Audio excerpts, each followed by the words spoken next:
Chapter 362. In the summer of 1976, the Grant family moved into the new house.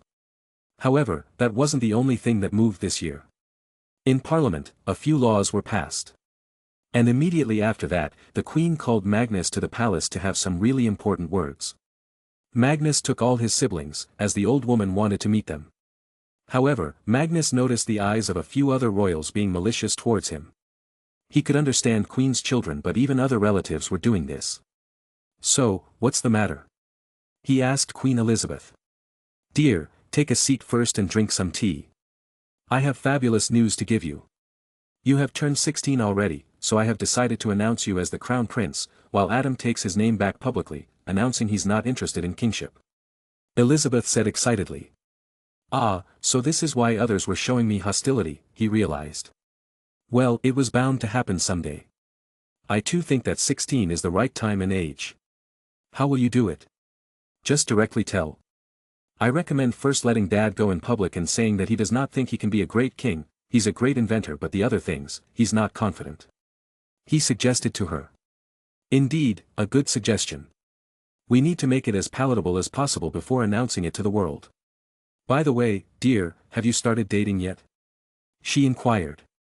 He nodded, as his eyes narrowed. Yes, I have a girlfriend, she's pretty hot and intelligent. No, I will not go on dates with some noble's daughter. She internally frowned, her intentions being read by him as clear as day. I wasn't going to suggest anything, Magnus. Anyway, you must be busy, have fun on your vacation. Magnus sighed. He did recognize that the Queen had literally given up everything and had accepted him as the true heir. It was a lot to ask, especially in this day and age when people are crazy for power. Yes, she was threatened, she and her family's lives were in danger, but still, she'd done all this. I will reward you later, Granny. Magnus returned home. Ragnar was babysitting and watching television. Since when did you start watching sports? Ragnar replied, since today.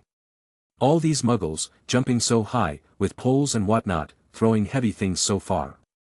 They are good. I bet I could beat you in all this. I have buffed myself a lot with potions in all these years. Is that a challenge, my brother? Magnus was again in competitive mode. Ha, why would I challenge you when I know what I say is a fact? Ragnar boasted and stood up. Then for some reason, he started to take off his shirt, alerting Magnus to take a few steps back. Brother, I'm happy with Emma. He clarified. Ragnar laughed, ha ha ha, and I assure you that I love women as well. I am actually showing my new creation, one that has made me much stronger, and as long as I can work on it, I can improve my magic slightly. Behold. Whoosh, he threw his shirt away and revealed his muscular body.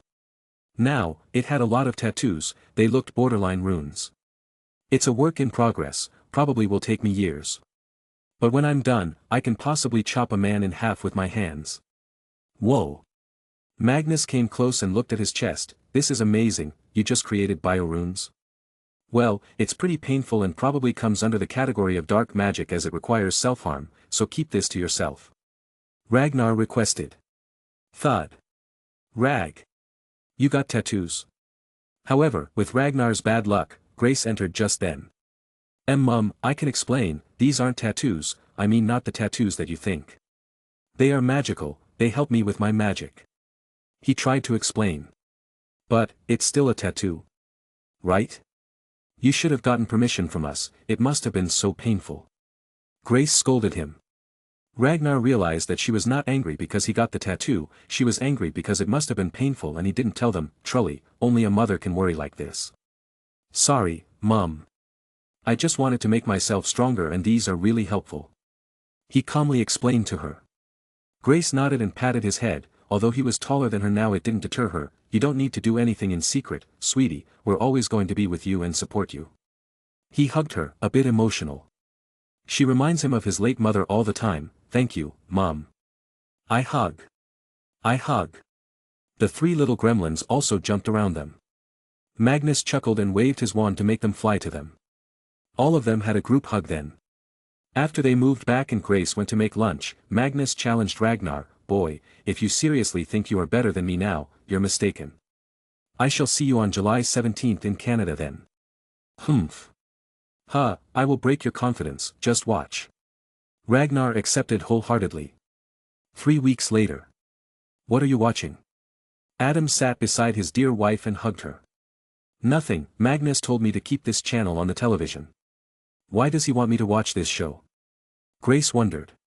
Well, let's just wait and watch then, that's all we can do, maybe play a bit too.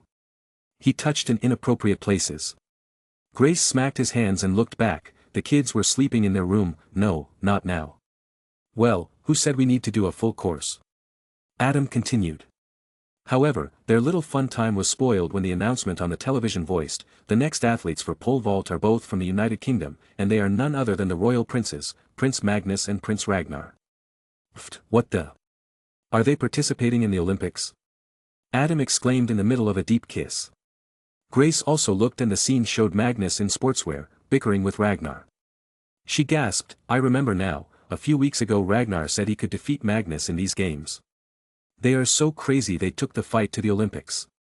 Adam laughed and got up, ha ha ha, I will bring popcorn, my love. Toronto, Canada. It was the first day of the 1976 Olympics and a rivalry was already seen by many. Magnus and Ragnar were competing in sports. And due to this, a lot of people who were originally never interested in this came to watch. Canada also had a ceremonial monarch, which was Queen Elizabeth, so to that extent, his royal status meant something here as well. Magnus looked at Ragnar, watch how I fly over it. Yeah, it's easy. Ragnar shooed him away. Now, Magnus and Ragnar were both athletic tallboys. The rules of pole vaulting were simple, each athlete was given 3 chances to clear a height. Once they do that, they proceed to clear the next height. This goes on until only one person is left. There are some other minor things but they didn't matter. Magnus picked the pole. He was not going to use any magic today, that was the deal. So using his physical powers, he jumped, easily clearing the height. Then Ragnar tried, also easily jumping the height. Slowly, after 4 different heights, only they were left, the bronze medal winners were already selected. However, Magnus and Ragnar had no end in sight. The current record of the highest pole vault was 5.79 meters, A/N, right now it's 6.18. Magnus and Ragnar were already at 6 meters. The announcers and the judges were going insane already. Both had broken world records at the same time. But their rivalry was still on. Whoosh, Magnus jumped again, clearing 6.5 meters. Ragnar soon followed and did the same. Magnus glared at him and headed to try 7 meters. It was monstrous and most people thought it physically impossible. Just watch. Magnus ran fast and hooked the pole to the ground. Whoosh, he saw himself rising in the air slowly, the pole was bent in a complete U-shape. Snap bam. However, the pole broke and he fell back on the ground. Of course, he was safe but the organizers and the medical staff came running. He stood up and looked at the height and the pole. Then smiled, before going to Ragnar, you try. Proudly, Ragnar went ahead. This time he used more power than Magnus, but, bam, he also fell as the pole snapped. Magnus laughed, ha ha ha, physics, baby. This much height is impossible to clear by considering our weight, pole's length and material. Ragnar looked at the judges and asked, so, who wins? The judges were in a pickle, they had no idea how to choose a winner now, as they could not jump more and both had scored the same previously. Soon, after a discussion, they announced, Prince Magnus and Prince Ragnar, both shall receive a gold medal. Well, this was not good for them. Humph. They just left to their support staff, hoping to try to see who was the best in the next sport. Both had put their names in a lot of them, and they had lawfully cleared all the selection tournaments before reaching here. This was why the Olympics Committee was forced to make a schedule to support the two, so they don't miss any event. Chapter 363. Both brothers participated in a dozen sports, each time they would end up in a tie. Only it was in races that they were having a clear winner. But even here, once Magnus would win and the next Ragnar would. Their madness had amused the world and the athletes. However, after a week of participating in games, they got bored. Man, this is pointless. Agreed, I'm going home, wasted enough time here playing. I should be researching a potion. Ragnar said. Yawn, I will return home as well and work maybe. Magnus got up to talk with the organizers. After returning, he had a few things to do, one of them was to join the army cadet force for starters. He was 16, and although he could join the army as a soldier, it was a waste of his talents. He needs to wait until he's 18 to become an officer. Other than this, a few developments occurred in the field of the recent political storm. Easy to say, people had lost confidence in the government, and Magnus' previous suggestion of putting his people in places didn't work anymore, because new elections will take place. Still, an interim prime minister was selected to lead the government for now, and that was Magnus Guy, the former crown prosecutor. Now, what he needed to do was boost this man's image so high that he becomes the next prime minister. Soon, he led the Whistleblower Act to be passed and be made into law. According to this, any whistleblower can come forward or secretly send their material directly to the Crown. A committee will then check the data, and if it's true then the whistleblower will be provided safety. It was now being suggested that people come forward if they know something. This calmed people down a bit. However, just then, to divert too much attention, Queen called for a press conference. Adam had already done his job of conveying his desire not to sit on the throne. So a few analysts who were into the royal business had guessed that the new heir would be announced. Now, most would think Charles was the right choice since he was the second son. But no, he had not many achievements under his belt and he was known to go out to parties and just have fun. While there was Magnus, a genius in their brain and a man with high morals. So the Queen usually does not talk to reporters, she only says what she wants and leaves, letting the media coordinators handle the question. She did the same this time. I believe that I have this great duty to this nation to ensure that the next person to sit on the throne truly deserves it. A person who can take all the responsibilities that come with being the monarch and face all the challenges with a calm head. I wanted Adam to take the place, his military experience and scientific mind could have done great, but he seemed to not want to do this and rather focus on his engineering projects, serving the nation in other ways. This is why I have decided on the new Crown Prince. He may be young, but not for too long. His deeds have already proven to give us a hint of his sophisticated mindset. I announce today, from here on, Magnus Grant Emery's Pendragon shall be the Crown Prince. And he shall take the throne whenever he's fully ready. Thank you for coming. That was it, she left after that. None of the reporters asked her question, knowing they wouldn't get any. Whoa, this is pretty neat, what even is this? Magnus looked around inside the Future Tech Research Division. Bobby was being his tour guide. Mag, this is the thorium reactor, it's the first fully functional prototype, it is pretty safe as well, and since the world has so much more thorium than uranium, running it is cheap. This is the key to green energy. Bobby said. Magnus nodded in awe, this must have cost a fortune to make. Bobby nodded, of course it did, but thanks to you, we were able to do it. We would like to thank you for your generous allocation of £70 million for the project. Magnus looked at Bobby's cheeky face, 70 what? When the fuck did I sign that?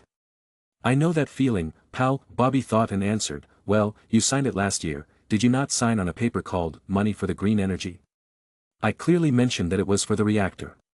Magnus closed his eyes and remembered, I remember, now, wait, I thought it was research for the nuclear fusion reactor. You told me that it's the ultimate thing needed for infinite green energy for mankind. Well, you only read the second page then. I told you about the future prospects in it, and now that you have shown us the evidence of helium-3 on the moon, our research on fusion reactor has already started. But, until then, the world shall use these cheaper reactors. Fusion reactors are going to be crazy expensive even if they are made. Bobby explained it. Magnus shrugged, fine, I want a fusion reactor in 10 years then. You have £1 billion as funds to use, hire whomever you want but I want it. However, security is a must, our secrets should never reach outside. Bobby nodded in excitement, I can't be guaranteed it will be made, but we can surely make considerable progress I think. Ah, I forgot to tell you, we are also working on a cryogenic engine for our space rocket. If we can prove helium-3 is the ultimate tool, then we will need to start mining the moon. How crazy it was, it had not even been 10 years since man landed on the moon, and here they were, planning future missions to mine it. Magnus smiled, hee, Ragnar is excited about going to the moon. I bet he'll be happy to know this. Well, I'm going to go too.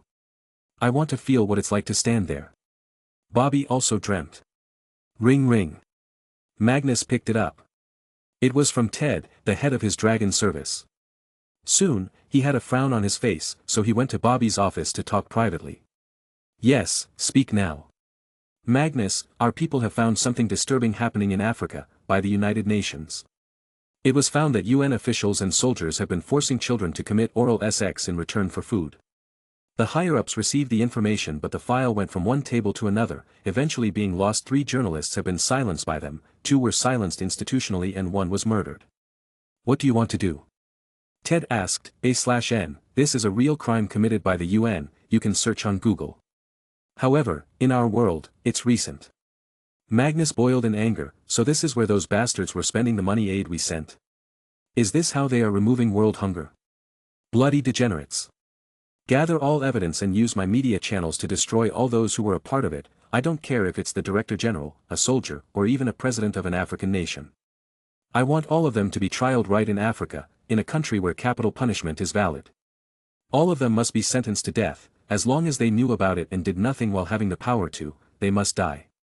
No need to worry about international pressure. If any country tries to pressurize to release their nationals, then publicize these countries as well, telling the world what messed up pedophiles they are. I will start publicly condemning the UN as soon as I take on the role of Crown Prince.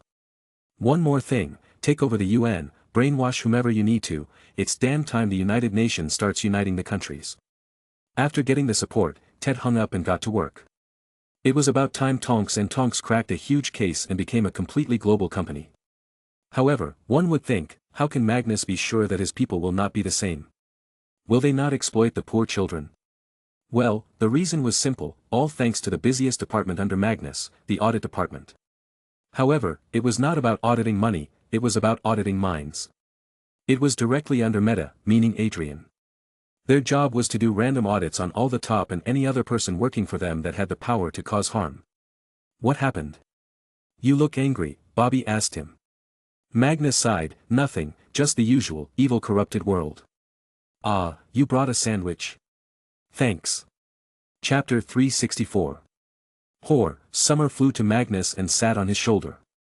She had a letter tied to her.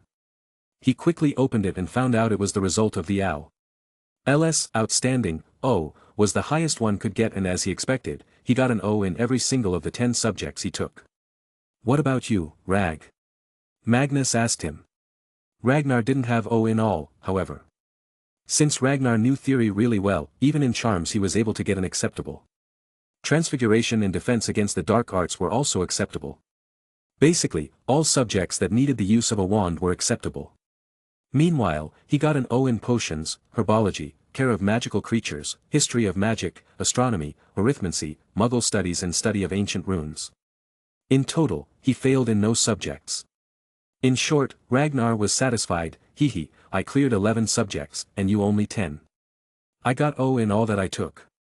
I would have tried potions if I could make even a single potion.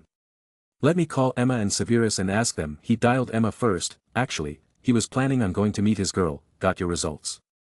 Yup, it's a mix of O, E and A. I just got an A in astronomy, divination, arithmancy, and muggle studies. So I don't think I will be allowed to take these N.W.T. subjects. She complained. In most subjects, one needed outstanding, O, or exceeds expectations, E, to get into Newt classes. Though Emma was sadder, she won't be able to be with him more now. He chuckled, don't worry, you don't need those subjects anyway. You can study runes, that's the best for your later broom creation work. Okay, I gotta hang up and ask Severus. Okay, bye, love ya, Emma said from the other side and wanted. Magnus looked around, there was his mum and Ragnar, same here. Mr. Pendragon, I will one day make you do it. She hung up, giggling. Next, he called Severus. That man was depressed because he failed in one subject. It was care of magical creatures, not just that, he only got acceptable, A, in history of magic and muggle studies. This was disappointing to the perfectionist. Magnus consoled him. Severus was never the animal lover type anyway, so this was understandable. However, in short, he was happy with the results. After breakfast and finding out about the results, he headed to work on other things inside his own lab in the basement. So you're telling me that as long as I use your staff, I can amplify any magic by 100 to 1000%. This is amazing. What is this staff even made of? Magnus inquired. Merlin taught him really well. By now, Magnus had become efficient enough to cast 6 spells from the staff and not faint. Currently, he was going to use it to create a few Marauders maps, one that would cover entire states of the United Kingdom. I do not know what material it was, all I could feel was that it was heavily compatible with magic, my magic.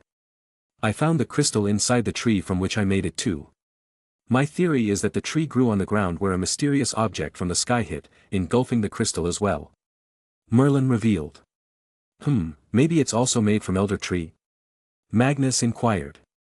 Merlin scoffed, elder tree is nothing but a really old tree that luckily grew on magical sand where a powerful ancient wizard was buried.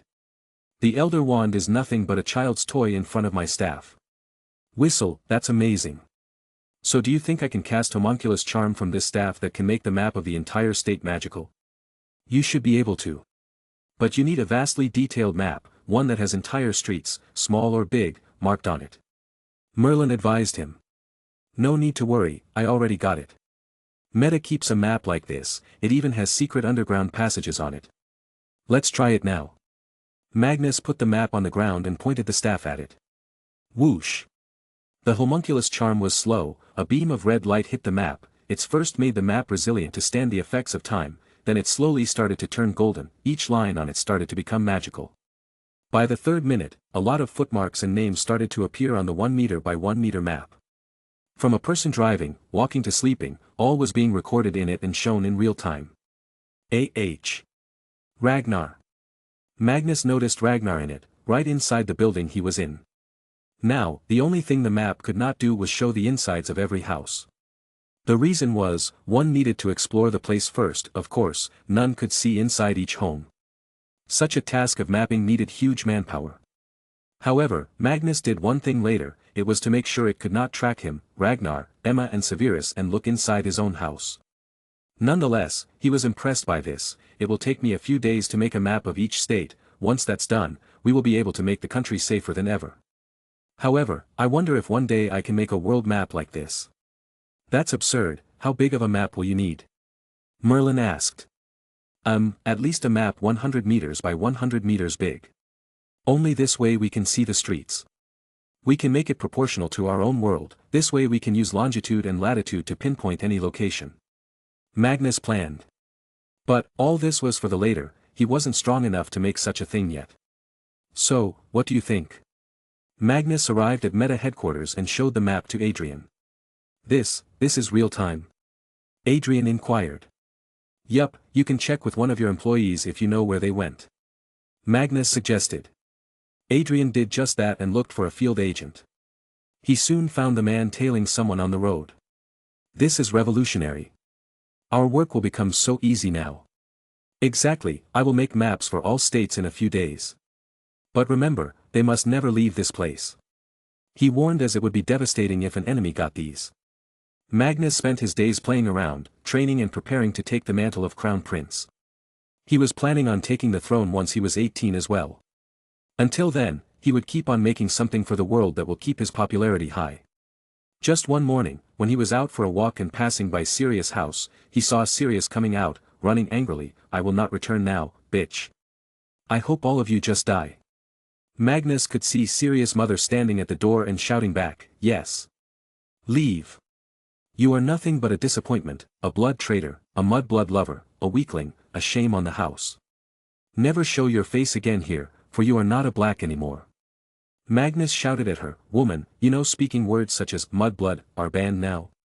Magnus had a lot of clout in a magical world and especially families like the blacks feared him greatly.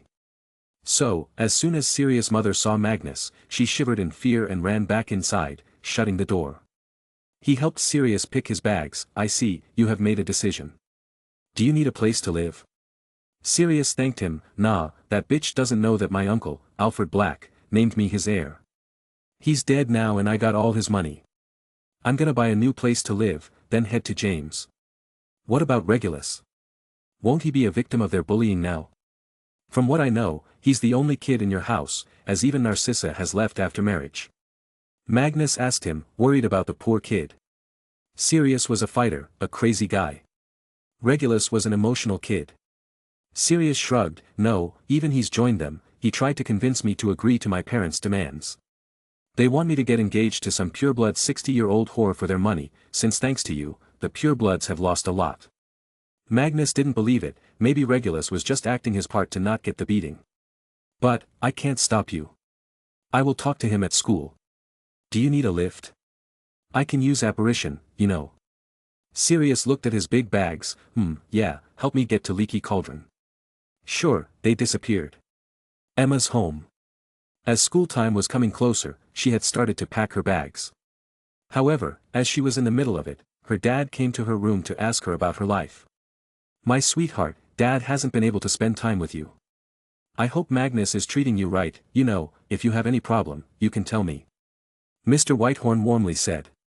Emma smiled sweetly. Dad, Magnus is amazing, he treats me like a dear one. He cares for me just like you and Mum do. That's a relief to hear. Invite him home sometimes.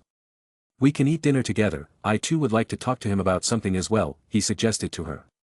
Soon, feeling awkward for not having more to talk about, he started looking left and right and noticed a transparent plastic box with the words, "Gift for Magnus," on it. There were some small packets in it. He, out of curiosity, picked one up and read the label on it. What is this? A Muggle item? Emma, what is a male condom? Dad. Don't touch my stuff, please wait outside, I will come for dinner soon. Her face flushed and she pushed Mr. Whitehorn out quickly. Bam! She shut the door closed, her breathing had gone faster and her heart pounded like it had burst. She was about to gift wrap the box and this happened. Sigh good Merlin, Dad's knowledge about the Muggle world is as deep as a pebble in the ocean. Lucky save. Chapter 365. Magnus arrived at Buckingham Palace to take the mantle of the Crown Prince in an official ceremony. A few nobles were invited. No journalists, though, only royal photographers and videographers. The videotape will be later sent to media companies.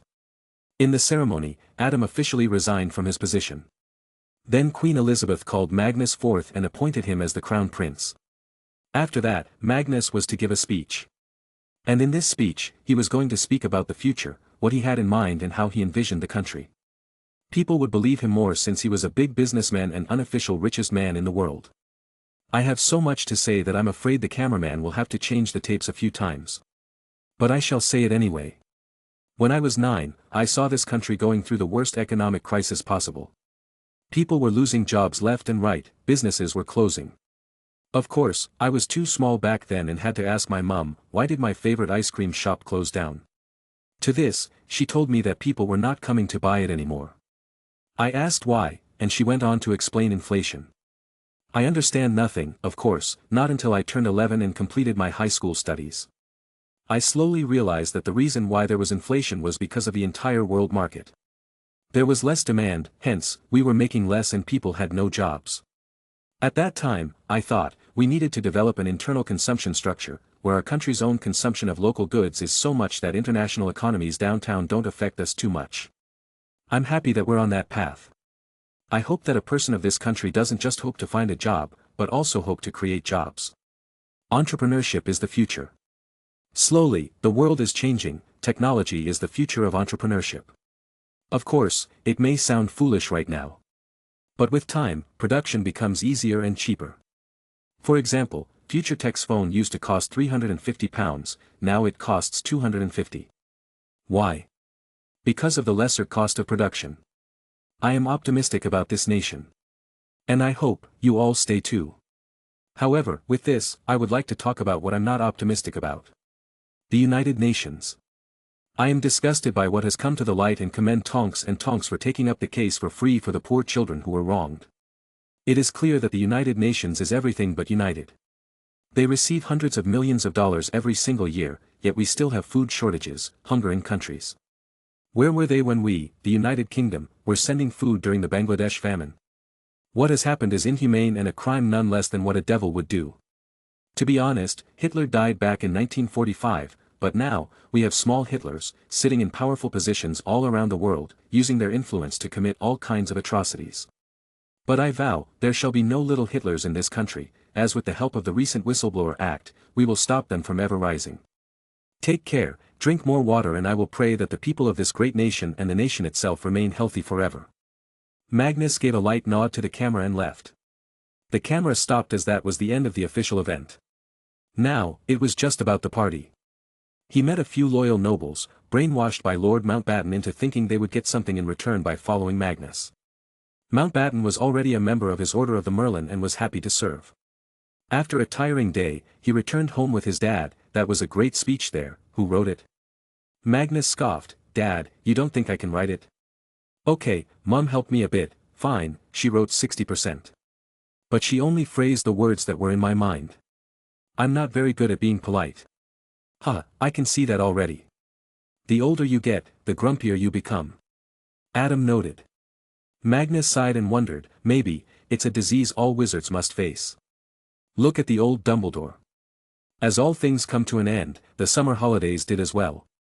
Magnus' 6th year started. It could also be considered a senior year since the subjects taught at this time are pretty advanced. Most jobs in the wizarding world only require a good LS. The criminal activities being done in the Muggle world by the Dark Wizards under Voldemort had stopped by now, and Magnus started to gather the various Horcruxes of Voldemort, without destroying them of course. The first one he got was the Hufflepuff cup from the Lestrange family vault. He didn't do anything to it other than transfer it into Merlin's vault, as it would be much safer there.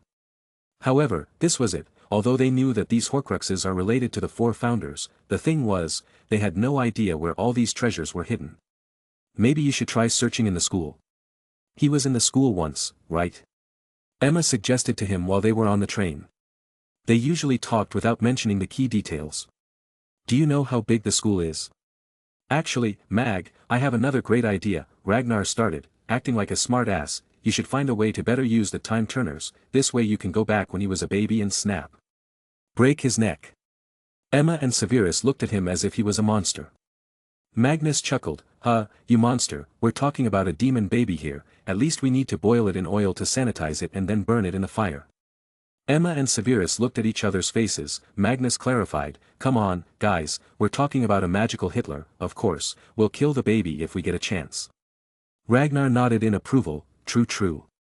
Anyway, let's stop talking about that crap now. Did you two enjoy the holidays?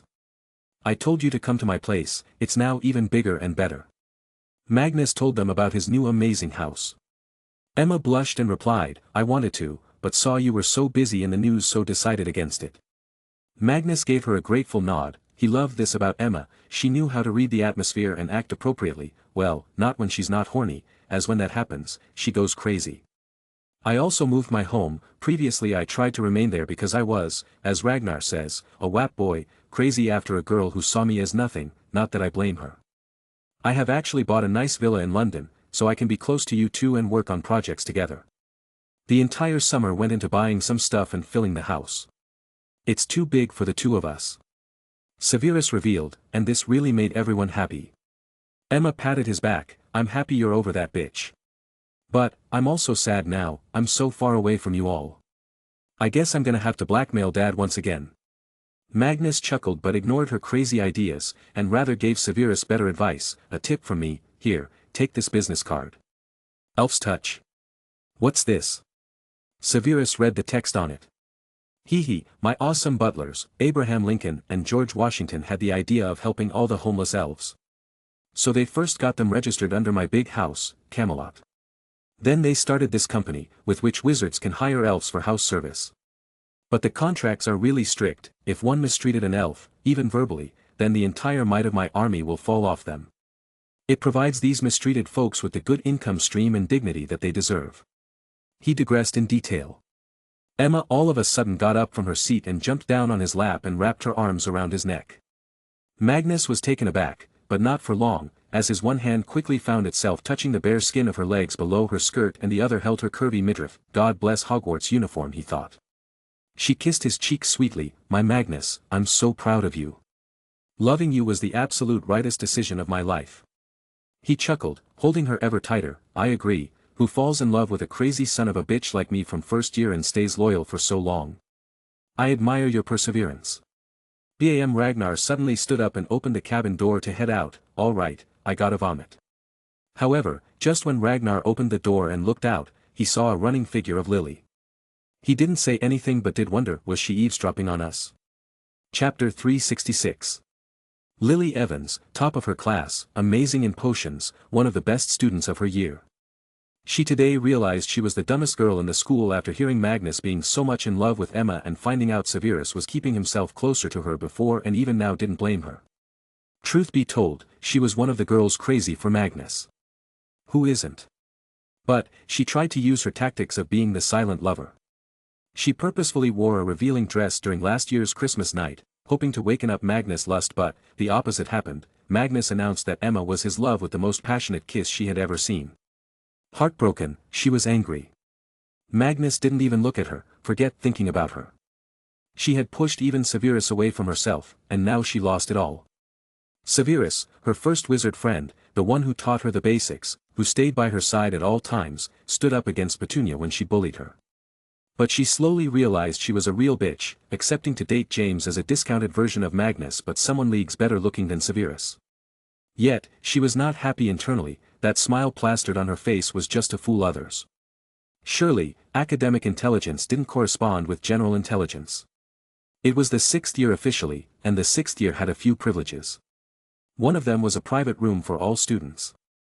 The reason, a lot of students leave school after their newts.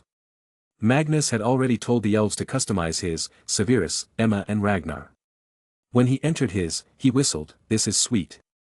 The room had a fake window that showed scenes of the outside according to the current weather. There were mats on the floor, a bed on the side of the wall with green curtains. There was even a personal bath in the corner of the room with a glass door as wall. He rested down on the bed and fell asleep soon after. The first class for the 7th year was Charms. Professor Flitwick proudly first told everyone about Magnus' great scores.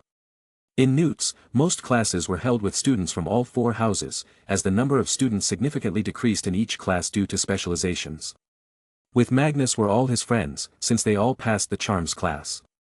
It started with Flitwick telling everyone that they need to start practicing nonverbal spells as it's needed to pass the NSFW in this subject. They started by trying the bubblehead charm. Magnus and his friends knew these spells already, but only Magnus could cast them nonverbally. Well, it was obvious, if he couldn't do this, he'd be ashamed to Merlin's name. Night fell, everyone went to their own rooms. Magnus, however, knew that a really naughty girl was going to come, sneaking into his room. So, he planned an elaborate prank with the good lad Chad. He put Chad in the bed on the pillow, then covered him completely, with a few more pillows under him to make it seem like someone was sleeping. Then he switched the lights off. As he expected, after about 1 hour, the door opened and a girl in a nightdress entered. She tippy-toed to his bed and grinned, "Hee hee, I got you." In one motion, she pulled the blanket from who she guessed was Magnus.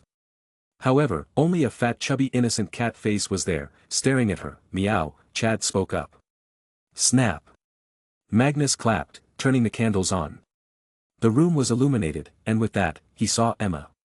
"Whistle, I like what I'm seeing," he complimented. She was wearing a short net-like negligee under her silk robes that were not really tied correctly. She blushed and teased, "Wanna see more?" He chuckled, walking closer to her to grasp her in his arm. "Are you sure we should be doing this in school?"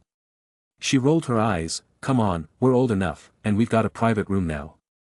Besides, this is the most exciting time of our lives, Magnus. Don't tell me you don't want this." She dropped her robes completely down to her ankles, revealing her amazing form, with the curves in the right spots. The negligee only covered until upper thighs, the rest was for his eyes to devour. Then there were the little snippets of her skin, teasingly showing themselves from her net-like clothes. "You know what, Emma, you are absolutely right." He pulled her in and slammed his lips onto her. Clap clap. With that, the lights also went out. Chad was swiftly thrown out of the bed and they occupied it. However, they always kept it in mind to not cross the line in their heat.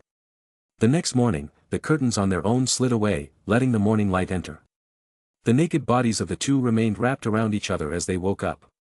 Magnus caressed her warm back while thinking something. "Emma, want to go to Thailand with me? Us two can celebrate your birthday there, while I also have some work. Can we? Leaving school is prohibited," she said, although she wanted to go. Heck, she'd go to hell if Magnus invited her. He tapped on her forehead strongly. "Dummy, did you forget who I am? I am now officially the crown prince. I can basically do everything that a king can, just without much celebration. I have permission from the school to continue to do my muggle work as well, since it's important. But, I'm not that magnificent in studies like you, they won't let me go," she complained. He laughed and held her tight, once again starting what they did at night. "You're my girl now, who dares stop you? And if it's about studies, then I'm sure you will love a few private tutoring from me." She licked her lips and agreed wholeheartedly. "Can I take a trial class right now, Professor?" "Oh, the class has already started, my horny student." They were surely pretty horny. But, it could be understood, along with their feeling of love, there were also many teenage hormones involved. After 2 hours of morning exercise, the two arrived at the breakfast table, looking all fresh. Ragnar sniffed something in the air and sneered, "God damn, get a hold of yourself, you two. Horny bunch of fools." Emma scoffed, "Huh, you're just jealous because you've got nobody to have some action with." "Like in hell I'd want that, I am only into potions." Ragnar dismissed such an idea. Magnus sighed, "Then I feel gravely worried for the many test tubes in your lab." Ragnar didn't get it initially. "What do I, you dragon bitch." "Cough, Mr. Pendragon, may I have a word with you?" "In my office." Dumbledore walked up to them and called him. Thinking it must be important, he followed the old man to his office and took a seat like he owned the place. Fawkes was also there and gave a fist bump. He was a real bro, already a father of two. "What happened, Professor?" he asked. Dumbledore looked uncomfortable. Son, I wanted to talk to you about." "Well, you should know better not to do such things. It's not the time and place for it, try to tone it down as to not make others uncomfortable." "What are you talking about?" he inquired confusedly. "You and Emma, son, a few of your neighbors complained to me that they heard some noises at night. Loud moaning noises." Dumbledore had a blush at this point. He wasn't really experienced in sex ed after all. Magnus burst into laughter. "Ha ha ha, you should have said that directly." "Hee, it's fine, Professor, we're both at the right age and smart enough. We love each other and enjoy being close.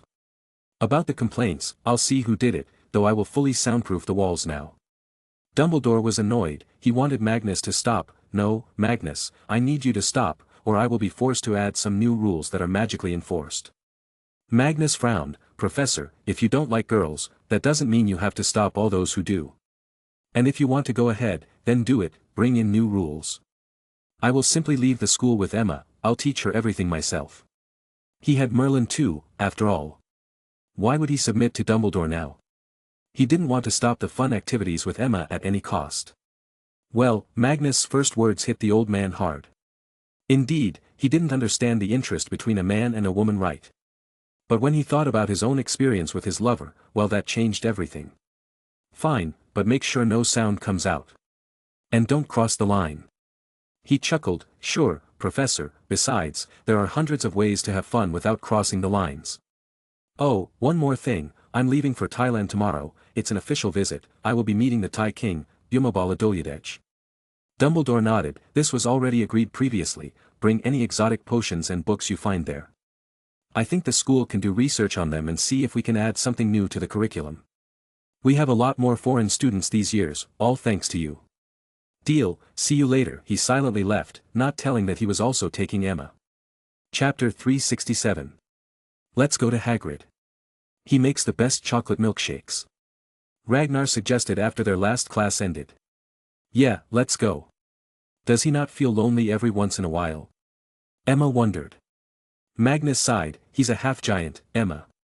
Do you think anybody would have become his friend when he was in school as a student? That era was even more racist than now. All his life he's only known isolation, so he probably feels more at home when alone."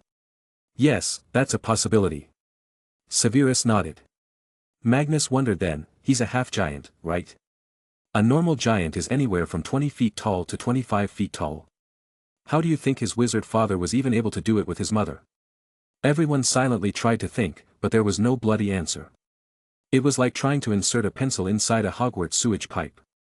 Ragnar scoffed, "Whatever, one thing is sure, Hagrid's dad is the manliest mad lad alive. I can't even begin to think how he wooed a giantess and then bed her. I mean, his entire body could have been consumed by her, you know. Or maybe he just had a really huge instrument.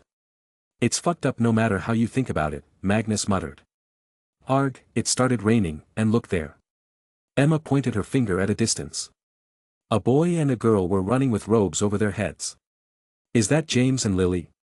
Ragnar noticed. It was hard to see in the middle of the heavy rain. But, the two lovebirds came to them on their own. Indeed, it was James and Lily. Now, James was someone a bit insecure around Magnus, on top of there being bad blood in the past, he knew that nearly every girl was crazy over him, even Lily. "Magnus," James nodded at him. "James, enjoying the rain I see. Well, have a good day." Magnus passed by, not even sparing a glance at the girl beside him. They continued on their way to Hagrid's hut. They didn't talk more about what they just saw, as they had no idea if Severus had feelings for her. Forgetting a crush of 5 years was hard. Even more so when she was a close friend. Knock knock. They knocked at Hagrid's door. Soon, loud footsteps came and the gentle giant opened the door. "Blimey, what are y'all doin' here?" Magnus entered. "We came to see you, Hagrid. You're our friend after all." Hagrid smiled at that. There were not many people who would call him a friend. "Then come on in, I just came back from the jungle." "Wait, I oughta put some milk on fire." There the giant went, to make their favorite chocolate milk. It must be Hagrid's subconscious attempt to make people comfortable, Magnus thought. "Hagrid, do you want a job?" Magnus asked him. "Job? I got a job here at Hogwarts," Hagrid confusedly replied. "Do they pay you? Do you have a bank account?" Magnus inquired. Hagrid nodded. "O' course, I get money every month and I've got myself an account too, used it when I was a student." What he meant was that he was cheap labor who didn't even know how much he should be paid. "Well, Hagrid, I needed an expert in magical beasts, one who could help them medically. I am going to pay you money for that work." "What beasts you're talkin', Pabu?" Hagrid asked with interest. "Just a few hippogriffs, nundus, dragons, horned serpents, wumpus cats, grabhorn, winged horses, kappa, fwooper, murtlap, hodag, berumpent, occamy, thunderbird and many more. They live in my personal protected land, where they are provided safety from bad wizards." Magnus revealed to him. With each new name, Hagrid's mouth went agape. Eventually, he started to shake in excitement. "That's wonderful, Magnus. You're doing God's work." "Yes, but if you accept, I need you to keep everything you see a secret for forever. Their safety can only be ensured as long as nobody knows about them," Magnus warned him. He knew the gentle giant had a bad habit of blurting secrets. Hagrid confidently and resolutely looked at him. "I swear by my heart, I be dyin' than betray those poor animals." "Ah, milk is hot. Hagrid, don't you have a family? I would have liked to meet the giants someday and maybe bring them under the fold, so they never go along with Voldemort's plans, as that only leads to destruction." Magnus changed the topic. "You're right, Magnus. Nothin' comes out of following that rascal. But my mum's dead. Been years, my dad too. My dad was broken-hearted when she won. Tiny little bloke, my dad was, hee. By the time I was 6, I could lift him up and put him on top o' the dresser if he annoyed me. Used to make him laugh." Hagrid reminisced about his past for some reason. Magnus felt sympathy for him. They just chatted with him until the rain didn't stop. They drank chocolate milk and heard stories from Hagrid, his adventures inside the Forbidden Forest and whatnot. The guy was much relaxed now actually. After all, he was acquitted of crimes that he never committed. The ministry had apologized to him and got him a new wand. But the fact was, he still only had 3rd year's knowledge of magic as he was expelled. But Magnus was offering him the job so he could learn from Martha in Camelot. People like Hagrid were really simple-minded, and about him telling Dumbledore, well, that will be settled when Hagrid signs the contract. "See you later, Hagrid. I will send you the employment contract later. Take care." The three waved at him and left his small hut. Bow. Hagrid looked back at his dog. "Fluffy, don't ask fair treats from others, you give myself a bad name." They all returned to their dorms. Magnus was to leave for Thailand the next day. He told Emma to come to his room after packing the bags at the right time. "How do I look?" she asked. 10 out of 10. "Now, hold on to me with your suitcase, we are going home first," Magnus told her and took out a portkey. He was perhaps the only student allowed to do all this. She seductively hugged his body with a grin. "Let's go." He chuckled at her shenanigans and disappeared.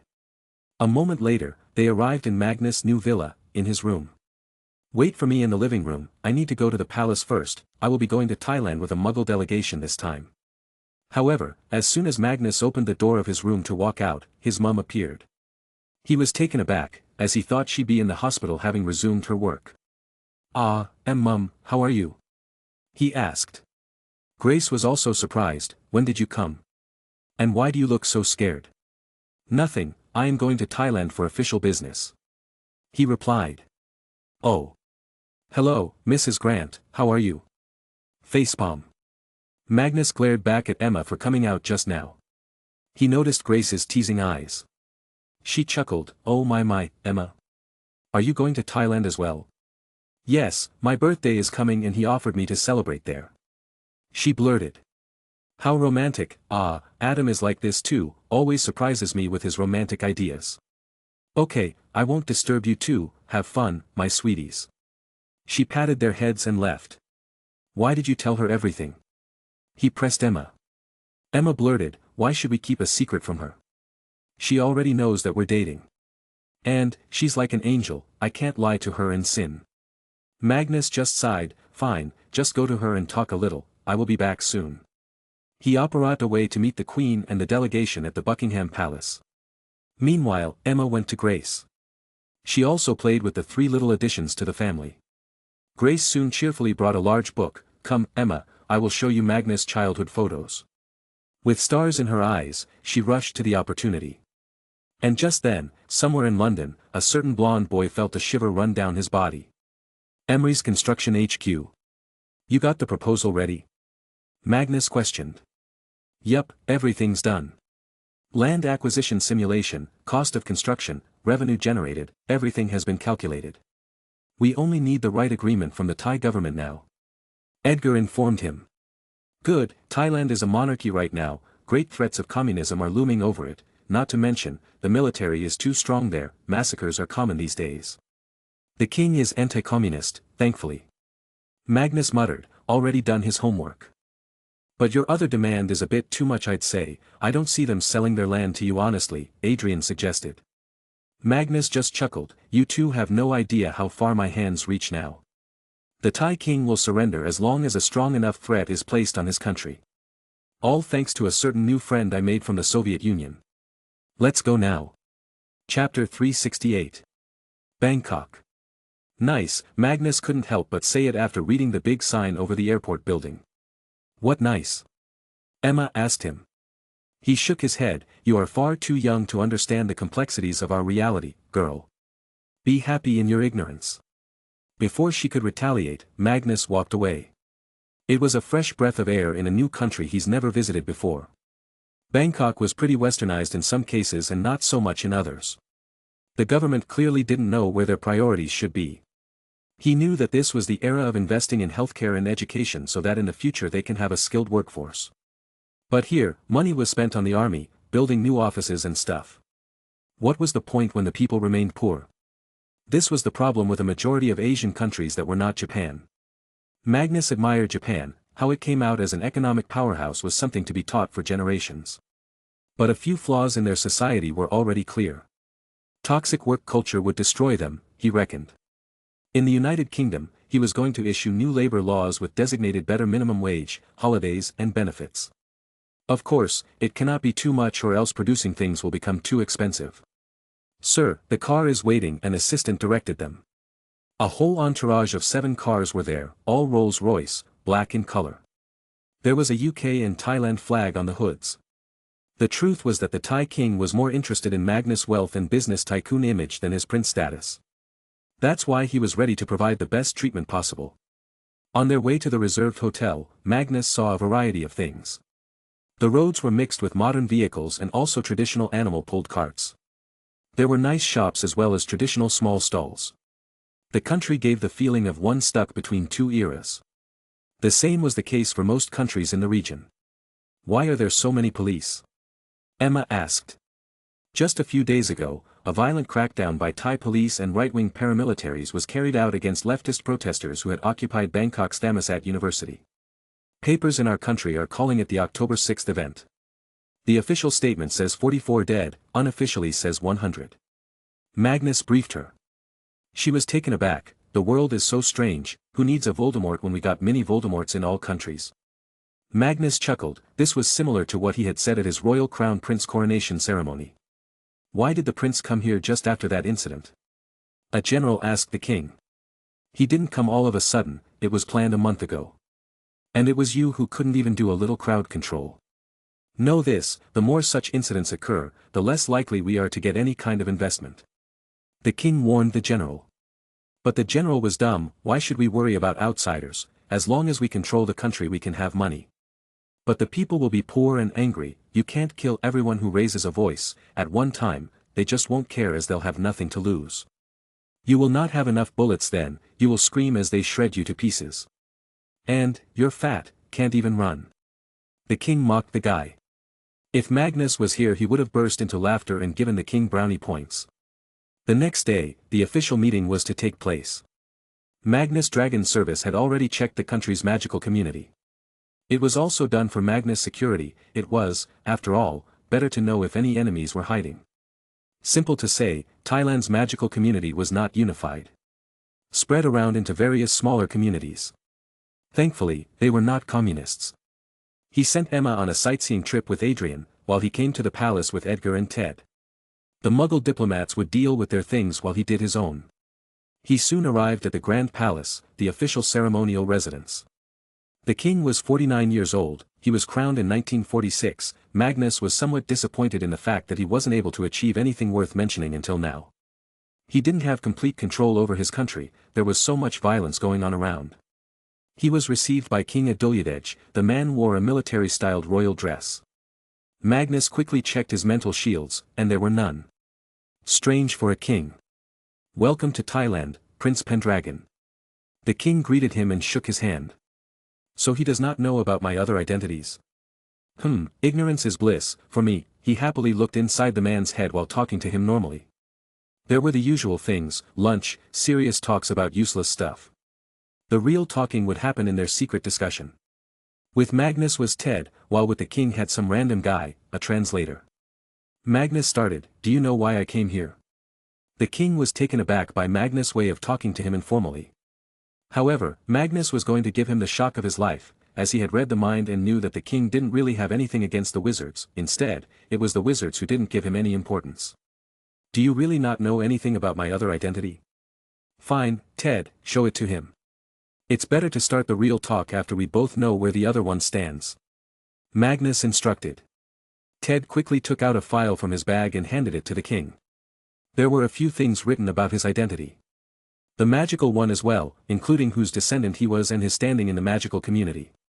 So, now that we are on somewhat equal footing, let's talk a king to a king. We don't need any third person listening to us, I can speak your language just fine. Ted, take this gentleman translator outside. Magnus ordered. His words were taken much more seriously now, as King Adulyadej also nodded. Once they were along, Magnus rested back on this chair. Man, you are one incompetent king, even with all your resources you were not able to bring your nation to the right path. You made the classic mistake that every other dictator or overly confident king does, you thought you were better than everybody else. You tried to micromanage the country, ending up doing more harm. There is a reason why in democracies there are specialized departments and ministries to deal with every aspect. Just one person cannot be best at economics, healthcare, and the military. So tell me, Adulyadej, what is even your endgame? Are you just interested in staying the king or do you want to actually make something out of your nation? Magnus asked him, staring him directly into the eyes. King Adulyadej felt like he was being stared down by a predator and he was a small mouse. He gulped and thought about his next words. The Thai king was under great pressure right now, it was coming from his own generals as well as from USSR. There were a lot of communists in his country. The student union supported communism more than monarchy, but he knew that in the long run, communism was worse. He hoped to make the country a democracy, a real constitutional monarchy, but the truth was, his generals were so power-hungry that they would not allow this, they'd rather launch a coup, kill him and seize power. His options were limited and his status as a king didn't mean shit right now. I want the people of Thailand to enjoy the same calming life as the people of your nation. As people of other successful European nations. I want to remain a king, one who is loved. I want there to be peace and unity among the various communities. Magnus nodded, he took out a document from his bag and gave it to the man, then sign this and have everything you want. If you agree, you will be a close ally of the United Kingdom, your nation will get industrial technologies, security and trade agreements. Your people will have visa-free access to the United Kingdom as well, they can come and study there, get a better education, return and bring greatness to this ancient land. You saw Bhutan, I did all that, the nation that was suffering from poverty is now a middle-income country. Poverty is eradicated, everyone lives a decent life. I won't promise you the same as your country is big, it has a population of 43 million. But, as long as you can bring better healthcare, education and jobs, the population graph will become better and the per capita income will increase. King Adulyadej looked at the document in his hand. It had the title written in big bold letters, Proposal for the Creation of the Thai Canal. Chapter 369. King Adulyadej looked at the document in his hand. It had the title written in big bold letters, Proposal for the Creation of the Thai Canal. The proposal went into detail that this canal would connect the Andaman Sea and the Gulf of Thailand. As currently, 30% of global trade and a majority of oil tanker ships goes through Malacca Strait, which will only increase as China and other nations develop. But the Malacca Strait is also too shallow in some parts, stopping ships from being too big. The Thai Canal was first proposed in 1677, but the idea was discarded as impractical with the technology of that time. In 1793, the idea resurfaced. In the early 19th century, the British East India Company became interested in a canal. After Burma became a British colony in 1863. Then finally, in 1897, Thailand and the British Empire agreed not to build a canal so that the regional dominance of the harbour of Singapore would be maintained. Singapore was a British colony at that time. But now, things are different. Malacca Strait was narrow, there was a limit to how much can pass through. Thai Canal can be an alternative. Not only will it offer the world a faster and less congested shipping route, but it would also develop the southern region of Thailand, which was too far away from the capital, hence left underdeveloped. Of course, the report submitted was full. It also told the Thai king what problems he might face in the future. Among them were that the canal will divide the country physically and pose a security risk. It is feared that the canal would separate the 4 southernmost provinces from the rest of Thailand and allow secessionist movements to further develop. Of course, it was proposed that a network of 10 tunnels will be made all along the length of the canal. The Thai government only has to make the roads. This will make sure the north and south are connected. The king looked at Magnus with a suspicious gaze. The deal was too good to be true, as he had not seen any cost mentioned in the document. But he reckoned that it would cost no less than what the UK and France were spending on the Channel Tunnel. The GDP of my nation is just 16.9 billion USD, this project is likely going to cost more than $1 billion. I don't think we can spend this much on it. King Adulyadej regretfully said. He was very much interested in this project, knowing Magnus Company, Emery's construction had taken huge projects and had delivered in record time with the best quality. Magnus smiled at this, the right time to haggle had come. Adulyadej, it's free of cost, my company will build it, then run it until we have recovered the cost and 10% in profit, after that, it will be handed to the Thai government. But of course, I would like to buy something in return from you, a small island in the Gulf of Thailand, it's called Koh Tao. The United Kingdom will own it on lease for 300 years, and it shall be used as a shipbuilding and repair island for the Royal Pacific Fleet.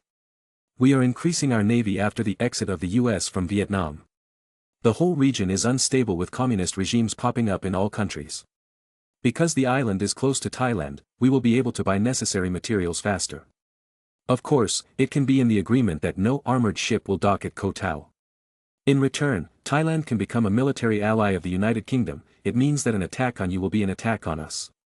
Magnus knew that this deal was too good for Thailand, he was not even buying the island, just leasing it, and considering it was just a small 25 SQ/km big, it was a waste of money. However, if one were to look at it realistically, he needed it to keep the world at peace. Southeast Asia was a hub of violence right now, the USSR and China are funding communist movements in countries and helping them take over. This was not in line with Magnus' ideals. For peace and prosperity, communism was a big no, a socialist capitalistic democracy was needed, a/n, socialist only in terms of healthcare and education so all citizens get a good standard of living. But capitalistic in all other things. Magnus was not planning on giving up Hong Kong completely, but knowing China had nukes and a decent navy, he felt he needed to do the planning. At the same time, he planned to later make the entire Asian region a manufacturing hub, making each country fight each other to give manufacturers a better condition. This will ensure that no single country in the region becomes too rich and powerful that they start bullying others. But for this to happen, he needed to do some editing on the current governments and policies of these nations. King Adulyadej looked at Magnus' face as if speaking with the devil, this deal could make or break his nation. Of course, Magnus wanted to make it, but people don't always believe in him. Still, with how Bhutan and Zimbabwe turned out, Magnus had a good reputation. How much will this canal cost exactly? He inquired. Magnus answered with some extra details, it will cost $1.5 billion, will last a whole year in development, will require about 50,000 workers. We don't need too many as my company uses wizards for many big tasks. Still, you will generate about 2 million jobs in an indirect way. To sweeten the deal, I will help your country transition into a true democracy, bring the military truly under the government and stop all the communist movements. In short, I will not allow any divide in your country as my investments will be here.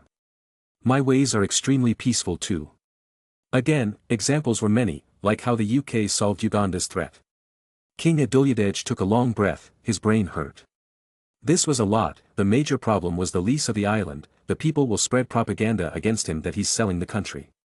However, the offer was great. According to this, he won't have to spend a dime, instead, he will get money and employment. At the same time, a military alliance, protecting Thailand from any communist invasion from Laos. Cambodia was already a democracy as brutal dictator Pol Pot was suddenly killed in an explosion with other high party members. A/N, Magnus people did it a few chaps ago. But he still couldn't decide on allowing Magnus to get so deeply involved in his nation's politics. That's a lot to think about, King Magnus. I would like to speak with my trusted advisors first. Give me some time to discuss it. Magnus agreed, sure, but make sure you don't mention anything related to wizardry. The laws are really strict in this case, you know. I will tour your country meanwhile. Take care. Magnus left the palace and headed back to his hotel. He had already implanted a listening spell on the king. Like hell would Magnus allow someone to use him wrongly. He wanted world peace and knew that the path was full of hurdles. Strong men were not always easy to bend. Back at the hotel, he met the Mughal delegates. They had proposed economic treaties with the Thai government. Free trade agreements, special visa, special concessions for British industries to set up manufacturing there. A lot was talked about, but it will not be truly offered if the king accepted Magnus' offer. Were you bored, Emma? He saw Emma sitting on the sofa and watching the television. He easily lifted her and placed her on his lap. She didn't even flinch. Absolutely, it was fun to roam around the jungles and the cuisine is also great. But I missed you. Adrian was no fun, always looking left and right for safety. Though I did feel like a monkey in the zoo with people staring at me initially, then we used magic. She complained. Magnus laughed, ha ha ha, forgive Adrian, he's an ex-Auror and even his current job is related to being a soldier. I just hope he's not like this with his own children. Come, get your compulsory feel-good hug from me. She jumpily turned to face him and spread her legs across his lap and hugged him tightly, a simple warm act, nothing perverted, it was enough to make her happy. Pack your bags, my little bird, I reckon it will take the king a week to decide everything. We're going to travel not just to Thailand, but also Cambodia, he suggested to her. She pouted, don't call me a little bird, I feel like some kid. He patted her head, well, in my dragon form, your eagle form is indeed like a little bird. Wait, do you want to fly on my back in my dragon form? Can I? She looked unconvinced. I'm as big as a truck at this point, so heck yes. I'm kinda excited now. Why are you still sitting, girl? Be quick, or I will leave you.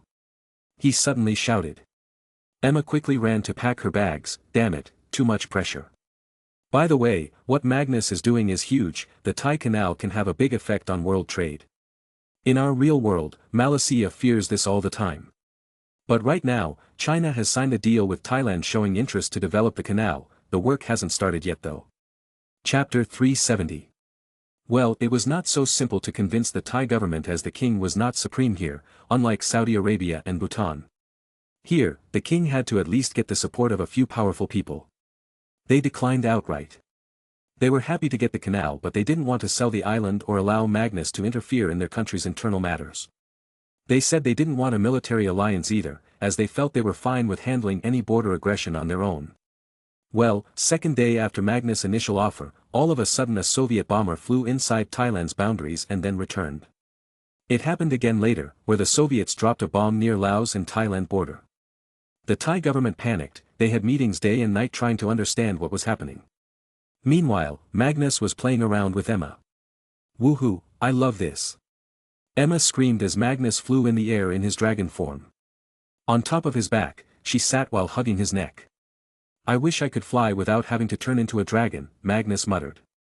Mag, look, is that a magical village? I couldn't see it before, but as soon as we entered this space I could. Emma pointed to the ground. Magnus looked at it. It looked more like old ancient ruins than a village, but it was true that the place was hidden not long ago. Let's check it out, I can see a few people there. Thud. Magnus landed, looking at him. All the people nearby ran as death had come. Emma awkwardly got off from his back and he also started to turn back to his human form. We should not have landed directly here, he said. Too late, look, those guys have wands. Emma pointed. Magnus raised his hand. Hello, fellow wizards. I am Magnus Grant Emery's Pendragon, King of the United Kingdom. I come in peace. Where is the dragon? The wizards asked. It was my animagus form, friends, Magnus replied. Your animagus is a dragon? The wizards looked absolutely baffled. But just then, a female wizard among them screeched, Quade, Tethys, he's that wizard. The Golden Child. Magnus was confused. This was the first time he had heard such a name for himself. But seeing how the other wizards reacted to that name, he reckoned that for these people it was common. Golden Child what? He asked. I am Vipada Suksabijai. Sir, I'm a big fan, I have read every book about you. We call you Golden Child because of your golden hair and your background, being descendant of Great Merlin. Can I have an autograph? She was fangirling. Sure, he went ahead and spoke with all of them. It turned out to be one of the thousands of such small communities spread across Thailand. They had no ministry or such thing. This one village had about 300 people living in it. They were very warm to him and invited Magnus and Emma for a nice dinner. He agreed with them. It was good to create warm relations with wizards around the world. Their small village had everything a normal person would need: food, water and warmth in winters. But in terms of a magical community, they lacked things such as basic potions, books and education. Currently, they teach their kids on their own as there are no big schools in the region that accept international students. Major schools in India and China didn't accept foreigners from countries other than those they shared their boundaries with. This left Japan as the only other major school, but they were very conservative and didn't take in anyone other than Japanese wizards. Korea had one big school, open for both North and South Korean wizards, as wizards had no divides among themselves. This left most of Southeast Asia on their own, and some countries did have smaller wizarding schools but they were localized. Thailand had none, Vietnam had none. When Magnus heard about this problem, he had a marvelous idea. Wait a minute, I can create smaller branches of Hogwarts around the world. I can open one in Zimbabwe and make it a partner with Wagadu School in Uganda. It's the largest of 11 major schools. For Asia, Brunei is about to join the United Kingdom as one. I will create a sister of Hogwarts there, huge in size and same in quality. It will cater to the whole region: Thailand, Laos, Vietnam, Cambodia, Malaysia, Philippines, Taiwan and Indonesia. We can have major exchange programs between the two Hogwarts. This will bring together the entire Southeast Asian wizarding community closer to the British side. The idea was hella revolutionary and this served his grand purpose, but, I guess it's time I take over Hogwarts Board of Governors. He celebrated with them. These people were sweet and respectful to Magnus. I will open a magical potions and items shop in Bangkok later. You all can buy stuff at a normal price later. Spread the word to other wizards too. Magnus gave them this gift before leaving for Cambodia, which was now his own stronghold. Cambodia was now a democracy, and all communist ideologies were rooted out with the help of obliviators. It was simple to do. They just caught all the communist influencers, the big leaders, and turned them into socio-capitalists. They started preaching this new thing and people followed like sheep. His dragon service members showed him around, what they were doing and preparing for. They were going to open the economy soon, first only allowing low-level manufacturers to set up factories here so that people can get employment. Since the education level was not high, complex production would not really happen. The aim was to first empower the people while providing education. Satisfied, Magnus headed to spend Emma's birthday with her on an empty seaside resort. His gift to her was not something expensive, but very simple. All right, my beautiful girl, you sit here and just watch me cook. Today you will eat food made exclusively by this king. Only a select few have this privilege in this world. She smiled widely and lovingly while looking at him. I am blessed then. What are you cooking though? A nice candlelight dinner. But I will make a pizza, he said. Can't wait. She chirped happily. Calm music played as Magnus cooked. The sound of the grill and food frying on it was music to ears. With the view of the sunset it got even better. With a chef's hat and apron, Magnus cooked masterfully. Use of magic was abundant too. as he hovered over various utensils. After an hour and a half, the sun fully disappeared and the starry sky appeared. By the sea, Magnus set up the table on a wooden platform. He put some candles on it and a pot of flowers. It only took him 5 minutes to set everything up. Once done, he called Emma. "Come with me, Emma." She had changed clothes, now wore a pretty red dress, and with her red lipstick, it was a perfect match. Magnus didn't wear anything special, just some jeans and a black hoodie. Yet, she complimented him. "You know, you look so much hotter in casual clothes." He chuckled, "And you look hot in anything you wear." She showed a rare blush on her face. "Let's eat, it will get cold otherwise." And they did. His cooking was not really a top tier, but she didn't mind. They talked about their lives, their dreams, and laughed together. Soon, they ended the dinner with tasty ice cream. Snap! Magnus made all the stuff from the table disappear, clearing the way to move on to the next stage, the gifts.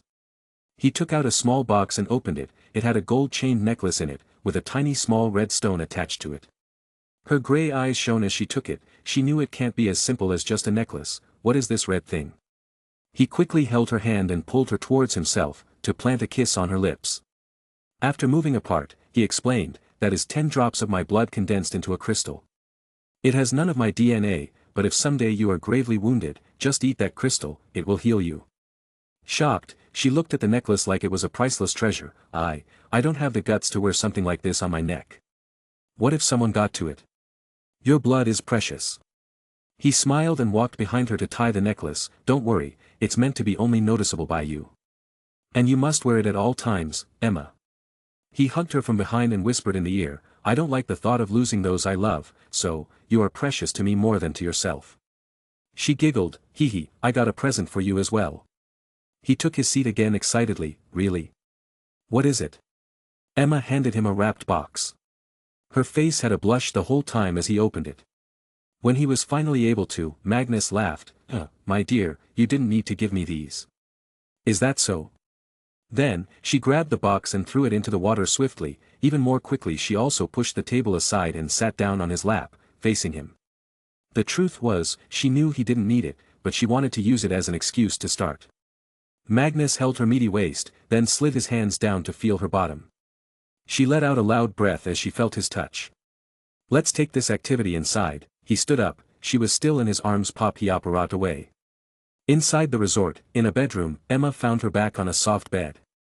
She continued to look into his deep blue eyes, while Magnus did the same. A barrage of wet deep kisses soon followed. A few moments later, he slid her dress down, completely out of the way. He could have used magic to get rid of clothes, but this was more fun. Now, she was in front of his eyes, all for himself to feast on. She didn't hide anything either, openly accepting the appreciation in his eyes. "My turn." Magnus took off his hoodie, revealing the well-built muscular body. However, his smile soon faded as Emma caressed her hand on his abs and chest, all over the many scars on his front.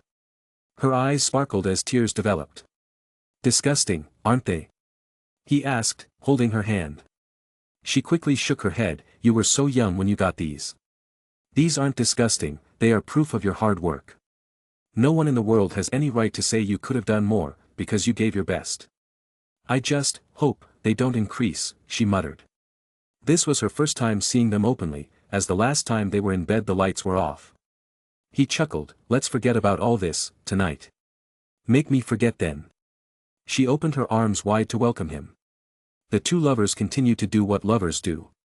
Emma finally touched Magnus' back and realized that it was completely covered in scars, some as wide as his whole back. She couldn't imagine how much it must have hurt, but she didn't speak anymore and tried to forget all this in the new pleasure she felt that night. The night was long and silent. It was a first for both, but inside their room, they moved in rhythm until the morning, enjoying one another to their heart's content as they explored each other's bodies to each and every extent. Chapter 371. They didn't wake up the next day until afternoon. Holding on to each other in arms and feeling the warmth, they felt too comfortable. Not to mention, they didn't rest the entire night and felt sleepy. "Wake up, Mag. I will make lunch, you take a bath," she suggested. Not so fast." He lifted her in his arms and went together to the bathroom. "It's time for some morning exercise." She sighed. "You know what, you're going to break me, but I dared to love a dragon, I should prepare to face his wrath as well." And they went for a few more rounds. 2 hours later they came out and got dressed in normal clothes. The two were enjoying this calm, secluded life a lot. They stayed there for 3 more days, having fun at any time of the day. Basically, they only rested to cook and eat. It was too good to be so young and full of energy. On their 5th day in the resort, Magnus got a call from Adrian that the Thai king wanted to talk, so he had to return with Emma with a sad heart. But, the two were in 6th year and had their own rooms, there was no way they would leave each other alone on any day anymore. At the royal palace, once again he was face to face with the king. The Soviets had scared him shitless as they had no idea why they were doing this. They couldn't even suspect Magnus as he stood against everything that the Soviet communists believed in. "So, what have you decided?" Magnus asked. "We have had some discussions and we agree with most of your offers. However, we cannot allow you to interfere in the affairs of our land." Magnus stopped him right there. "Thanks for wasting my time, see you maybe never. If your people had the ability to make something out of a nation of untapped resources with a population of 40 million, you'd have already done it. You all are incapable, that is why you are facing all the protests against you. Here I am offering to turn your country into a middle-income country, but you want to reject. Tell me, why should I invest in a country whose policies don't align with the future prospects? Policies that will harm my business? What I am offering is the greatest deal there is, you will become a ceremonial monarch, just like Queen Elizabeth, and live an awesome life. Your government will become a true democracy, communism will be rooted out and your army will be under the government at all times. Does this sound like I am harming your nation? No, but how do you believe that I trust you? Your nation has a history of subjugating other nations, enslaving them in the name of colonizing and taking away all the wealth." King Adulyadej said. Magnus knew this would come someday. How can you trust that your generals and advisors will do good and bring prosperity? Every single nation in the world has a bad past, but that past does not define today. I abhor what happened in the past, and colonizing a country is the least of my interest. If I wanted to colonize you, I'd first pay your enemies to cripple you, then come as a friend but with devilish intentions. Saudi Arabia, Zimbabwe, Bhutan, Mozambique are benefiting from partnering with me. Well, the final decision is on you. I may sound bullish, but I will be the one spending billions on your nation, so if you don't agree to my terms then the deal is off. Too bullish, that was all King Adulyadej could think of. But this was the truth, Magnus would be spending what was 14% of his country's total GDP. Regarding the lease of the island, we cannot make it 300 years, 100 at max. You are being shrewd now. I am providing your nation with a security umbrella. Fine, 250 is all I can do. Magnus returned. The best I can do is 150. King Adulyadej haggled. Okay, 400 years, deal. Magnus replied, bringing his hand forward. In the illusion that his number was accepted, King Adulyadej shook it, only to realize it soon after. Wait a fucking minute, he looked at Magnus' face that was uncontrollably holding laughter. That's absurd, King Magnus. Ha ha ha, exactly, you're haggling too much, it's absurd. 300 years was a well-calculated number, but I agreed to bring it down to 250, and you still want more. Magnus sounded like he was friends with the guy. King Adulyadej sighed, 220 is the last offer, it's a small island but 500 Thai people still live there. You must ensure that they are not harmed. Magnus nodded, this was acceptable, sure, we will give each of them 1,500 pounds, it's enough to help them buy a nice home and even land in any place in the whole country. I don't want any conflicts between locals and my people, so they will need to move. Happily, of course. Magnus would have agreed for 202, but King Adulyadej himself wanted to make it 220, so who was he to ask? It was his strategy from the start. 300 was a crazy number, he just played with his mind. First, he made him feel friendly, then made him feel like he was winning the game. Magnus shook hands with him, the rest was to be done by the diplomats, all the documents will be generated and then signed. Edgar was already here, so he was able to make documents for the canal deal as well. His signatures were not needed as he was just a crown prince and had no authority. However, what he did indeed sent shockwaves throughout the West, especially the UK and the US. The US was more shocked though, as they were trying so hard to stop communism from spreading in Asia, and here was Magnus, who had brought Thailand into the Western influence so easily. CIA and the president also knew who was behind the recent bomb blast and killing of the Cambodian dictator and subsequent formation of democratic government. They decided to turn a blind eye to everything as it served their best interests. Meanwhile, in the UK, people were happy that the UK was stepping up its world game, while the economists were positive about the trade agreements and the investments. The most shocking, however, was the military alliance and the lease of an island close to the canal. The island practically would give the UK a view of the canal to see what was entering and leaving. In the coming days, more shocking news will come from Thailand. The king will give up all his powers and play a role similar to the British Queen. Not just that, he also amended a new law that a king can only marry one wife at a time and that the right to the throne was to the firstborn, be it a male or a female. A few generals disappeared overnight, the rest took retirement. New democratic political parties were formed, communist ones were banned, with its leaders being brainwashed by obliviators to become socio-capitalists. Yes, Magnus could be called an authoritarian at this point, but the world needed a push or else it just wouldn't move. Their trip came to an end with this. Magnus and Emma boarded a private jet to return to the UK. They had the entire plane for themselves as it was owned by Future Tech. If the US had IBM and Hewlett-Packard, then the UK had Future Tech, which was much more than a mere computer company. They had spent their whole week on a holiday. Magnus was very missed in the school, especially by the Slytherins, as he was their star. After returning, he quickly went to his room, left his luggage and gathered with Ragnar and Severus in the Slytherin common room. "Anything worth mentioning that happened this week?" he inquired. Ragnar answered while reading a book, Gilderoy Lockhart proposed to a seventh-year Hufflepuff. He was turned down in front of the entire school in the common room. Sirius tried to make James and Lily break up because he was jealous. I was able to figure out a way to decompose plastic into a thick paste that can solidify and become very strong. Severus was able to create a truth detector suitcase for Meta and the UK police's new secret special wizard division. Damn, Gilderoy tried his luck on a seventh year while being in the second year. Is he that stupid? Magnus muttered in shock. Nothing else was too shocking to him. He knew how Sirius was, so that was expected, and about the new inventions, well, they happen now and then. However, just then his eyes fell on the book Ragnar was reading. He snatched it. What the fuck is this? Sun Tzu, The Art of Whores. What is this about? Ragnar shrugged and drank sherbet. I don't know, I just found it in Argus Filch's trash collection room. The dude's pretty chill with us, told me how thankful he is to you. Magnus nodded and read the book. It had some really weird quotes. The supreme art of whoring is to subdue the enemy without touching. Appear horny when you are calm, and calm when you are horny. Let your ass be impenetrable as night, and when you move, fall on dicks like a hammer. Victorious warriors fuck first and then love, while defeated warriors love first and then seek to fuck for eternity, only to get scammed. A shoulder to cry on becomes a dick to ride on. To know your whores, you must become a whore. Treat your men as you would your own beloved whores. And they will follow you into the deepest valley. When you surround an army of cocks, leave some asses open. Do not press a desperate foe too hard, let them come. Oh, degree. He and Severus looked at Ragnar's face. Then Magnus laughed loudly. Wahahaha, what the hell is this? Damn, this is funny. Ah, my stomach hurts. Burn this holy text, my brother, in your mind. Chapter 372. London. Future Tech was the pride of the country. It was making things that none asked for, but they sure did make the world better.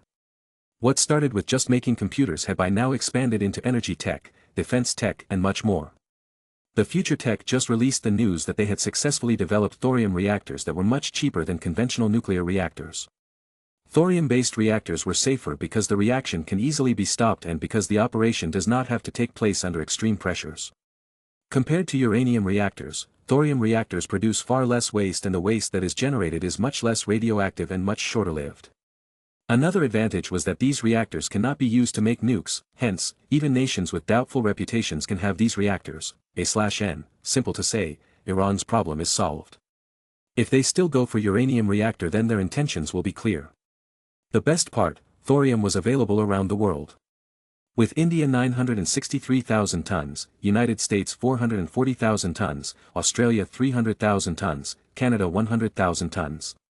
All these were friendly countries that would not mind sharing their thorium with the UK. Not to mention, many African countries also had them.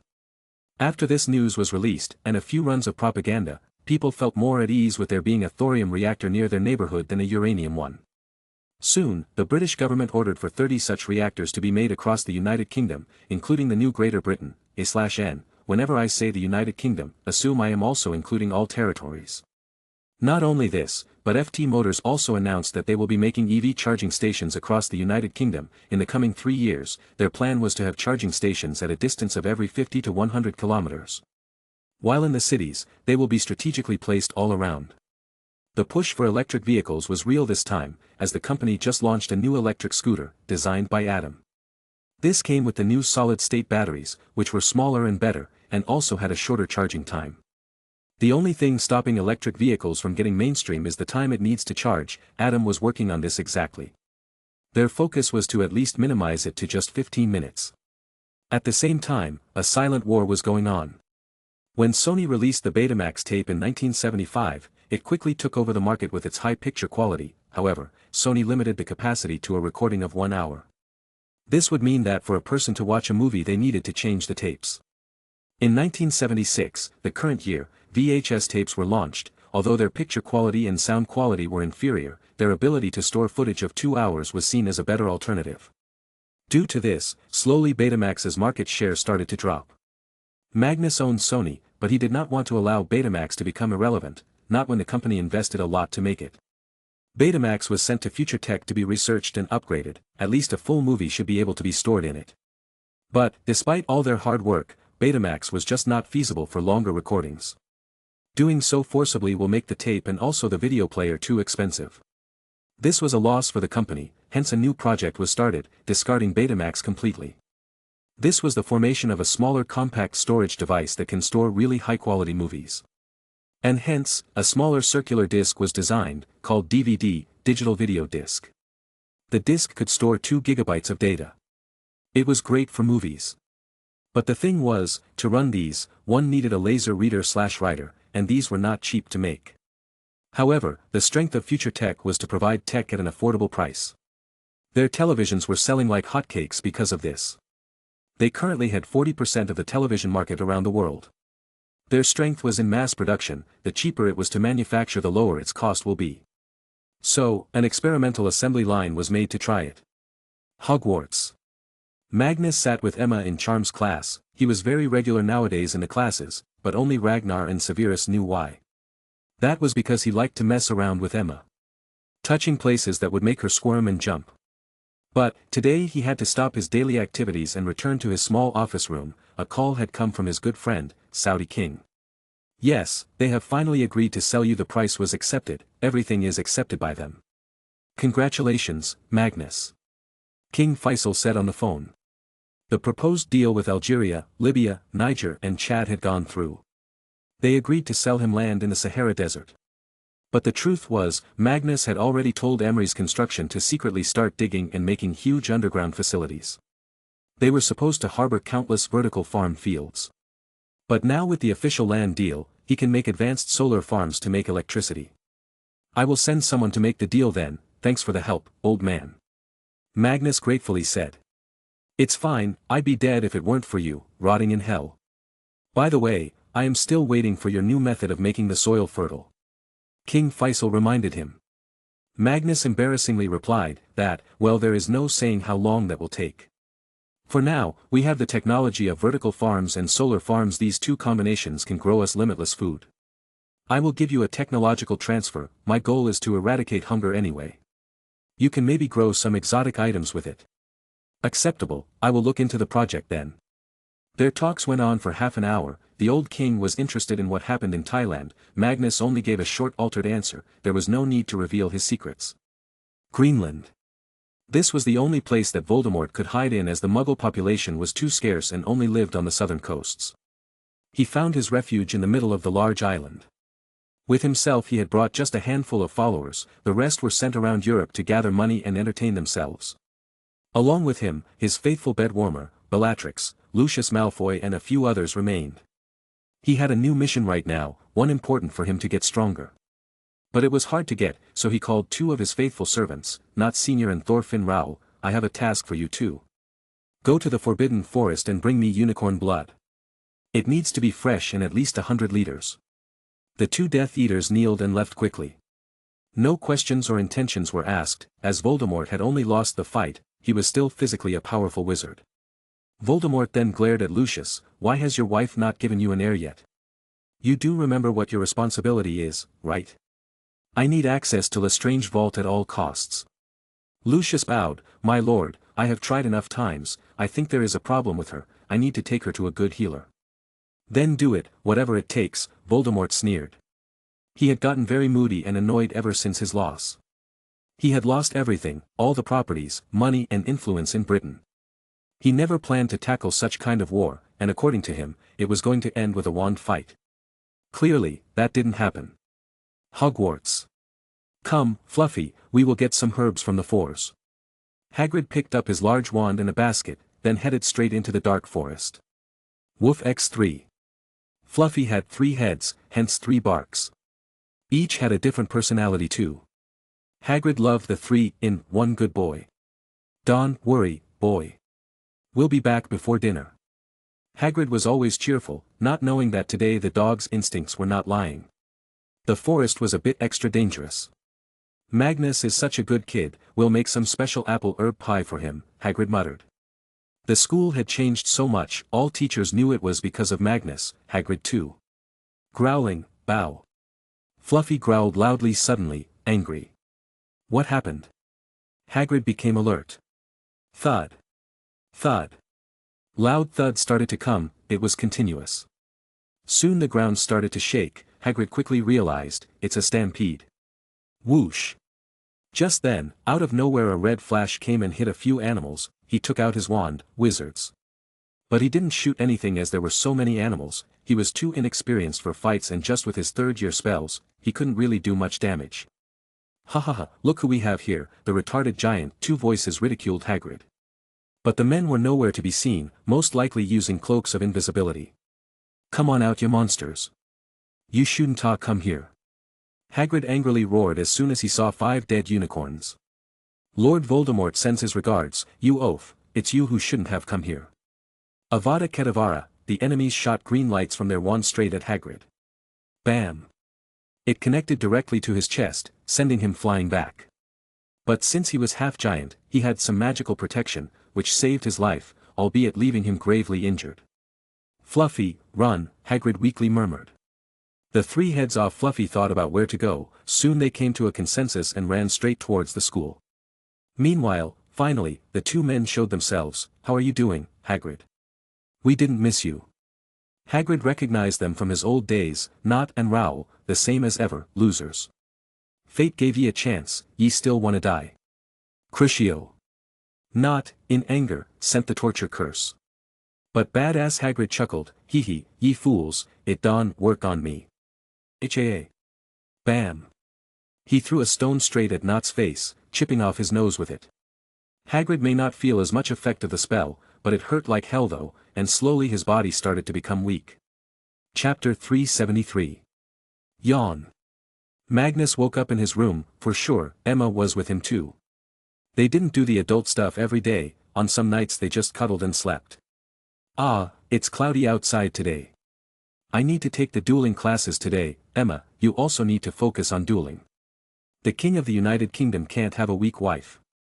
He said. She rolled over the bed and got up, I have asked Ragnar to make me magic bombs to drop from brooms. I am also working on an amazing new thing. A broom that I can control with my mind. Now, bear with me, what if I can make the brooms charmed and enchanted to teeth while they look like sharp arrows? Even better, they are as small as an arm. Thin and faster than one can see. Magnus only took 5 seconds to realize the great deadlines of this weapon. Damn, it will be like your own bullet that you can control from your mind. Yes, but you will need to help me with the charms, she requested. He kissed her lips and headed out of the room, anything for your highness. Wait. Help me get to my room first, she shouted. She couldn't really walk to her room now. Whoosh. Magnus sent out a small weak spell and all 5 of his opponents fell down. Note, never ever think you can overpower your enemy just because you have the numbers. Always consider yourself just a bunch of hyenas fighting against a lion. Hyenas fight and hunt in packs, even a lion can be defeated or outsmarted by them. You fought me like a pack of street dogs.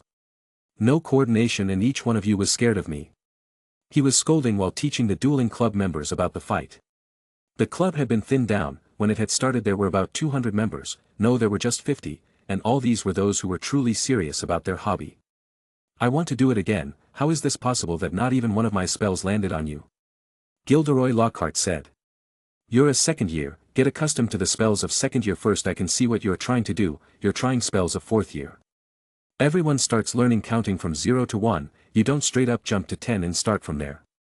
Magnus scolded him. I am proficient in all kinds of spells, I am a prodigy in magic, Gilderoy claimed. Magnus sighed, this was a weekly occurrence, Gilderoy and his bullshit proclamations. And who told you this? Your mother. Before the age of 10, I didn't even know I had magic in me. Yet I am this strong. At the age of 11, I was able to beat 5 wizards in a death match. You are 12, then why are you not even able to defeat a third-year student? There is no harm in admitting one's shortcomings, because if you don't accept there is a problem, you will never be able to solve it. He genuinely tried to teach him. Be dumb or not, Gilderoy was a Slytherin, and every Slytherin was his friend. But, I am not supposed to be mediocre, I am supposed to be the best, Gilderoy said with a depressed face. Magnus could understand his feelings, the kid had put his expectations from himself so high that when the reality hit him he couldn't accept it. That made him try even harder and eventually end up being so pathetic. Listen, any wizard can get stronger, if not Dumbledore's level then surely Professor McGonagall's level. But, for that, you need to be diligent in your studies and honest with yourself. Every single student in Slytherin gets classes from me, Ragnar and Severus, along with our special study material. It has helped so many to become better. You can too, that is if you let go of your inflated ego and see for what truly is. Magnus lectured. Gilderoy silently nodded, looking down at his feet in shame. His actions and thoughts were so clear to Magnus that he could not even say Magnus was wrong. Okay. After saying that much, he ran away. Magnus continued the class for a few more hours, they rarely get one every week anyway, so it was better to teach whatever he could in one day. Ragnar didn't join, as his fighting style wasn't really suited for this class. He used swords and potions to kill people. Severus was there though, along with James and Lily. They said they wanted to get stronger so they could protect themselves. He didn't deny them. Professor Flitwick kept a vague eye on the class, coming there every once in a while. He had basically given it up to Magnus completely, knowing he was already a better duelist than him. Fluffy, the poor three-headed dog, ran as fast as he could. Not many knew about his existence, so when the students of Hogwarts saw him entering the school they were terrified, girls screamed and boys took out their wands. Fluffy was scared, he was no match for these wizards, but he knew he must save Hagrid, his dad. And the only person who could understand him was in the school. All 3 of his heads barked madly, hoping that he would be heard. At the same time, he feared that someone would hurt him. His way into the school was blocked by a few senior male wizards. Bow. Grr. Stay back from the beast. A few boys shouted. However, ignoring everything, one girl ran straight to the dog. Emma was on her way to the Great Hall for dinner when she heard the barks. It ended up being the right decision to come here. Emma. Stay back, some boys warned her out of goodwill. But she ignored them and patted Fluffy's heads. What happened, Fluffy? Noticing the fear in the dog's eyes, she knew what she must do. Sending a small amount of magic into her ring that Magnus gifted her last year, she talked to him directly. Mag, quickly come to the west exit, Fluffy is here, he looks very scared. Magnus didn't even reply and just dashed out as quick as he could. Fluffy was a daring dog, if something could scare him, then it must be crazy deadly.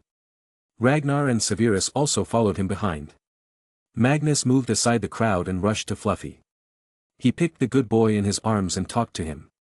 What happened, boy? Fluffy was not of the same intelligence as Duck, he was a common animal with low-level intelligence. Dad, danger, help.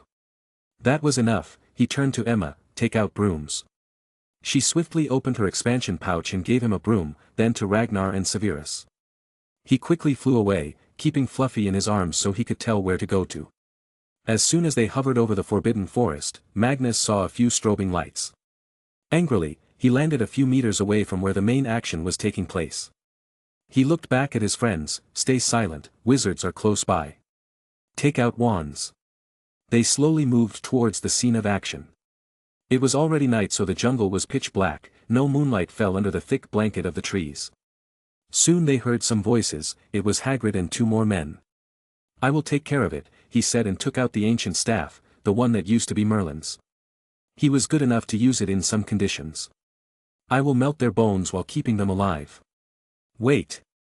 But when he suddenly looked to his right, he he felt a third presence there. He rushed to this one, wanting to deal with the sneaky bitch. "Come out now, I know you're in there." They could only notice a hooded figure. It seemed shocked that it was found out. Magnus pointed to his staff, "I will kill you if you don't speak." All of a sudden Magnus exclaimed, his face appearing horrified. He turned to Severus, "Quick! Obliviate my past 5 minutes of memory. Now!" They were shocked beyond anything. But Severus trusted him, "Keep your shields down." He did exactly that and allowed 5 minutes of his memories to be removed. He just looked around after that. Hagrid! Exclaiming loudly, he caught the attention of the two attackers. Chapter 374. Alternate Universe, Future Magnus World. Magnus and his friends rushed to Hagrid. They found the attackers and quickly killed them, but that wasn't the end. They found Hagrid's body, beaten and battered. Blood all around like a puddle. Around him were also a few unicorn dead bodies. "No! Ragnar, get me all the potions you have," Magnus shouted. He tried to use all the magic he had to fix the gentle giant. But Severus fell back all of a sudden, horrified by what he found. "Stop it, Magnus. He's no more. I can save him." Magnus didn't quit just yet, as he was using all the magic he knew. There were a lot of deep flesh wounds on his body, many going as deep as his bones. Fluffy sat beside the dead body, putting his head on Hagrid's feet and crying silently. He could already feel that something had gone horribly wrong. We should contact the school. Ragnar sadly blurted. Soon enough, Dumbledore arrived at the place, looking as saddened as Magnus. Hagrid was like a son to him, one who he looked after when he was at his lowest. Hagrid was also one of the most staunch supporters and believers of Dumbledore after all. "I have failed," Dumbledore muttered. Hagrid believed him fully and yet he died. Magnus however was silent for a few hours. The entire school was shocked by what happened. 2 Death Eaters appeared from somewhere and killed Hagrid, also a few unicorns. "He's going to do something, I can already see it." "Be with him," Ragnar told Emma. But Magnus had already done it. He took out his phone and called Adrian, "Bring me the time turner right now." 2 Death Eaters killed Hagrid. That was all he needed to get Adrian to come. Adrian had no reason to deny either, as Magnus was his boss and Hagrid was dear to him as well. The one person who didn't deserve to die the most at the hands of these animals was Hagrid. It was a fact that he never tried to do any harm to anybody. In the middle of the night, Adrian arrived at the school to give him the time turner. "Please use it carefully, try not to get recognized by anyone, especially yourself. And try not to get involved in the situation physically yourself. Using a time turner is a double-edged sword. If done right it can be your greatest help, if done wrong, it can become your worst nightmare. There is a reason why they are banned and under the strict watch of the Ministry. These things have the power to destroy the entire world if in the wrong hands. But even Voldemort has not used them, as he probably understands the dangers as well." "I understand that, Adrian. See you later." Magnus used the time turner to return 5 hours in time. He had no idea when the attack on Hagrid occurred, but he didn't take any chances and went to 7 in the evening, as he was notified by Fluffy at 8. He used apparition to get to the same spot in the jungle and hid. There was no activity, so he guessed that it had not happened by then. "What's that? These bastards are after the unicorns." He realized what was happening, as 2 wizards appeared in his view. But he used his Merlin staff to nullify the damage of their spells and allow the unicorns to only get slightly injured and make them fake death. If he didn't save them even now, then he'd be really ashamed. "I will take all the unicorns in the world to Camelot if their blood is what Voldemort is after," he decided. "Magnus is such a good kid, we'll make some special apple herb pie for him." Hagrid was happily talking to Fluffy. Magnus felt his resolve to save him increased by many times. "Don't worry, big man." Next, as he expected, the 2 wizards saw Hagrid and decided to kill him, but this time, whenever they sent a spell at Hagrid, Magnus would use his overpowered staff to reduce their effects to a degree that they'd only hurt and not injure. But he also quickly made Hagrid fall unconscious to make the attackers feel like they had won. There was a really important thing needed to know if one was going to recent past to change something by using a time turner. The biggest rule was that it must always be a perfect loop. Because if it isn't, it will mess up the entire timeline and your own timeline will not get the results of what you did. Instead, a new timeline will start up, different from yours. The easiest way to make a perfect loop was to achieve your goals in a way that the effects of your work appear after the time when you use the time turner has passed. In short, the future Magnus had to do something that the Magnus in the past still sees Hagrid dead and comes to the past to save Hagrid. He could not kill these two wizards really, so all he could do was silently interfere. The next major thing he needed to do was to somehow make everyone think Hagrid was dead, especially Dumbledore, who would absolutely do a thorough check. However, just then a strange thought came up in his mind. Wait, does this mean that if I were to return, Hagrid would be alive? Since theoretically, I have already done this in another timeline. Fuck. Time travel is so confusing. Shaking his head and letting all these thoughts sit aside, he started to cast his spell, making Hagrid's body basically go in hibernation, with the time set to wake up 5 hours from now. It was a really complex spell that Merlin taught him. He had never even tried it on someone, but at least the only bad thing that could happen with this was the person falling asleep. Once that was done, he decided to head back before the current Magnus arrived. However, he was found out. Fuck me and my crazy senses. He was exhausted from using Merlin's wand and didn't want to fight himself. It would go on for too long. So he tried to send a mental message to himself. It was easy as he knew the defenses of his own mind. You dumb shit, I am you from the future. Quick, obliviate yourself or you will mess up everything. Magnus from the past seemed shocked but believed the words spoken to his mind. He turned to Severus and demanded that he be obliviated.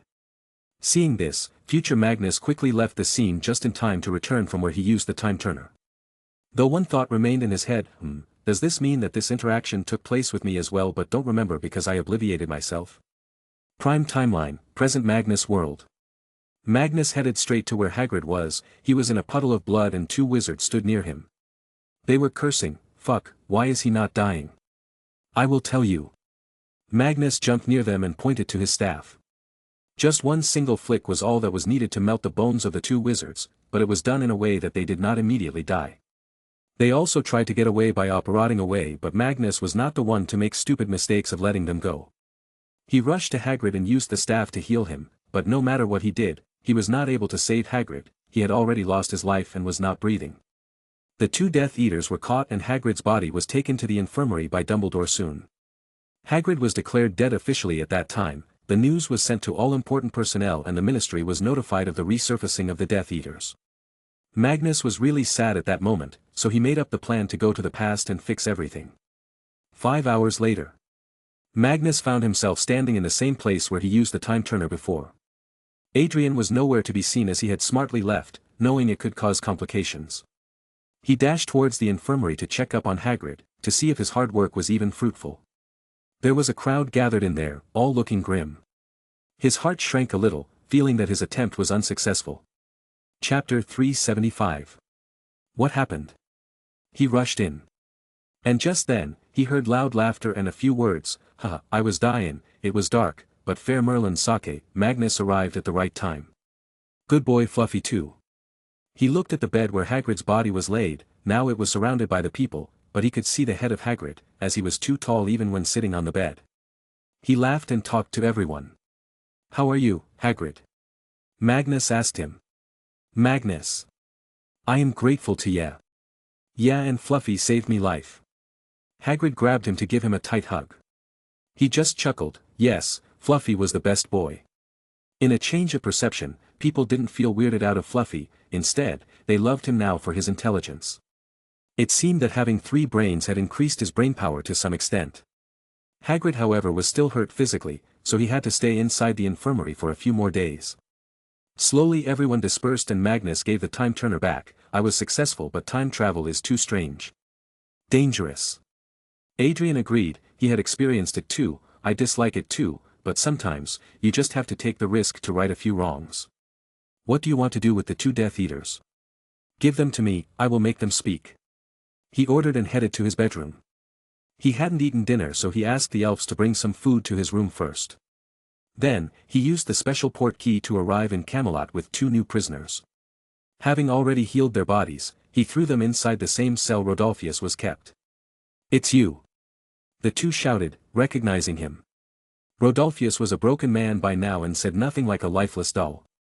The 2 new Death Eaters were actually sacred after seeing him. Get all the information about Voldemort out of them at all costs, Magnus ordered the goblins. Don't worry, your majesty, we will skin them alive, chop their cocks and feed them. The 2 goblins dutifully saluted. Next morning. Magnus received a letter from lovely Summer. It came from the Weasley family. It turns out, they had another son. Damn, I thought the magic reproduction theory said producing magical children for wizards is hard. Surely something to discuss in the next slug club, he muttered to himself. Anyway, the letter invited him to their small celebration in December, during his holidays. He decided to go. He wanted to take blood samples of Arthur and Molly Weasley, in the hope that maybe they can help his inability to make babies. YAWN. It's Sunday, why did you wake up so early? What the fuck? Magnus turned around quickly, only to see Emma, still in her uniform, sleeping beside him. When did you come? I remember going to sleep alone. He asked her. Oh. Emma silently stared at her face as if he was the biggest fool out there. Are you drunk? Look around you, it's my room. Look around he did, but it didn't give him any assurance. I don't remember coming here. You came just after I went to sleep, too tired to change clothes. You jumped in the bed and hugged me like a body pillow. Damn it, you squeezed the soul out of me, and what's with all the kicking and punching? She blurted non-stop. He frowned. Shit, boys aren't allowed inside girls' dorms. Now Dumbledore probably knows I sleep here. He probably thinks we did it. But didn't half of the school knows we do it? She asked in wonder. There's a difference, Emma. An open secret is still called a secret for some reason. By the way, thanks, had the best sleep tonight while hugging you. Nice poster of my face by the way. He left a peck on her forehead and vanished from the spot. Emma, embarrassed that she still hadn't taken down the posters from her crushing days, hid her face under the blanket.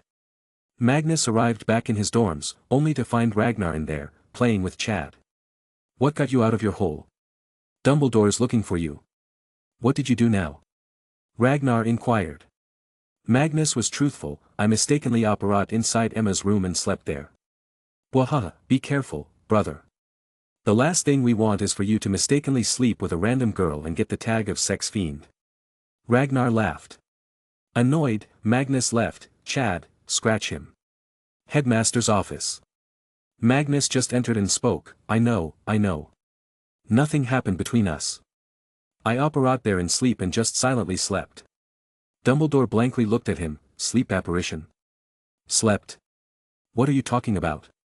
Wait, don't you get notification whenever a boy gets inside girls' dorms? He asked. Dumbledore shrugged. Do you expect me to read the rule violation book every day? I just use it to make an example every once in a while. It keeps most in line. Ting. Old Dumbledore felt something touching his mental shield lightly. It wasn't an attack. Are you trying to obliviate me? Fuck. Why are you so overpowered, old man?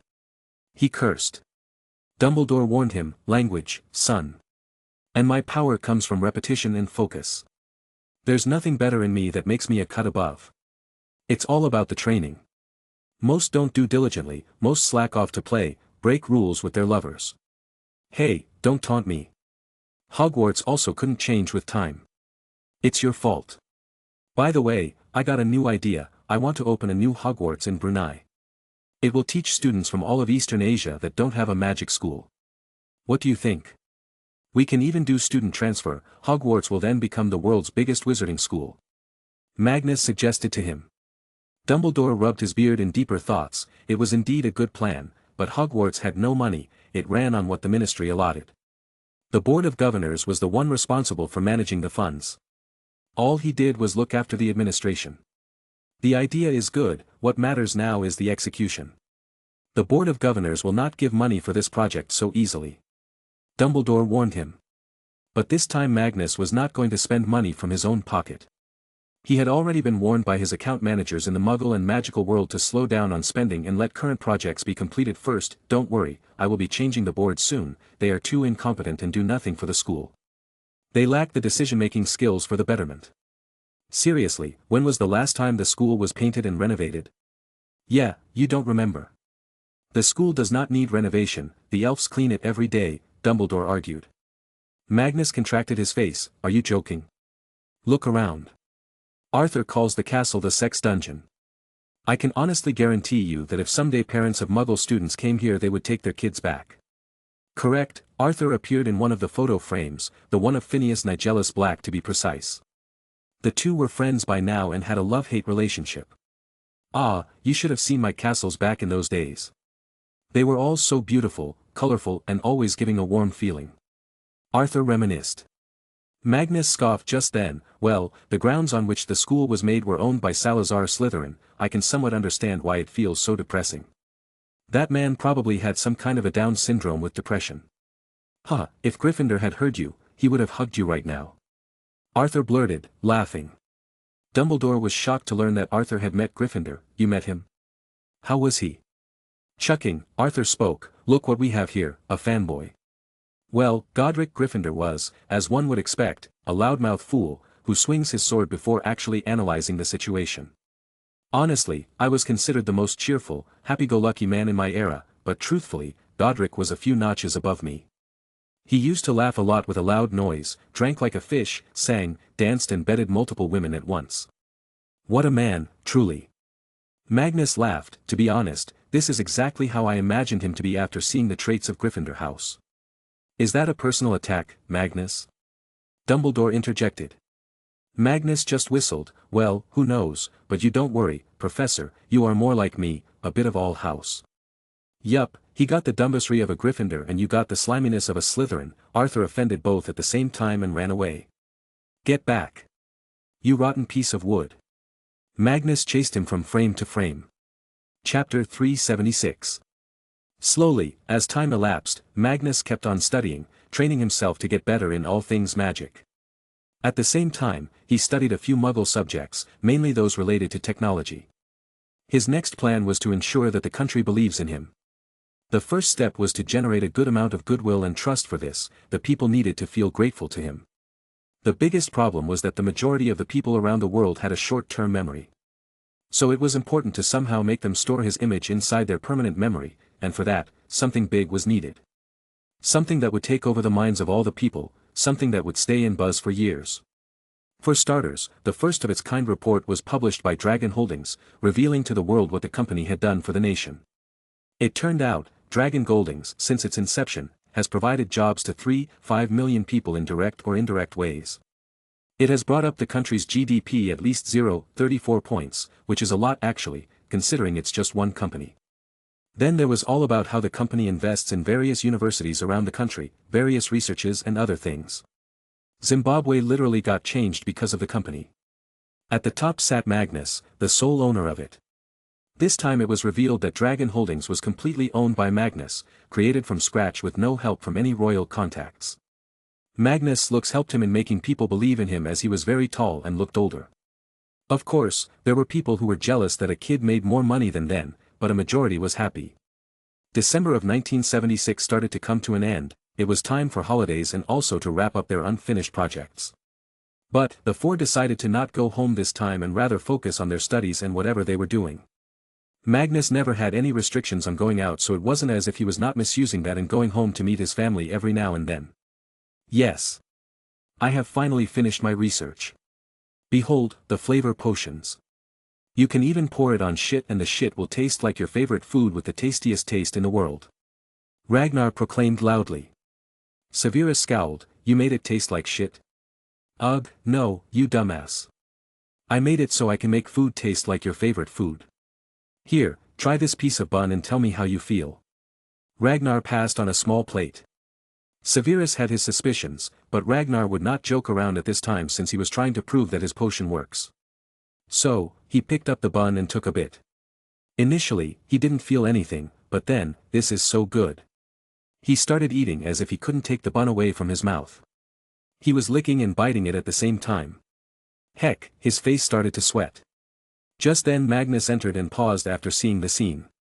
Smirking, he took out a camera, flash, and the scene was now immortalized forever. What's happening? Here, taste this, I made a new potion that makes food better. Ragnar handed him a bun as well. As soon as he took a bite, his eyes shined and he gulped the whole thing down in one go. God damn, that was the best taste I have ever experienced. It was like heaven on my tongue. Hee hee, it's all about the brain. I read the books about human biology you have me. I learned about the part of the brain that handles taste, then I just tried to influence that part of the head. It seems I was successful. Ragnar cheered. Magnus was proud of him. You are crazy, I don't think even the Muggle medical science has done this.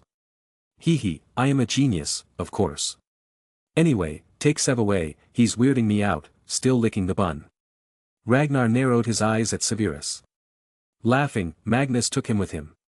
It took him a few more seconds to end the bun. It was magical. It was magic indeed. Anyway, something new?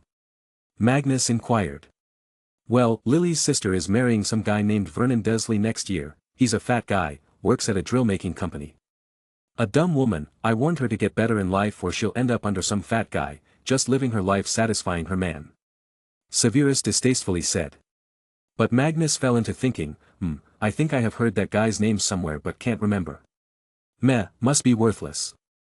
Anyway, come with me, Emma is making my favorite pancakes. You two act like married couples. Turn it down a bit, man. Severus suggested but didn't reject the invitation. Magnus put his arm around Severus' shoulder. Oh come on, I love that girl. Besides, the school is empty now, I can be as open as I want. By the way, maybe someday you can become a teacher here and teach my kids. You're 16, already planning kids? Severus was dumbfounded. Magnus embarrassingly rubbed his hair. 17, I'm turning 17 next month. And to be honest, I'm the hottest bastard alive right now, and Emma is also really pretty.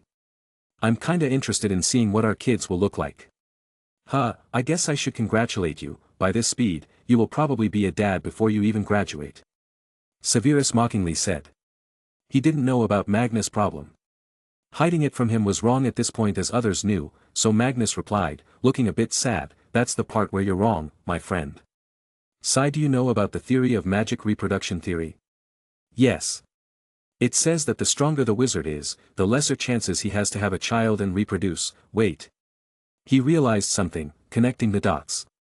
Yup, all the power I have, all this inheritance, this is the cost I can't become a father. Merlin couldn't, King Arthur couldn't. But, I am not going to quit trying, one day I will fix myself and have a sweet little daughter and son. Magnus firmly promised himself. Sai, sometimes, I envy your optimism. But if I can help, I will. And if you really are someday able to have a baby, I will absolutely become a teacher in the school.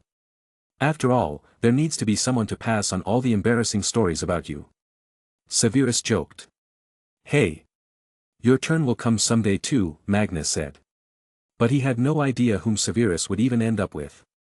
Somewhere in the UK. Secret underground facilities were across the entire country, most of them were made and owned by future tech industries. In one of them, Bobby lived these days. He was going hard on his research and building of a rocket engine. Being a great physicist and engineer, he knew that if anyone, he could do it. He would give the United Kingdom its own homemade cryogenic engine. This engine will one day take him to the moon. Initially, Bobby was in no hurry to make this, but after helium-3 was found there and the fusion reactor getting such a big money backer as Magnus, he knew that he needed to do it. Another reason was that he wanted to test Magnus' theory of magic. If they were able to use the port key on the moon, then they can set up mining on the moon as fast as possible. Everything will change if that happens. But, right now, he had his own worries. Only the USA had this complex technology right now, the USSR had just developed it and was testing it. The tech was so important that one would kill for it. And that was his worry. Bobby had instructions not to rely on the United States as much as possible. However, the USA was putting pressure on the British government to push future tech to start a collaboration with NASA. For Bobby, this was unacceptable because his tech development had too many secrets, like magic and much more. He just ignored the Americans and kept on working on his engine, hoping that NASA will leave him alone soon. However, what he didn't was that he invited someone even worse than NASA now. The CIA was an agency that had no oversight, it worked with the power vested into it by the US President's office. In fact, the CIA was allowed to conduct missions without the US President's nod if it's an emergency. All the political problems will be handled by the President's office for them. However, one could only hope that they did their homework this time. Or they might end up becoming DIA, Dead Intelligence Agency. Chapter 377. There was another reason why Magnus didn't head home this Christmas. It was because he wanted to use it as his cover. It was to fool the world into thinking that he was not at home, and those who knew about magic would think he was in Hogwarts. While his real plan was to head to South Korea. He could not wait anymore. It was a fact that the Soviet Union was getting weaker, but at the same time, China was getting stronger. North Korea was under the influence of China, and if China became too strong, it would be impossible to bring down the communist dictatorial regime. In the middle of the holidays, he packed his bag and left for Myanmar first there. a dictatorship was going on under the military, the country shared its border with Thailand, it was unacceptable that any weak links be left in the entire region. Hence, he needed to dispose of them as well. Dealing with such small underdeveloped countries and their dictators was very easy for Magnus. They had no real weapons or power to defy him, their reign can only work on the poor civilians. He arrived there with his dragon service team. It was one of the field teams, each such team consists of 2 charms experts, 1 legilimency expert, 1 transfiguration expert, 1 potions expert, 1 healer, and 4 hit wizards. Basically, one team was enough to handle any small nation. But Magnus decided to help with that, as he would use his staff for practice. They quickly started rounding off all the military generals, every single one of them got their minds read, out of 67 generals, about 60 of them were killed for their actions. This made sure that the entire army under the dictator was a headless corpse. Then, they went after the dictator, the top general. They were not killed, they were caught and would later be trialed democratically. After that, he went straight to Seoul. Unification of Korea was a good idea, but not at the moment. Why? Well, South Korea itself had a military dictator right now. Its current president, Park Chung-hee, was a military general once, who ruled the country as a de facto military dictator. After serving for 2 years as chairman of the military junta, the Supreme Council for National Reconstruction, he was elected president in 1963. Seeking to bring South Korea into the developed world, Park began a series of economic policies that brought rapid economic growth and industrialization to the nation that eventually became known as the Miracle on the Han River. South Korea possessed one of the fastest-growing national economies during the 1960s and 1970s as a result. It was a fact that the man was popular, he was not like other dictators, he was not self-centric and only interested in ruling, he wanted to bring prosperity to his country. However, things had started to change, he was no longer popular, protests were occurring and the president was using the military to silence them. How was Magnus supposed to make the northern folks join the south? What if some sort of discriminatory feelings took over them? To do exactly this, he needed to first brainwash the president into giving up his position in the next elections, openly declaring now that this is his last term, and it will stop all the protests. The prospect of having a reunified Korea was palatable not just to Park Chung-hee but to his entire cabinet. Most of the people who heard about this idea agreed immediately. Park Chung-hee, meanwhile, was happy, because if the reunification happened during his term then he would be immortalized in Korean history. The name of Dragon Service Chief in the region was Lance. He briefed Magnus about everything in private. Sir, North Korea is perhaps the toughest nut to crack. Unlike other nations, the North Korean dictator has a good grip over its wizarding population. Nearly all wizards are also government employees, even serving in their armed forces. If we want to defeat them, then a magical conflict is inevitable. I recommend that we bring more people to fight, sir. Lance advised. Certainly, if there was going to be a fight involving wizards, then the situation would be different. However, this was the event he was preparing for. If he can't even bring down a rogue nation like North Korea, then what was the point of his dragon blood, great powers and Merlin's staff? We don't need more people, we need more power. Can we seal off the magical space of the country? I don't want any wizard to be leaving it when we start. Magnus asked him. Lance calculated something quickly, we need 15 more wizards to do it, sir. Good, ask for them then. I will handle the country's wizards. You folks will handle the muggles. One more thing, kill the Kim family, do not leave anybody alive. He ordered. The kids as well? Lance inquired. Magnus scowled, killing kids was not to his taste, he hated it, but it was important to destroy each and every proof of the Kim family's existence. Obliviate the lives of any kid below the age of 16 and drop them into some random orphanage around the world. Got it, sir. Lance saluted and left quickly. Once alone, Magnus took out his satellite phone and called Adrian on a secured line. Yes, I want you to bring the entire Golden Company to South Korea. The operation is to be completely masked. All of them. There are 60,000 men, Magnus. What war are you starting? Adrian asked. I'm in South Korea, the two are going to unite. You know, China won't sit quietly after that, they will try to invade North Korea to reclaim it in the name of their friendship with North Korea. I need men to stop all advances. Bring all the firepower we have, he ordered. Adrian seriously agreed to the instructions and things up. Magnus just sighed silently, hoping that he was doing the right thing. China will become his enemy after what he was about to do, of course, if China agreed, he was ready to make friends again. But the chances of that happening were less. I should also talk to the US president. The UK doesn't have that much political clout yet. I will need as many countries as possible to recognize the reunified Korea as only Korea as soon as the news of the Kim family dying comes. He planned a few steps ahead and called the US president on a safe line. His power was well known by a lot of world leaders by now. One of them was Gerald Ford, who was still taking political benefit from how Magnus destroyed the major mafia from the nation.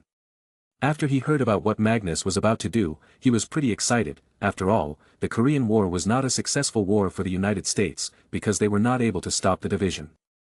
Only a ceasefire was signed, meaning that the two Koreas were still in a state of war. You give us the signal, I will send the entire Pacific Fleet to secure the waters around Korea. The Chinese won't provoke us in waters, the Soviets are the only problematic folks. Gerald Ford told Magnus. But, for this, a plan was already in motion. Don't worry, Mr. President, I have already devised a plan. You can rest assured, the Soviets won't be able to do anything in the sea. However, I don't want the US to take all the achievements for it. It will be 20% you, 80% the UK. I am the one sending men there, after all. I will be the one fighting their wizards. Gerald Ford, for a man already nervous that he would never win a second term, was happy for even getting named. Acceptable. I wish you luck. After this, he prepared the UK for what was to come. It has to be the UK government to announce what has happened and how their effort has brought peace to the Korean peninsula, bringing people out of poverty and providing food to those starving. Large ships full of grains and life-saving medicines were already being prepared. After this whole operation, the real battle would start. It was to make the North Korean population believe that the West is not the enemy, that the South is not the enemy. This can only be done by showing humanity. Chapter 378. As the time of the attack was decided, all they had to do was make it surprising and take the country by storm. Magnus decided to use some of his assets from Camelot. The goblins and the Vela were the most useful. Vela were going to lure the wizards into traps. Then it will be decided whether to let those wizards live or not. The focus was on bringing as little destruction as possible. It was important that the people of North Korea do not see them as subjugators but instead liberators. On December 23, 1976, at 4 a.m. in the morning, the forces gathered around. The 60,000-strong forces of the Golden Company had arrived to quickly take over the Sino-Korean border, aka China-North Korea border. When they first arrived on the huge aircraft, Magnus was left in shock. Not because of the men, but because of all the big guns they had brought with them. "Where the hell did you get all this?" he asked. Adrian looked at him as if he was dumb. Future Tech Defense has made all this. You didn't go to the Arms Expo a few years ago in the US. By now we have already commissioned a lot of weapons. That includes various kinds of armored vehicles, tanks, guns and protective suits. Damn, I didn't even know. Are we also selling them? He inquired. Yes, but not in big quantities. Bobby is trying to woo the British forces themselves to become his biggest buyers. Then comes other European nations. He's being very careful with whom he sells as we don't want to be seen as a promoter of wars. Adrian explained. It was something new in a capitalistic company. Do we also make planes? Magnus inquired. He was always interested in jets since he was a kid. Which kid isn't? Yes, but it's still in the initial stages of testing. It will take a few years to really make it. By the way, do you understand that after this a lot of countries will be wary of the UK? Adrian warned him. Of course, I know that. But only the communist and dictatorial countries have something to fear me. I mean, look at the president of South Korea. He was a borderline dictator, but I still tolerated him, right? Because he was doing well. Look at King Faisal, I tolerate him because he's a good king. Of course, if his sons aren't good then they too shall get democracy. Magnus firmly replied. It was something to think about for sure. Adrian didn't keep him occupied and let Magnus prepare. Soon after, a team of 30 wizards spread around entire North Korea and set up small ritual sites. Each having a powerful wizard as the source. Combining all of them, they shall create a big ward that blocks all apparition and portkey magic in the region. At 5 a.m. in the morning. The dragon team entered, along with goblins and Vela of Camelot. Generals were being rounded up left and right, not just generals, even some lower-ranked army commanders. Since they had too much power and commanded their own units, they could refuse to admit defeat. Once that happened, Magnus directly headed to Pyongyang. The current leader of North Korea was also the founder of North Korea, Kim Il-sung. The man came to power after the end of Japanese rule in 1945, and he authorized the invasion of South Korea in 1950, triggering an intervention in defense of South Korea by the United Nations, led by the United States. The country was strongly supported by USSR. And funny enough, in the 50s, 60s and just recently, North Korea enjoyed a better living standard than the South, which was going through political and economic crises. But that was going to change. Magnus was not a big fan of democracy. In reality, he had a different goal in bringing democracy to the world and ending communism. One of them was that both these two ideologies stood against each other, leaving no room for ties. The second reason was that someday in the future, Magnus would try to join the world as one. When that happens, it will be easier if all nations were following the same ideologies. Whoosh! As soon as Magnus stepped inside the huge building that looked more like a place, he was attacked by wizards, who were shouting in Korean. Magnus understood them but chose to ignore them. He didn't even flinch and used Merlin's staff as he kept walking in with no care at all. All the spells that would hit him would get bounced off to another wizard who would end up being injured. Magnus was like an impenetrable tank in the middle of soldiers with nothing but simple pistols. "Stand down, I have no fight with you wizards," he announced to them repeatedly. But they were brainwashed or had too many interests tied to the continued rule of the Kim family. Magnus didn't care about them at all. He blasted through every single closed door while taking care of all the muggles and wizards. He didn't kill all of them, but if he found any Kim family member, it was instant death, be it a man or a woman. Only children were spared. With the entire map of the building in his mind, he headed downwards to the basement. But, as his attack had occurred, the North Korean army had sent SOS calls to the Soviets as well as the Chinese. The Soviet Union. Moscow, General Secretary's office. Bam! The door opened and a few men rushed in, panting and their faces pale. "Sir, big news." Leonid Brezhnev, the General Secretary, raised his palm to stop them. "I know, the British have grown a spine, launching an attack on North Korea. I have already met the generals and admirals of the Pacific Fleet. They are to surround South Korea and start bombarding." However, the faces of the men who just came didn't change. The assistant of Leonid Brezhnev spoke, "General Secretary, it's about the commanders of the Pacific Fleet. Their plane crashed as they were headed to the port. 90% of the commanders of the Pacific Fleet have been killed in the crash." Leonid Brezhnev's face changed. It wasn't just a frown, it was fear now.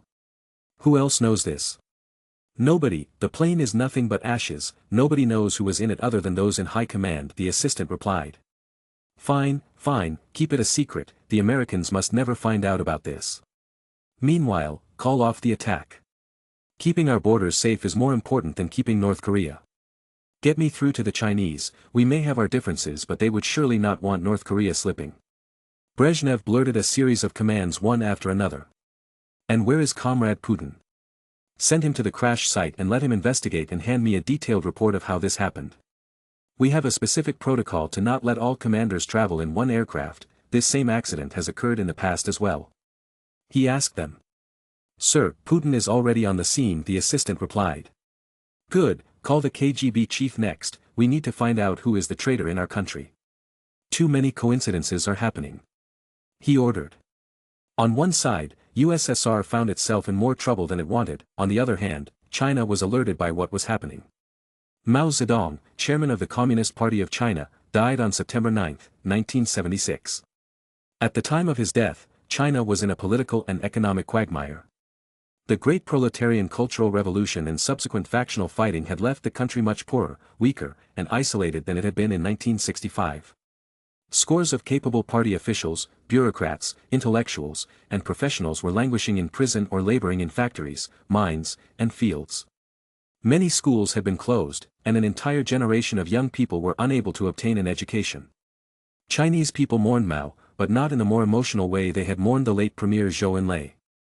Meanwhile, Mao's designated successor, Hua Guofeng, had assumed the post of party chairman. Hua Guofeng knew that the political arena of the country was divided and his position was in danger. So when the North Korean crisis occurred, he found the perfect way to deal with things. After all, for any king, war was the best way to change the public perception, by turning them more patriotic and interested in war rather than the economy. So, he called for the army to head to the North Korean border and officially invade. They had received a request for help from the Korean administration anyway, so what they were doing was under the law. Chapter 379. China and North Korea were separated by Yalu and Tumun rivers. There were not many locations from where China could invade in large numbers, so they had to do things in batches from various locations.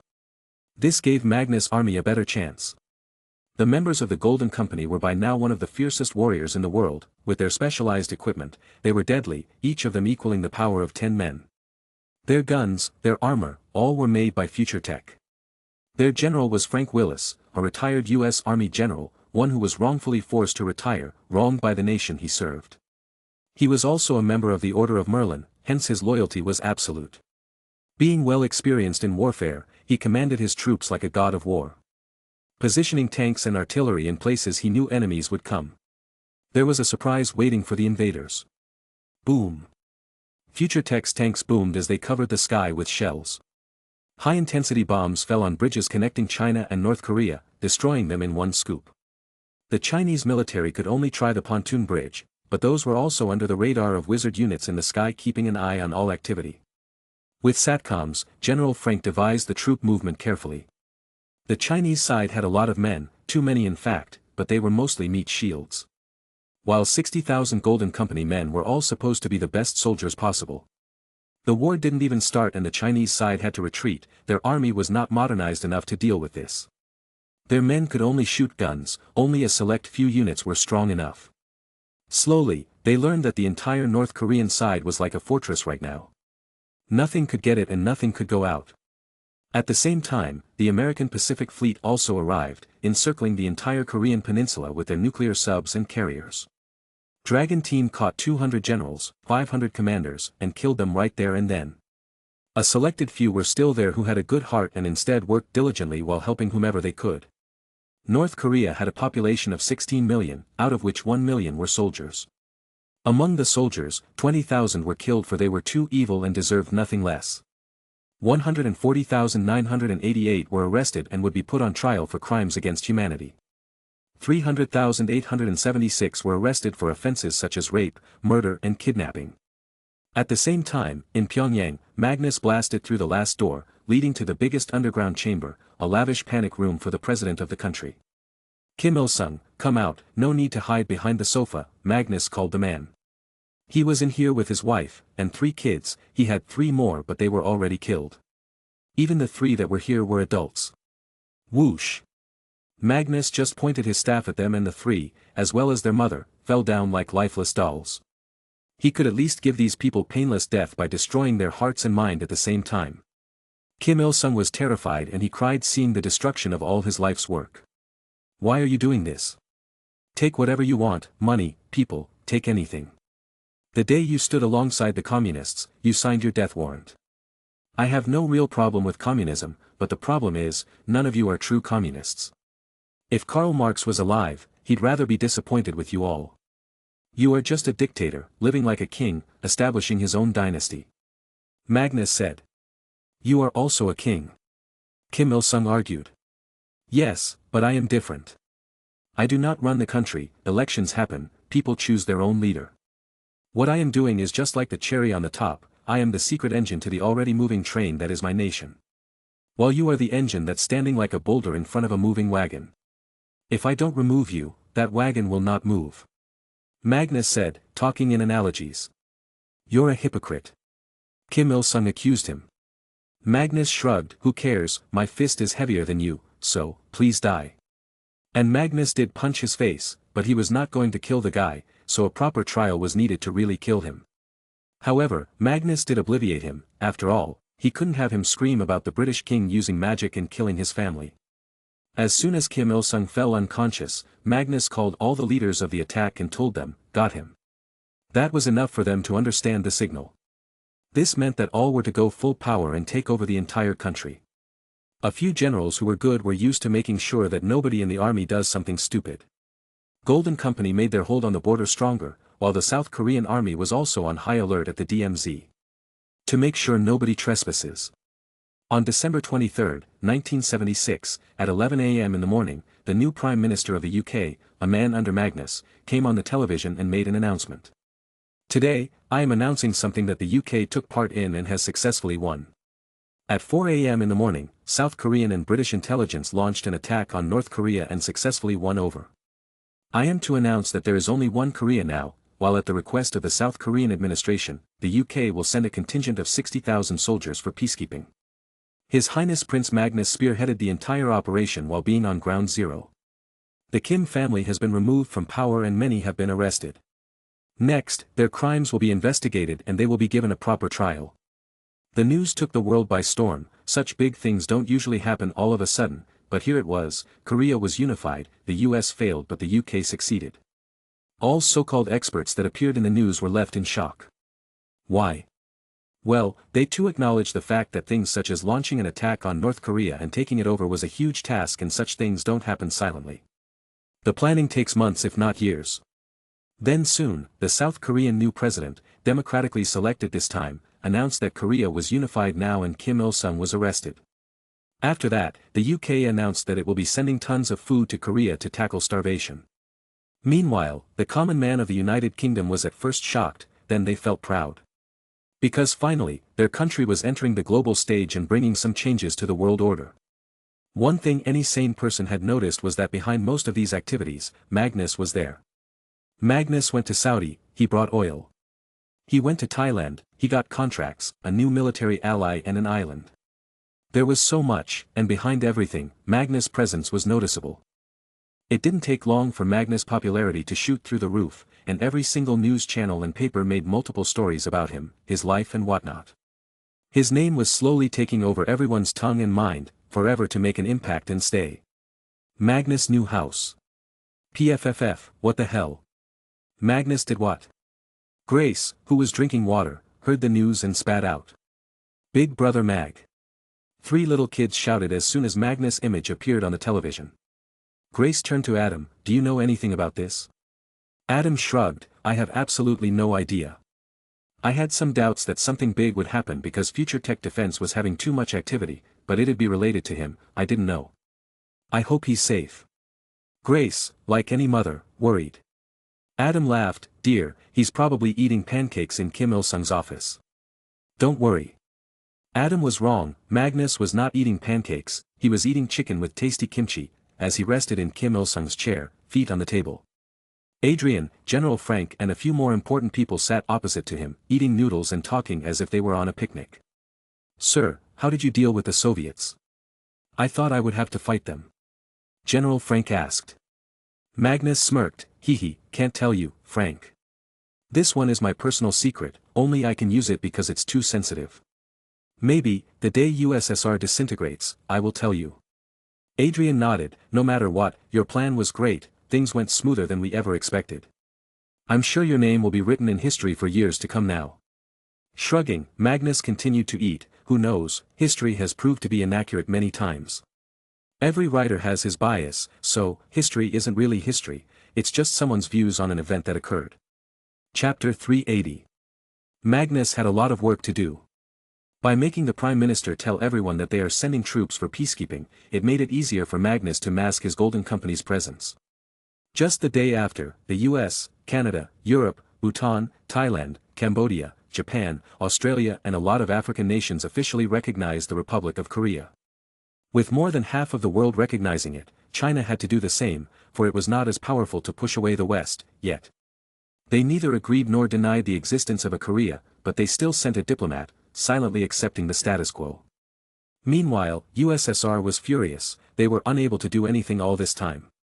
They didn't accept Korea, saying it was made with force, but again, the world pointed fingers back at them, telling them that USSR was made with force.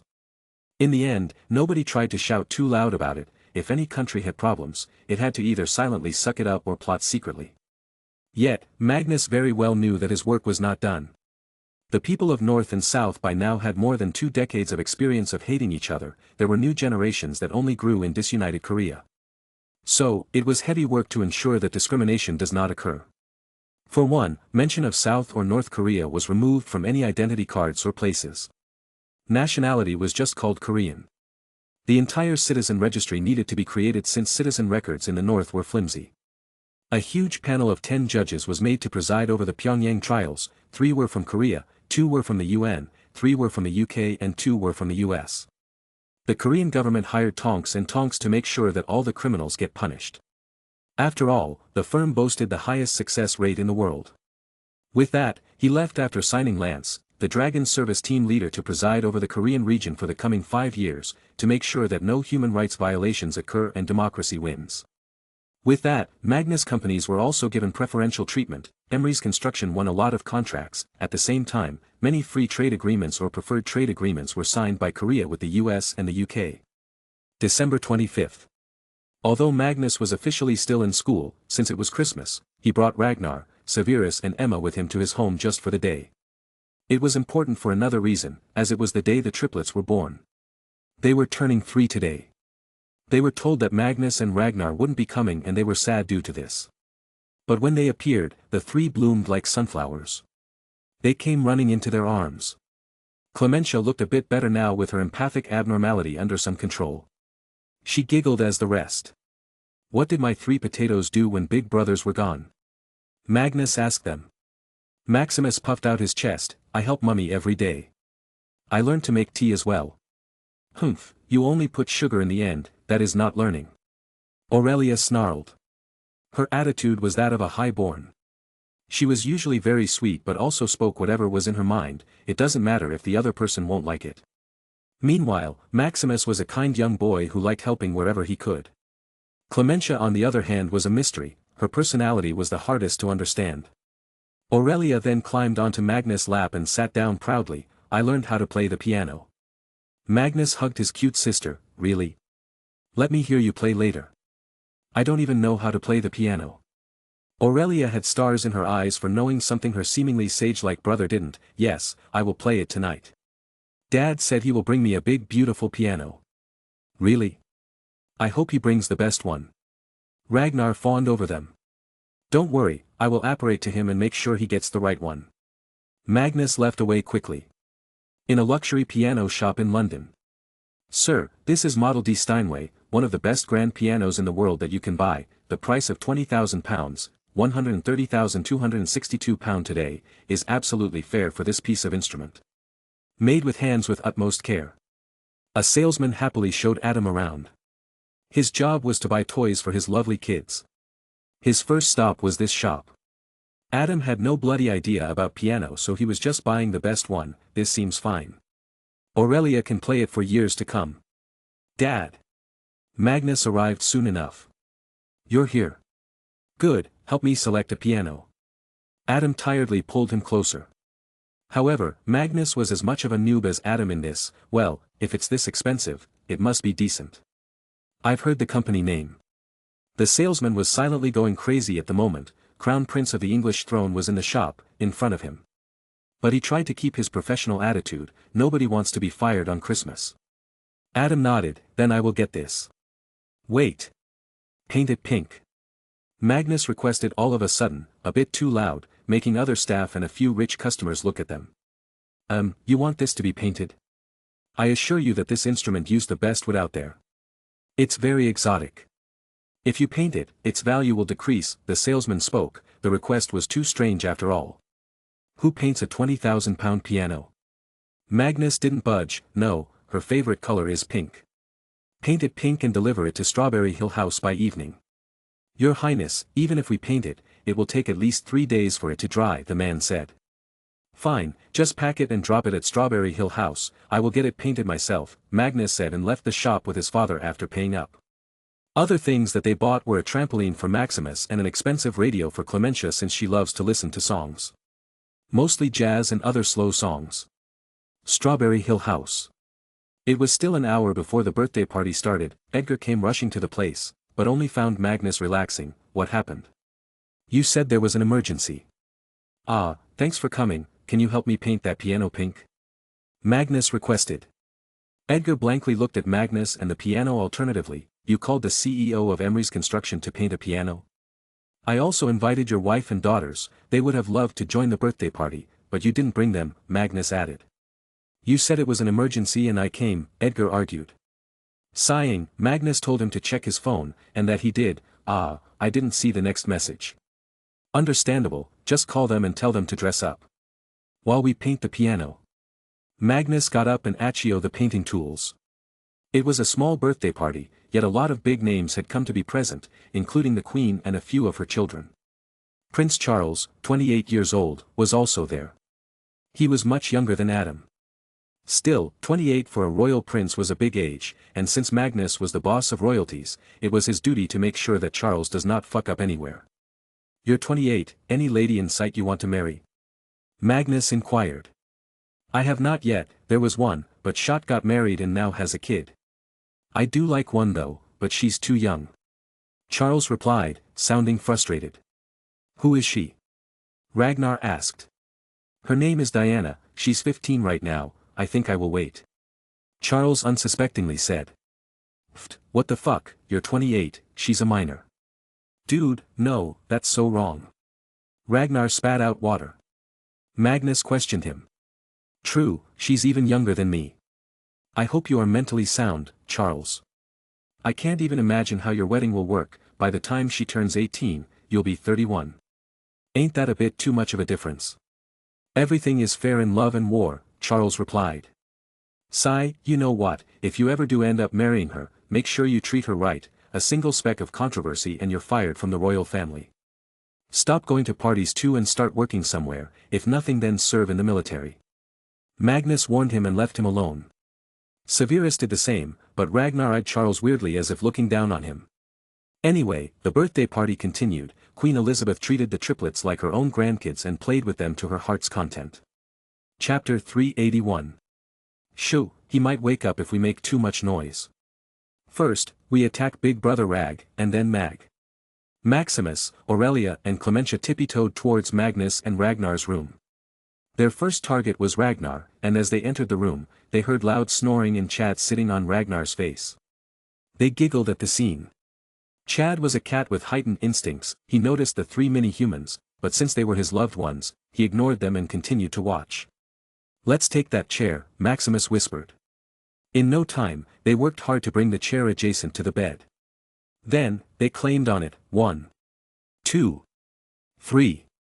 Bam. The 3 jumped on Ragnar. They were not that light, they were 3 years old already. However, they were disappointed by the reaction they got, as it was not what they wanted to see. "Why does he still snore?" Aurelia wondered. Poor little ones, they had no idea what a heavy sleeper Ragnar was. He could sleep even in the middle of a Quidditch World Cup match in the stadium. They jumped on him but ended up tiring themselves. "Ha, he's so lazy. Bug brother bad. Let's go to brother Magnus." And they skipped away. However, just as they went, Ragnar's eyes shot open. "Good thing I didn't react, or they would have ruined my morning sleep." After that, he went back to sleep in his cozy blanket. The 3 little gremlins marched towards Magnus' room. However, it was locked and they had no way to open it. "I know how to open it," Aurelia proudly came forward and took out a small wooden stick from her shirt. She proudly pointed it to the door's locks and chanted, "Winyalimasa." Seconds passed and nothing happened. Maximus looked at her suspiciously. "You didn't try this before, right?" "No, I practiced, there must be a problem with the stick." "Stupid stick, humph." She snapped it in 2 and threw it away in anger. Just then, Clementia had an idea, but she was not vocal and just ran back to Ragnar's room and jumped on top of his face. She picked Chad. "Chad, help me." Meow. Sleepily, Chad agreed, he would die for these kittens if he had to after all. But as soon as they left, angry and red-eyed, Ragnar took the sheets off of his face, revealing his bleeding nose. "Arg, here goes my sleep, Clem's knees are strong enough to even make me bleed." Returning to Magnus' room's door, Clementia lifted Chad towards the lock and said, "Open." Chad was in a moral dilemma at this point. The only reason Magnus' room was locked was that he was not alone inside. If he opened the door, he'd get a beating later. If he didn't, he'd sadden the kids.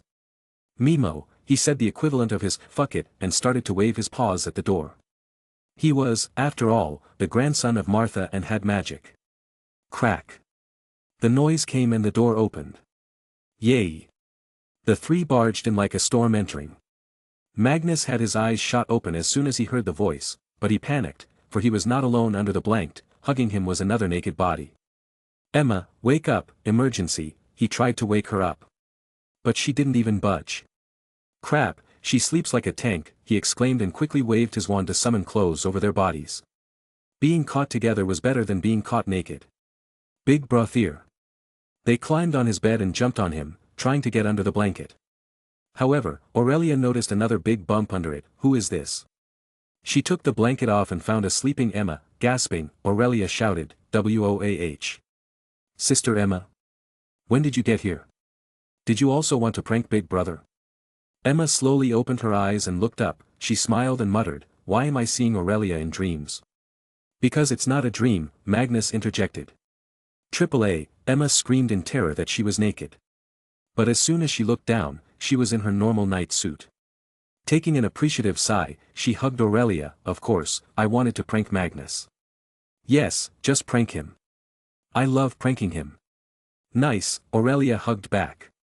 Slowly, all three took their places under the blanket. Maximus tucked himself on Magnus' right, hugged by his arm. Clementia took her place in the middle of Magnus and Emma, while Aurelia hugged Emma from her left. It all felt cozy and fluffy. "Tell us a story, Big Brother," Maximus requested. "You tell the best stories." Clementia agreed. "Really? Okay then, I will tell you a story about a strange white-haired kid who fell from the sky and got adopted by 9 huge beasts. He was very strong, but not strong enough. One day, bad people came from the sky and other villages to take his family, and then, Magnus started and the 3 listened with their big eyes blinking every once in a while in excitement. They also had the tendency of interrupting and ask questions. But, the morning was very joyous for all of them. Magnus loved being close to his siblings and appreciated coming home for the day. But, it was already morning and they had to get up. After the story finished, they washed up and went to have some breakfast. At the breakfast table, as they were happily eating, Grace asked the 3, "Where were you this morning? I couldn't find you anywhere." "Oh, we went to prank Brother Ragnar first," they revealed. "Yeah, I can vouch for that," Ragnar rubbed his nose at that. Aurelia continued, "Then we went to Big Brother Mag and heard a story from him. Oh, Sister Emma was also there. She came before us to prank but she fell asleep, hee. Maximus innocently added. Magnus glared at his siblings, helpless, while Emma felt like drowning her head into the plate. Ragnar, meanwhile, enjoyed the show and teased, "Oh really, it must have been a really joyful pranking then." Magnus, Grace started to say something. However, "Sir, Mr. Adrian is here, he said someone from MI6 would like to meet you. They are in the office building." George appeared to inform. Magnus quickly stood up, so much work. "George, you're getting a raise." Emma, "Come, we will go to Diagon Alley later." Magnus, "I will come tonight to your room to prank you as well." Ragnar shouted at their leaving figure, trying to hold his laughter. Grace eyed Ragnar with a smile and asked, "When will you get someone to prank you?" Ragnar choked on food. "Mom, come on, I am abstaining from all things that corrupt a man. I have decided not to marry or love a woman." Grace sighed and walked up to Ragnar. She caressed his head. "Sweetie, it's okay, no matter whom you choose, no matter what gender, we will support you." "Thanks, I guess." Ragnar chirped, but he felt it was abnormal. "Why do I feel something's wrong?" Magnus' new house had an entire building reserved for office work. This was where anybody who wanted to meet him, Grace or Adam for official work had to come. There was a grand waiting room with all kinds of amenities, a reception and a few big offices.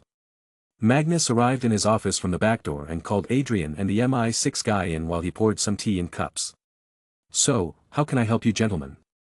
Adrian casually entered and greeted, "It's good to see you, Your Majesty." The agent first saluted and then introduced himself professionally. "I am Commander Bond, James Bond." Magnus nodded and passed on the teacups. "Well, Bond, James Bond, take a seat." Chapter 382. Adrian burst into laughter. "Ha, I told you James, do not use that usual introduction. First, it's too narcissistic sounding, and second, I knew he would make fun of you." James Bond embarrassingly drank the tea. "Thank you for meeting me, Your Majesty. I am investigating the death of the Prime Minister. We have a suspicion that I killed him," Magnus blurted. James Bond looked confused, left and right. Adrian didn't even react and continued to drink, while Magnus seemed too relaxed. "Sir, are you confessing to a crime?" Am I confessing to killing a man that was selling secrets to the Soviets and getting our men killed, and if his crimes came out to the public it would have caused so much trouble?" "Yes, I am confessing, Bond," Magnus said. Don't you fear that I will tell someone? Bond asked. Magnus waved his hand and the door opened. Go ahead, I'm not stopping you. But before you even take a step outside, you will die. And even if you do walk out the moment you blurt it to anybody, we will know, and then you will get a visit from people whom you can never defeat. Adrian in particular. You will kill him, right Adrian? In a heartbeat, Adrian nodded. Bond looked at him. We've been friends for 2 years, you would kill me? Sorry, brother. But if you stand against my boss, even when he's right, I will do my duties. Stop using too much of your brain. The matter is clear, if we had not killed the Prime Minister then it would have done more damage. People would have lost trust from the government. Adrian told him. Bond nodded, accepting the fact for now. How much do you control the nation? Not much, I am just trying to push for a better economy, safety and equality, everything else, I don't care. The men in the House of Commons can keep playing their little games. My agenda is totally different, it is the security of the United Kingdom and peace around the world. Magnus answered and got up. Anyway, I am not on holiday, I have limited free time. See you later guys. And with that, he left. Adrian also headed out. Let's go, Bond James Bond, lunch is on me. Camelot. Okay, sweetie. You got permission to roam around the world, but you know the rules. Not being seen by the people and never harming anyone. Martha packed Duck's cute little bag and tied it to his back. It had a lot of items that would help him in his adventure. It was Duck's wish to travel the world. He said he was old enough already, even fought Magnus over it. After many attempts, Magnus agreed on the term that he will have a lot of trackers and charmed objects to help him and portkey him away. I know, Grandma. I'm not a kid anymore, Duck proudly nodded. To me, you will always be a kid. Okay, have fun and take care. Martha left a kiss on Duck's forehead and let him fly away. The little boy had grown up and was going on his own adventures now. He also had a few personal missions, such as meeting other dragons. The United States. Makusa. Harrison Ford was in no way or shape related to the current US president. He only had the same last name, everything else was different. Harrison was a powerful wizard and the current president of Makusa. While Gerald Ford was the man who became the president because the previous one fucked up and had to resign.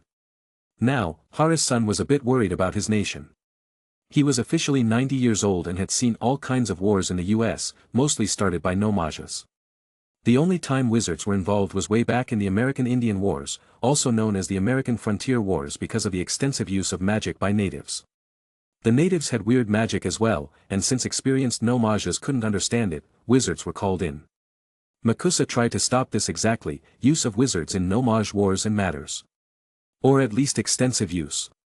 But now, Harrison was feeling that this policy needed to be changed. Instead of outright banning wizards from participating in no-maj matters, it was better to regulate and sanction it. I have decided that I will be running for elections. He declared to his office council members.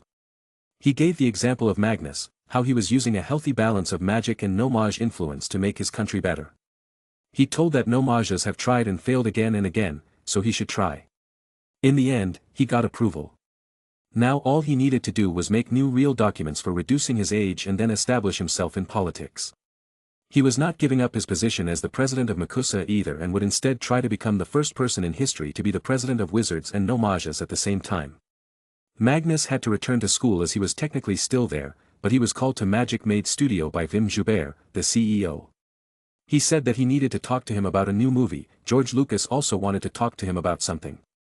So he operated directly to his office in the building that remains closed from inside. The studio had a lot of wizards anyway, so there was nothing to fear about. What is it, Vim? Magnus entered, but he was taken aback when he saw Bobby was also there. What are you doing here? He inquired. I was asked by George here to come and talk to him about a new movie. George, why don't you tell him? Bobby passed the bucket. George fixed his glasses and started, Mr. Pendragon, do you know that there are more than 3 million crazy fans of you around the world? I am talking about crazy ones, not the normal fans, those are in hundreds of millions. Anyway, I had a thought, why don't I make a nice movie on you with special effects? Where did you get these fan figures? Magnus inquired. You don't know. Bobby is the manager of your fan club, George blurted. Magnus eyed his old friend in suspicion. Bobby tried to clarify, I just tried to make sure that no ill ideas are spread about you in these clubs. But Magnus didn't take his words. Bobby, you were supposed to fight them, not join them. George's eyes shot open as if an inspiration appeared in his head. He took out his notepad and wrote those words. I will use them in a movie someday. Regarding your movie, when will you release the next part of Star Wars? Don't let the fandom die down. People are going crazy about it and the merchandise are selling like hotcakes. Magnus asked. Well, there are going to be more sets in this part, so it's taking some time. Once we have that, we will move on to shooting it. With magic, the least time goes into shooting and the max time goes to set creation. You will need to give your voice again, however. George told him about the roadmap. This earned him a pat on the head. Good boy, keep earning money for me. Well, gentlemen, I need to head back. See you later. After these two busy days of holiday and rest, the four returned to school to work on their respective projects. The next semester would start from January 1st, but they didn't care about holidays anymore. This was the thing about growing up, you slowly start to realize that those Sundays aren't for you to rest, instead they are for you to invest in something greater. Chapter 383. January came, and with that many changes to the world happened. For starters, a strange letter came to Magnus' house. It was directed to Adam. Opening it, he found a logo of a colorful apple, and with that was a letter and certificate of ownership of 10% stocks in Apple. This was the time when Adam remembered the man he helped a long time ago by giving him money to set up his own company. Well, he just put the letter in his locker and forgot about it, for he had made a crazy nice discovery about space. There were rings around Uranus. When he published his findings, a lot of researchers checked and did find it to be true. Other than this, Grace and Adam came together to design life-saving machines. They invented the high-tech machine for angiography, one that showed things much clearer and in detail, making it easier for doctors to perform and decreasing any risk of infections. Magnus companies were booming. Future Tech was releasing computers every year. They made their great processors and only included them in their own computers because they were too strong and needed special hardware that other companies didn't provide in their computers. The major point, however, for the company was how they were developing technology for their eventual space mission. The British government was supportive of this development and made necessary laws to help boost private space companies. Who were they to stop some rich guy from spending money on tech? Slowly, the business environment in the UK became better and better. Selective immigration also started, taking the best talents from around the world and giving them the chance to either study, do research, or start a business.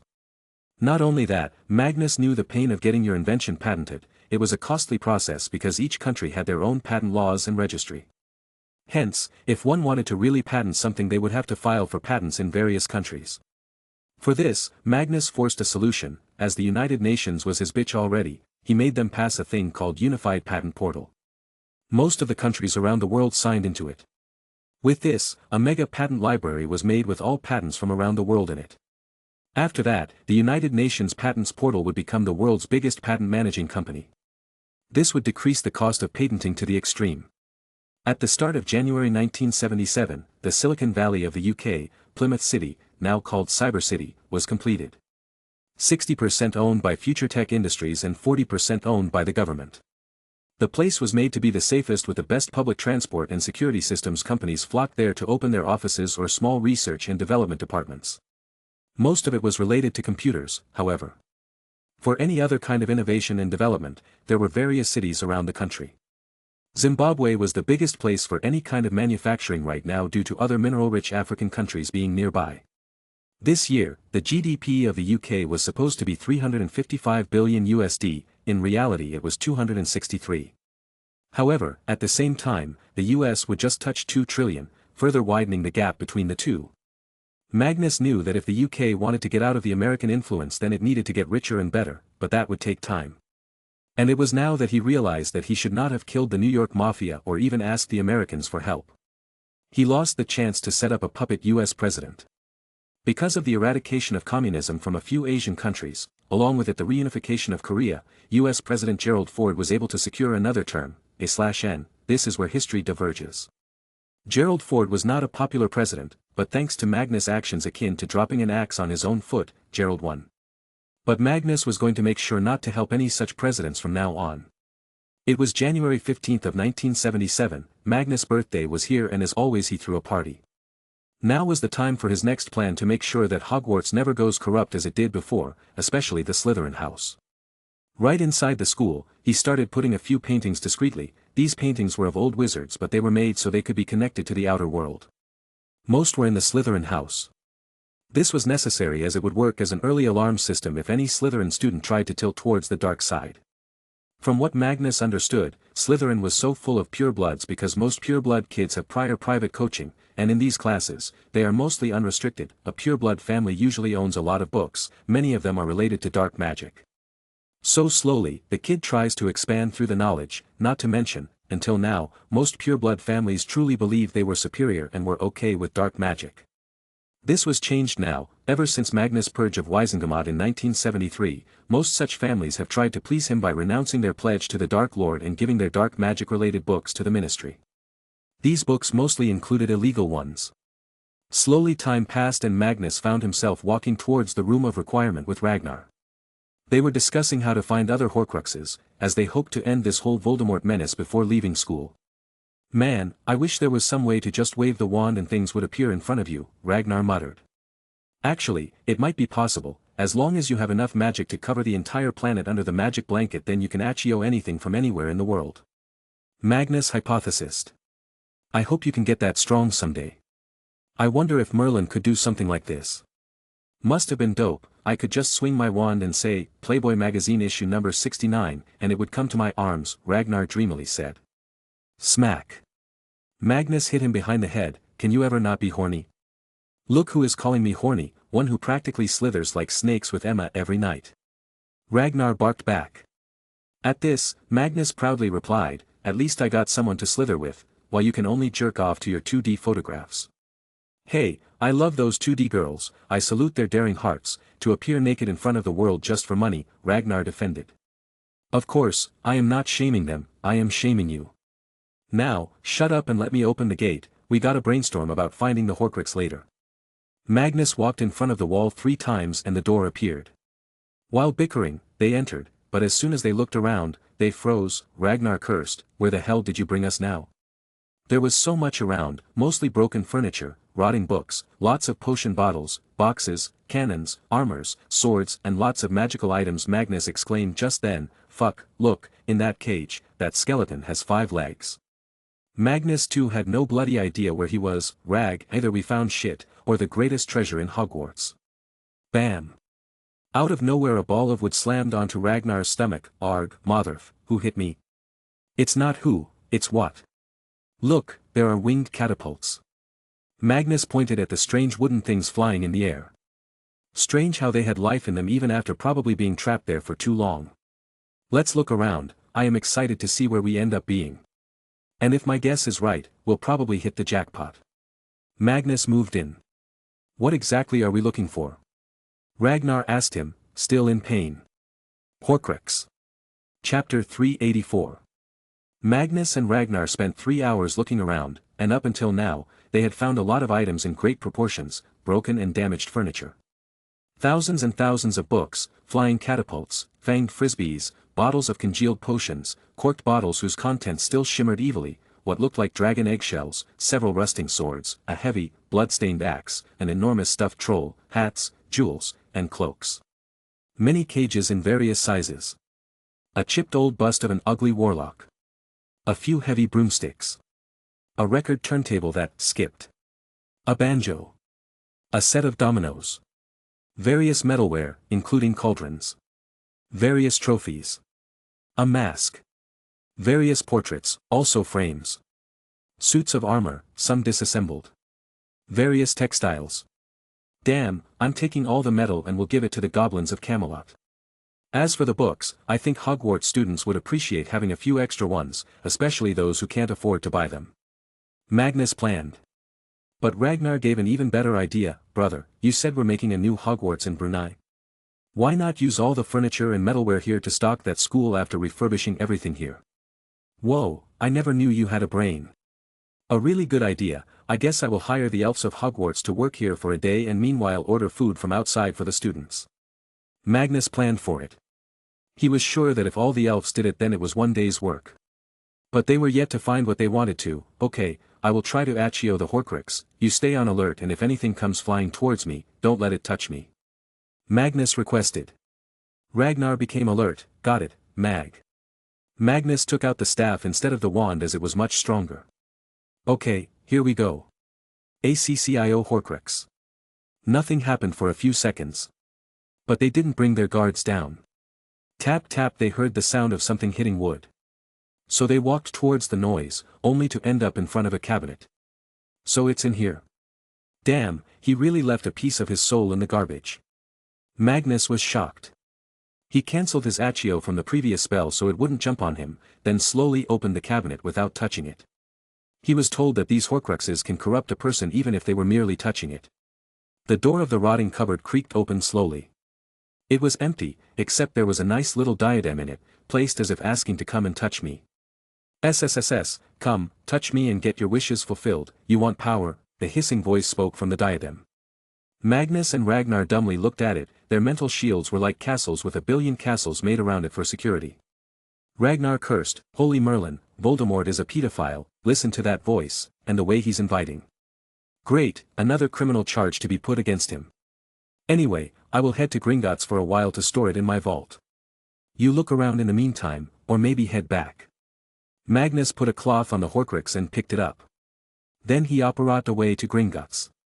Ragnar, now alone, looked at a few things, hoping to find some nice potion or potion book.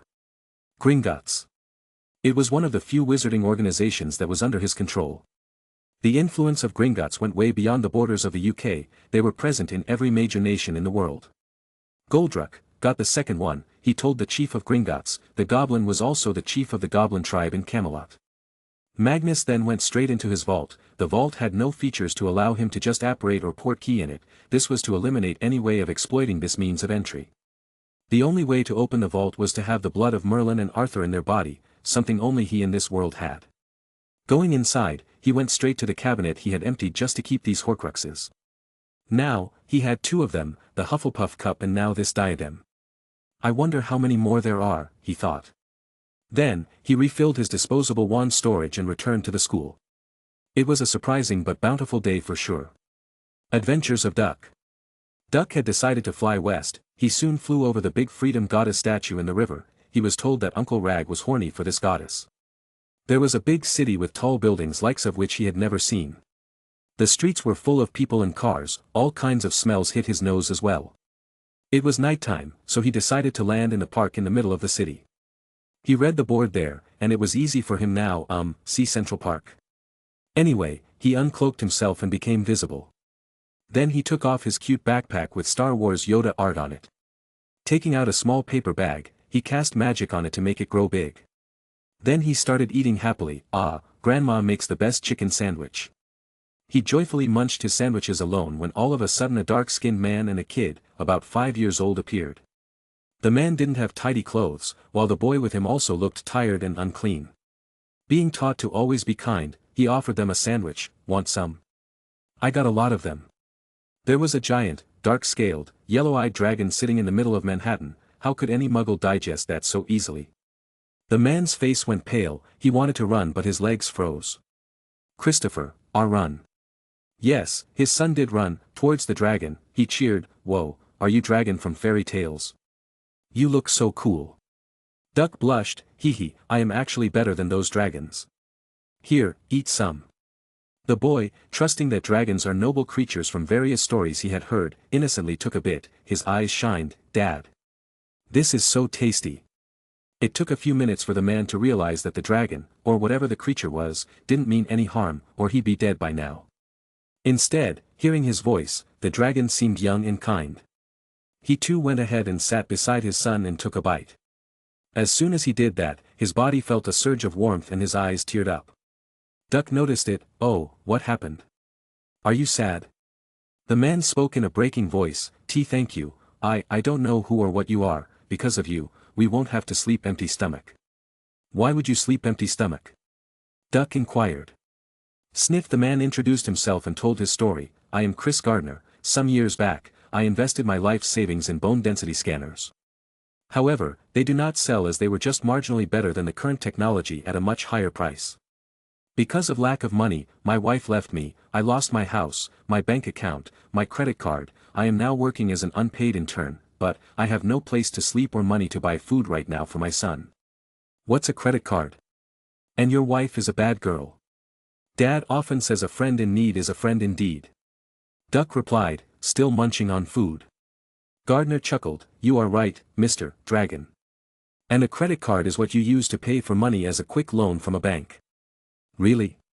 I want one, Duck exclaimed.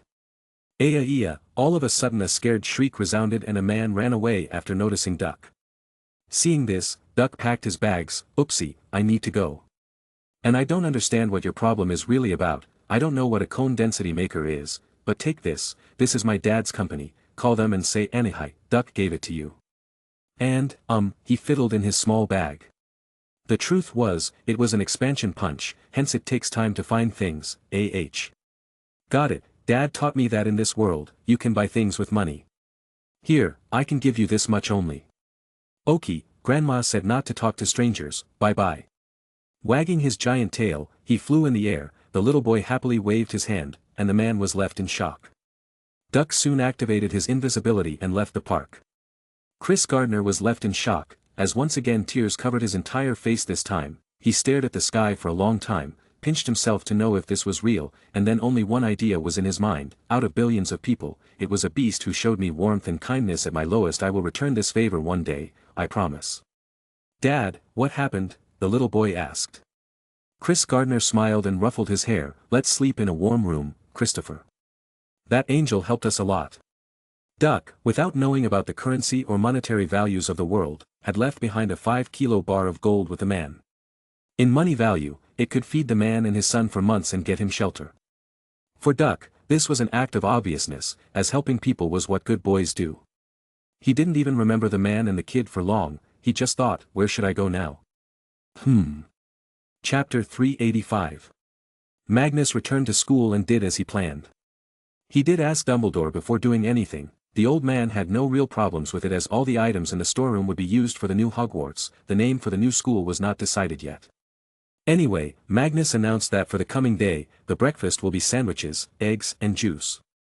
Lunch will be pizza, pasta and Coke, while dinner will have pizza, chicken and iced tea. Nobody resisted as it was a pretty decent menu. While the pizza was Magnus' personal bias, as it would make someone he loved really happy. On that day, Magnus and his friends, along with a few hundred elves worked inside the storeroom, sorting everything into different categories. It was hard work and only after they were done were they able to see how much there was. The best part, however, was so much jewelry they found inside there, they decided that this money will be used in the construction of the new Hogwarts. Of course, the company that will make it will be Emery's Construction because they can easily use magic to make it and also add whatever protection charms and wards the planners will want. Mag, will there be 2 headmasters now? Emma inquired. Haven't decided yet. Maybe we can get 2 deputy headmasters and 1 big headmaster who will sit above both schools. Magnus suggested. Oh, then maybe one day I can become a deputy headmaster. I would love to be the teacher here when your siblings reach the school to start studying. She dreamily said. Great, she thinks she has already married him now, Ragnar muttered. Emma's eyes shot open at that, of course he will marry me, right, Magnus? Magnus felt his back sweating, he had not really given a thought about ever marrying her, or anyone, he just didn't think about that. But now thinking about the kinds of activities he was doing with Emma in his room every other night, if he didn't marry her, that would be an inhumane thing to do, but in the end, it was her decision, it was always a yes from him, well, I would, but I don't know about you. Oh yeah, I forgot, his juice got no minerals. It's just plain water. Ragnar blurted without thinking much. Magnus didn't fight this time, the day you find a girl you love, I'm gonna show her all your dirty books. Heh, if that happens I will burn them, Ragnar replied. Laughing, Magnus pointed at his temples, brother, there is a thing called pensive. Fuck. Ragnar's face contorted and he cursed. Pop. Sir, what to do with all this? An elf came to him. Soon, they returned to work as there was still some garbage remaining which they had no idea what to do about. After all, what the hell were they supposed to do with a 5-legged skeleton? Magnus, though, suggested opening a magical museum. That night, Magnus decided to play with Emma instead and he headed straight into her room. He didn't care if Dumbledore knew that he went to her room, as the wards only worked as notifications, not cameras. She was sitting beside her study table, the room was dimly lit with colorful lights while her table lamp made stronger light. She was in her pajamas, her hair clipped into a bun. Absolute beauty, that was all he could say. He silently admired her for a few minutes, without saying anything. He cast a silencing charm on himself and walked behind her, to see what she was working on. When he saw it, he was amazed and left dumbstruck. She was designing a broom that could fly in space. It had a protective frame that would save the wizard from the vacuum.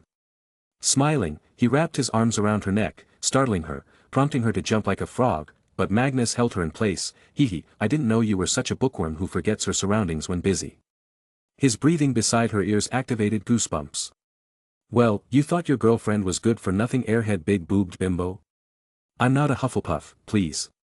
He laughed, ha ha ha, of course not, you're my smart-headed big-boobed dame. Ah, by that I remember, do you want the title of dame?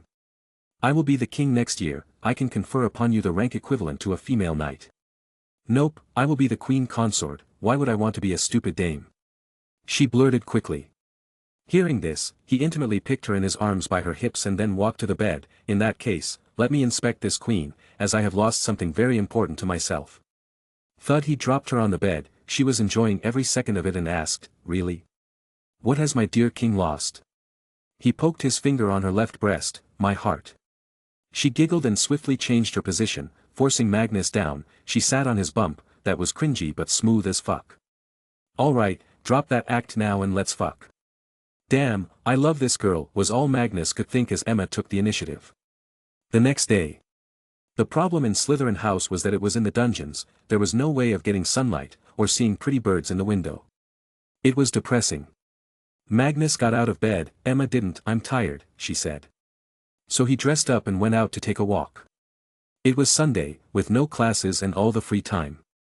Didn't the Black Lake have magical beings living in it? I wonder if they will talk to me. Magnus wondered and headed to the lake. It was May right now, so the environment was pretty normal, not too hot and not too cold. Meow. Out of nowhere Chad jumped on his shoulder and sat down, tagging along in their walk. Don't smell me, boy, you will smell Emma only. Okay, Mare people, please show yourselves so we can talk. I am Magnus Gran. Look, someone is sitting under that tree. Who could it be so early? Magnus noticed the shape of a person a distance away beside the lake. Strolling, he also arrived at the location. Peter. What are you doing here?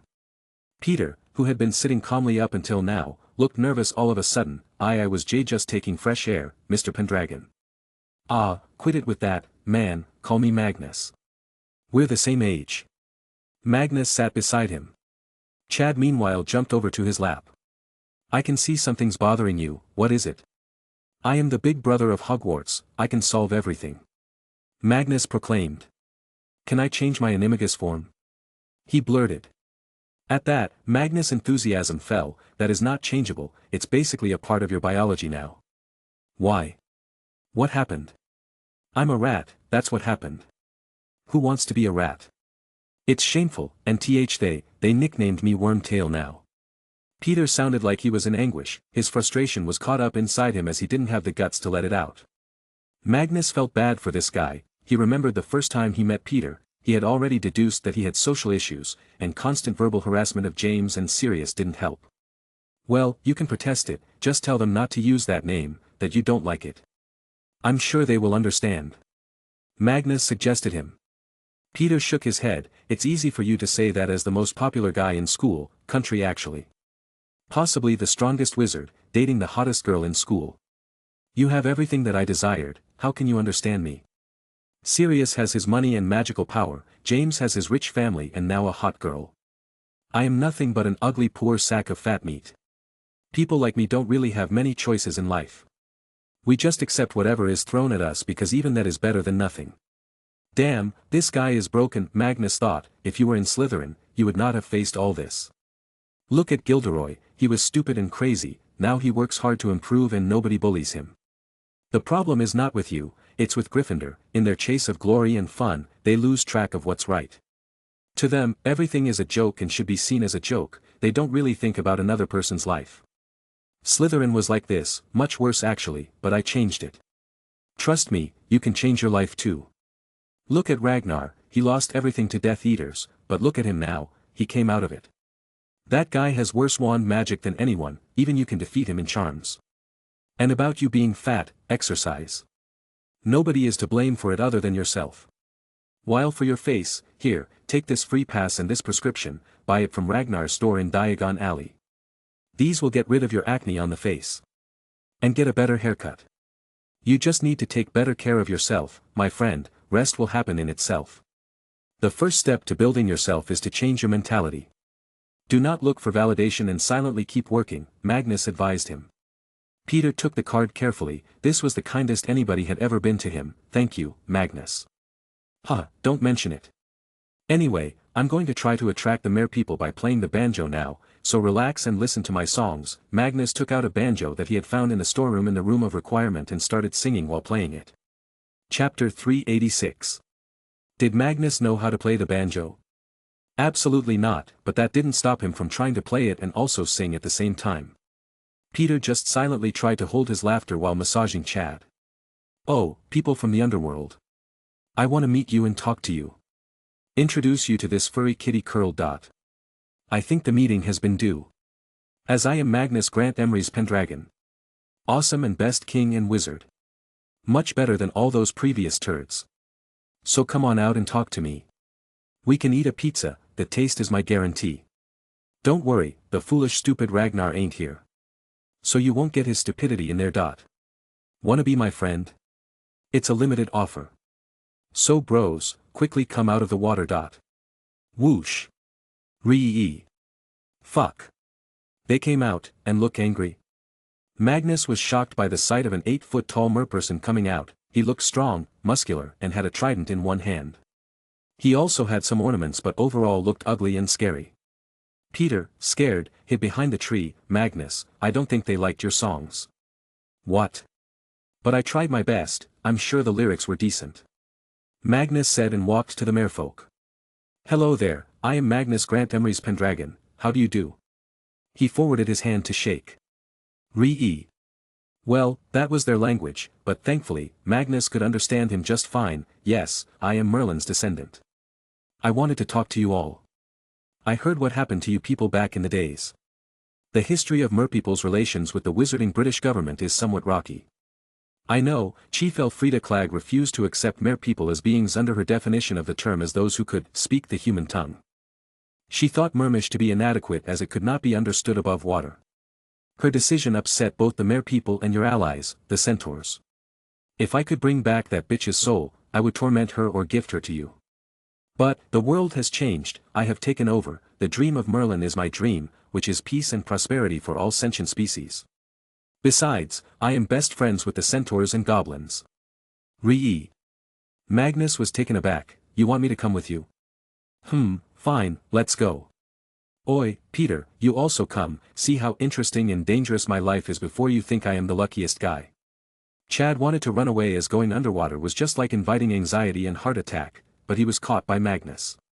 After that, he followed the merperson, who used his trident to create a bubble around Magnus and Peter's bodies. Slowly, they descended inside the lake and reached the floor. After that, they had to walk/swim a little to reach where their colony lived. And once he arrived there he was shocked. The first thing he saw was a big gate, one that took a lot of work and carving to make, though it has a lot of moss on it now. But this showed that these were sophisticated beings, not just some dumb creatures. Peter, too, was shocked, while Chad was playing with his bubble, enjoying floating around. Then soon they entered the colony, which could be called a city. There were elaborate multi-story buildings with architecture he had never seen before. There were a lot of pathways made between the buildings, some in the air, giving a jaw-dropping view of the dark ravines under. There were thousands of normal fishes, but also mere people floating around. A lot of them got interested in him and came to see. They were ugly to be honest, as written in the books. Only the mere people who live in warm waters are pretty looking, those who live in cold water, like in this case, tend to be ugly. Whoa, the females have their titties out for all to see. I thought they would have seashells. Magnus was shocked to see this. But again, this was just a lake so they probably lacked the seashells. I've been trying to talk to you people for so long, what finally made you talk? He inquired. The merperson who led them replied with an annoyed face, your singing and music were hitting our ears. You've been doing it for the past 3 years every few weeks, please, just stop. Look at Chunky there, poor kid can't sleep for 3 days after your torture. Peter burst into laughter after hearing this. Hey, I'm not that bad, Emma says she likes to hear me sing. Magnus protested, it was a matter of his honor after all. The merperson looked at him deadpan, what is your relation with her? She's my super hot lover, a really good girl. Why?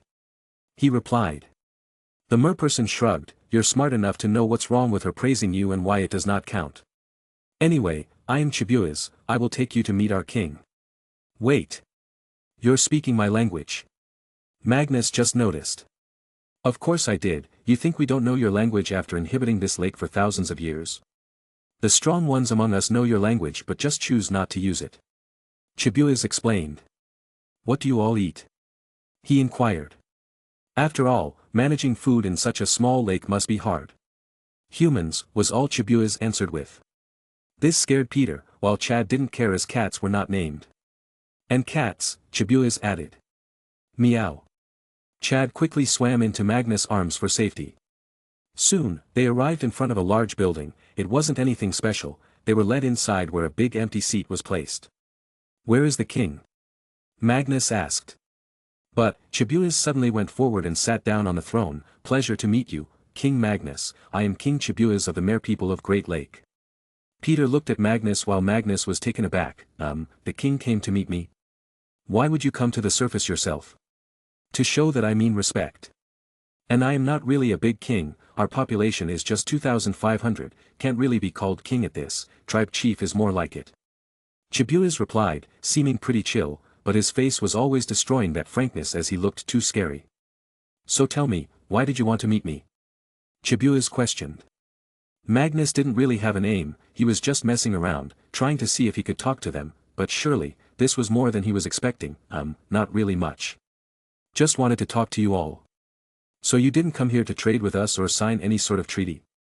King Chibuas inquired. Nope, nothing like that. Though I would like to learn to make music. Magnus honestly replied. Ha ha ha, you sure are very honest, King Magnus.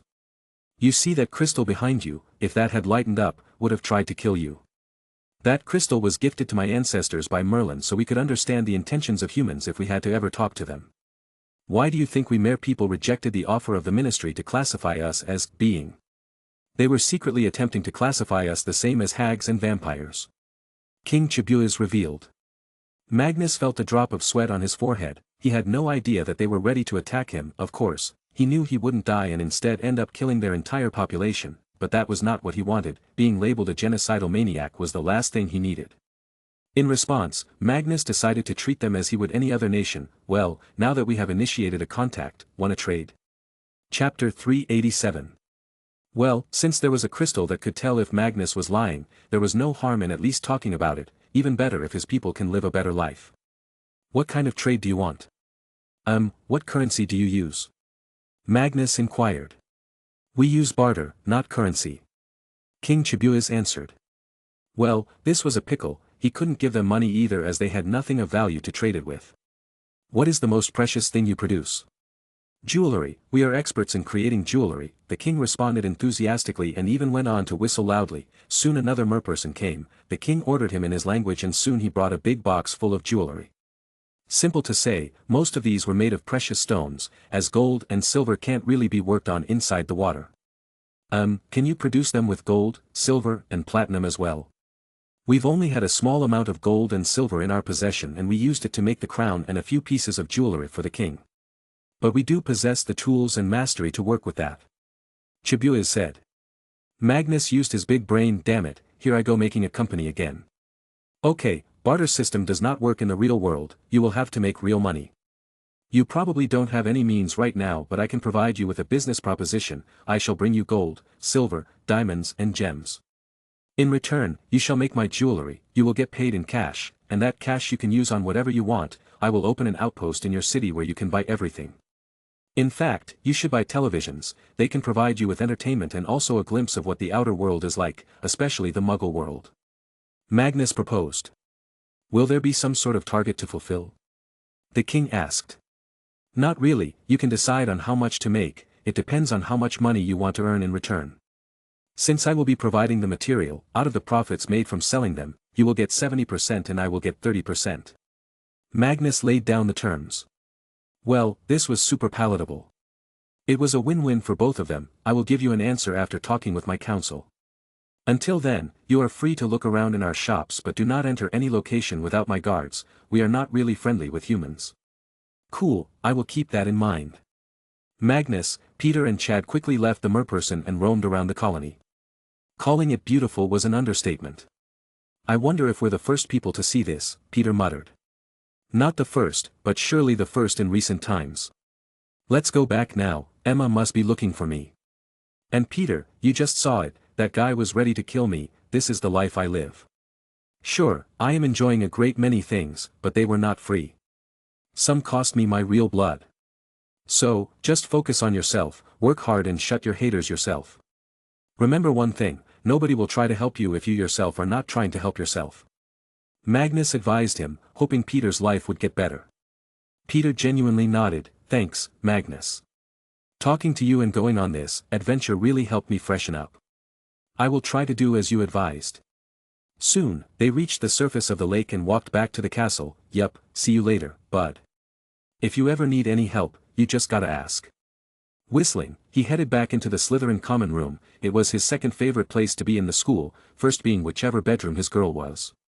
Speaking of girls, Emma was in the common room as well, watching the television with other girls, watching some romantic movies. Meanwhile, the boys played chess on the side, some studied as well. Life was beautiful. The world had changed, trust in the US dollar was decreasing day by day as it was found out that the US was printing more money than it should have. This threatened the dollar reserves across the world, because the more cash the US printed, the lesser the value of the dollar would get. And since countries buy dollars, the investment was a loss-making one. This was an opportunity for the United Kingdom. If they don't take advantage of it now, then it would be never. It was important to break the dollar monopoly. The British pound sterling needed to take over slowly. So, they first started with a few Asian and African nations. The US had a history of forcing countries to accept dollars, but that would not work anymore since Magnus was the ultimate boss nobody wanted to pick a fight with. Besides, the UK was not a weak little country anymore, it was big in economy and land, and at the same time, it was growing at a steady 10%, in the real world it was 91%. The UK was producing so many goods, be it high-end or low-end. For example, Range Rover was expanding manufacturing like crazy and selling cars everywhere. Purchase of the land in the Sahara Desert was also done by the UK and the map was updated. This created a new state. It was named Arthurland, named after ancient King Arthur. Though the business name of the place was Desert Superstate, DSS. Not many companies were interested in entering this region since there was nothing.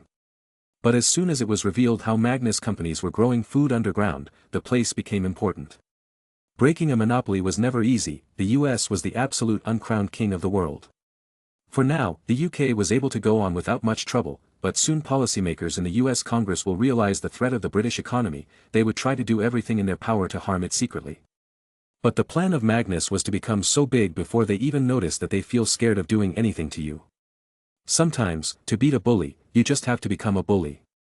Besides, the UK was earning too many good points around the world right now. Bhutan was a textbook example of how a bigger country can help a smaller country. Heck, Magnus was not a country, he was just rich and he uplifted a nation on his own.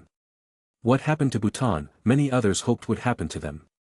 So slowly, not the British government, instead Dragon Holdings started to receive invitations from various nations and regions, such as Ghana, Venezuela, Taiwan, Greece, Hong Kong, Fiji and a few more.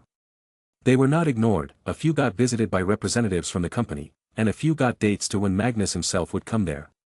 But, there were a few things that a lot of people failed to realize. When a person becomes so wealthy and influential like Magnus, many people desire their death. In July of 1977, after reaching home from school, he headed straight to Taiwan, where it was decided that he would buy a stake in their semiconductor startups and provide them professional help of future tech. But, during one of his charity visits to a school, something shocking occurred that enraged a lot of people and nearly started a war. A sniper bullet came out of nowhere and hit Magnus in the back. It didn't pierce him, it couldn't have even if it had hit his head, but it did throw him off. He fell to his knee for a split second, then secretly cast a charm towards the direction the bullet came from. Dragon team members, as well as British soldiers in civil clothing, surrounded him. The attacker was eventually found. He turned out to be a Chinese man, but he worked for the Soviets. It was easy to understand that they hoped to put the blame on the Chinese. But, what a few didn't understand was that there was no mistake Soviets didn't know about Magnus' hidden background. So why did they do it? Magnus had the answer to that: it's a warning. Warning for what? Adrian asked, concerned for Magnus' safety now. To stay out of their country. Anyway, send a few men and kill their general secretary. I warned them not to fuck with me or I will kill them. They seem to be believing that their size will scare us. They are just a furry malnourished cat at this point. Kill their Minister of Defense as well. Magnus ordered deaths as if they were nothing but snapping fingers. But, Adrian had people trained just for such assassinations. It will be done. Chapter 388. The world was shocked a week later. Assassinations were happening like it was a simple matter of eating bread. First, Soviet General Secretary dropped dead, then the Minister of Defense. It brought mayhem into the Soviet sphere of influence as a lot of power-hungry men, instead of focusing on who killed their leaders, focused more on rising through the ranks. Among them was a man named Vladimir Putin, who became the youngest ever Minister of Defense after the death of the previous one. There were many old bones that wanted that position, but for some reason, they took their names back. London. I don't even know how many times I have been here, Magnus muttered, as he was wearing a face mask and dark glasses with a cap. He and Emma had come to the zoo as she wanted to see more animals. I like it. I have never been to a zoo before, and these animals are so new to me. So cute as well. Look at that majestic gorilla. She pointed to a handsome gorilla, calmly sitting under a tree. Magnus agreed, of course, gorillas are awesome. Come, let's go and see the lions. I befriended one the last time I was here. Lead the way, my Snow White, Emma teased and grabbed his arm tightly. Slowly, they arrived at the reptile area. Snakes, lizards, all kinds of creatures were here. But Magnus heard the guys. Oh. I can smell it. Our king is here. The Komodo dragons suddenly plastered their faces on the glass wall to see outside. One by one they analyzed everyone and in no time found Magnus. Amazing. We have a queen as well. Sniff, Grandpa, I saw it finally, our queen. One of them got a bit too emotional. Emma noticed the strange lizards and walked to their cage. Ah, they are looking at us, Mag. So cute. I can hear them talking, Emma. They see me as their king and you as their queen for some reason. This has been going on ever since I was 10. You know what, I'm just gonna give them freedom today. He decided and quickly called the staff to buy these poor lizards and let them free in Camelot. He paid the zoo a few dozen £1,000 and easily got them. You all, from now on you shall live on my secret land. Go and spread your religion. My king. Your command is my duty. Emma chuckled, they really love you. I wish humans were also loving like these. The world could have been better. Anyway, let's continue. Adventures of Duck. Duck flew past over the United States without finding anything worth stopping for. His next stop was China, across the Pacific Ocean. Thankfully, there were enough islands for him to stop and rest. He took a bath in a few volcanoes of Hawaii. Then stopped in Guam and looked around at the US military fooling. Then he reached Beijing. It was a city like any other low-income country. Too much noise, people and construction going on.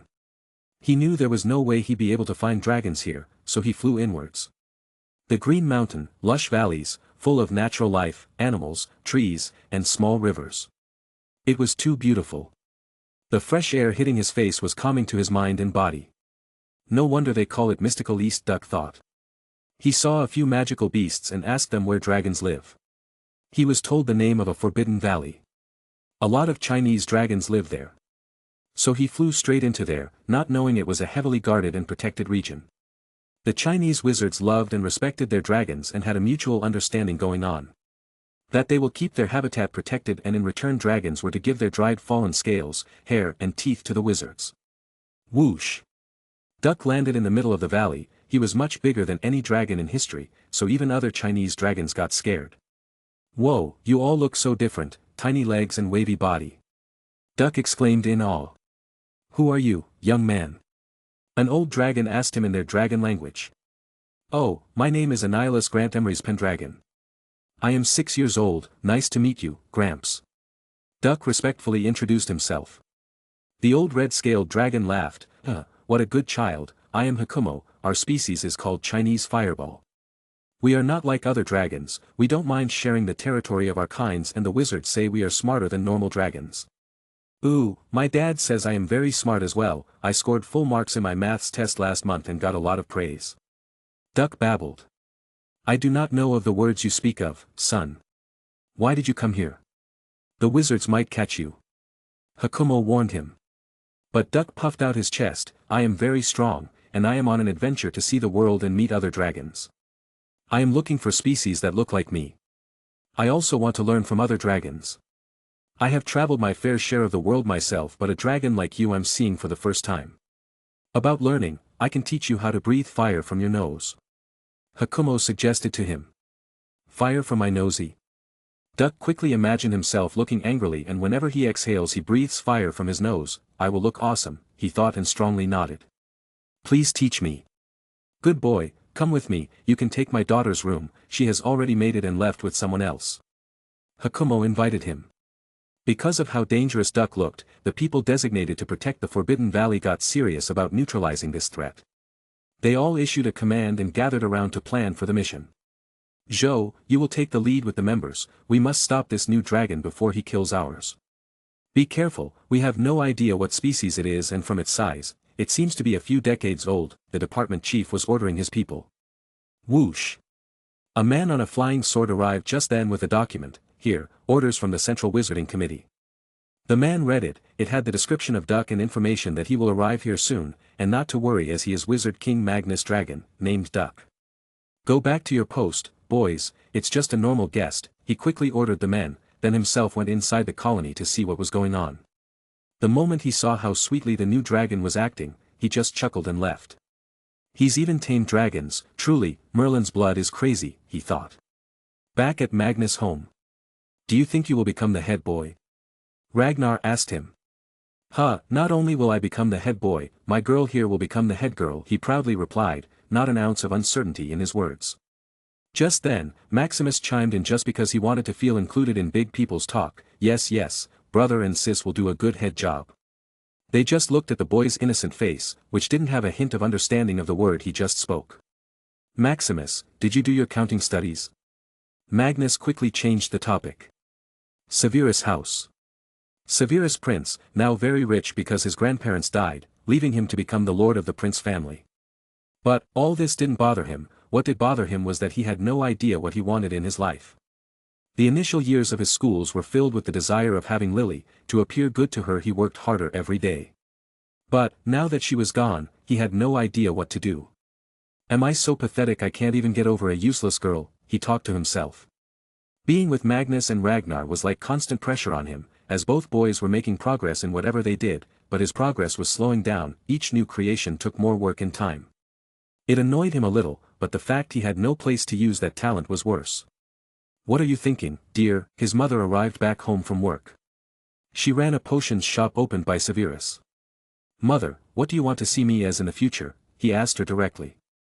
Eileen Prince was taken aback by this sudden question, but she did answer, maybe the headmaster of Hogwarts. Severus' eyes widened at this suggestion. He stayed silent for a while as he thought subjectively. The position was not easily attainable, it required a lot of abilities and the right mindset. But the fact it was so challenging was the best motivation. Fine, I will become the headmaster, mother. Let's eat now. Chapter 389. Sniff sniff. What's this smell on your shirt? Grace asked Adam, who had just returned from work. Oh, I had to go to a party with a few CEOs, it was decent, but I didn't eat much so I could eat with you, Adam replied, unsuspecting that his wife's instincts were active. That smell is that of expensive female perfume, why does he have it on him? Unless, the woman was very close to him, she cooked up a theory, but didn't say anything. Oh, then let's go and eat dinner, dear. She smilingly left the room. Grace quickly arrived in Magnus' room and told him to do some digging. Sweetie, can you help me a bit? Sure, what is it, Mum? He was always ready to help her. Well, I think your dad met a woman outside, closely. Can you see if my intuitions are wrong? Grace inquired. However, just then the door of the bathroom opened and Emma came out in her bathrobes and a towel tied on her head. Magnus glanced at his mum from the corner of his eye to see if she had any problem with him and Emma being so close. But Grace just smiled. Emma had heard everything, so she chimed in, Mrs. Grant, I don't think Mr. Grant can cheat on you, just look at you, if I was a man, I would cherish you like the most precious diamond for my entire life. Grace turned red in embarrassment. Oh, you, too good with words, no wonder you were able to get Magnus, he loves it whenever someone praises him. Magnus blankly stared at her. That's not the case, I'm not narcissistic. Emma coughed. Anyway, I'm sure there is a misunderstanding. Magnus, you should find the people Mr. Grant was with and see what happened without anyone knowing. I've read that misunderstandings are often the cause of relational problems.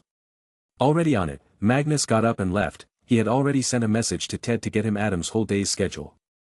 Operating out of the house, he arrived at a major 5-star hotel. He was told that the meeting took place here. Then, with no reservation, he looked into the memory of the waiter that was serving them. He knew what he was doing was wrong, but if Adam did do something that damages the family, then that would be catastrophic. When he looked at the memory, he couldn't help but smile ear to ear. True, Adam could do anything but never cheat on Grace. At the party, a woman drank too much and fell down. Adam just helped her get up and then get to the medical staff. That was why he had so much fragrance on him. Arg, women and their suspicions, I hope Emma does not do this, he muttered and returned home. Mum, you were worrying for nothing, he just helped a lady, that's it. Actually, he was talking so many good things about you, he said he's blessed to have a genius like you as his wife. Magnus told her everything, with of course a few sugarcoats. Grace felt very guilty for even suspecting him. She quickly went to talk to Adam in their room, leaving Emma alone in the kitchen, who was learning how to cook. Seeing this opportunity, he swiftly put his arms around her waist from behind and then lifted her skirt from the front to dig fingers in. Don't worry, I will teach you how to cook now. She giggled. Of course, Master Chef Magnus. Ting. The noise of glass dropping resounded. They both turned around. Ragnar was standing at the door with his face looking annoyed and mouth open. Arg, leave some places in the house pure, guys. Magnus smirked and walked to his brother. Tap, he poked his forehead with his index finger. Embrace the horny, Ragnar. This is the way. Pfft, Emma squeaked and returned to cooking. Office of Inspector General of Police. Tom Redfield was to soon leave his job and take over the office of Secretary of Home. But his problem was that he was not an elected member of the House of Commons or a lord. There were no elections either, so he could not get elected. However, since he was so amazing and famous in his job, Magnus ordered for him to be given a lifetime peerage. It would be non-inheritable. He would be given the rank of Baron. He won't get anything from it other than a small salary for being a working lord. With this, he would be eligible to get appointed as the Secretary of Home. From this position, he would be even more powerful as he'd be controlling all the police and some security agencies. However, as he was preparing to leave this office, he found a major scam. This was related to government housing and education policies. Every year, the government spends a lot of money to help build affordable housing and send worthy kids to foreign major schools on scholarships. However, he just learned that the housing was now being given to the undeserving instead of the people living under poverty or on the margin of poverty. The Department of Housing was taking bribes to make fake certificates of poverty to give people homes. Many homes were even owned by officials, rented out to make money.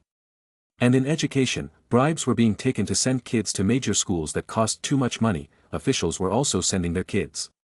The truly talented ones were being ignored. Even admission in British top-tier universities were rigged. This was a recent corruption scam, as a purge occurred not too long ago. This case even came to light because of a whistleblower. 1 week ago, a police inspector was put on a case to investigate fraud, as some parents came to complain that they gave the money but their kid didn't get into college. When he fully investigated, he was many times forced to stop or make a false report, but he continued and unearthed the entire corruption happening. It was all happening under the direction of the Secretary of Housing and Planning and Secretary of Education. Money was going from the bottom to the top. But, when the inspector submitted his report to his superintendent, it was destroyed without his knowledge. Not only that, he was blamed for some outrageous crime, misuse of power, and forced him to quit the job. It didn't take long for him to connect the dots. Seeing no other option, he packed all the copies of evidence and sent it to Buckingham Palace's whistleblower post box. The letter was then redirected to Tom to act on it within a week as per the Whistleblower Act. And surprise surprise, Tom received threats from the Secretary of Housing and Planning, and Secretary of Education.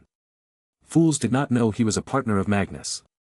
Soon after, he got a call from the new Prime Minister, who was Magnus' guy and an Order of Merlin member. There was only one line said, "Mr. Redfield, it's Secretary Moss and Country, he wants me to fire you. You can go ahead, I will start preparing for the PR disaster." Soon after Tom went to arrest them and dozens of other government officials, the total scam was calculated to be about £58 million. It was a lot of money. All this money was to be earned back by seizing all property and money of the criminals. The inspector who lost his job was compensated and given a medal for his honesty. All this happened without Magnus even finding out. This proved that all his reforms worked. "Bobby, when are you going to introduce me to your girl?" Magnus asked his bro. "Huh, what girl?" "I am single and happy," Bobby denied. But Magnus pressed, "Really?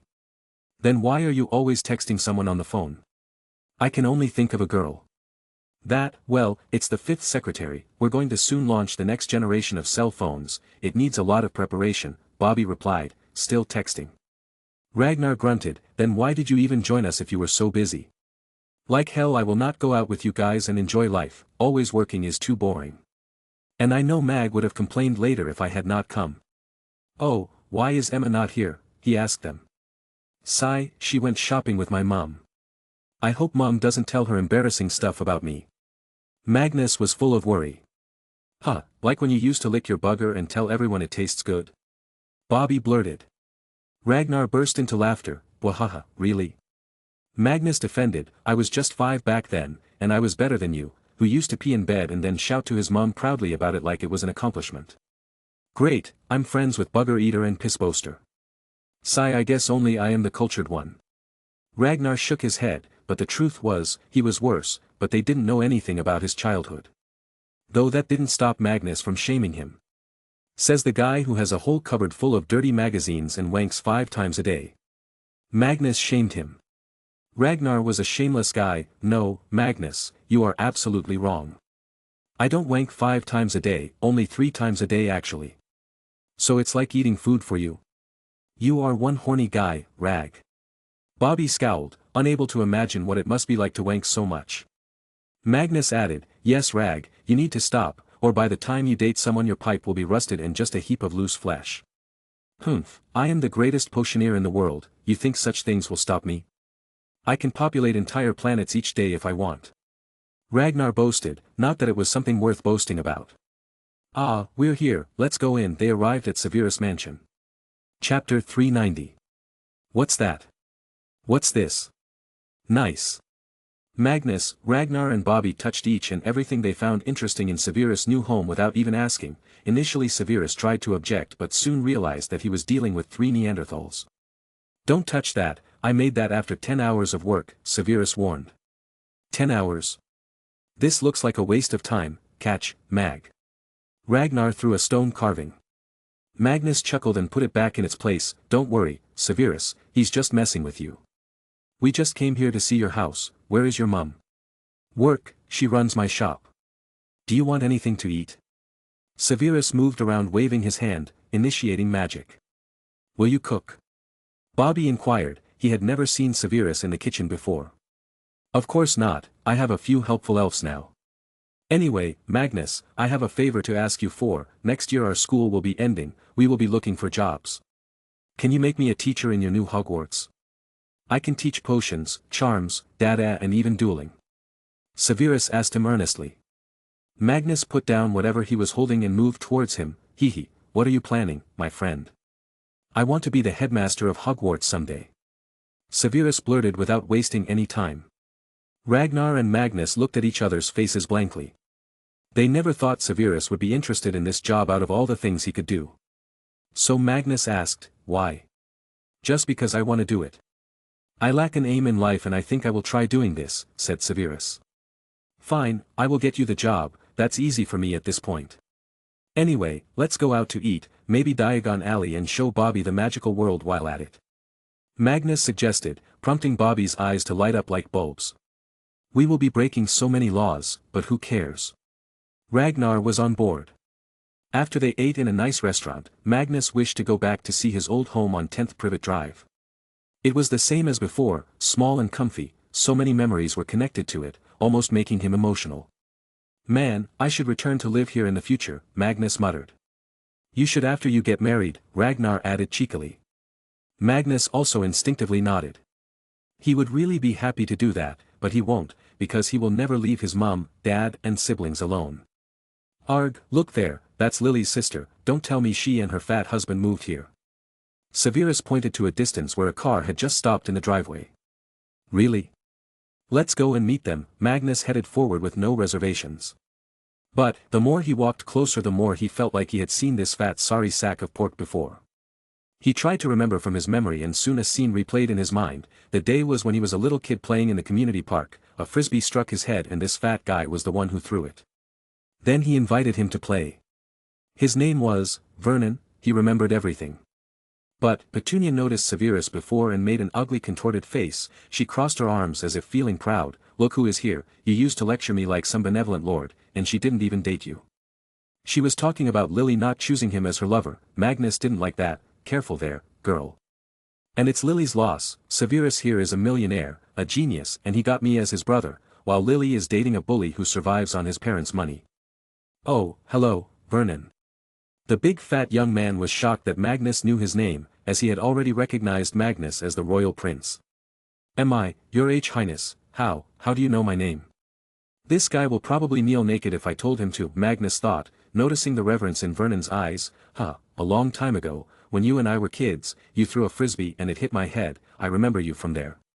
Honestly, Vernon had no fucking idea what Magnus was talking about. He used to go to that park every single week and hit many heads, mistakenly. But he acted like he remembered. I am surprised you remember me from back then. My house is not in a very good condition, we just moved in, but please come in, we can surely share a tea. I would love to know how you know my lovely Petunia. I want to puke. Arg, not that lovely. She needs some beauty cream. She's a bitch. Magnus, Severus, Bobby and Ragnar thought in their heads. Petunia was far from being lovely. Magnus denied. It's okay, Vernon, we were just leaving, and we know Petunia because we know Lily. Well, I wish you both a happy life, bye. When the four left, Petunia glared at her husband. Why were you so crazy about him? They are not good people. Vernon felt like his love for his wife was already decreasing. Are you mad? That was the future king of Britain, and he and his family have done more for the nation than centuries of monarchs and governments of the past. Now stop being so agitated and help me move the boxes. During their short holiday, they all spent time studying, having fun. Magnus specifically started teaching his little siblings magic. He hoped for them to be wizards too. Merlin had already told him that even without his inheritance, he would have ended up in Hogwarts, but with the inheritance, he became special. Okay, say Lumos, he told them with fake wands. Lumos. Lumos. Llama. Come on, not one of you said the right word. It is Lumos. Now say it right if you want ice cream, he bribed, something that always worked. Lumos, this time they said it right and loud. Although nothing happened to their wands, they didn't care, as the ice cream was more important right now. After giving them popsicles, he sat beside them in front of the television and saw what was happening around the world. Most of the news covered the recent corruption scandal. Magnus didn't care and changed the channel to more international news. He saw an interview with Muhammad Ali on the show. Interview. I would love to have a match in the UK, I wish to meet Prince Magnus, he's doing God's work honestly. My ma, she had heart disease, doctors said there was no hope of saving her and she would live normally but might die any day. I gathered my money and sent her to Mother Grace Hospital. Guess what, she was treated here and returned home as good as new. Even back where I grew up, a lot of folks have medical conditions but no money to buy expensive insurance or expensive medicine, but Mr. Pendragon's medicine companies make affordable drugs for poor folks. If that ain't the Real social service, I don't know what is. I want to meet him, thank him and give the man a good hug. Magnus was amazed to see this. You saw that, Merlin? I am making an impact on the world and of the lives of people I don't even know. This sure reassures my heart. Pop, sir, you got mail. Dobby popped in with a stack of letters.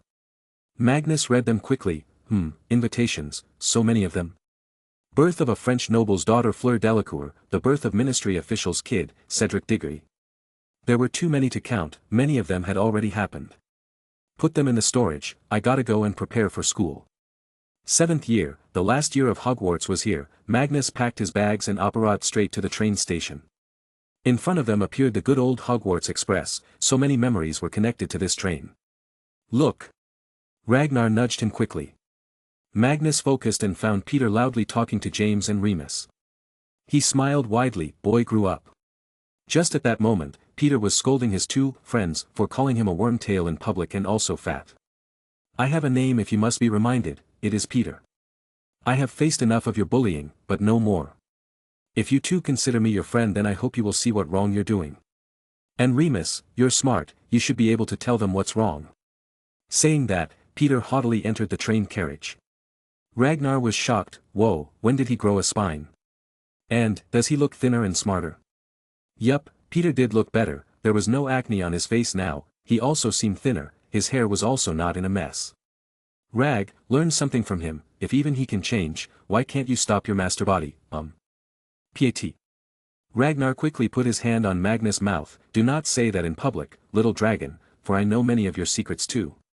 Ah, look, they are playing, Emma arrived, making them stop with their squabbling. Chapter 391. There was something wrong with Asia and Africa, for some reason, too many of these nations were suffering under some corrupt dictator. After deep studies, it was found that the reason was the most common thing about all these suffering nations was that they were all previously colonies of some European power. Now, all these European powers had only one focus in colonizing, to suck out as many resources as possible and keep the population subservient. For this reason, all the laws, judiciary, administrative systems created in all these nations were focused on keeping the colonized as servants and the colonizers as masters. After getting freedom, sadly, the system remained, and in place of previous colonizers, the power-hungry local rich men took over, exploiting the same system as before, but instead of wealth going out of the nation, now it was filling the pockets of a few. When Magnus fixed almost all of Southeast Asia, the Philippines was having some problems. The man ruling the nation like a dictator was an elected president, named Ferdinand Emmanuel Etrelin Marcos Sr. He was a Filipino politician and lawyer who became the 10th president of the Philippines in 1965. He ruled as a dictator and started martial law in 1972. His rule was constitutional authoritarianism under his New Society movement. He was one of the most controversial leaders of the 20th century, as his rule was infamous for its corruption, extravagance, and brutality. Marcos gained political success by claiming to have been the most decorated war hero in the Philippines, but many of his claims were false, with United States Army documents describing his wartime claims as fraudulent and absurd. He placed the Philippines under martial law on September 23, 1972, shortly before the end of his second term. Martial law was ratified in 1973 through a fraudulent referendum. The constitution was revised, media outlets were silenced, and violence and oppression were used against the political opposition, suspected communists, and ordinary citizens. From the top to the bottom, everyone was corrupt. The only reason why he was not being hounded by the US was, as always, the Soviet Union. At this point in time, US was willing to share its bed with anyone as long as they were anti-communist. This was bad for business. Asia needed to be peaceful as a whole for business activities to increase. And did we get the green light? The Dragon Service regional head asked Ted eagerly. Yes, His Majesty has authorized for regime change in the Philippines and then placing a better government with few reforms, Ted replied, allowing the operation to go ahead. With that, the sad life of Marcos started. It was a magical operation, so the US was helpless about it. This was the magic of Magnus. No other Muggle and wizarding government has ever in history worked as closely as Magnus had made it happen in the UK. Here, as soon as the wizards get rid of the old government and bring a new one, the Muggle government of the UK will send their envoy to sign a lot of deals. In Africa, although most of the countries were no longer colonies, a new kind of colonialism had taken over. It was corporate colonialism. There was a term called blood diamond and blood chocolate. This was because of forced slave labor used in diamond mines and forced child labor used in harvesting cocoa. Magnus, seeing Africa as his biggest investing region, refused to accept this mess. He sent wizard investigators inside these systems and they shot a lot of photos. Then these photos were circulated around the world on televisions and papers. The United Nations was finally used under Magnus' bullish force. The UNHRC, United Nations Human Rights Council, did something. All the companies were fined heavily, forced to pay the slave workers for the damage they did, forced to pay up to educate kids used in child labor. Not just that, many criminal cases were opened. A few diamond mines were taken back from corporates and regional companies were erected to handle them. A long way from the Muggle world, the efficient system Magnus had placed was working just fine. He was in school, enjoying his last year in Hogwarts as a student. Winter had already started and the temperature was a bit extra chilling this year. Can't believe I've spent 6 years of my life in this castle already. He muttered, walking down the hallways rarely walked upon. Beside him were Ragnar and Severus. Emma was in her room, sleeping after a long night's fun activities with Magnus. I remember when I came here for the first time, I was such a weakling and a wuss, Ragnar added, remembering how he met Magnus for the first time. And I was a total wap boy, Severus said, accepting Ragnar's given tag as a badge of honor. But the badge was gone now. Magnus chuckled, and Emma, she used to think I was an asshole too because I talked with Lucius. From him I remembered, I wonder how Sister Narcissa is, she was genuinely a kind person. Yup, haven't heard from her ever since she left school. I hope she's okay, Ragnar too felt bad for her. Look, Gryffindor's perfect couple, Severus pointed towards the outside, Lily and James were holding each other there, in the middle of the grass field. Not gonna lie, they do look good together, Ragnar muttered. Severus agreed, can't believe I am saying this, but you're right. Magnus was looking at Severus' face the whole time to see any hint of envy or sadness, but there was none. Severus was totally over her by now and he couldn't be happier. Let's go and disturb them, Ragnar evilly moved ahead. As soon as they came close by, Ragnar shouted, Oi, yeah, I got a license for that. Lily embarrassingly moved back and ran away in shame, also the guilt of not being able to look into Severus' eyes. Magnus pitied James and whispered a piece of advice to him, wards can only tell names and not look inside rooms. As if a light bulb lit up in his head, he nodded with a wide grin, good day, Magnus. What did you tell him? Ragnar questioned him, always interested in knowing everything like some neighborhood auntie. Nothing, just that you wank 5 times a day, Magnus blurted. He paid no attention to Ragnar's yelling after that. Their destination was the Forbidden Forest, they wanted to fly around in their animagus form and also meet the centaurs. P.A.T. However, just as they arrived near the forest, they heard the sound of slaps from behind a boulder. Curious, all 3 moved to see. What could it be? Stick? Ragnar wondered. But what they saw was so appalling that it angered them to no limit. There lay a beaten tired Gryffindor girl, Mary MacDonald, her hair disheveled and dirty, her shirt and skirt torn apart and thrown away, her underwear and bra half removed. She wanted to cry for help, but she had probably been doing it for too long now and had lost all strength. In front of her stood Mulciber II, one of the last members of Gang of Slytherin, a truly sick bastard. His pants were missing and his instrument was half out, dangling. Conferring, Mulciber II tried to cast a spell from the wand he picked up from the ground. But Magnus was supremely faster, Ragnar and Severus as well. Crucio. Magnus sent an unforgivable curse. While Ragnar threw a freezing potion and Severus sent Sectum Sempra, creating deep cuts to his body. Aargh, Mulciber II cried as loud as he could, destroying his own voice box, his body laid in his own pool of blood. Magnus meanwhile quickly ran up to the girl, cast a few spells and covered her in a sheet.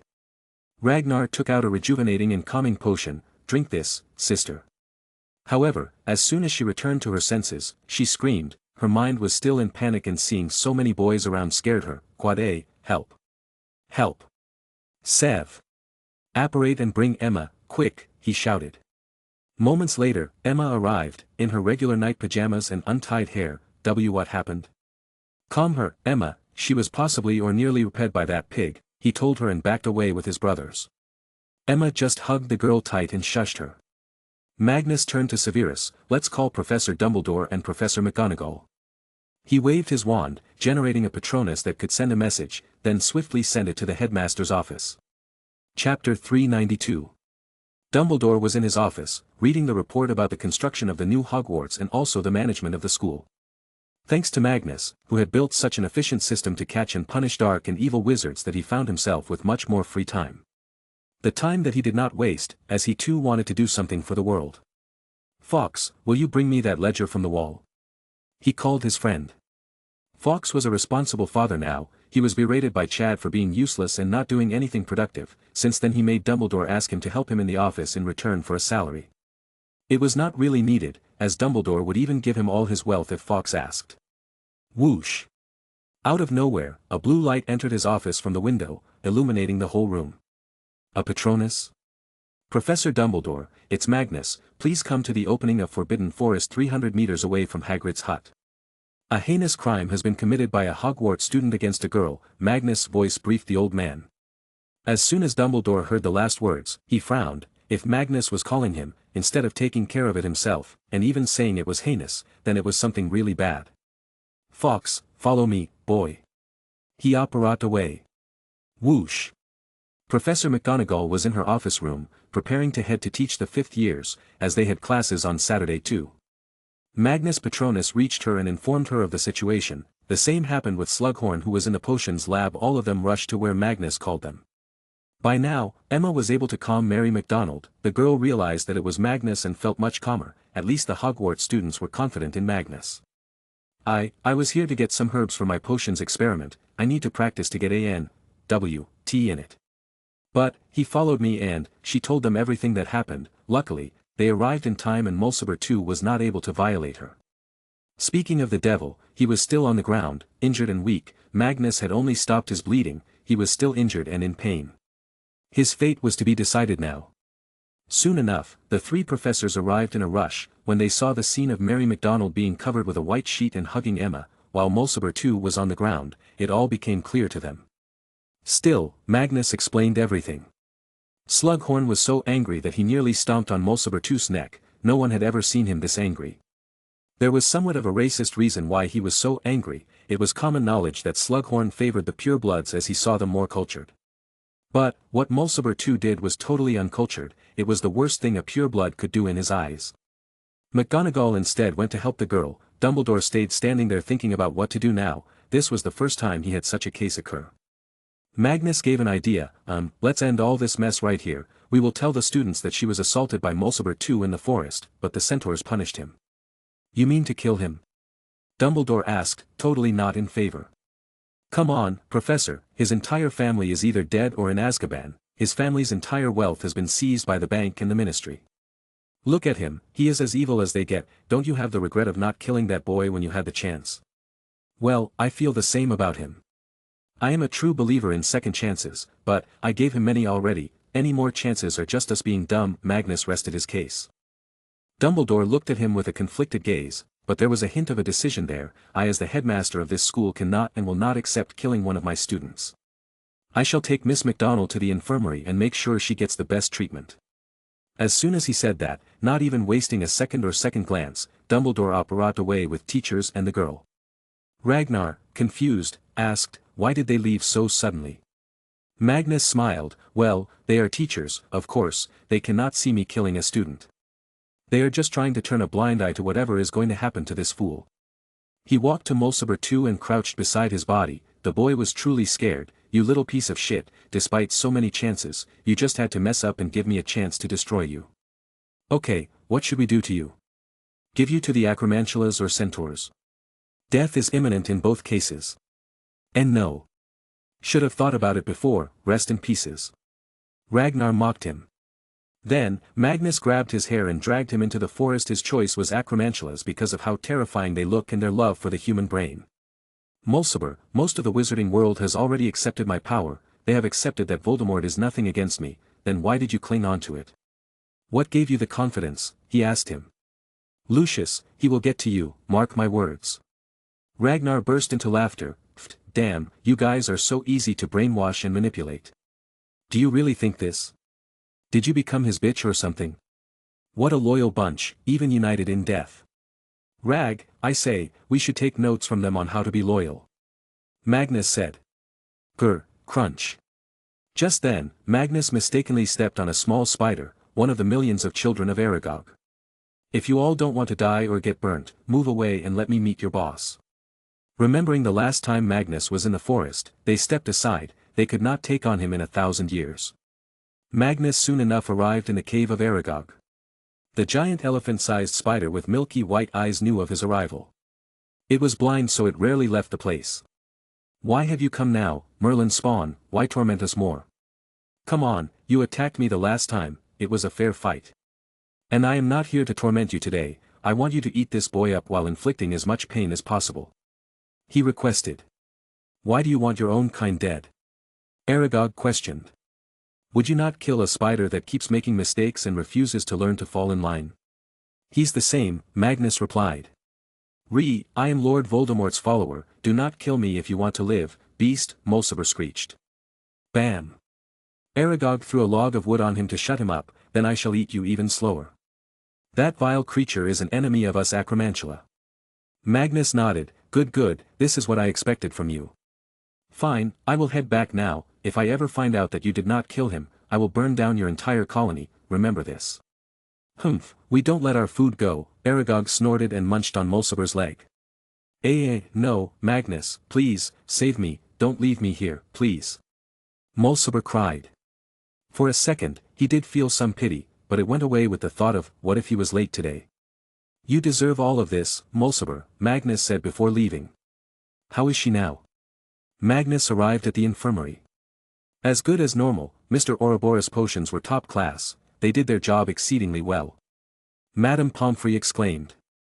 But then Mary MacDonald sat up in the bed, thank you, Magnus, Ragnar and Severus, and Emma. Hey, Hogwarts is a big one family, of course, not including the ones like that pig. We watch each other back. Now relax and rest. He went with Dumbledore to his office, Ragnar and Severus were too. What happened to him? Dumbledore asked. I did not kill him, Professor, the Acromentulas took him. Right, my brothers? Magnus smartly answered. Yup. That's true, Severus and Ragnar vouched. This made Dumbledore take a sigh of relief. I will file an official report then, the ministry needs to be informed about this incident. I leave controlling the media to you. You can return now, he dismissed. As soon as he was left alone, the portrait started to talk to him. Asking him if he thinks what he did was right. To them, Dumbledore had only one answer, we live in unprecedented times, I have been lenient and we see what it caused. This may be wrong, but right and wrong can be subjective. Chapter 393. What are you doing, stepbrother? Ragnar asked. For some reason, Magnus felt a chilling sensation run down his body. Don't say that ever again, it feels so weird. What's wrong? You really are my stepbrother. Anyway, why are you fiddling with that time turner? Ragnar inquired. Magnus was sitting beside his table, a small magnifying lens connected to his eyes so he could see things closer. I want to understand the principles on which this thing works. I'm wondering if there is a way to create magical spells that can affect time. Since we already have the Reparo charm, that's like bringing an object back to its past form. Don't mess with that stuff, man, who knows what might happen. And seeing your luck, I'm sure you will mess up. Let's go now, it's dinner time. Ragnar left after calling him, heading to Severus' room. When he uninvitingly entered, he was shocked. This was his first time coming to this room. Whoa, I never expected your room would look like this. I was hoping to see something dark and gloomy, not this. The room was utterly clean, there was also a white crystal hung on the ceiling which was emitting a lot of warm white light, making the room look even better. The curtains were light green, there was a clean potions table. You should see my room, I don't even know what's where, I just accio a dozen times and once in a while the spell works and I get what I want, Ragnar said, jumping on Severus' bed. Why are you here? There are still 5 minutes until dinner, shouldn't you be watching those dirty magazines? Severus scowled at him. Ragnar's brows twitched, he needed to make his image better, or else everyone will think he's always masturbating. I have cut down on those things, instead I work more. Let's go. Oh, you also need to stop Magnus, fool is messing with a time turner. He will never listen to me, Severus didn't even bother. Nastily exhausting wizarding test, often abbreviated N.W.T. These were the exams too important for every wizard that was still studying in the school. Most wanted to get a Newt certificate in at least 5 subjects because the Ministry of Magic only accepted Auror applicants with at least 5 N.W.T.S. with top grades of either outstanding or exceeds expectations. Magnus was going to give the exams in all 10 subjects he cleared in his AU.LS. His main focus, for now, was to help his dear Emma get good grades in as many subjects as possible. Come on, stop fooling around and teach me seriously, Emma complained. It was you who sat on my lap. How do you expect a lion to behave when the meat comes to him on its own? He cheekily replied. Humph, she got up and took another seat beside him. Fine, my fault. Let's continue. Magnus was going to spend nearly every night with Emma until the exams, though on most nights studying was followed by intensive exercises, at least it was guaranteed that Emma will not be gaining weight anytime soon. December 1977. Magnus headed back to home as the Christmas holidays started, and he invited Emma and her parents for Christmas and stay there until the new year. This way the two families can get to know each other better. Ragnar was staying in the school, he wanted to continue to work on a few projects of his and would come home when Christmas came. This left Magnus alone to entertain his highly energetic 4-year-old siblings. Clementia was still a calm and silent girl with heightened emotions, but at least she was not as unstable as before. She would play with her siblings all the time. "Big brother, I want to see a movie, please take us to the theater," Aurelia requested him. We have a full-sized movie theater in here, dear, we can order any movie we want, even the unreleased ones. Why go out?" he asked her. She pouted, no, the real fun is when there are people." Fine. What about you two? Want to watch a movie? I think the new Star Wars Episode 5 just got released." He remembered. "Yes, I love Star Wars. Oh, Uncle George came 3 days ago, he says he will make me Anakin Skywalker." Maximus chimed in excitedly. "Max, it's Star Wars, and the name is Anakin Skywalker. Yes, you are a blonde, good-looking boy, by the time the movie is made you'd be about 10 years old." Magnus corrected him. He and George Lucas had sat together a long time ago and had planned the entire extended universe and the timeline of the past and the future. The next trilogy was going to be a prequel. It will show the intricate Jedi Order, the dark side, some politics and lots of beautiful fights and scenes for the eyes to feast on. The only problem was romance. Magnus had told George to hire the best romance writer he could find instead of messing the story with bad cheesy lines. He next went to the garage to get a car, he'd be driving himself. As he was already 17, he had a learner license. But when he entered the big building, he was taken aback, there were dozens of cars, modern and old. Dad went overboard with his love for cars. He looked around, which one? The 3 gremlins walked around, their height restricted them from looking into most of the big cars, so they were limited to a few sports cars. This. It was an old 1954 Mercedes-Benz 300 SL Gullwing Coupe. It was in mint condition and looked absolutely beautiful. Magnus went to the key box and soon entered the car. "Get in, what are you waiting for?" "Radio, radio, radio." Aurelia demanded music like a loudspeaker. "Fine, here we go." He turned the radio on, and immediately a new song called Mr. Blue Sky started playing. The 3 wiggled themselves in their seats while looking outside. He went to the Magic Maid Studios, which also had a few theaters for the general public to watch movies in. These few theaters had the biggest and clearest screens, at the same time the best sound systems. However, then something happened. Magnus' dragon sense, which he named after Spider Sense from Spider-Man, started tingling. He felt as if he was being watched the whole time, from the moment he stopped the car to the moment he entered the movie hall. Even when watching it the sensation never left. After the movie they went shopping, even there he felt this.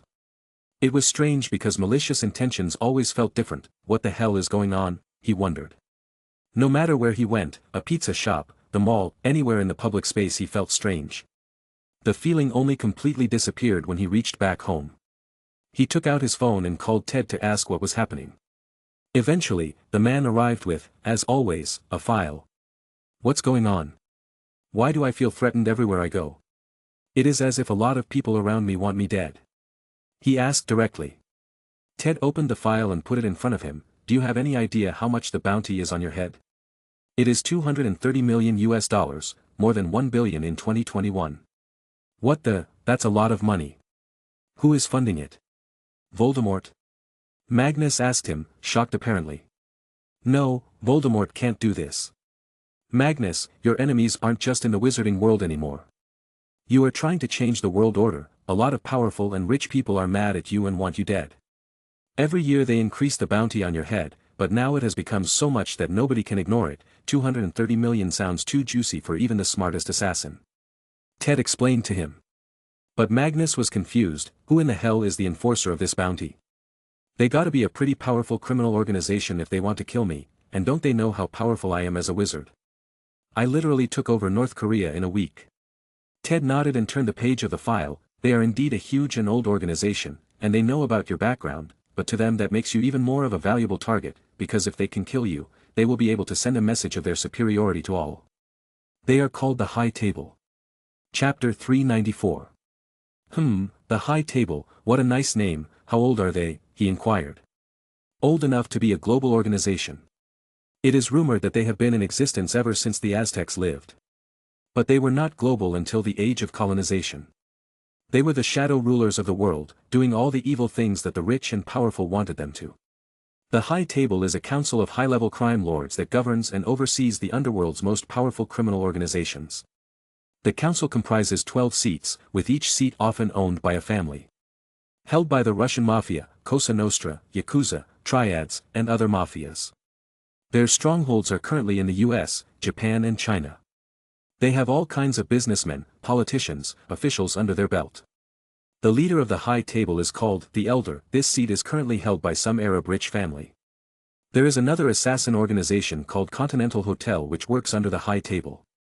It's a global chain of hotels that caters for the underworld. They have very strict rules of no violence or business inside their buildings. Magnus was amazed by the scale. Whistle, that's pretty crazy, but they are still not as old as the Round Table of Arthur. Anyway, can you find out who are the people who have put the bounty on me? Sadly, Ted shook his head. There is no way to find that out unless you're also a member. Magnus nodded silently. Say, Ted, what will it take me if I want to take over the entire underworld? Make the entire High Table subservient to me? Do you want to take over the underworld? I don't know, it's hard to calculate. How will you take over the High Table and make them loyal? Magic won't work as much as they too have wizards under them. Ted asked back. He just laughed. Ted, I have the world's deadliest forces and rule multiple nations. Nothing is impossible for me anymore. Just wait and watch. They will come to me and rub their faces on my shoes, lick the dust under my feet to ask for my forgiveness. By the way, leave behind the address for their hotel. Ted knew that face, that smile. It meant only one thing, Merlin's beard. They are fucked. Ted silently left behind the file and the address. As soon as he left, Adrian came. He was the de facto general of Magnus' all-military forces. Magnus handed him the file. This High Table, I want you to start inflicting damage on them. Kill a few of them. Make their life hell on earth until they come to me to plead. They are trying to kill me, passing bounties. Also, infiltrate them and find out who actually initiated the bounty. Remember, they might have wizards in their ranks, so be careful. I don't want any of ours to die. Adrian stood there in attention. He always acted like this whenever it was some sort of official business. I shall, sir. I have known about them for a long time but they never meddled in our affairs to let them be, but if they are trying to kill you then we shall kill them first, but, be careful, sir, they have too many people all around. Anybody could be an assassin, your ice cream seller, the homeless guy on the street, the friendly policeman. Increase the security of your family. I will, Adrian, even more now. I am making some really loyal goblins the hidden guards. And you know how vicious they can be, right? Magnus replied, not revealing they would be Camelot's goblins. Adrian shuddered at the thought. The goblins were known to torture their enemies to great lengths, breaking them even when they didn't need to. But this would ensure Magnus and his family's security. That's good to hear. By the way, I have this report to give you. It's from our Meta headquarters in Ireland. We were recently hired by a woman to investigate what happened to her baby that she left in the Irish mother and baby home. What we found out was bone-chilling.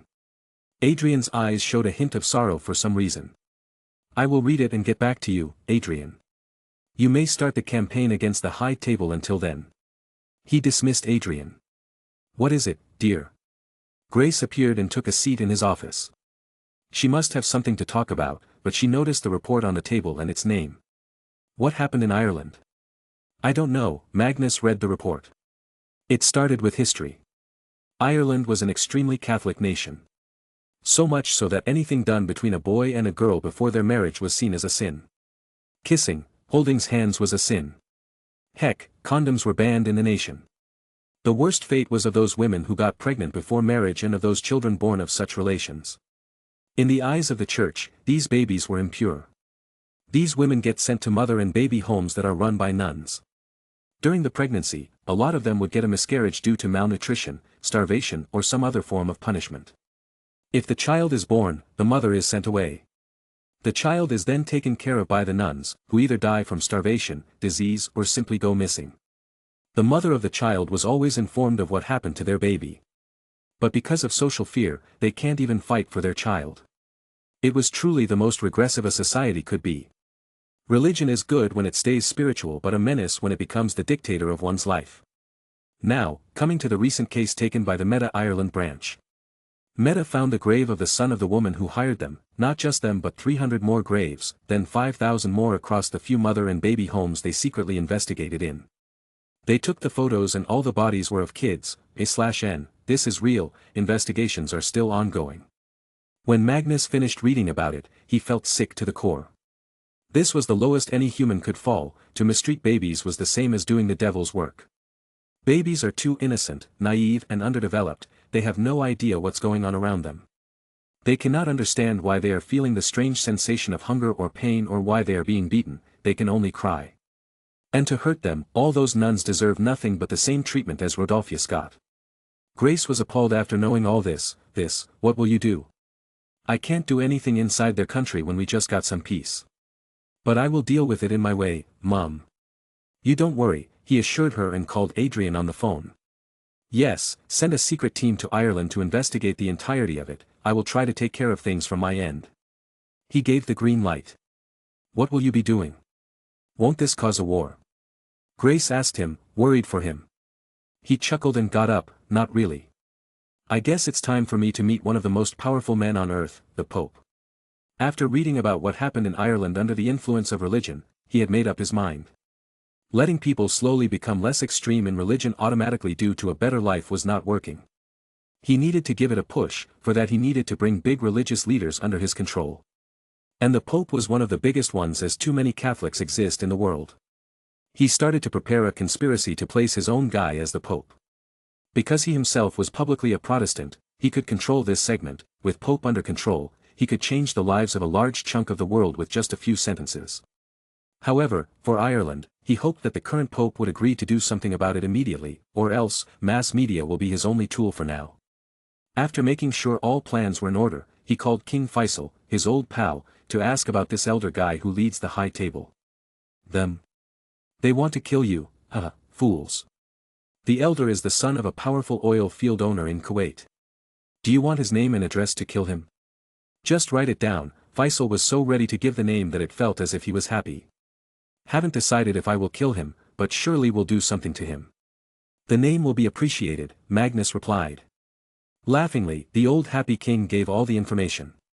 Magnus then passed it on to Adrian. It's time to move to stabilize Asia and begin the Great Africa Plan Phase 2. By 1990, I will have control over all of Asia and Africa, good going indeed, he thought to himself. The plan for peace didn't seem unachievable anymore. Chapter 395. Only a few months were left before he would officially take the crown. To make sure that his popularity was at its peak, he needed to do all he could to bring even those people who were against monarchy into the fold. His companies were always making something new and achieving something revolutionary, but sadly those could not be attributed to him only. And he owned so many businesses that most people didn't even know he owned them, all they knew was that he was the owner of Dragon Holdings, which was a big corporation. Hence, personal inventions were extremely important. But sometimes even public announcements can do the job. For example, Prince Magnus will go to the moon. Yes, before he took the throne he was going to head to the moon, and then in a few years, hopefully, Mars, becoming the first man to step foot on the red planet. However, the thing was, he needed to first prove that he was not just doing it because he was rich, that would be very bad for his reputation. The plan was for Magnus, Ragnar and Bobby to go up first. Bobby was a renowned scientist, Magnus was a renowned inventor, Ragnar was nothing.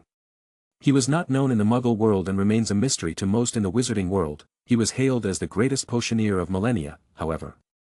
Stop pestering me, man. I am trying to design new rune tattoos for myself. Who cares what the world thinks about me? Just sneak me into the aircraft. Ragnar complained, as he was disturbed in his Hogwarts lab. It was now not just limited to his room. Being a 7th-year student, a genius and having a brother who had the wizarding Britain by the balls, he was allowed to have a huge potions lab with exclusive access. You fool, it's not a bus where you can just shove in the people. And the entire world will be covering the news. We need to give the 3 names of people who will be going to space. Sai, just give me a list of all the things you have invented and I will try to find a Muggle world use for it. He scolded him. Ugh, fine. He relented and spent 3 minutes writing everything as fast as he could. Take it, don't bother me now, I am near a breakthrough. Magnus left him alone and returned home. It was still the holidays. After all, Christmas had passed but the new year was to come and Emma's parents were also there. Whatcha doing? Clementia skipped to him and sat beside his table, cutely putting her chin on the table. He ruffled her hair like she was a cat. Trying to make Ragnar look smart. He replied. Is Big Brother Ragnar stupid? She asked. Magnus strongly nodded, yes dear, he is very stupid in everything other than potions. And you? She inquired. What do you think? He passed the question. Clementia looked at his face with narrow eyes, you are the greatest. Huh, absolutely right, now, let's go downstairs, I need keys from Dad. He extended his hand to her, she grabbed just the index finger. Adam and Emma's dad were buddies already as they had visited once before. They sat in the living room and talked about the state of the world. Emma's dad was totally new to the Muggle world, so he was loving all the new interesting information and history. For example, he had no idea that a vast Muggle British Empire existed, since, for wizards, the world was already too small and connected due to portkeys. Meanwhile, Adam was finding it interesting to know how ancient magic was and how it stayed hidden. Dad, I need keys to your workshop, got to do some experiments. He requested. Adam fiddled in his pocket and took out a key. What are you going to make? Ragnar found a way to melt plastic into a liquid that can later be dried into a hard substance. I need to check its durability and drawbacks. And if it's all good, he might just become one of the most loved people in the world. Seriously, why am I even working for him? He sighed and left for the underground experiment lab. Of course, no kids were allowed inside as there were too many dangers. He closed the door and turned the lights on, his eyes shined as the scenery took home in his eyes. The entire giant hall was filled with machinery and tools, some items were covered with sheets, possibly unfinished projects of Adam. He had no work for them, going to an empty area, he started experimenting. The first thing was Ragnar's solution that could turn the plastic into this new substance. It was like making potions, but not really. All that was needed was to pour already made potions and plastic into a big container and then boil it all down with water. Damn, it stinks, he clenched his nose with fingers, running to turn on the exhaust fans. After that, he started to gather some items while letting the plastic turn into a paste. A few electric motors, pumps, computer chips, oh, I don't have any, fuck. He quickly called Bobby. Bobby, my brother from another mother, bring a few programmable computer chips, will ya? And bring some butter as well, gotta eat some pancakes at dinner with family. Oh, one more thing. Remember those porn magazines I ordered for Ragnar's birthday present? Pick them up from the post office and beep beep. The call was suddenly cut for some reason. Bobby was in a very important meeting where CEOs of a few major corporations and politicians of some nations were present. Since the meeting was happening in his office, the non-work telephone went to automatic recording and resounded. Initially, Bobby didn't mind. Magnus was just asking for some computer chips, he was going to head to his home with family for the dinner anyway. But then the nonsense started. First the butter and then porn magazines. He quickly got up to take the wire out of the phone. Turning back, he sat down in his seat like nothing even happened and continued the meeting to produce thorium reactors in a few nations. By evening, Magnus was able to create everything. He created a machine that had a motorized robotic-looking arm that could extend itself to a height of 10 meters and move in all directions, with its base connected to a metal mini chain track. All that was missing was the computer chip to program the metal arm. Magnus! You dimwit! Bobby's shout came all of a sudden. He looked, there stood his old pal, in casual winter clothes. A nice red hand-knit sweater was the real charmer. Didn't Aunt make a sweater for me? Shove it down your ass, fool. Do you have any idea how embarrassed I was? Bobby burst like a balloon. But Magnus didn't care. You got the chip. Oh, yeah, I got some. What are you making? That was the extent of his anger. No wonder Magnus didn't take it seriously. My friend, I am creating the world's first house printing machine. Ragnar came up with a way to help me recycle plastic into a material that can solidify after. With this machine I am making, we can create single-story homes with an attic and 3-story homes with some metal beams as pillars. This is like tackling 2 problems in one go, getting rid of plastic and solving home crises in many poor nations around the world.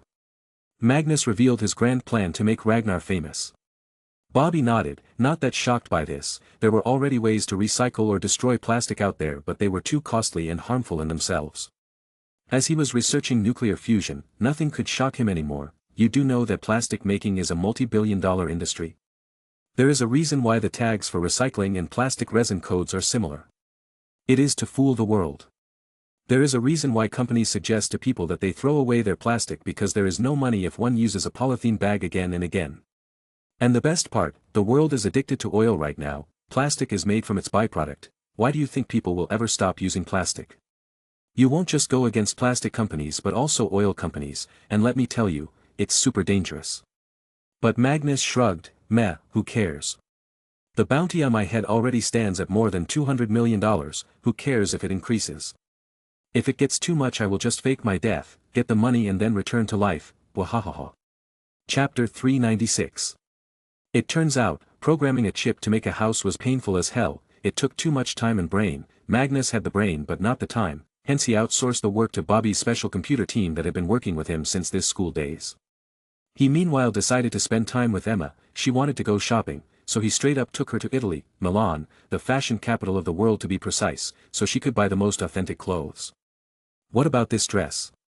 She changed into a nice black leather short skirt, soft cotton white shirt and black heels. Honestly, I feel like jumping in the changing room and thoroughly checking you out. Magnus shamelessly said, not minding the Italian saleswoman with them. Stop messing around and answer the damn question, Mag, honesty, you're turning into what Ragnar would be if he had a girl, Emma pouted. Well, that was insulting, you're looking stunning, why are you even asking when you're going to look hot in anything you wear? And we have a dinner reservation, so be quick now. She hastened a little, though she still asked him every now and then. Only stopped when Magnus asked her to try out a bikini. After that, they went to a nice beautiful restaurant in a building that used to be the headquarters of some Nazi general back in the days of the war. It was an old and beautiful building. Magnus could feel the hint of magic around the entire city. Most of the cities in Italy and the entire region like Greece had a long history of civilizations rising and falling. Back in the day wizards used to live together with muggles and magic was often utilized. That was until the development of conservative thinking and the emergence and dominance of Abrahamic religions. Although they loved magical miracles but were against wizards for some reason. The Holy Crusades, Inquisitions, Islamic invasions and many more forced the wizards to go into hiding slowly. Truly, if these two religions were open to wizards then the world would have been so different. Maybe much more advanced and magic tech would have been the norm. He sat beside the girl that was causing all the envy around. The men turned to look at Emma. She had worn a complete black knee-length dress, looking stunning. Heh, you know, hanging around with you makes me feel proud, he said, grabbing her hand. Proud of what? She inquired. To that, he just kissed her openly, that you are mine. Emma giggled shyly, her blushing cheeks telling all that this girl was taken and mad in love. You thug, stealing kisses. Okay, tell me honestly now, why did you bring me to Italy? Emma smugly smiled, don't make that face, Magnus Grant Emery's Pendragon, I have been with you and have seen you for the past 7 years, I know you very well. Truly, Emma, I wanted to spend time with you, if not here then we'd be at home, cuddling. Though when you said you wanted to go shopping, I made this plan. I just need one day to meet with the Pope and get some things sorted. Magnus confessed. I knew it. Your mom told me about what happened. Sigh, I dared to love you, now I must accept your responsibilities as mine as well. When will you go to meet him? She asked him. Hee, I love you too, my dear kitty cat. And I will be heading to Rome tomorrow. You will be staying in the Roman palace that is run by a wizard now. It's a resort that used to be the home of some big Roman general in the past, Magnus said. He had planned for everything beforehand. Try to make your meeting quick, it gets really boring to entertain oneself. She grunted and focused on the food. The next day, as planned, Magnus arrived at the Vatican. It was inside Rome in itself. As this was not a state visit, no big welcome was organized. Heck, the meeting was not even supposed to make headlines. He was just on holiday here. The current pope was Paul VI. The man was 80 years old, so half-foot already in the grave. The man could not come out to meet him due to this and Magnus had to go in himself. He arrived inside the papal basilica of St. Peter, and man oh man, he was mesmerized by its beauty. The building built in the Renaissance period was made to look as beautiful as possible. The beautiful engravings, the arches, the dome from the inside and finally the St. Peter's Cathedral.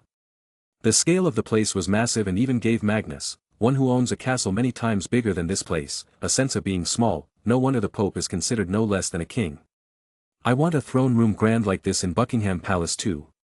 He was then taken to the Pope's office, where the old man was already seated and couldn't even get up easily. He just kept watching Magnus helplessly and with a smile.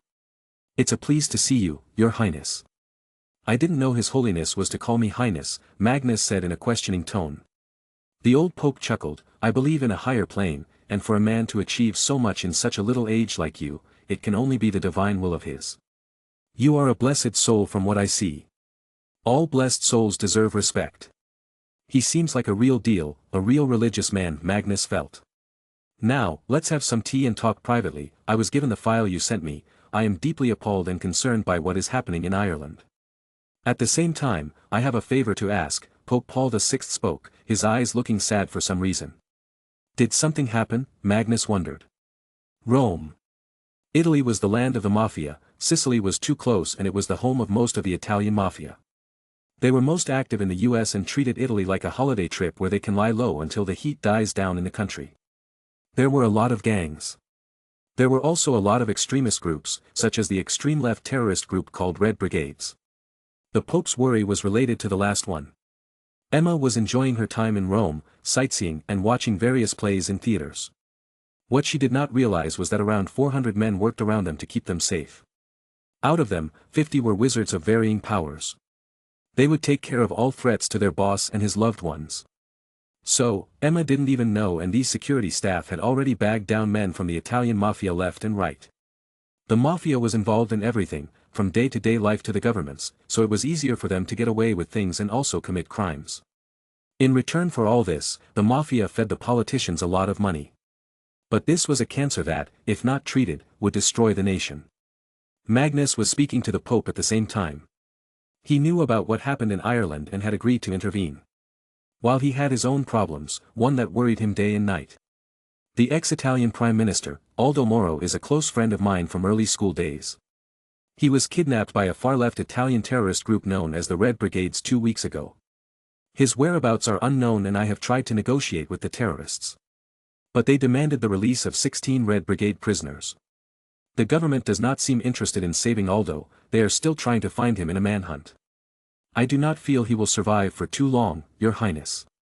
The government does not trust wizards and stays away from them. The church too is against wizardry, for they say it's demonic powers.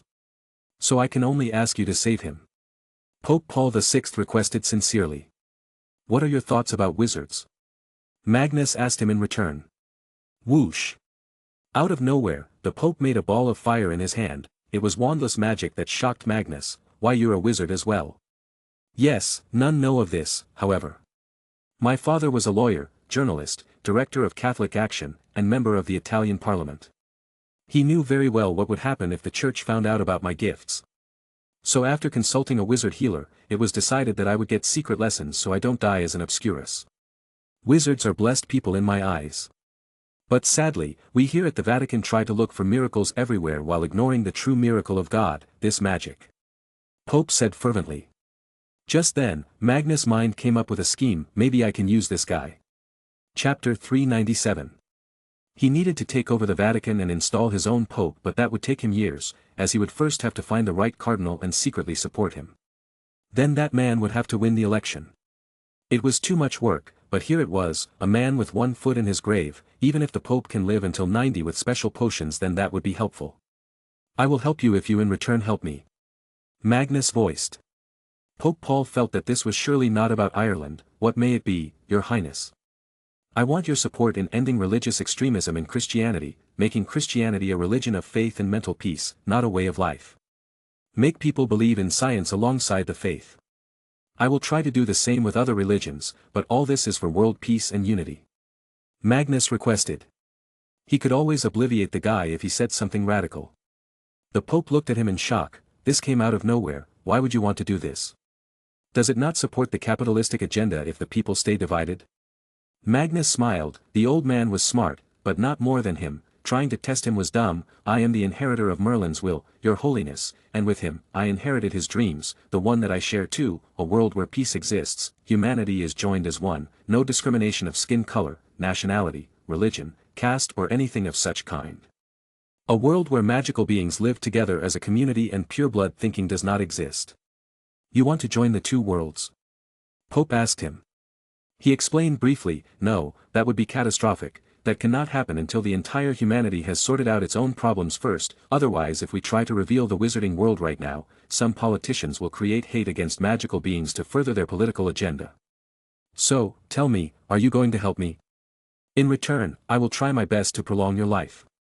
You will be doing real God's work this time. I didn't think you were a religious person, Pope smugly said. I'm not religious, I don't believe in any religion, but in God, I trust, he replied, shocking the old man a bit. Pope Paul thought about this offer. He had no real agenda remaining as he knew he would die in a year or two. But this new opportunity to achieve greatness in his tenure as the Pope was luring. He can be the one to reform the Church and bring it to greater heights, the one to make it the best religion in the world. If I agree, what will be my obligations?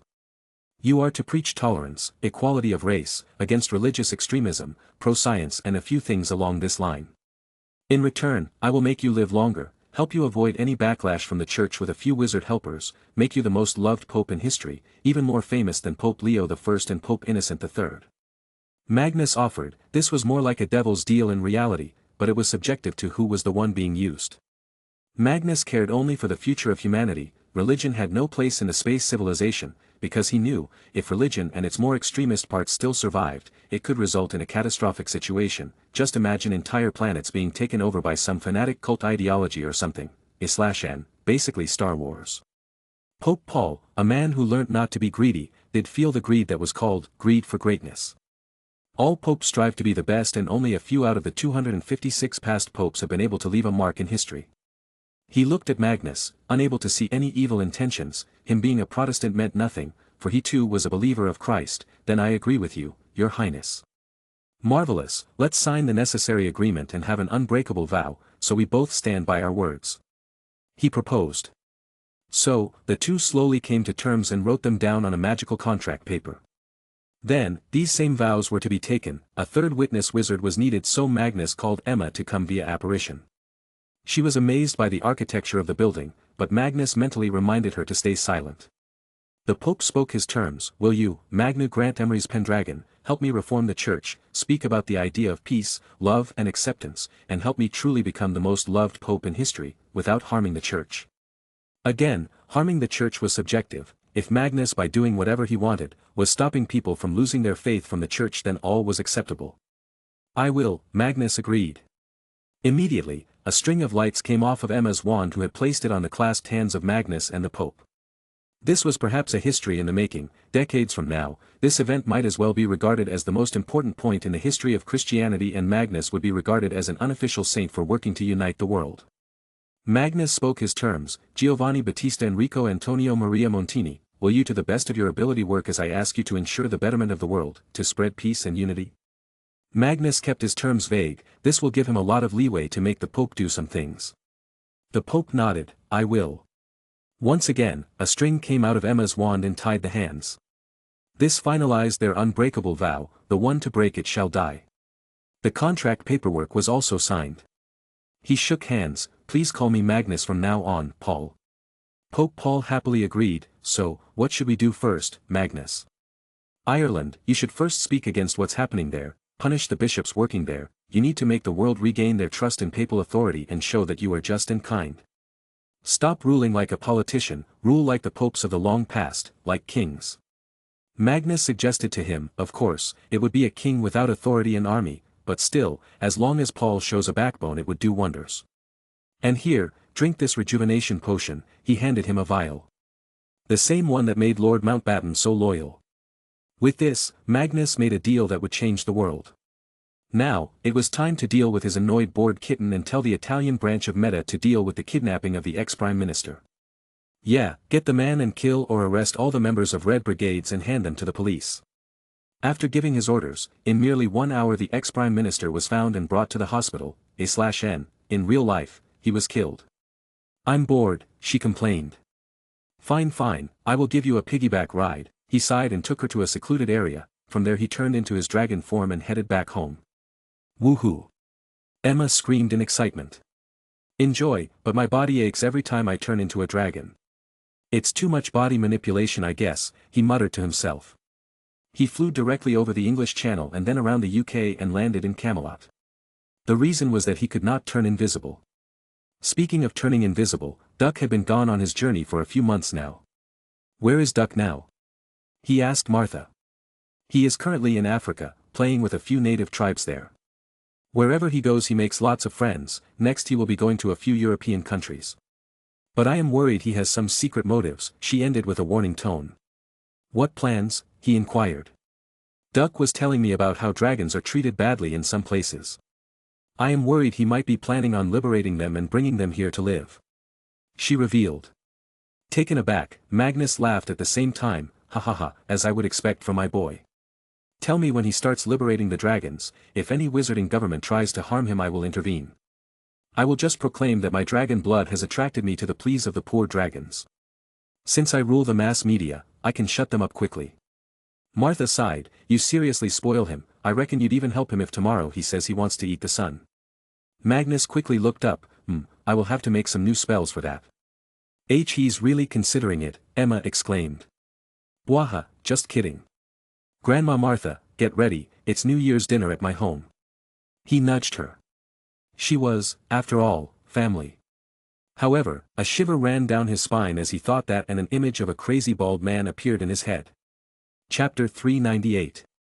It was the 31st of December, 1977, the entire nation was celebrating. The new year was here, and it was the perfect opportunity to announce that Ragnar developed a machine and method to make strong houses with recycled plastics.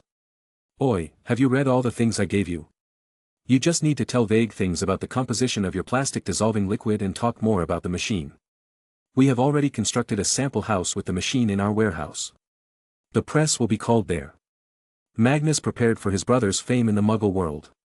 What a drag, I could be researching more potions right now, Ragnar sighed tiredly. Fine, you're not coming to the moon then. Magnus put away the papers. Wait. I'll memorize it. The moon is more important, imagine the juicy ingredients. Ragnar dreamily said. They soon arrived inside the large warehouse where a model of the house was rebuilt. They had not removed the machines either so people could see how it even worked.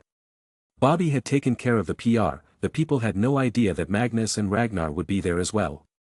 The only different thing about this new house was its pattern and shape.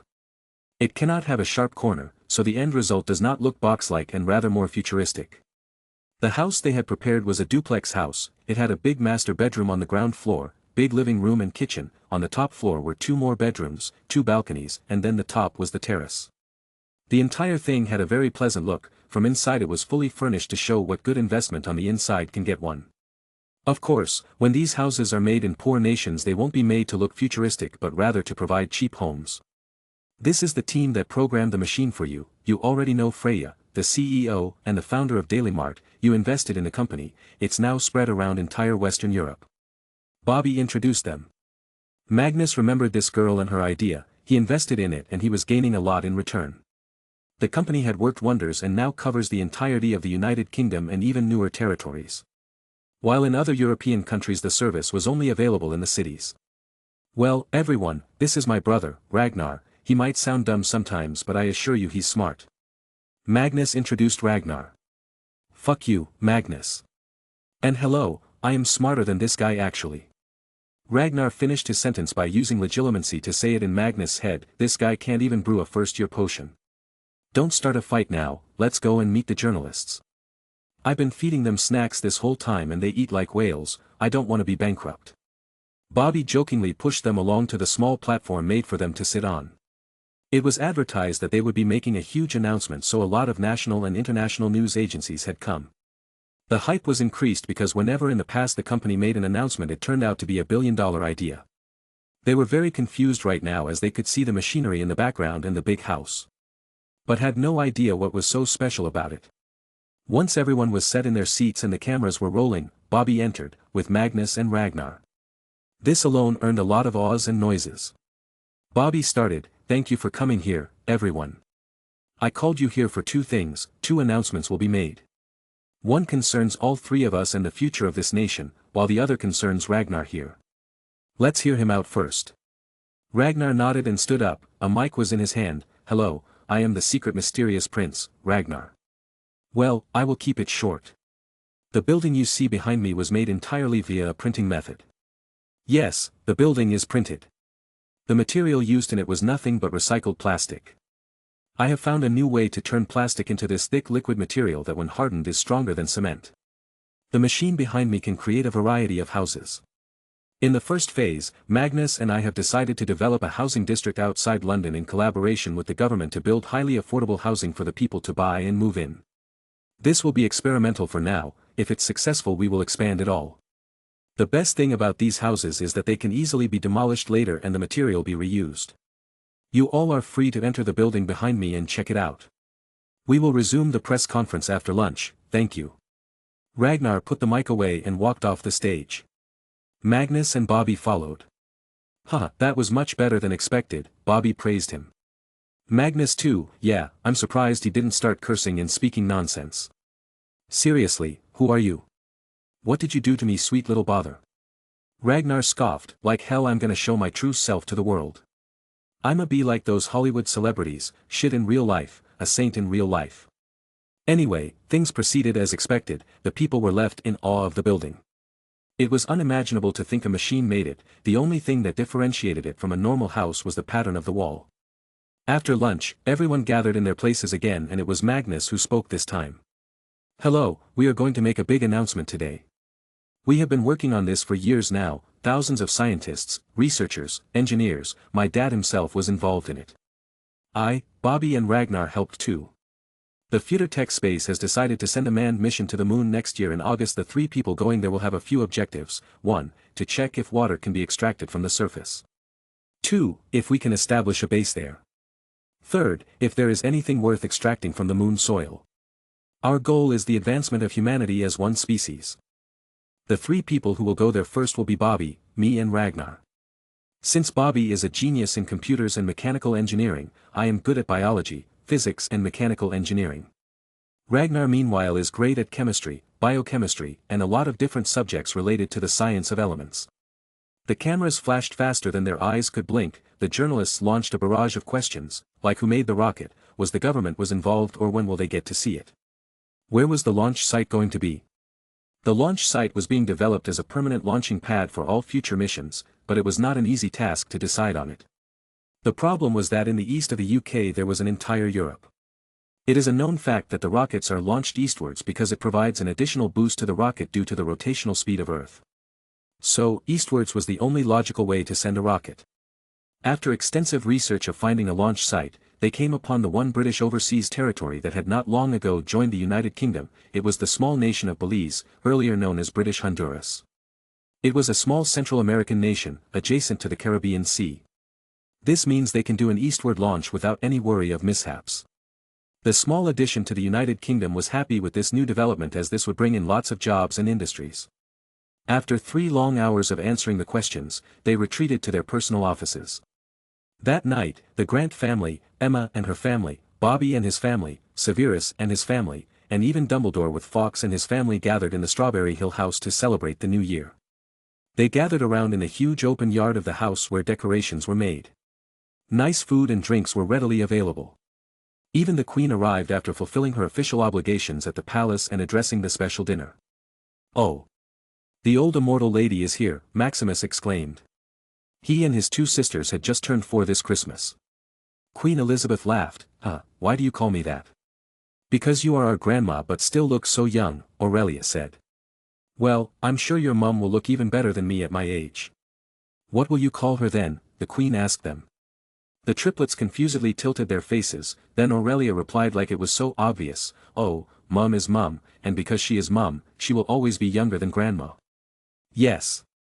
This means she will always be young, Maximus added. However, Clementia, the silent one, was not sure about this reasoning, so she stayed silent as always. Oh, I love you 3 so much, Merry Christmas, the Queen just hugged them lovingly. Chapter 399. The next day, they were all to return to the school, the last semester of Hogwarts was to commence. All seniors call it the nostalgia semester, because most students don't have much to do other than prepare for the newts and walk around the halls of the castle that used to feel so much bigger when they first arrived in the school. Magnus entered the train with Ragnar behind, their compartment was already selected as 7th years weren't that many. Arriving inside the cabin, he saw Severus reading a Muggle book. What are you reading? A book about a battle in China. It's called the Battle of Suiyang. It was a battle in Suiyang during the Lushan Rebellion, between the rebel and Lushan's Yan army and the loyalist forces of the Tang army. A story of 10,000 soldiers versus 150,000 soldiers. Severus briefed them. In the meantime, Emma arrived, pecked a kiss on Magnus' lips and sat down on his lap. Ragnar sneered all he could but gradually calmed down. What's so good about that? We've got stories about the 300 Spartans. Magnus asked, playing with the hair of his girl. Severus cleared his throat and spoke, well, it's known not because of it being something to be proud of. The 10,000 soldiers of Tang were great, they were able to kill 20,000 men of the 150,000 yen army and defend the fortress. But then, the yen army decided to wait outside instead of forcing their way in.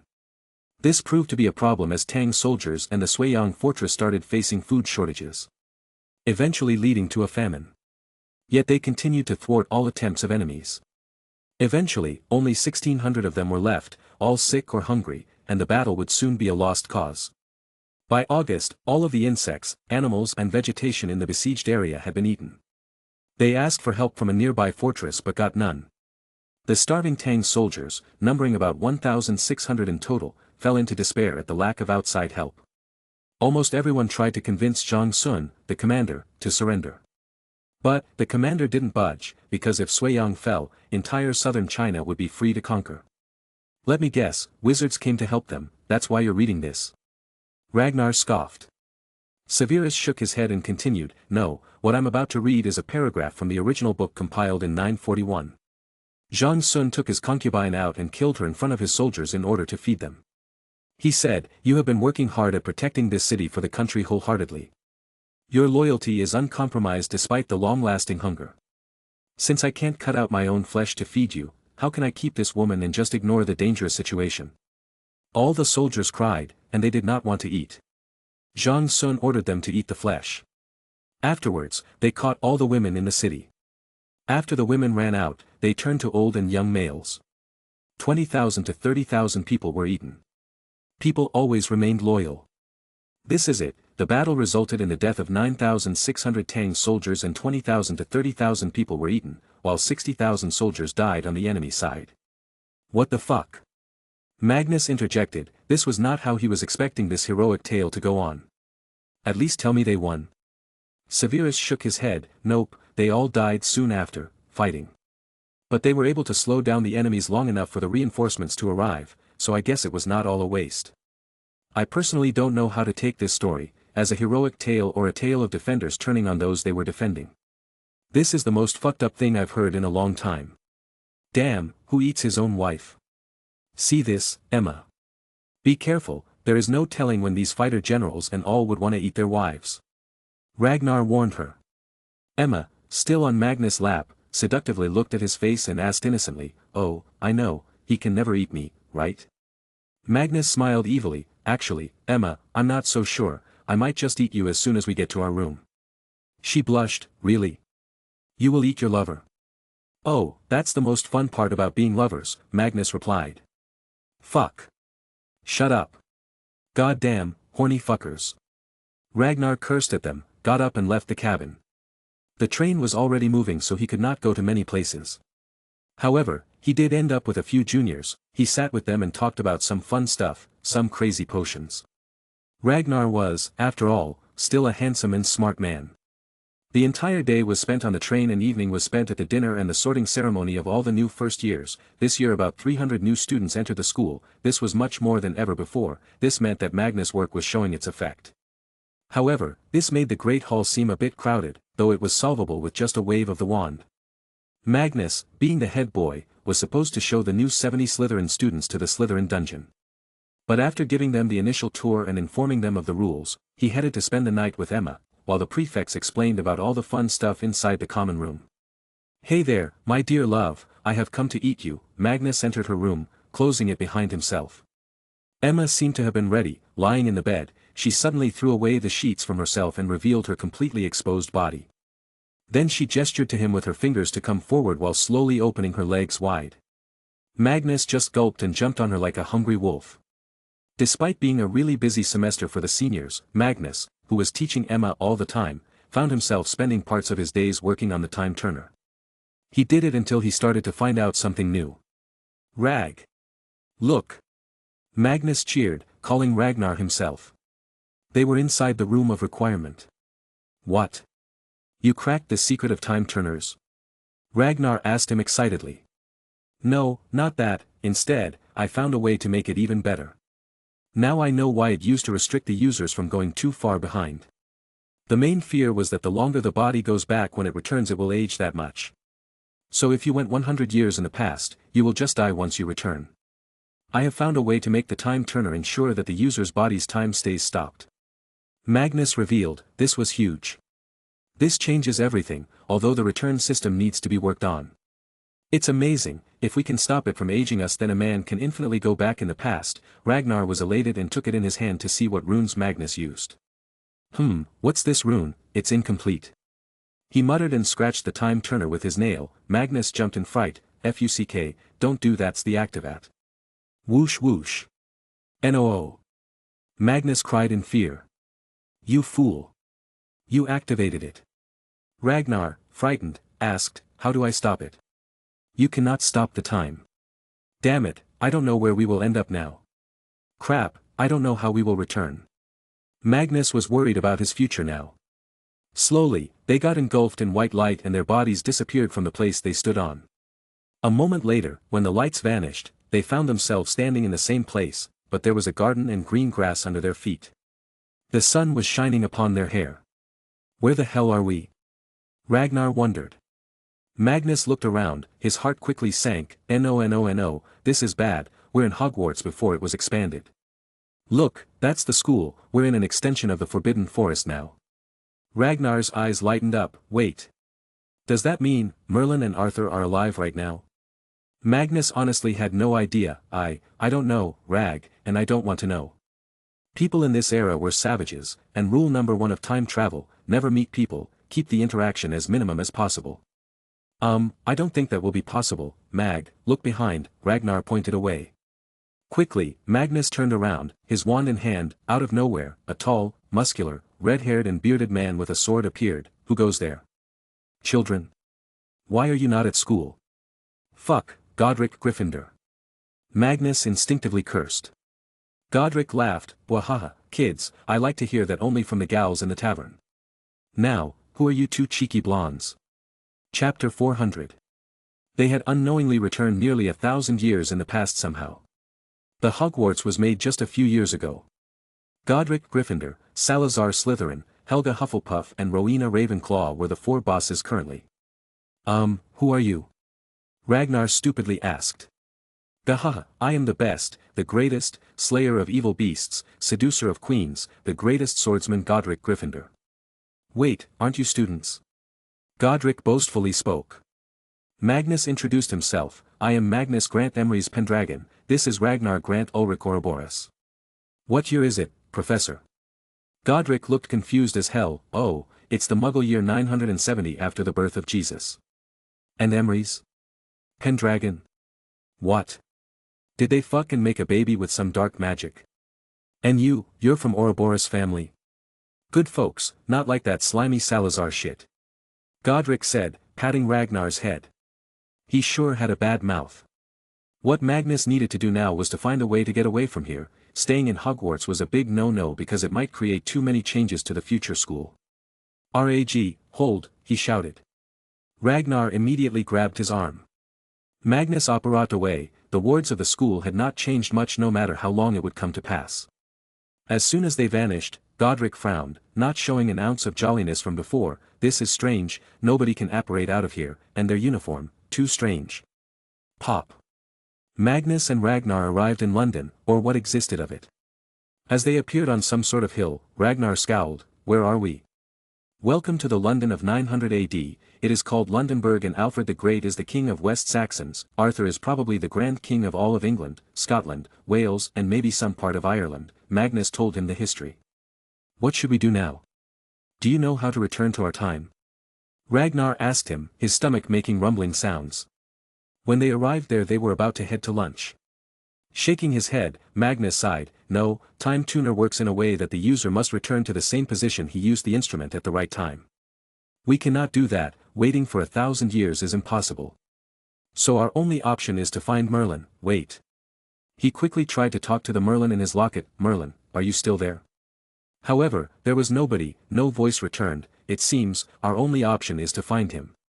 Let's go into the city and ask around. Arthur is a famous man, people should know where he is. We can't go there like this, our dress speaks wizards, they will try to burn us on a stake, Ragnar said. Agreeing, Magnus transfigured their clothes to look like nobles of this era. Take out your swords, this will keep some troublemakers away from us, and do not mess around. Hey, I never mess around, Ragnar blurted. We do not want to make any changes to the world. The butterfly effect can be too strong even if we make a small change. He warned him and headed out. They looked like strong tall blonde brothers anyway, their skin was clean and not dirty like most commoners of this time, even the patrolling guards didn't bother to mess with them. The London of this time was dirty, broken and smelly, the people lived the worst life possible, considering that not even the first phase of industrialization had started, this was to be expected.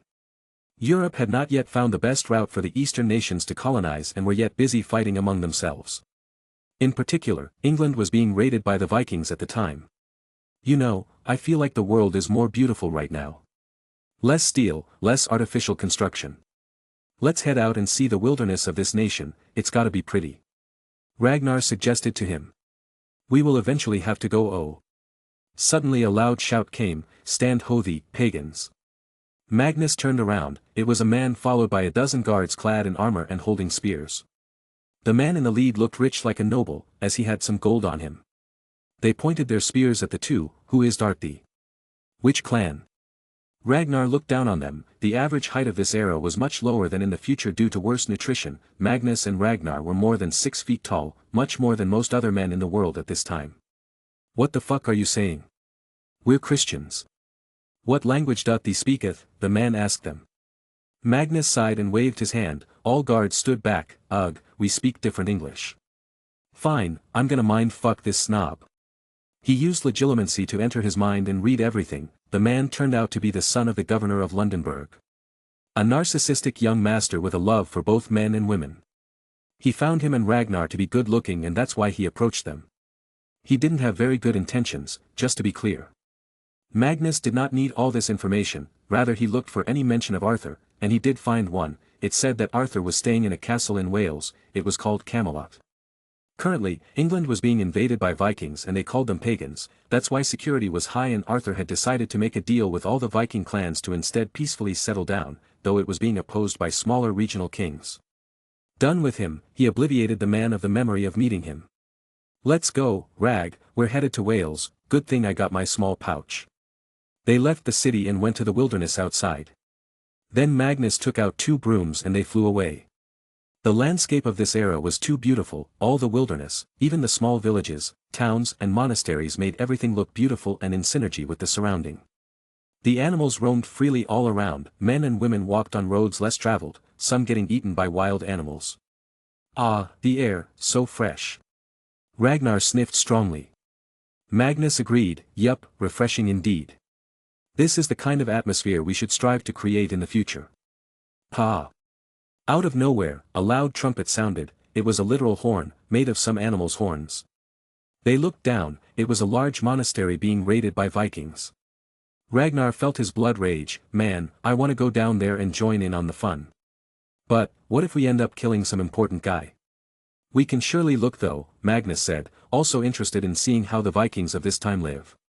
They got off their brooms and put them away, took out their swords and walked straight towards the direction most sounds were coming.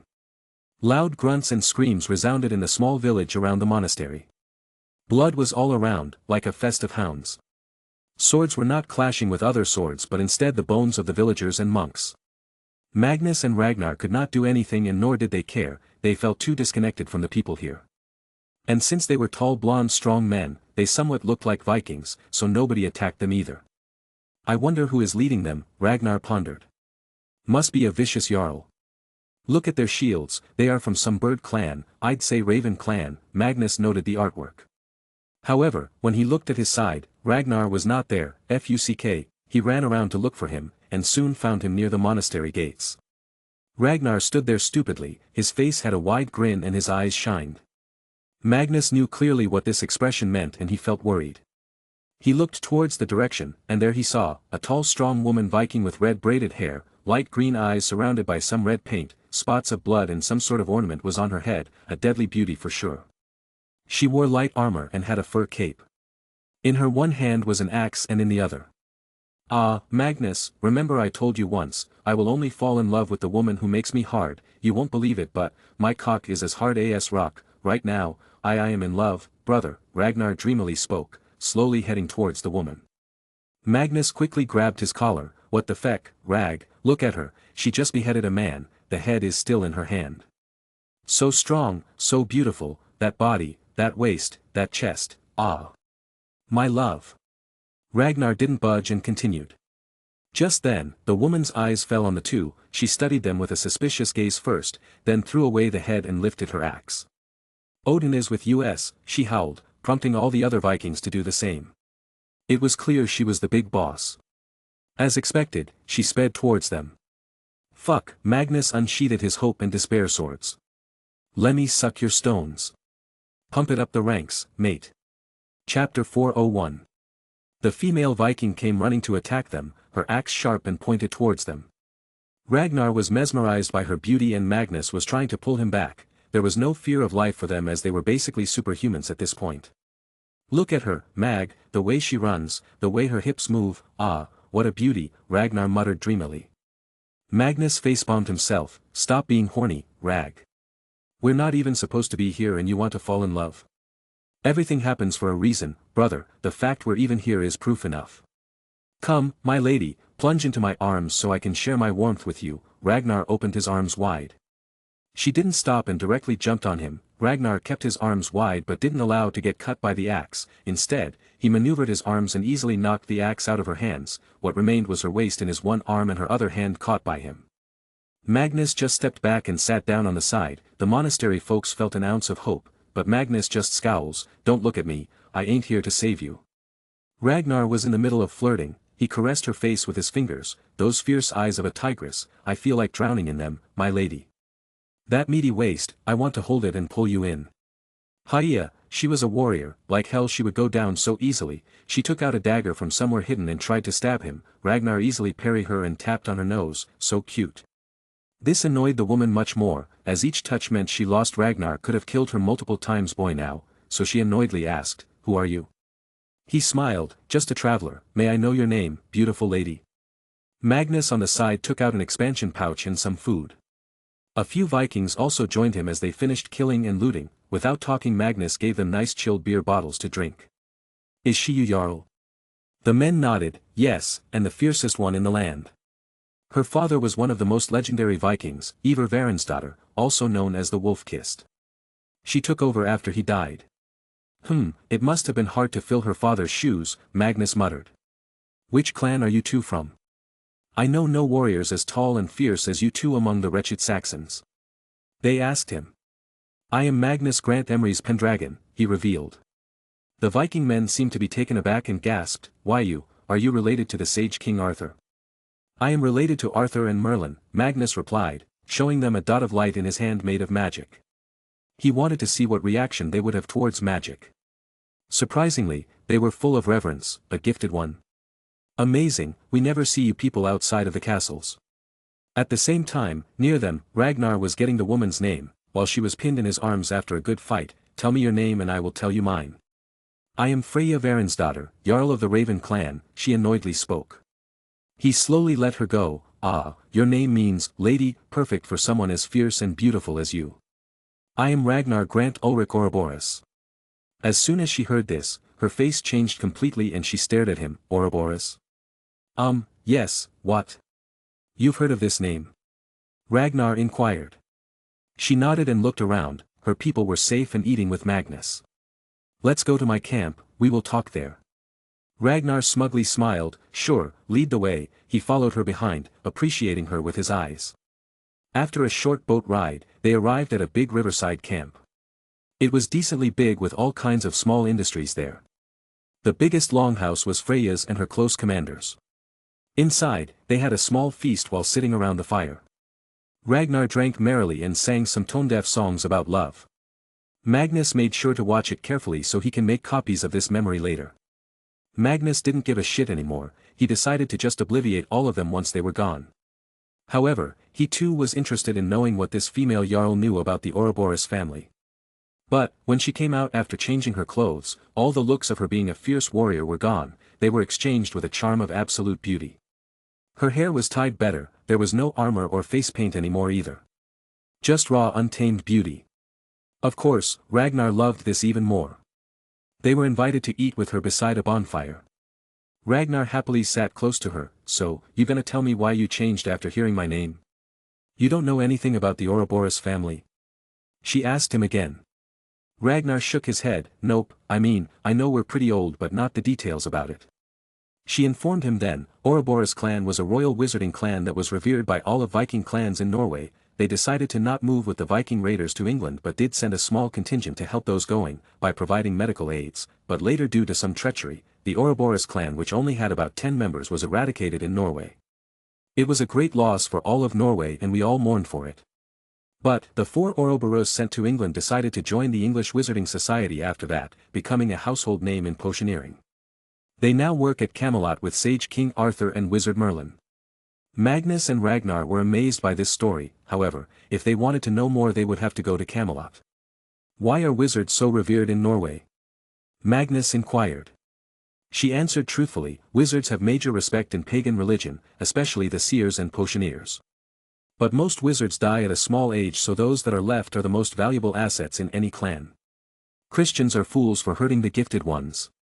Ragnar laughed. Who knew the accident would lead to all this? Freya, thank you for telling me all this. I am a renowned potioneer as well, but Magnus and I had left for the land across the giant ocean long ago. We just returned. It was a lie but more believable. She was amazed. To the west. A few of our brethren went there as well. No one knows if they were able to reach. Vast lands exist there, Freya, bigger than you can imagine. There are 2 land masses, a giant one in the north and another in the south, both connected by a small thin landmass. Many indigenous tribes live there in jungles and mostly live naked. Ragnar told her about the ancient Americas. This did impress her as her interest was piqued. She suddenly asked in a haughty manner, how old are you? I'm 17 and a half, Ragnar replied. Without any reservation, she grabbed his face and kissed his lips passionately. So young and so strong, you will do.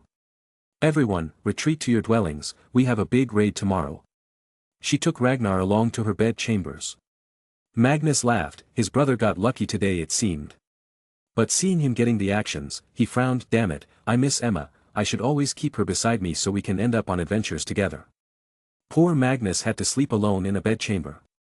Though a few women were interested in him and wanted to have some fun, he denied. Emma was the only love of his life. Yees. That entire night, Ragnar and Freya's voices resounded inside the longhouse. It was mostly Freya moaning loudly as she got her brains messed out. For 6 hours straight the noises came, then finally she calmed down and probably fell asleep. Ragnar, however, was still full of energy and found Magnus in the morning. Brother, when you find Camelot, come and get me via apparition. I'm gonna stay here and explore her a bit more. He cheekily said. Be careful, Rag, don't get addicted to the forbidden fruit. Enjoy her while you can, we can't take her to the future later. Magnus spoke in a warning tone. Pat pat. Ragnar laughed. I no bother, haha. Now, I gotta go back and wake her up, it's time she gets some morning exercise. And there he went, leaving Magnus to reach Camelot on his own. Soon after, noises started to resound in the longhouse again. Sigh, I hope this does not last long. Chapter 402. Magnus got on the broom and left Ragnar to enjoy his youth. He aimed to reach Wales and meet Merlin to find a way to return to his time. At least he had made the timer turner good enough not to affect his age when he returns. While flying over, he enjoyed the scenery. It was truly beautiful. The future world would have all kinds of expressways, train tracks, and whatnot destroying the natural beauty. Mum would have loved to see all this. He headed straight into Wales and then towards the coast, which was the gateway to Ireland. Magnus always thought the Muggle Camelot would be in England, but that turned out to be wrong. After seeing a large Muggle castle, he landed on the ground a few miles away in the trees, then walked on the road leading to it. The castle was huge. It was situated on a cliff and the path leading to the castle passed over a ravine before entering the mountain it was on. Yup, magic, absolutely magic. That's the only way this castle can be made, he concluded. As a lot of people were entering the castle with no problem, he too walked straight into it under the scrutinizing gazes of the guards. They were staring daggers at him the whole time, and then they moved. Ting ting ting ting. For some reason, bells started to ring around the entire castle and the big door that Magnus was about to cross over got shut with a metal frame. He looked around himself, men with swords had already closed in on him, pointed towards his neck. He could easily kill them all, but that was counterproductive. He raised his hands in surrender. I come in peace, I mean no harm. Look, I don't even have a sword, he said. The guards stayed vigilant as one of them patted him to see if he was hiding anything. All they found was a simple small pouch in which some coins were. Why have you come here, wizard? Oh, so that's the problem.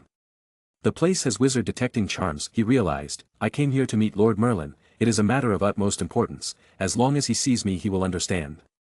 Lies, he's called His Excellency, not Lord. Arrest him, the guard commanded his juniors. Magnus complied. He could always find a way to get out, at least this way he'd be getting inside the castle. There was no such thing as handcuffs in this era, so they just pointed their spears and pushed him. They brought him to what he could guess was the dungeons. A few more prisoners were kept, most looking like peasants or something, thieves probably. He was put inside a cage. They probably thought that since no wand was found it was all fine. As soon as they left, he just waved his hand. Hee, wandless magic, bitches. Get me out too. I'm innocent. A guy from the cage beside him cried. What did you do? He asked. The man averted his gaze. Nothing, I'm innocent. But Magnus sent a freezing charm at him. Lies, I looked, you're a damn rapist, I hope you die like a pig. After that, he carefully walked out of the prison and entered straight inside the main palace after passing a small moat full of crocodiles. Since he was an unofficial Disney princess, all he had to do was ask them to become his stepping stones. They did. The stone castle had magic woven everywhere and he could feel it. So he was prepared this time for any sudden events, not to mention there were not many guards now. Slowly as he made his way inside he heard loud cheers. Walking to the place, he found a large crowd in the open. Most were well-dressed men. In the middle was a fighting mud pit, a dark dirty red-haired man that he recognized as young King Arthur, and another man was wrestling, both shirtless and looking shredded. Sir Lancelot, is that all you got? I thought they called you the greatest knight. Arthur taunted the man. Lancelot grunted while pushing Arthur away, their fists intertwined with each other. You, how did you get so strong all of a sudden? I could beat you last year. Arthur laughed. Wahaha, this means while you were lazy, I worked hard. Magnus laughed, seeing that Arthur was just as he saw in the portrait, jolly and mighty king. Soon, Arthur defeated Lancelot and roared in victory. Anybody else? Come on, test your king's strength. Lancelot was the strongest knight, why else would anybody go? But Magnus was tempted and moved forwards. I want to know how strong the great King Arthur is. Slowly as he moved forward he took off his upperwear and showcased his physique. Arthur whistled. We've got a strong boy in the house. Who are you? Never seen you here. Oh, I just ran out of prison, Magnus replied. Nobody believed him. Arthur just laughed. Ha ha ha, sure, and I slept with Sir Excalabur's mother. I'm an orphan, my king, Excalibur shouted. Exactly, Arthur exclaimed, bursting into laughter with everyone else. He then focused on Magnus. So, where are you from, tall boy? Londonburg, my king, Magnus respectfully replied. Oh, that shit city. Never liked it much. Are you a noble? Arthur inquired. Magnus nodded, launching himself. No, not at this time, but I am rich as crow's nest. Rich and still so trained, you have my interest. Arthur became serious. They clashed their arms and it became a competition of who could push the other person. Magnus was taller and broader than Arthur by a little. If it was Godric Gryffindor though, he would have lost. He easily pushed the king, but just then Arthur showed his abundance of experience in hand-to-hand combat and countered by rolling in his position, making Magnus' arms cross each other. Bam! He kicked where Magnus' both arms crossed. This made him leave Arthur from his grasp and step back. He's weaker than me but more experienced, gotta be more careful, he realized. Boy, you've got good arms, but why do I feel like I know you? There is something about your presence. Arthur narrowed his gaze. Huh, are you interested in boys now, my king? Sir Cadogan shouted. He had a portrait in Hogwarts in later years. Arthur snickered. Are you doubting my manhood, Sir Cadogan? Fine, order 10 beauties for tonight at the tavern. I shall keep them busy until morning. Damn, he's hornier than Ragnar, Magnus cursed. Arthur asked him, would you like to join me, boy? You can relieve a bit of that strength on the beauties. Sorry, I am taken, Magnus replied seriously. Sir Lancelot nodded and praised, sign of a true honorable knight. whoring is boring and only scums do it, of course, taking a jibe at Arthur. Shut up, Lancelot, you old bore, I know your cock cannot rise with the sun, Arthur cursed back. They were totally bitchy about each other and still laughed. Indeed, true friends. Soon the fight continued. There was no clear winner coming out, however. A party pooper came and stopped the fight with a wave of his staff. This is it, Arthur, go and get ready, the King of Scotland is coming to meet you. I don't want to, Arthur defied. The man pointed the staff at him and sent a wave of electric shock. Do you want me to destroy your sword collection? I can melt it and make an iron throne or something. Arthur sighed. Magnus, my friend, stay in the castle, we shall finish this fight later. And with that, Arthur ran away, everyone else dispersed. Magnus too picked up his shirt and started wearing it. However, the man with a staff, most likely Merlin, walked to him. He was wearing big robes with a hood. His eyes were bluish golden and had a black stubbled beard. He seemed to be angry as he passed Magnus. Pouch on, what are you doing here? Have you any idea how much danger your mere existence can pose to the universe? You know. Magnus felt elated. Of course, I know, why would I not know when out of nowhere an extra piece of my own soul latched onto me with memories of a time I had no idea about. Take it back, I had to obliviate myself of what was yet to come and only keep the memory of your identity. Now, where is that foolish brother of yours? Merlin asked him angrily.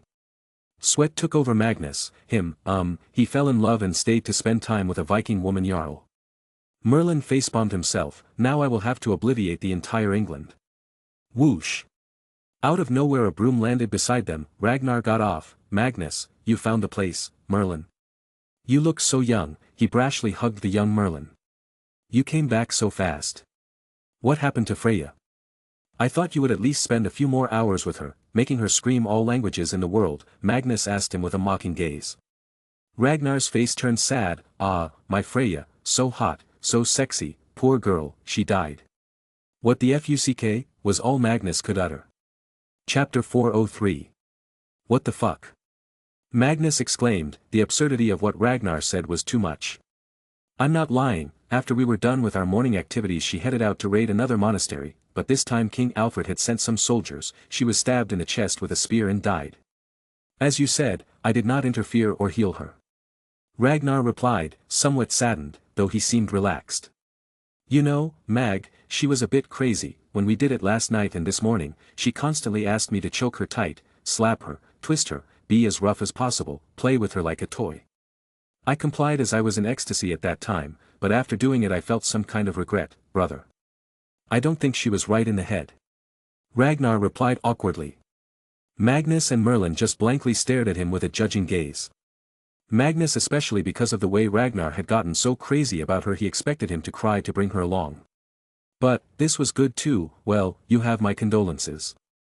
Anyway, I was about to ask Merlin to help me return home. Merlin shook his head. It will take some time, Magnus. Time magic is not that advanced in this era. I will have to learn everything that you already know and then work on it. So you are welcome to stay inside the castle.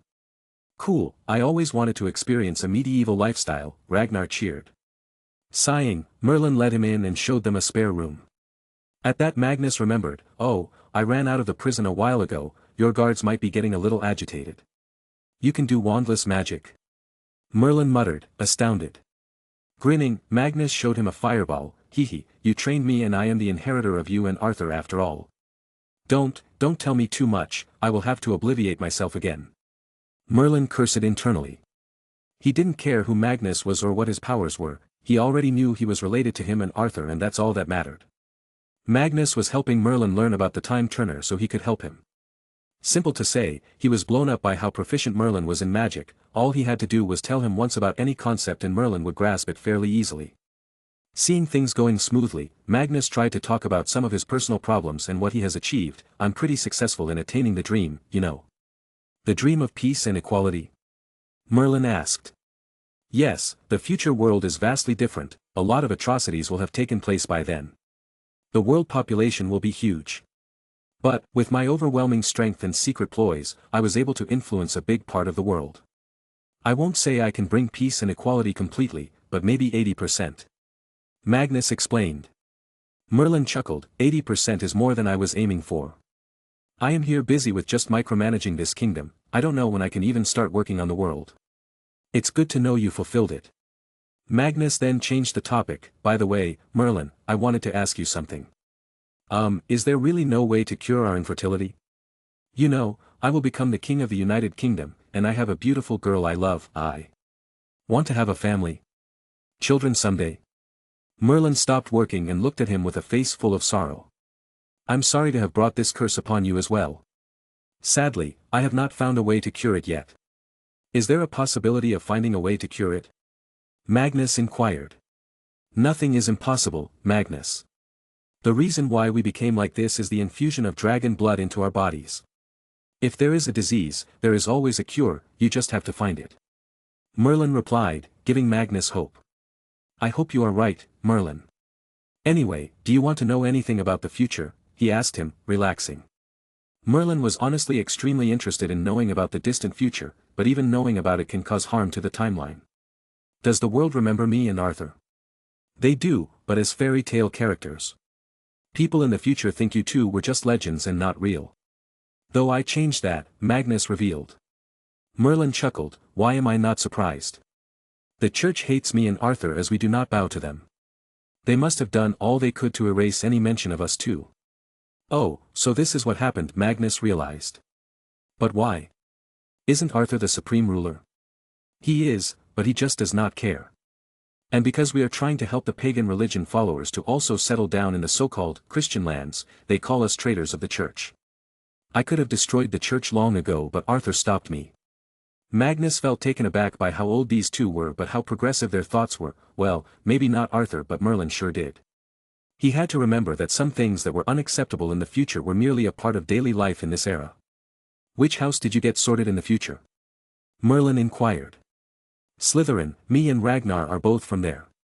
Although Salazar and the house do not have a good reputation in the future.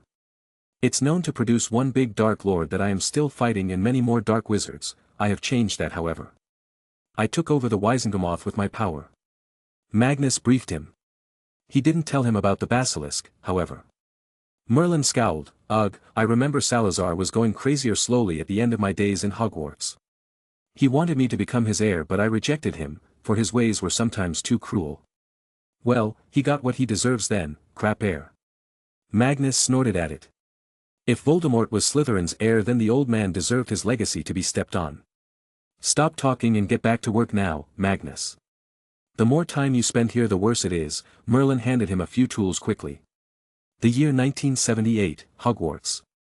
It had been 3 days since Magnus and Ragnar had all of a sudden disappeared from the school. Dumbledore, Severus and Emma were trying hard to look for them around the school, but no matter what they tried they could not. The phone didn't work, Emma's special ring that allowed her to talk to him didn't work either. It was strange, as in theory it should be able to reach him around the world.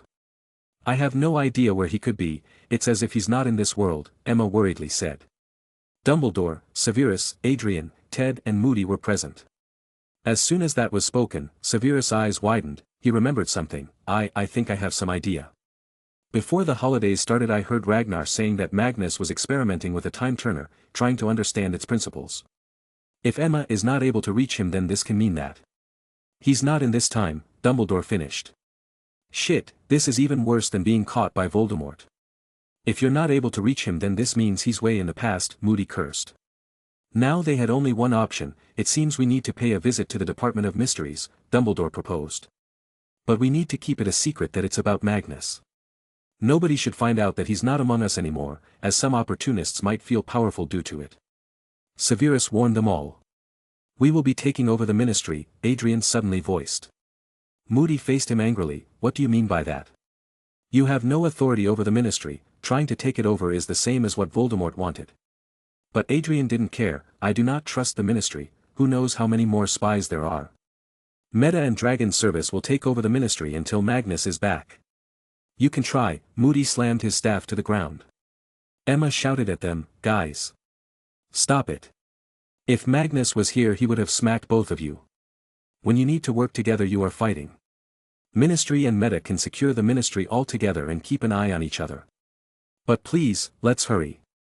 Realizing they were being so stupid that a girl had to stop them, they nodded. Chapter 404. 900 AD, Camelot. Gahaha, Arthur, you are still as crazy as ever. You should have been a Gryffindor if you were not a Magbob, a nicer term for muggles in old times. Godric Gryffindor was in the Camelot and meeting King Arthur. Just call me a king, you redhead crazy witch. I don't like being called Magbobi, and why have you come here? You want Merlin again? Arthur asked him. Godric shamelessly took a seat and poured himself some ale. Yes, I need his help in finding two blonde boys. They are wizards and highly proficient in magic. We've never seen them, and they were wearing a different Hogwarts uniform. Pfft, why would I help you all? You didn't even allow me to enter your school when I asked. Arthur crossed his arms. Godric frowned. You know the rules, only wizards were allowed inside the castle. You should help me because we founders believe the boys are from the future. If they remain in this time for a long time, then it can be the end of the world. Arthur looked at his face to see if he was serious, and he reckoned it to be true. Fuck, last time you came to me to get help tracking runaway dragons, now you brought another bad news. I'll just ban you next time. Fine, go and meet Merlin, he's probably in his sex dungeon. Arthur called all wizards' lab a dungeon. It was his way of feeling superior, despite being jealous of all the cool things a wizard could do. Bam! As soon as Godric left, all of a sudden the door opened and Sir Lancelot entered. My king, the Scots have attacked. They lied about sending their king to talk. They have been smuggling their soldiers into Wales for a month now and have regrouped with their king. They are calling you a heathen and say they have the mandate of the church. Arg, when will these fools learn it's pointless fighting against me? Fine, let's go then, it's king hunting season. Arthur got up and wore his armor, then picked up his big sword. Cough, do you mind if I also join? Ragnar appeared. Who the hell are you? Arthur asked, seeing him for the first time. Ragnar smartly answered, I am the brother of Magnus, proficient in swords. He also showed his sword that once belonged to the legendary Viking king. Arthur laughed and nodded, good, if you're his brother, I know you'll be good. Follow me, Sir Lancelot, get this boy armor and a horse. Godric Gryffindor went straight into the dungeon to meet Merlin. A jug of ale was still in hand while he muttered something to himself and laughed. Yeah, true, Merlin being that snake student, this place does look like a sex dungeon. He entered the room without knocking. Merlin, boy. Help me find a blonde runaway, it's you. As soon as he entered he noticed Magnus doing some experiments for Merlin silently. They were alerted by Godric's voice. Merlin even picked his staff. Sigh, it's you, Professor. What brought you here? Him, you know this boy. I saw them appear near Hogwarts and then easily apparate away. Are you from the future? The burly man interrogated. Magnus looked at Merlin to check if he should tell him. He nodded, yup, I am from the year 1977. A proud Hogwarts student who is hailed as the greatest wizard of his time. Salazar Slytherin is a piece of turd. Godric voiced as if he was questioning. Magnus nodded, and much more, a whole lot of evil wizards follow his teachings, so yes, he was a piece of turd and a dumbass. Gahahaha, the large man laughingly walked forward and patted Magnus' head. Good, a true Gryffindor then. Actually, you're a piece of turd too, Magnus added. This time Merlin laughed and Godric coughed. Who the fuck decides to divide a perfectly normal society into 4 different houses based on their background and personalities? You 4 caused so many problems in the future. How can you make kids see each other as enemies? According to your methods, a slimy evil boy will always be paired with other evil boys. Kids need to mingle with each other to build a unique personality. Magnus cursed openly at Gryffindor about their decision to make 4 houses.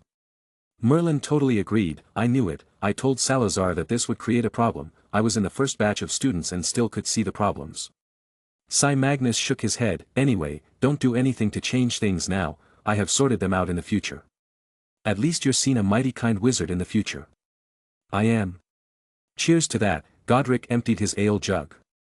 Then continued, you need help returning to your time, kid. You all are seriously so calm about this. Don't you worry this will cause too much damage to the timeline? Magnus asked them. Godric laughs heartily, we're wizards, Magnus. We see crazy things every day, nothing is too strange to us. And we know so little about time travel that no matter what we do, we cannot be certain that no bad things will happen. So, we can just do our best by obliterating the entire country. Done. Merlin exclaimed loudly, shoving the time turner to him. I fixed it, now you can put the date you want to go to in it. There is a rune for returning to the original time as well. But, remember, it only remembers the last location from where you jumped in time. This means that if you were to use this time tuner to go further into the past right now, then you will never be able to return to your real time. Merlin explained to him. Magnus looked at a few changes. The time tuner was in the shape of a clock, but the clock had 3 hands now, one signifying date, then month and the last 1 year. Did you just make me a time machine? Magnus interjected. Merlin shook his head. No, it feeds on the power of its user. A normal wizard can never jump as far in the back as you did. It's my advice to destroy this device. No matter what happens, never use it again. I know it's very tempting when you feel like you've lost a loved one. But saving even one person's life by going back in time can do damage beyond repair. Magnus took this warning seriously. He had already understood most of what he needed with his time turner, so he had no need for it anymore. And it was better to destroy it because if it reached the wrong hands, it could be catastrophic. Got it, I just need to find Ragnar now. Magnus wanted to hurry back as well since he had no idea how the time was working and if he had missed too much. I will take you to him. Merlin stomped his staff on the floor once, all their bodies turned into bright light and vanished. Soon they appeared in the middle of a battlefield, although the battle was over. It was amazing. What kind of spell was that? Magnus was awestruck. Ha, you will be learning it soon enough, kid. But for now, we need to see how much damage your brother has caused, Merlin sighingly said, looking at Arthur, beside whom Ragnar sat, sharing a drink. Magnus too facepalmed. Why can't he sit in one place? Did he kill people? What if he killed the ancestor of Einstein, Hitler or me? He rushed to him and pulled him to the side. What the hell, why are you fighting in a battle? Ragnar grinned. Ease up, I didn't kill anybody, I just clashed the sword. All the killing was done by others. That can still be catastrophic, you fool. Because of you, the entire placement of the battle could have changed and wrong people could have been killed by the wrong men. Shut it, we're leaving. Merlin will handle everything. Say goodbye. He took out the time turner and grabbed Ragnar's shoulder. Taking one last glance at Merlin and Godric, he nodded. He first operated away to stand in the same spot they appeared. After that, he pressed the switch on the time turner. The surroundings beside them changed slowly, trees, grass, school, everything went through a change. Eventually, they found themselves in the room of requirement. However, it was all dark right now since nobody was using it after they left. No, I wanted sword practice session with Arthur, Ragnar cried. Magnus silently stared at his face, making him shut up. Fine, fine, let's go out and see if everything's fine.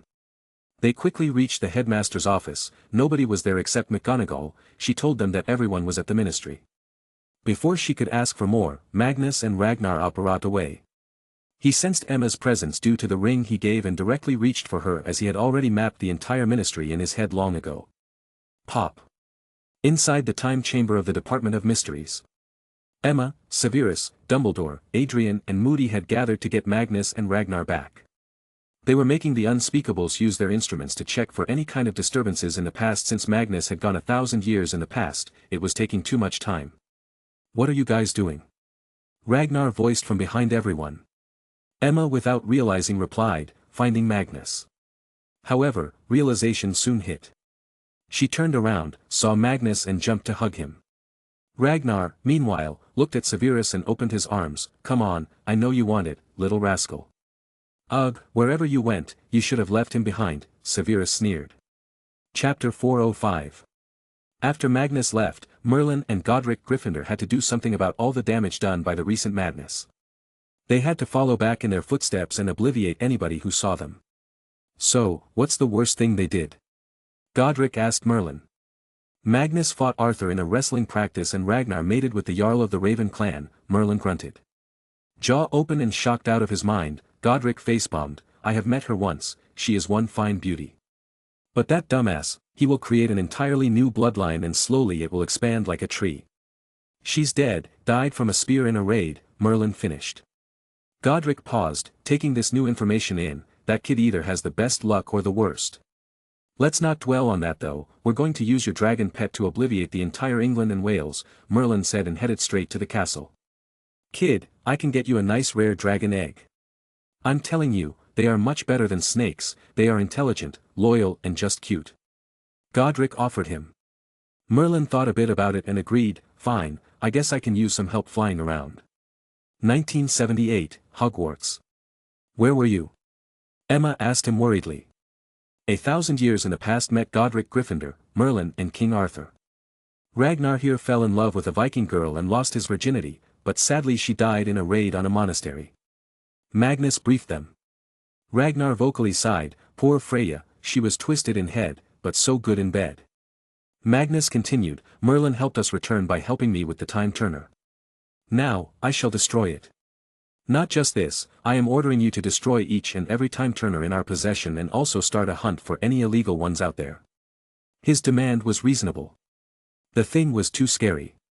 If Voldemort got the time turner and somehow found a way to get way back in the past, it would be catastrophic.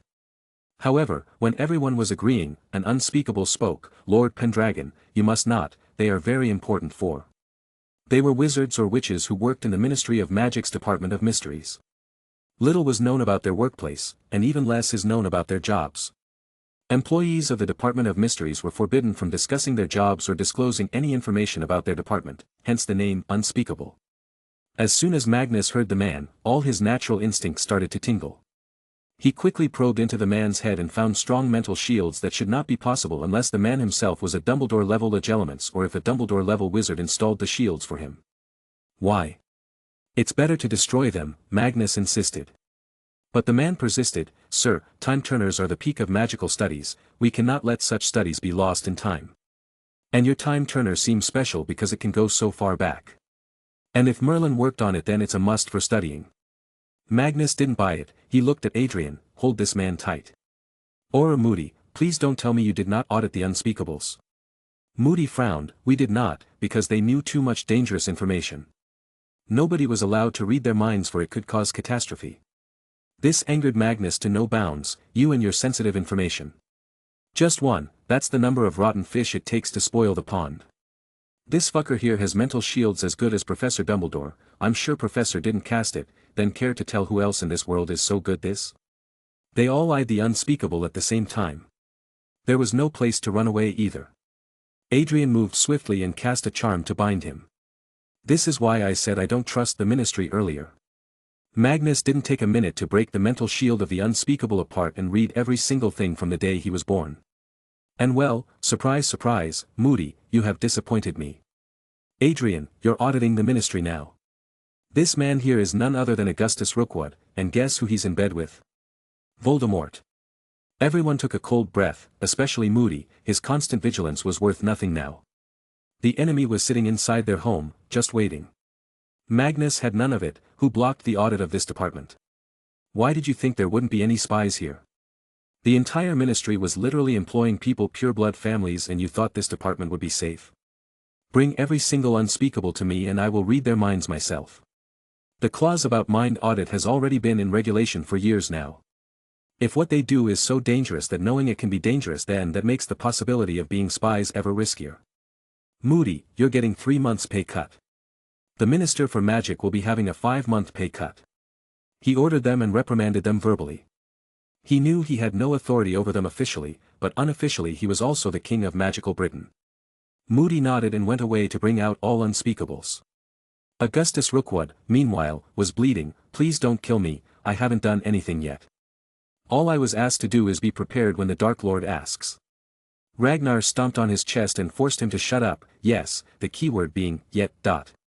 But Magnus too could not bring himself to just kill him, actually, he has really not committed any crime, he just agreed to serve the Dark Lord, not even personally. So hurting him is really unjust. What we can do is obliviate him totally and give him a fresh life. Do you accept this arrangement, Augustus Rookwood? Anything was better than dying at this point, yes, I accept. See, he's a good boy. Now, let's go and read the minds of all Unspeakable.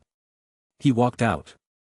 But stopped at the door and spoke to Dumbledore, Professor, I'm sure you have a lot of duties as the headmaster, I will take care of things here. However, Dumbledore was just baffled, how did Voldemort gain so much influence in such a short time when I have tried to do it for decades now?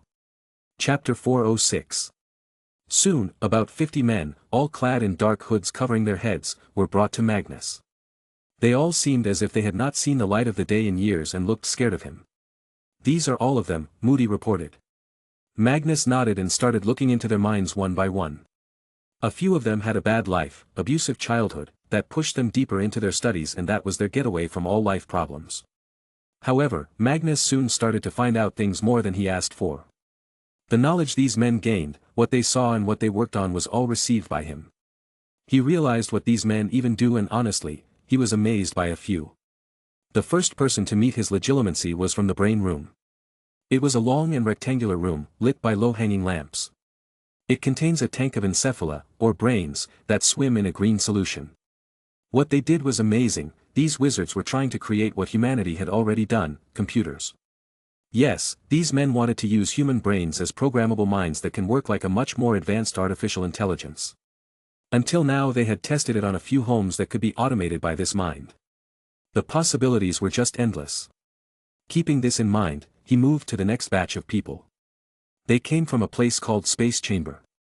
It was a dark room full of planets floating in midair.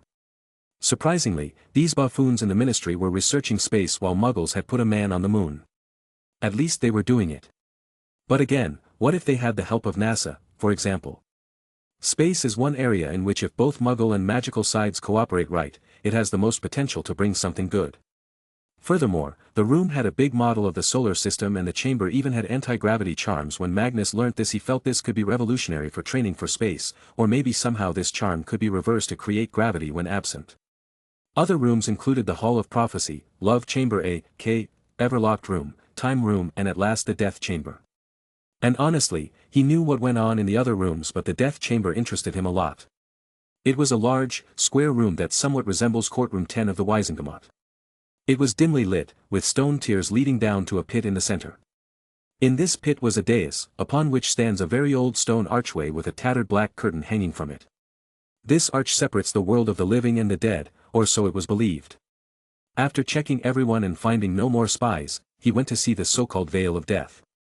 He wondered if this truly separated the world of the living and the dead. Since he had already seen hell with the help of that weird red mask in Merlin's vault, he at least knew it existed. Now, don't jump in there, Magnus. We know you're crazy, but please don't prove yourself a fool. Emma held his hand. He smiled and cupped her waist in his arms. I won't, and my dear Emma, you have no idea how much I missed you. Let's go back to school, you need to continue your special classes for newts. Horny, huh, Ragnar sneered. A vein appeared on Magnus' forehead. Actually, Emma and Severus, I have a really funny memory I want to show you. Do you want to see how this fool fell for a Viking clan head girl? I'm ready to buy tickets for that with gold, Severus muttered. Emma was already hugging him tightly. Quick, I can't wait to see the crap he pulls. Smugly, Magnus faced Ragnar, who now had a frightened expression. But, today, no matter what he tried to bribe him with, it was not going to work. Hungary. The Hungarian horntail was a species of dragon native to Hungary, which was considered to be one of the most dangerous dragon breeds, if not the most dangerous. However, when the real daddy arrives, all fake ones hide their necks. That was the case when Duck landed in the dragon reserves. He was a mighty giant dragon eclipsing any other ever born. His fierceness and intelligence only made him fiercer. But, he was too kind most of the time. Why? Why won't you come with me? My dad is the best and the strongest wizard out there. The secret land is so safe that even the phoenixes live there. My dad can also understand dragon tongue and speak to us. Duck tried to convince the dragons of this reserve to go to Camelot. But they were too short-sighted and stubborn. No human can speak our royal language, they can only speak the language of those slimy snakes. A Hungarian horntail, who was also the leader of the reserve, said. Duck had enough of this bullshit. Here he was, trying to save the dragons by bringing them to a better home, but this fool was not allowing him. There were just a few hundred dragons left in the world anyway. Duck wanted to make sure those few hundred don't turn into a few dozen. That's it, I challenge you to the position of leader of this reserve, Duck voiced loud and clear. Hungarian horntail sneered, you, an outsider wants to rule over us? Nobody will support you. I support him, said a Hungarian horntail, who seemed to be chewing on some dead sheep. Shut up, Larry. Nobody asked for your opinion, the leader shouted. Duck moved a few steps back to prepare for the fight. Okay, get ready now, Charizard. I'm gonna defeat your ego down. Charizard prepared, though he was nervous as there was no doubt in his mind about the strength of Duck. The dragon was an absolute unit, jacked with muscles and strong shiny scales. Here I come, Duck straight up slammed his tail in the face of Charizard, knocking him out cold. Oh, that's gotta hurt, Larry interjected. Duck looked at everyone and announced, I am a nihilist Grant Emery's Pendragon. Come with me if you want a better life, freedom to fly around and more friends to play with. Stay here if you want him to be your leader and always live under the grace of humans. Out of the 25 dragons there, all agreed. Even the defeated Charizard agreed, since what was he gonna do here all alone? Duck happily decided to fly them away to Camelot. But, as they lifted off, a few wizards came on brooms and tried to catch them to put them back in the reserve. Duck warned them in human tongue this time, "Hey. Get your dirty hands off me, my dad's Magnus Grant Emery's Pendragon, talk to him if you got any problem." However, other than acting shocked, they did nothing but catch all the Hungarian horntails. He could not really kill the humans, as it would be bad for his dad. So he also landed down and refused to leave until they get their country's wizarding community's manager. And this way, a small European nation found itself in a political mess that spanned both Muggle and magical sides. Seeing this, Charizard was all smug. I guess you couldn't freak us. Duck scoffed, really? You're feeling proud of getting saved by humans? I thought they were beneath you. Remember, the ability to speak does not make you intelligent, so shut up. Oh, that's brutal. Critical damage, Charizard. Your honor is 0 now. Larry enjoyed it from the side, lazily. Chapter 407. Magnus had returned to the school and was going through the final month before the exams would take place. Newts were spread throughout the whole month of June. Emma was entangled in his arms. It was just early morning and they were talking in bed. The fun of being in Hogwarts was that the weather was always a bit cold, and Magnus would also use magic to make it colder in the room so they feel cozier in the bed under the blanket. Summer flew in, doing her daily duty of bringing in the letters. Magnus opened one and cursed, "What the hell, they are reproducing like rabbits."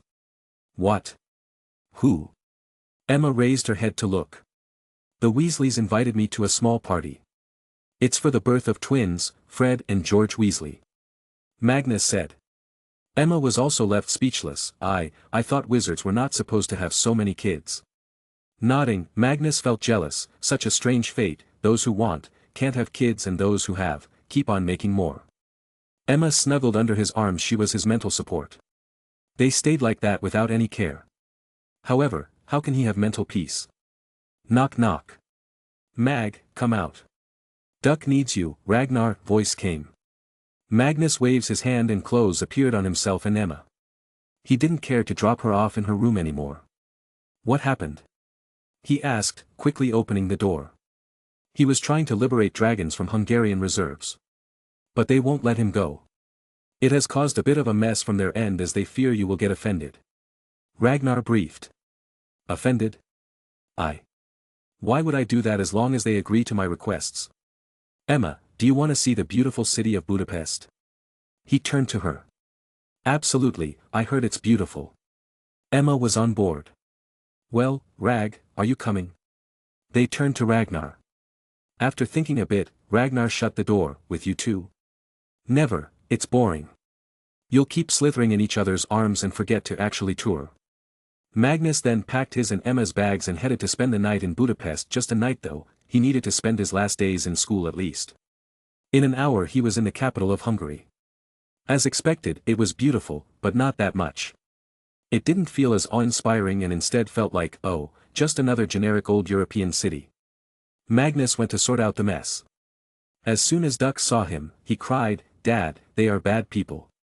They keep us here forcefully." Magnus' eyes shined red. Everyone in the vicinity felt threatened. They had never seen a dragon speak before, but seeing him being so loving towards Magnus was a clear sign. The Hungarian Minister for Magic quickly raised his arms. "Calm down, Your Majesty. It was just a misunderstanding. We were only trying to protect our dragons. The last thing we wanted was for an unknown giant dragon to eat all these poor innocent ones." Magnus turned to look at all the ferocious-looking Hungarian horntails. One of the dragons even tried to talk to him. "Yo, the boss here said you can hear us." He nodded. "Yes, I can hear you all and talk back. If you want to go with that big boy, nod your head." He spoke in a dragon tongue.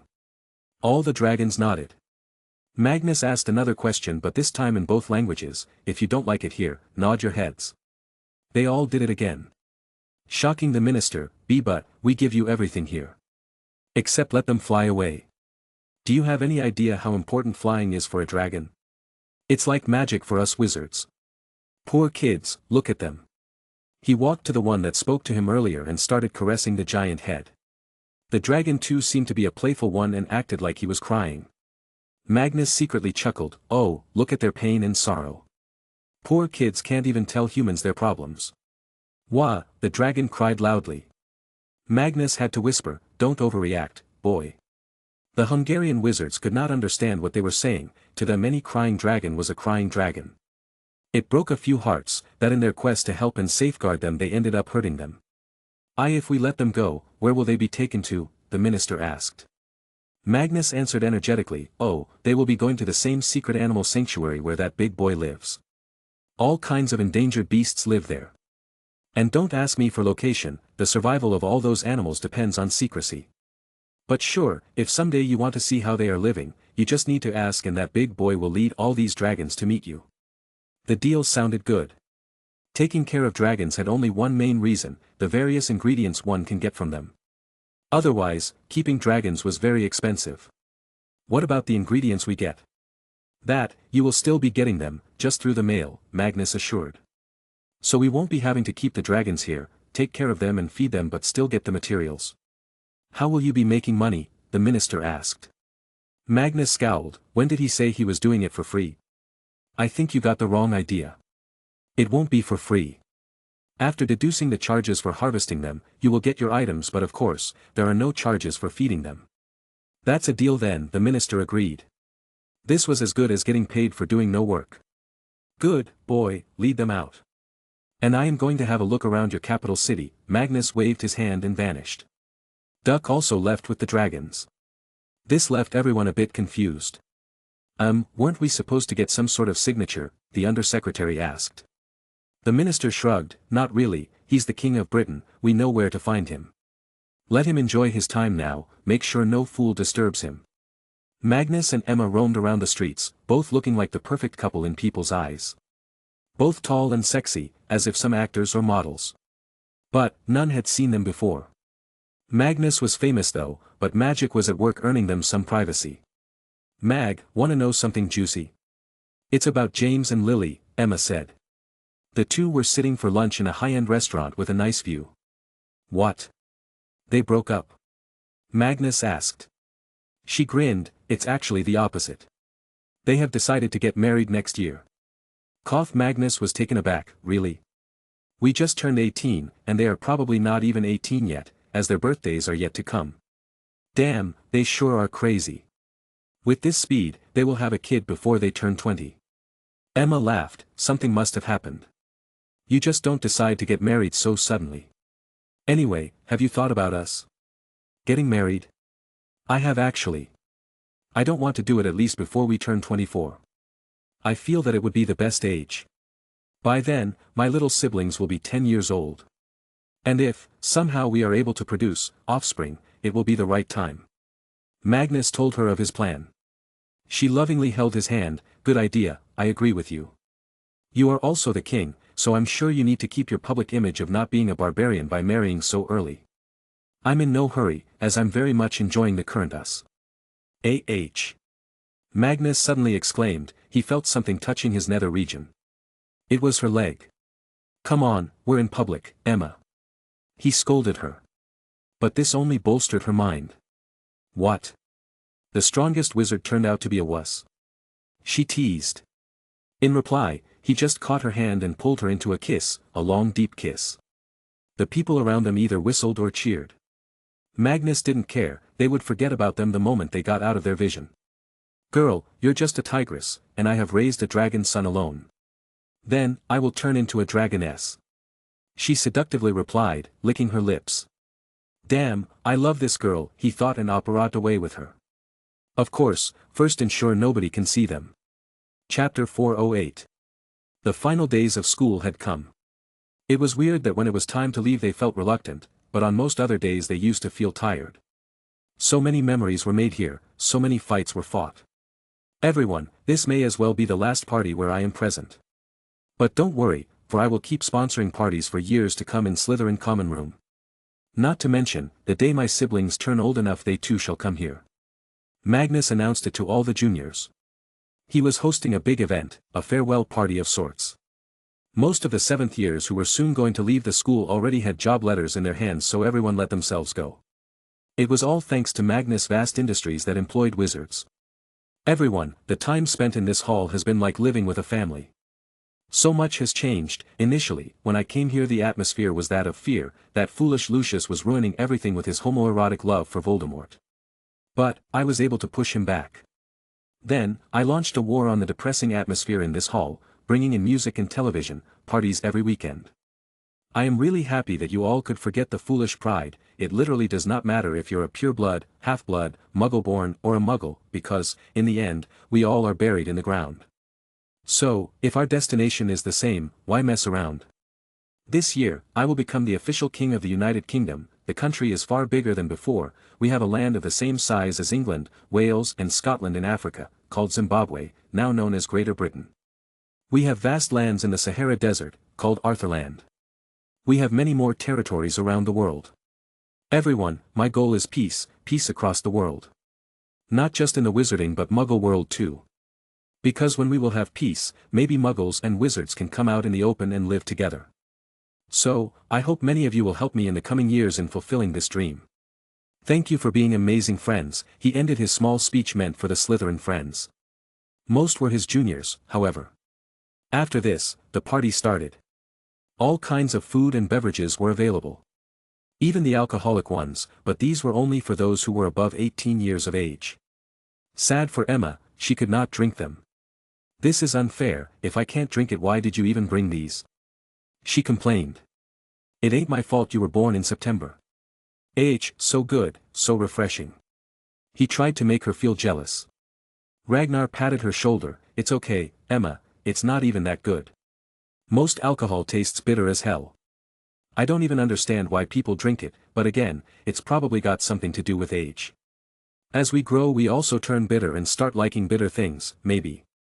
Oh, that's deep, Severus muttered. That's what she said, Ragnar blurted. She's dead, remember? Severus countered with another attack that hit straight at the boy's heart. Sigh, oh my Freya, anyway, I just remembered something. Guys, would you like to go to Norway with me? I want to find out the background and origin of my family name. There has to be something, right? Ragnar asked them. Magnus quickly agreed, patting his back. Of course, we will. You don't even have to ask, brother. In fact, let's head there as soon as our exams are over. Thanks, everyone. Ragnar was honestly nervous about going there alone. He had no idea what he would find, and it might also bring back his memories of family. Forget all that now, just enjoy the party. Magnus boomed and moved to dance with his girl. Magnus Dragon Service Asia Division decided to start working on their plan to solve the mess that was India and Pakistan. What did these two countries suffer the most from? Poverty, illiteracy, crap healthcare, corruption. And above all, socialistic policies. Pakistan was in bed with the USA, while India was in bed with USSR. Both were just being used by the two giants. While their population lives in bad conditions. They didn't even start liberalizing their economy and kept it closed. And what's the best distraction when the population is angry, poor and starving? Simple, the blame game starts. Both countries would fight each other, blame each other and whatnot. It was a mess, and Magnus knew that in order to get these countries straight he needs to take over their political fields, because as long as they remain unchanged, all these problems will never go away. After all, no king wants to give away his powers on his own. After picking up two small political parties from both countries, Dragon Service started training candidates into becoming the best speaker, a charismatic leader and above all, a true believer in what Magnus stood for. After this, all they had to do was bring down the current government by unearthing their scams, corruption scandals with the help of Meta. As Magnus fed the world's media every year, he had a firm grip on what was being shown. Dragon Service came extra hard on Pakistan, however, the reason was simple. It was too unstable. Since the creation of the nation, it has faced 3 successful and 1 unsuccessful coup. Even recently, a 4-star general, Muhammad Zia-ul-Haq, had taken over the nation in a coup last year. The man was an experienced World War II veteran. But he was pressing for more religiousness. Magnus was against this. Religion should never be pushed. It should be allowed to take a natural route, and if it is as great as everyone preaches it to be, then it will spread on its own. Meanwhile, in India, he had no respect for the current ruling political party. Although it was pretty progressive as a woman was the prime minister, for the second time in fact. But it was a fact that a single political party had been ruling the nation ever since its independence in 1947. It's been 31 damn years and the nation was still as backwards as ever, despite so many human resources and absolute majority power in the hands of the government. Just look at Japan for fuck's sake, they were in a mess after the war. But they stood back up. Hence, Dragon Service decided it was time to demolish these old bones of the nation. While in Pakistan the route taken was both political and militaristic, in India the route taken was only political. Huge scandals and mass corruption were reported and publicized in newspapers. Evidence was given as clear as a day. Every single day someone was apologizing, people and ministers getting sacked. Soon, the people of both nations were clear that their country was being run by shrewd hyenas, not mighty lions. Being in such a vulnerable position, slowly the political parties Magnus supported started gaining momentum and winning. Each state or district they would win would start getting a lot of foreign investment. This simple news was fitted in the mind of every single man and woman in both nations and all they could think of was globalization now. They started talking less about war, caste and religion, more about employment, health and development. This was a paradigm shift in the mentality of the people that could not have happened without mass secret campaigns. This was a proven fact: if the population was backward and regressive, the political parties would try to pander to that regressive thinking. If the population wanted schools and hospitals, those in power would have to satisfy them. Hence, in a democracy, the direction the country goes to is actually in the hands of the people, as they shall get what they demand. But most often, they demand stupid things. In rare cases, some politician would come who would on his own initiative bring good reforms, but this was so rare that it almost never happens. Magnus was the solution to this since he would hold the sword of Damocles over the necks of those in power. 1978 was the year Magnus was going to take the crown. The Queen had started the arrangements for her abdication and Magnus' ascension. She was sad, but not very much. What Magnus had promised her years ago, that he wanted good for the nation, had turned into a reality. Yes, I want you to appoint him as a captain in SAS. He's already fought in Korea, everyone knows that. Queen Elizabeth requested the Minister of Defense and the Chief of Staff of the Army. Your Majesty, we were just awaiting his orders for when he will start the service, the general replied. Queen Elizabeth had a different opinion. No, he's already working. When NASA sent astronauts to space, all of them were from the military.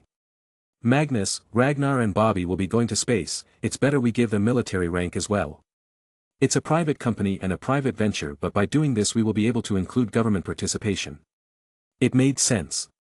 So it was promptly decided to make the 3 officers in the Royal Air Force. Magnus being the highest ranked, a captain of SAS. While the other 2 would be honorary lieutenants. ACHOO, who called me Bobby now? Bobby, in his office, grunted. Thinking it must be Magnus. Sadly, even the Queen was calling him Bobby. Chapter 409. The exams that were called Newts, aka Nastily Exhausting Wizarding Test, were exhausting. But wizards had different reasons why they called it exhausting. For normal wizards, it was the tension and the fear. For Magnus, Ragnar and Severus, it was exhausting because they were bored out of their minds. The 10 exams were to be held across the whole month and they felt it was too much time, it should be over as soon as possible. Emma, meanwhile, was doing decent. She was neither scared nor in tension as Magnus had taught her everything that might be asked in the exams after analyzing each year's question paper for the past decade. It was a known fact that the wizards were less prone to changes, so as expected, most questions in exams each year were nearly identical with minor changes. Gah, it's so boring, man. I could have done so much more this month than just sitting here and giving these useless exams. We're already rich, just pass us already, Magnus grunted, whining like a kid. Don't say this out too loud or you might get lynched by a crowd. You have no idea how stressed everyone is. Emma warned him. Ragnar had similar feelings as Magnus. He was a boss on the theoretical side of magic and it helped him clear exams fairly easily. Wait, we should cheer them all up. Yup, that was a good idea, Magnus agreed with it. You know what, let's just do it. All of the 7th years are in the study hall. We can call a few phoenixes to come and sing a few nice songs to cheer everyone up. Soon enough, Fawkes led a group of phoenixes to sing songs in the sky of the great hall that was turned into study hall for now. Everyone looked up, initially annoyed but slowly they felt relaxed, their shoulders fell and their minds got refreshed. Appreciatively they looked up at the phoenixes flying over their heads. They had no idea there were this many even alive, all thought Fawkes was the only one. Books got closed and they laid back on their seats to relax. I should charge money for this, Magnus muttered. Honestly, they might even pay for this drug, Ragnar agreed with the plan. Here they were being drug dealers, the phoenixes were waiting for their payment for doing all this. It wasn't money, but tasty food. Newts for the care of magical creatures. Except for Magnus and Ragnar, nobody was attempting to take this exam. The major problem came when no worthy examiner could be found for this subject as nobody took it in recent years. In the end, they had to agree with letting Hagrid be the examiner for being the best at caring for beasts. The beasts in the exam were Acromantula and a troll. Both of these were easily taken care of by Magnus as he could simply talk to them and his mere presence scared them. Meanwhile, Ragnar used a fragrance potion to calm them and become docile. They passed the exam with top grades. Sadly for Ragnar, it was tough to pass the charms and transfiguration exam. It took him multiple attempts to cast a charm, but what helped him was that all were high-level charms.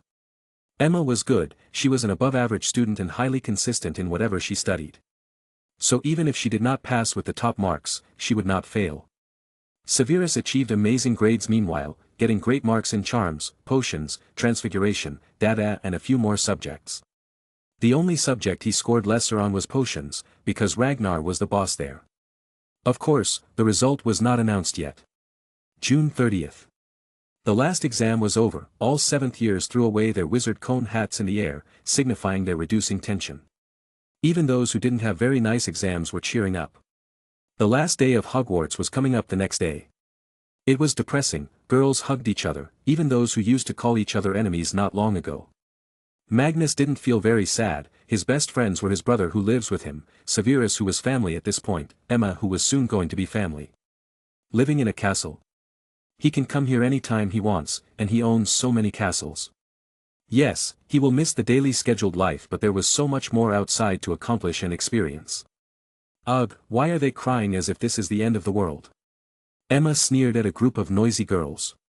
Ah, does my Emma feel jealous? Do you want a group hug too? Magnus asked her, teasingly. She chuckled, you hug me enough already. No more, what I don't understand is why they are acting like it's the end. They can meet outside too.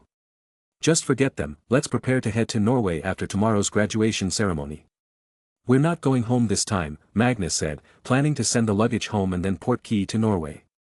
Severus agreed, it's time we found out where Ragnar's horniness originated from. Hey, don't forget Magnus' ancestor. Arthur told me about his sex drive and how he slept with 5 women at the same time. Emma, be careful, get stronger or you might have to, Ragnar always did this, dragging Emma into it. She scoffed, well, his ancestor is also Merlin, so I trust him. I hope not to hear any suggestions from one who keeps dirty magazines with him. And you don't think Magnus ever looked? Don't be naive, Ragnar blurted. Okay, shut up you guys. Let's go and see how Duck is doing with so many new friends now. There is nothing left to do here anyway. We will wait for tomorrow's feast, Magnus suggested. And so, when evening came, they all sneaked out and went straight to Camelot. Grandma Martha, how are Duck and his new friends? Are they behaving? Magnus asked her as soon as they arrived. Oh, it's much more than just being good. Come, why don't you look at it yourself? She giddily took them to the mountain range that was designated for dragons recently. They arrived near the bottom of the tallest mountain. Initially, they were confused as Duck was missing and other dragons were present. However, just then, with a loud roar, Duck came flying. He looked happy seeing Magnus. But, shocking them, as soon as Duck landed, all dragons in the vicinity lowered their heads as if bowing down to him. Ragnar, amazed, wondered, did he just make them submissive? No, they call him their king. Our little Duck has become the king of dragons it seems, Martha clarified. Magnus felt ticklish in his stomach, he walked to Duck and bopped his nose, so you became a king even before me? Duck giggled, Dad, isn't it cool we're both kings? Huh, of course, it is. From now on, I will not try to keep you hidden from the magical world. You have earned this, but remember, always be careful about bad wizards. They are going to want to catch you. I am giving you this little chain that will let you talk to me.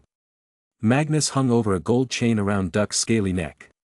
Excited about getting a present, he lowered his head for some pats on the head. Duck considered himself the luckiest boy in the world for having such an amazing family. He heard there was someone called God above all beings who made the world. He regularly thanked God for this happy life. And surprisingly, whenever he did it, he would get a twinkle from a star in the sky, as if it was a response. That night, Magnus flew around with Duck. They all ate together in the newly enlarged dinner hall of Camelot. Although the dragons eat a lot, they don't eat every single day, so it was manageable to feed them. That night, the entire gang even slept together beside Duck, making him feel like he was a close part of the family, which he absolutely was. Morning came. The day was the last in Hogwarts for the four. In the afternoon, a giant feast will be held, then in the evening the leaving ceremony. A few awards were also going to be passed on to the best students. These awards represented the best students among those of the same passing year. The achievement was calculated from the first year to the seventh. Because it was Magnus leaving the school, teachers were particularly saddened. But they hoped to see his siblings at school soon. The hall was decorated. The house cup once again went to Slytherin, just like the past 6 years. With this, Magnus completed the streak.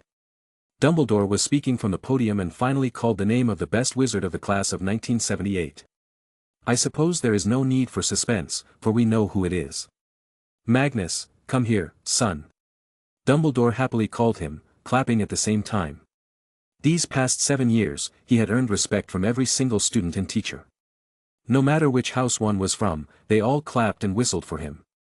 Some felt indebted to him as well because he had not only given them jobs, but oftentimes solved personal problems after asking for help just once. Even the marauders clapped because they acknowledged his strength. No other student could boast about battling 1,000 werewolves and winning. Peter Pettigrew was the most energetic among them, as his life had changed completely because of him. He may still not be very handsome, but he was not a fat and ugly meatbag of depression anymore. He was confident and average. Chapter 4:10. Magnus walked to Dumbledore. The old man handed him a trophy, a big one made of gold. Seeing this, he felt he needed to teach them the idea of giving gold medals. It was less gold and similarly meaningful. You are probably the best student this school has ever gotten an opportunity to teach. I wish you luck for your future. Dumbledore kindly congratulated him. Magnus nodded, thankful for the kind words. Our work is infinite, Professor. Here or outside, we'll be working close by regularly. He thanked everyone and went back to his seat. After this award, the award for the best student in each house was given. And then some subject-centric awards. These awards had not much meaning, but they could help one get jobs after school. Once all these were done, the last lunch started. It was as extravagant as the first dinner of the school year or Christmas dinner. All kinds of meat treats and sweets were there. For drinks, healthy magically made soda was available. Turns out, a Hogwarts student of Slytherin House invented it after graduating 2 years ago. Because of Magnus, the wizard was able to taste Muggle World Coca-Cola, and he loved the taste and the feeling after taking a sip. But he found it to be unhealthy in the long run. So, he made his own recipe, healthy and tastes good, of course, a bit different from Coke. It had a bit less sweet taste but still didn't feel any less pleasing. The biggest selling point was that no matter for how long you keep it in the refrigerator, it doesn't lose its bubbles.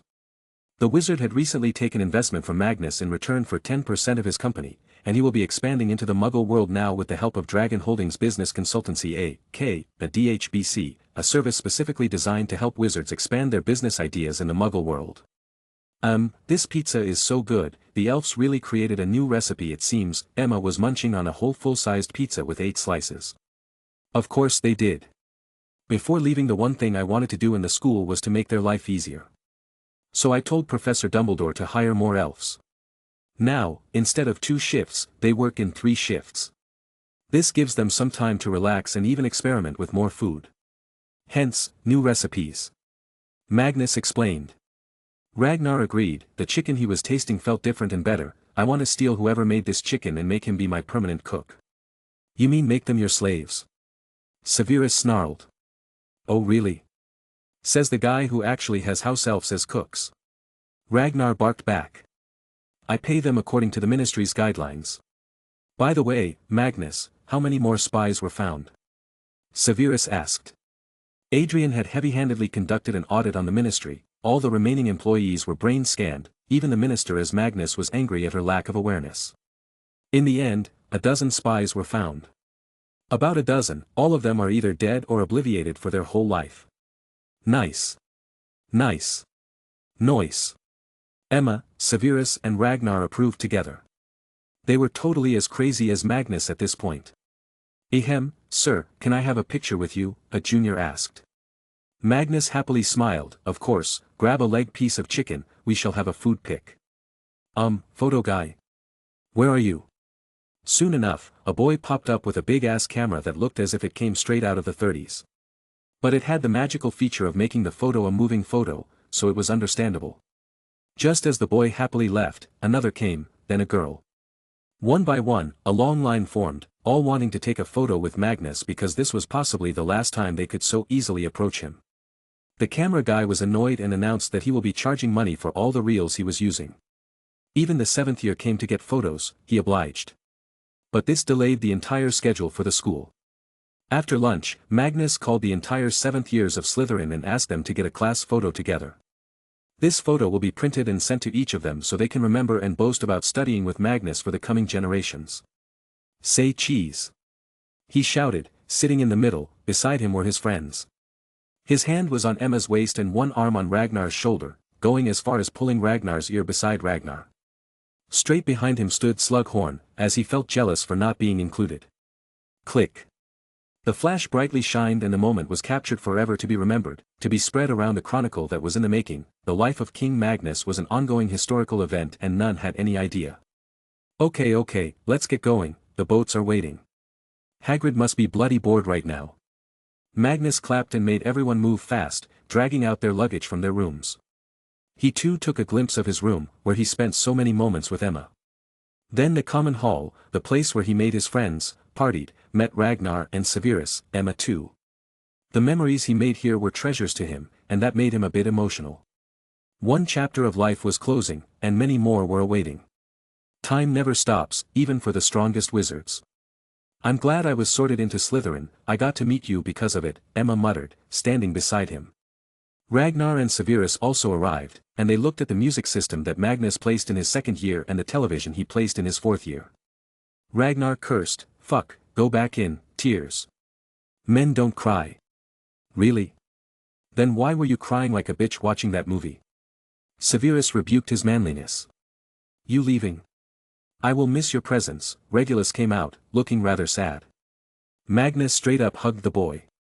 He was more of a brother to him than Sirius at this point. "Boy, study well and pass with top grades.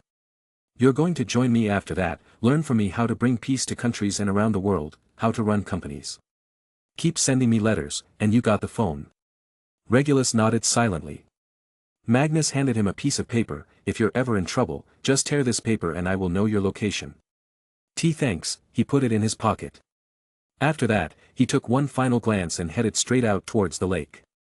A dozen boats were aligned there, Hagrid waiting by them with a lantern in his hand. One by one, all 7th years took seats. Magnus came in last and gave Hagrid a bear hug. "I will keep in contact, Hagrid. I may be leaving the school, but we're and always will be good friends." The gentle giant laughed heartily, eyes nearly tearing up. "I wish ye luck, Magnus.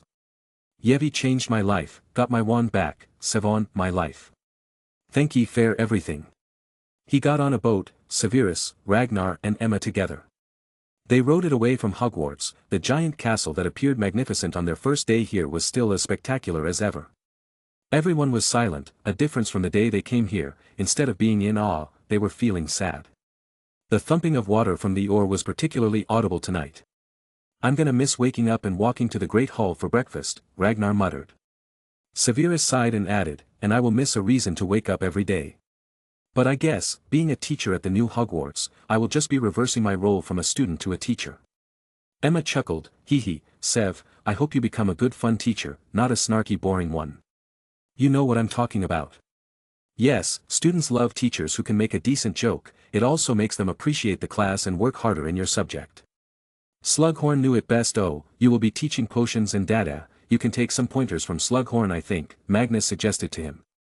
"I think I will." Severus silently looked at the castle. "It seems I will never be too far away from this place." Slowly, the boats drifted away, finally passing the final turn in the lake. The school hid behind a giant rock, gradually diminishing away from their eyes and lives. Hogwarts sure was a long tedious journey, making the 4 Slytherins feel strong, confident, loving and horny. It was going to leave behind a deep mark on their memory, being the first step in Magnus Grant Emery's Pendragon's journey to hegemony. Next is The Dragon King, Volume. Chapter 411. Magnus and his friends did not board the Hogwarts Express for the last time, they just put their luggage inside for Abe to pick it up. They instead went to Norway to see Ragnar's ancestry. All the clue they had was that the Ouroboros family was some sort of a well-respected big family, like many other kings, they too were royals. This surprised Magnus. It turns out Ragnar too was some sort of royalty, now he was the second in line to the British throne. They flew over brooms while on their way to ruined sites one after another. They just hoped to find one related to the Ouroboros family. It was not too hard to find anyway, as the coat of arms of the family was literally a snake-like dragon biting its own tail. Emma, maybe you should try to fit a nice music player on these luxury brooms, I'd love to hear some Queen. Mama Aya, oh, Magnus started comically singing the strangest song of the band.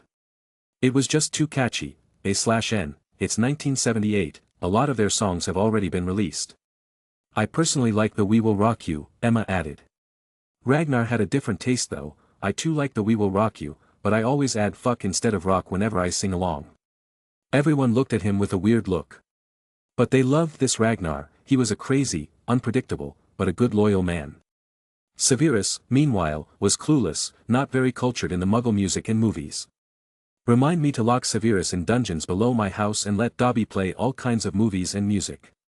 Seriously, even he knows more than you. My brother, if you don't know about the Muggle world, how will you be making your students aware of it later? I want you to be my point of a cultural revolution. Of course, not the Mao kind, Magnus advised Severus. I appreciate it, Teacher Magnus. Teach me your craft of bullshitting too while you're at it, Severus japed back. This was something new, he would usually say something snarky but this time he sounded as if he was really going. Hearing him, Magnus burst into loud laughter, ha ha ha, boy, it's something you inherit. Bullshitting is literally in my blood from Arthur's side.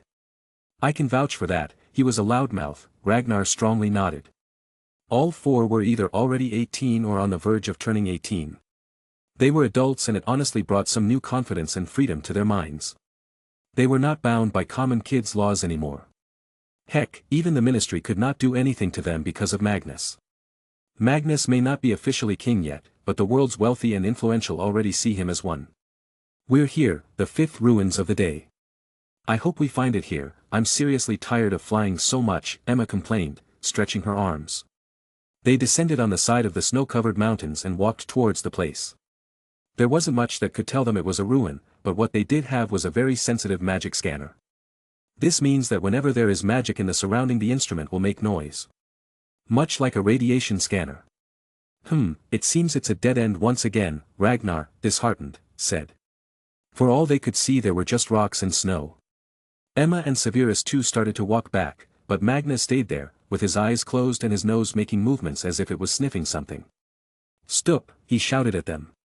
I smell something related to dragons, and it's one scent I can never be wrong about. He started walking around trying to sniff out whatever was there. Soon enough, he found out where the strongest scent was coming from. He took out his staff and pointed at the mountainside covered in snow.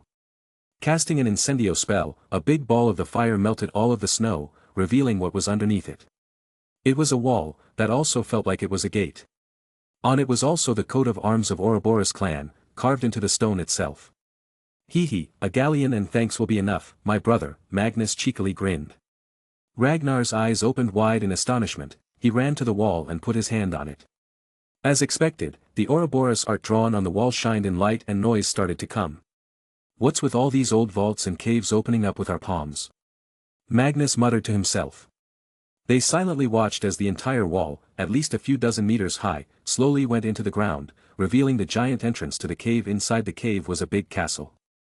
There seemed to be some source of sunlight from outside inside, illuminating the frame of the castle with its pointy cones. It was big by normal standards but smaller than Hogwarts. As they entered, out of nowhere, a lot of bright dark blue snakes appeared and covered the ground. It was a mind-numbing scene as they all slithered on top of each other as if a swarm. Emma was not used to such a scene and closed her eyes. They were not letting them pass. Magnus was about to move and tell them to go away, but Ragnar stopped him. I got this, he said. He without wasting any time directly hovered his feet over the snake. One of them jumped and bit him on his ankles. As soon as that happened, all the snakes disappeared and the door of the castle in the distance opened. See, it was just a test. If the door opened due to my touch, these snakes were also placed for a meaning. Ragnar deduced. They continued forward. It was a narrow landmass connecting to the castle gate. All around the castle and the walking passage was a deep dark ravine, unknown how deep it went and what was down there. I feel like some sort of treasure hunter adventure right now, Magnus commented. Ragnar chuckled, it might really turn out to be one. They walked through the open doors of the castle. As soon as their feet stepped inside, doors closed, leading to the illumination of the inside. It was a huge hall, all empty with just some rotting wood here and there. There were not even paintings. Anybody here? An elf maybe? Ragnar shouted. As expected, the silence was met in return. He turned back and asked Magnus, okay, do you want to split up or search around together? Fuck no, we're not splitting. That's the most common way people die in horror movies. Emma snapped at this absurd idea. Fine then, let's head to the basement, that's the most likely place anything precious will be. Ragnar shrugged and continued the search. Magnus had no idea what they were even looking at, but he did cast a few spells. Accio, gold. Nothing came. I guess you're still dirt poor, Rag. Well, considering that this place was last inhabited 1,000 years ago, it's understandable if there is nothing expensive around. But there should be some sort of vault. There is always a secret vault. Ragnar confusedly looked around, tapping randomly on walls. I got an idea, I know exactly whom we need to find treasure. Nifflers. Magnus exclaimed and immediately apparat away. He's getting a bit too comfortable with appearing and disappearing these days, Severus muttered. Emma sighed and walked to help Ragnar. Yeah, I will scold him later. Newton Scamander's home. Pop. Mr. Scamander, I need your nifflers, Magnus shouted, already outside the house. A surprised Mrs. Scamander opened the door. A few nifflers were already sitting on her shoulder, seemingly fighting each other over a chain of gold. Oh come it, Magnus, dear. Do you want to take these? Be my guest, they only mooch off the food and create trouble. She simply handed the two nifflers to Magnus. What are their names? He inquired. That one is Alpha and that one is Beta. Wait, is that the other way? Well whatever, it's not like they listen to the call. She babbled to herself. Old age was one heck of a thing. Without waiting, Magnus decided to leave. Say my thanks to Mr. Scamander. Congratulations on your graduation, and that was all she could say before he disappeared. Soon enough, Newt came, his clothes and hair disheveled. Along with him was David, his student, and an orphan boy who was on the verge of becoming an obscurus. Who was it? Magnus. He took the nifflers for something. She waved off and went back into the house. Which ones? Newt inquired. Alpha and Beta, she murmured. This made him frown. You did tell him that Beta likes to dig bones and not treasure, right? He apparat away before I could. Seriously, young people. Always in a hurry. David, sweetie, come here and help mother set the dinner table, she called the boy, who was now 21 years old and officially adopted by the Newt couple. Chapter 4:12. Magnus returned to the castle inside the cave with the two nifflers. He quickly put them on the ground and ordered, okay, find me treasure, you two. The two happily saluted and started sniffing around, while ignoring Emma, fawning over them and trying to pick them up. They sniffed everyone. One even tried to climb onto Ragnar's pocket, only to get slapped away. Don't take my gold, you fools. Find the hidden one. While the other one was acting strange, he was constantly sniffing the ground and trying to dig it. But it was a hard stone, so he could not. Magnus helped. Is there something? He cast a charm to make space, lifting the block of stone out. Soon enough, the niffler dragged out the skeleton of a rat. Magnus quickly started doubting the fluffy sniffer. Gold, like this coin. This is what I want you to find. But, even after an hour, all he had dug out was rat skeletons and a human skull. The human skull was useful for Ragnar though. But still, where is the gold? What is wrong with you, man? Alpha or Beta? Why are you digging bones? It's literally in your biology to find gold. The niffler became annoyed and slipped through, running off to somewhere. What is wrong with this guy? Emma wondered and followed the cute niffler. Magnus meanwhile put his hopes on the other guy who was actually looking for gold. 3 hours later. It had been an exhausting few hours and it was night outside. It was pointless to continue the search right now, it was better to rest for the night. However, Emma had not returned, so he contacted her with the ring. "Where are you?" She told them that she was helping the Niffler dig something big. It was too deep and seemed to be leading to some sort of secret passage. Magnus worried that it might be something harmful to Emma, so they postponed resting and instead went to her. "What is the useless Niffler doing?" he asked. Emma defended, "Hey, don't call him that, he's working extra hard." Squeak the Niffler also voiced. Fair enough, they got to digging as well. What made Magnus even more excited was the fact that the real gold lover Niffler also started to dig. This meant there was something important in there. Quickly Magnus started using Merlin's staff to dig out huge chunks of stones and mud. Slowly, the hole became deeper and deeper. Clank! Finally they felt something metallic. There was no place to put keys, just the symbol of the clan was etched on it. "Oi Rag, come down here. I need your handprint again." It was a hole just enough for the two to stand in, and under their feet was the metal door. "Why?" Before he could warn, Ragnar had put his palm on it. But then he looked at Magnus' face in panic. "Fuck. Whoosh. The door opened, two fell with loud screams. Wait, we're not falling." Magnus realized quickly as he felt his ass on a cold hard floor. "What the?" He got up and looked out of the hole. It still showed Emma and Severus' heads. "But, how is this possible? We fell vertically down, then how are we standing on a wall as if this is the correct floor?" "Magic, Mag. What else can it be?" Ragnar grunted. Magnus had fallen on him after all. "Emma, you jump, I will catch you." He quickly helped her and Severus to come down. The place was dark however and they could not see anything. Lumos, they cast spells.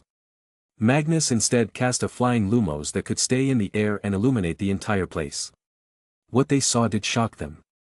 They seemed to be inside some sort of a crypt. There was one casket made of marble in the middle of the room, on top of it were a few candles.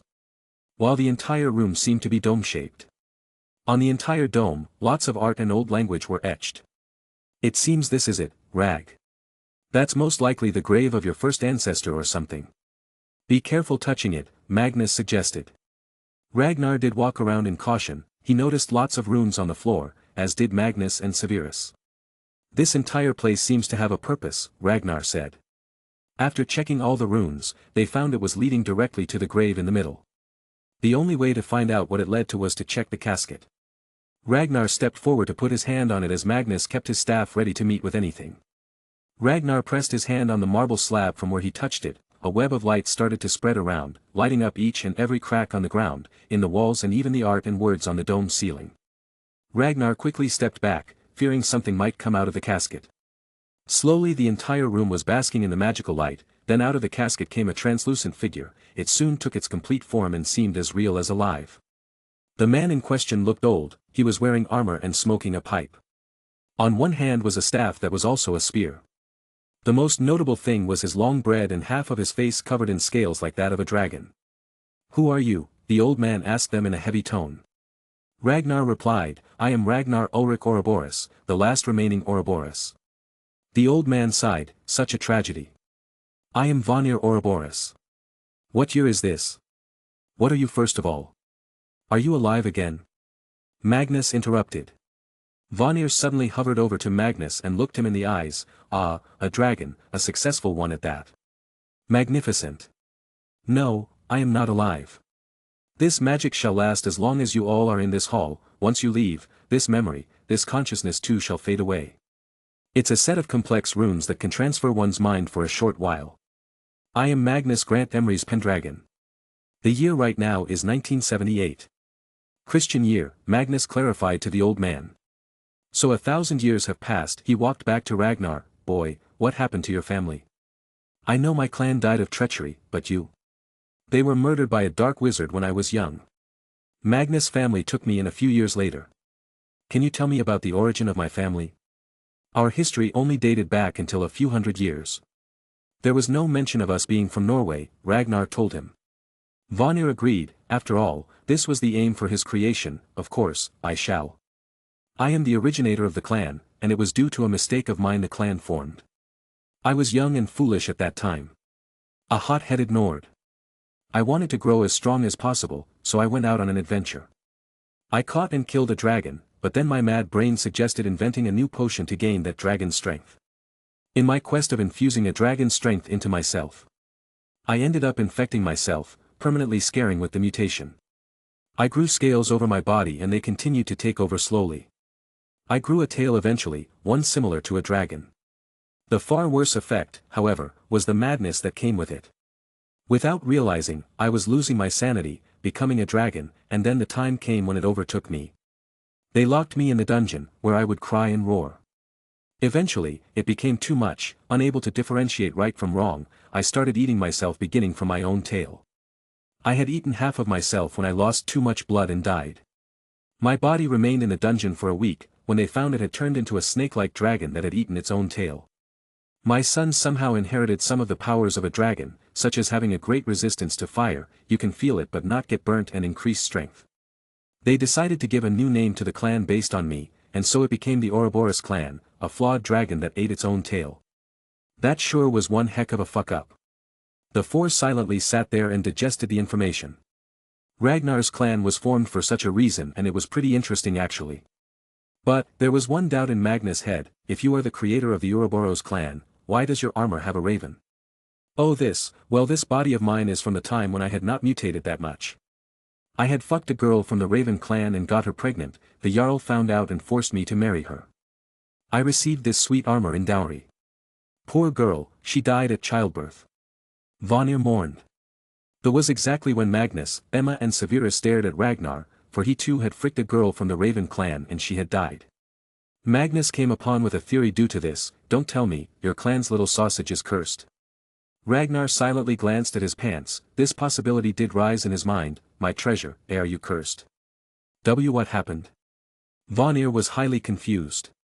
Chapter 4:13. Vanir had a lot to tell Ragnar about the clan. This included various potions recipes, ingredients, lost knowledge, his own knowledge, various warnings, and of course, the location of Vanir's personal secret vault. Magnus, Severus and Emma had left Ragnar alone so he could talk in private. They didn't want him to feel awkward or doubtful about anything. Once all the knowledge transfer was done, the runes started to stop lighting up. Vanir's image started to become more blurry with each passing second. I wish you all the happiness and the success in the world, son. Getting all the well wishes from him, Ragnar happily went out of the chamber to talk with his friends. Let's go, we need to reach the North Pole. Vanir had made a secret vault there to store his precious private wealth. Magnus' eyes shined, money was always his weakness. However, I don't have a portkey set for there. We're going to have to fly and it'll be cold, very cold. We're wizards, what's cold for us? Severus quickly took out a few potion bottles that can keep them warm. Magnus too used a few spells. But when the time came to fly, he called Emma. It might get very chilling, Emma. Why don't you sit with me? She shamelessly agreed and sat in front of him, cupped in his arms, basically hugging. Ragnar knew better to keep his mouth shut now. They flew above the skies of the Norwegian Sea to arrive at the North Pole. Unlike the South Pole, the North didn't have any landmass under the ice. In the North, it was just a large heap of ice floating in the ocean. Where is it?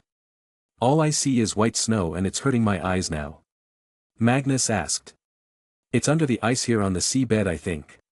We just gotta dig here first and then go under the water. Ragnar revealed the crucial details. The three were not happy with this. They thought it was simply in the ice in the North Pole. Nobody said they have to go under the ground. Magnus grunted, it better be the sweetest and juiciest treasure in the world. Ah, look, Magnus, your Disney princess effect is working. All the animals are coming to us. Oh my god, is that an Arctic wolf? So cute and fluffy, please tell him to let me pet him. Emma was in her own world, looking around. But she was not wrong, various animals were coming towards them. The fact made it strange that most of them were natural enemies of each other. There were polar bears, Arctic wolves, Arctic foxes, snowy owl, Arctic hare and many more birds. There were about 3 dozen of them. They all came to Magnus and stopped just a few meters away from him.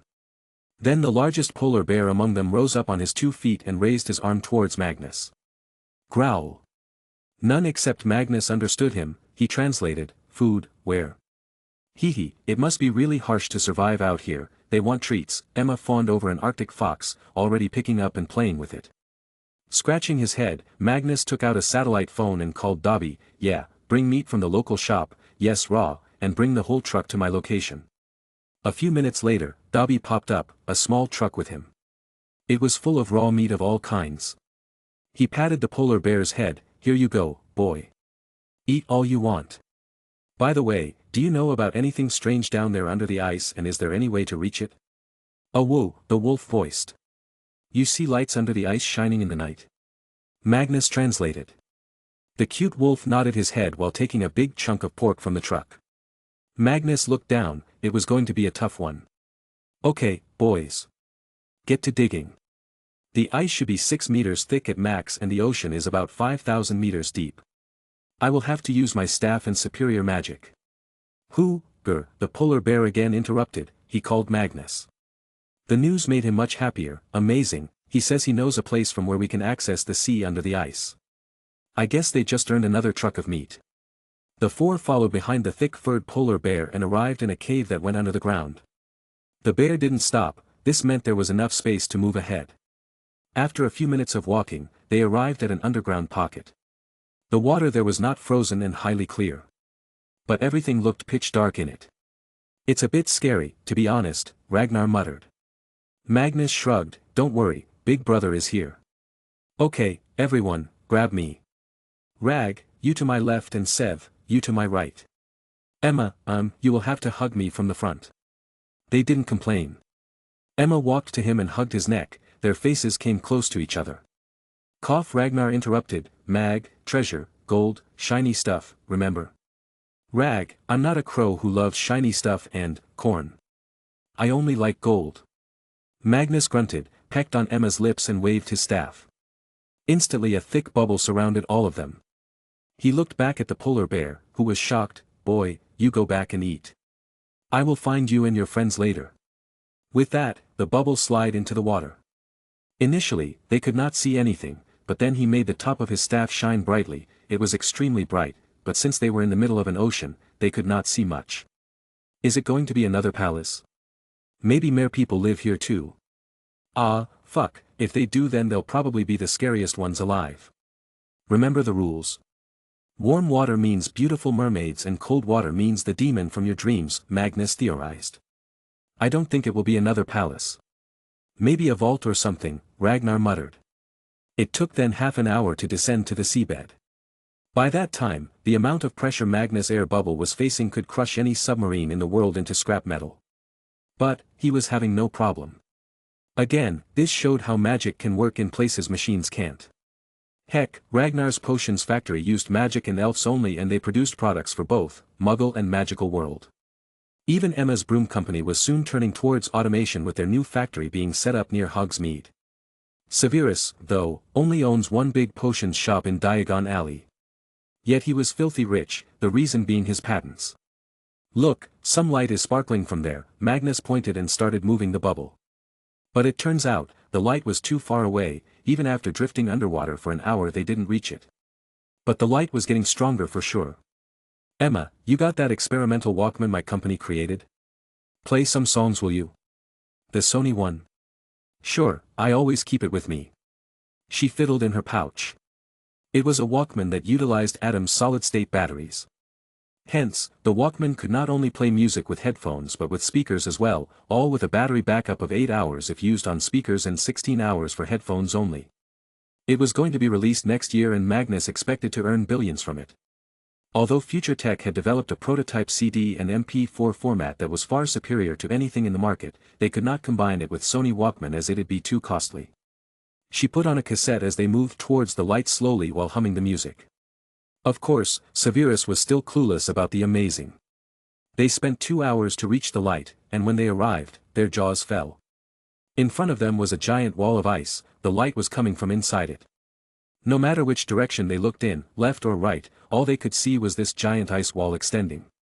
I take my words back, it could be a castle, but, this is so crazy, if this was not made with magic, then whatever is inside this ice can be older than anything we can imagine, Magnus muttered, his voice shaking as this might very well be a treasure bigger than gold.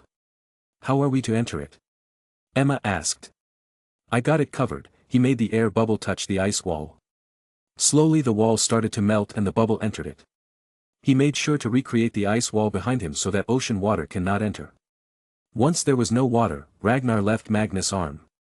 What are you doing? Severus shouted at him, fearing it may burst the bubble. But, nothing happened.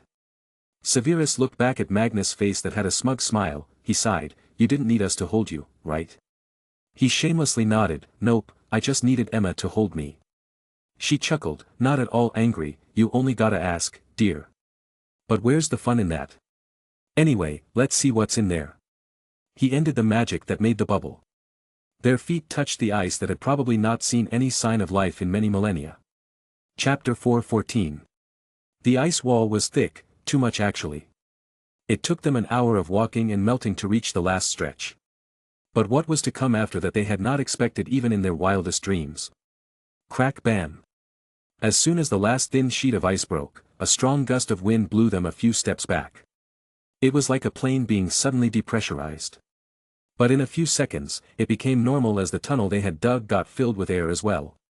And when they opened their eyes to look forward, they remained wide open, as did their jaws. The sight was beautiful, mysterious and confusing to them. How is this possible? Where did all this come from? Emma exclaimed. In front of them was a vast mountainous space, in a distance was a giant castle that seemed to be made entirely of ice. Over the castle was a light source replicating the effects of the sun. The scale was humongous, yet they could see that the entire thing was shrouded inside that ice wall. "I can't believe it, did my ancestor build all this?"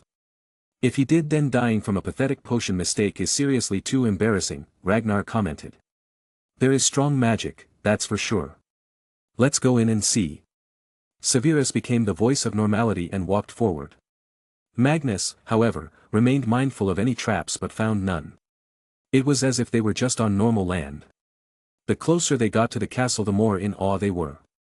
It seemed to have been left alone for too long as excessive ice was covering it, reducing its charm. However, going against the common practice of doors magically opening, the castle for the most part felt dead. Other than the presence of strong magic here, everything seemed lifeless. They had to push the doors open to enter the castle. From the inside, it looked even more beautiful. The light from the outside was dispersing around the ceiling inside and making it look bright but not so much that it hurt the eyes. "I can't believe it, this place is too beautiful to be made by that old ancestor of Ragnar," Emma muttered.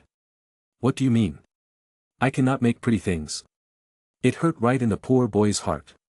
"Shoo, look around first," Magnus stopped them from bickering. The castle had all kinds of crude furniture, normal bedrooms with beds made of ice. Kitchen with real metal utensils. There was no fireplace, however. Seeing the number of utensils, definitely more than a single man lived here, he deduced. After looking around the entire floor, they started to go up. One by one, they reached the highest floor of the highest tower. There was only one room here, the ice door appeared straight where the stairs ended, and it was locked. He cast an Alohomora spell on it to open. Clack, it did just that, the sound came from inside it. Magnus pried it open slowly, ensuring no traps were there, and the door was also heavy. He was always suspicious about everything recently. "It looks like an office," he muttered, being the first to enter. However, there was just one book available, that being on the table, under the palm of a man's skeleton. The skeleton still had clothes, however, and they seemed to be crude robes made of sheepskin. "Let's see, a book. Ragnar, you go find your treasure." Magnus went ahead and read it. He put the skeleton hand aside and opened it. The writing, instead of being a common language or old language, was basic rune language. The first page read, "The Last Wizard of Undercastle." It turned out to be the biography of the guy sitting here. Magnus took the book and sat on the side, on the floor, resting his back with the wall. As it was the top floor of the tower, the artificial sunlight was ample to read. Emma and Severus also sat beside him, interested in knowing about this place. "Read it aloud," Severus requested. Magnus did just that. "My name is Zenith Urasalis. I am the last surviving member of my community. I am the 110th generation of the first settlers. Due to the lack of materials, we could not make many books, all our magic and teachings were verbal. But, as my last days approach, I hope to convey what happened to the one who finds this one day. I will start from the beginning." The words passed as they were spoken by the first settler, Hiatus Urasalis. "I do not know how your years are numbered, so I shall try to tell what the sky looked like the last time my ancestors saw the stars outside. The crude diagram you see now on the page depicts the location of two star patterns, one we called plow. It has 3 stars making a crude line and 4 making a four-walled shape. They are connected. And the other we call cross, and it appears in the southern skies. It has 4 stars, 2 each making a line that intersects each other. If you compare my diagram with the current position of these stars, you may understand a rough estimate of when my ancestors arrived in this place. As soon as Magnus saw the drawings, he closed his eyes and tried to skim through all his memories of astronomy classes from his first day in Hogwarts. Their teacher was a centaur, the best of the best astrologists. After a few seconds, his eyes opened abruptly. Holy crap, fuck. This is not just ancient, this is prehistoric. The star pattern in this diagram was present roughly around 50,000 BC. This book predates any written material ever found on Earth. Humans were still Stone Age people during this time. Then, how did he make this paper? Severus inquired. Magnus continued to read to find some answers. My ancestors, about 100 wizards, were a part of a group of thousands of men and women who were trying to get to the land of legends in the west, one filled with forests and prey to hunt. They did cross this narrow landmass surrounded by sea on both sides, frozen in some places. They were able to establish a village in the new lands we called the New World. There were strange animals that no one had ever seen. They caught them and started domesticating. However, things started to change when normal people started creating strange folk religions, making anything they don't understand a god. They started calling the sun, moon, earth, the wind, the rain, the thunder, and even harvest of animals, gods. For strange reasons, they started hating the wizards and accused them of stealing God's blessings from the rest. This made the group of 100 wizards leave the common people. They tried to settle elsewhere, but there were common people in almost every habitable location, claiming large parts of lands as their territory and banning them from living there. Tired and frustrated, they returned to the land bridge that separated the east and the west. They decided to punish the humans for their foolishness and destroyed the land, making the sea pass through it. After that, they built themselves a castle under the sea, placed inside ice walls. But you reap what you sow. By the time they tried to leave the ice walls again, walls had become so strong that no amount of their strong spells could break it. At the same time, the castle they made with magic started to affect anything that was made of ice, making the walls even stronger. For a time we had enough livestock. We bred them with magic, we survived and thrived in our own little world. We studied, researched with what little things we had. At our peak, we had 1,000 people, but then, something happened and all our livestock started dying. A disease, most likely, but we had no expertise in treating animals. With their death, our population started to decline. I, Zenith, was 10 years old when my father, the last of us, died. I am now 110 while writing this. Solitude has started to creep into my mind now, making me a hazard to myself. So I used the ashes of my ancestors to create these strange thin sheets. I do not know what year I am in or what occurred outside. I only want to tell the world, Zenith Uracillus was here. He was strong and didn't break until the last breath. Now, in the following pages, you shall find the entire family line of all my first 100 ancestors until they connect to me. Then you shall find all the magical knowledge we knew or developed. And in the end, you will find the key to my vault under the castle.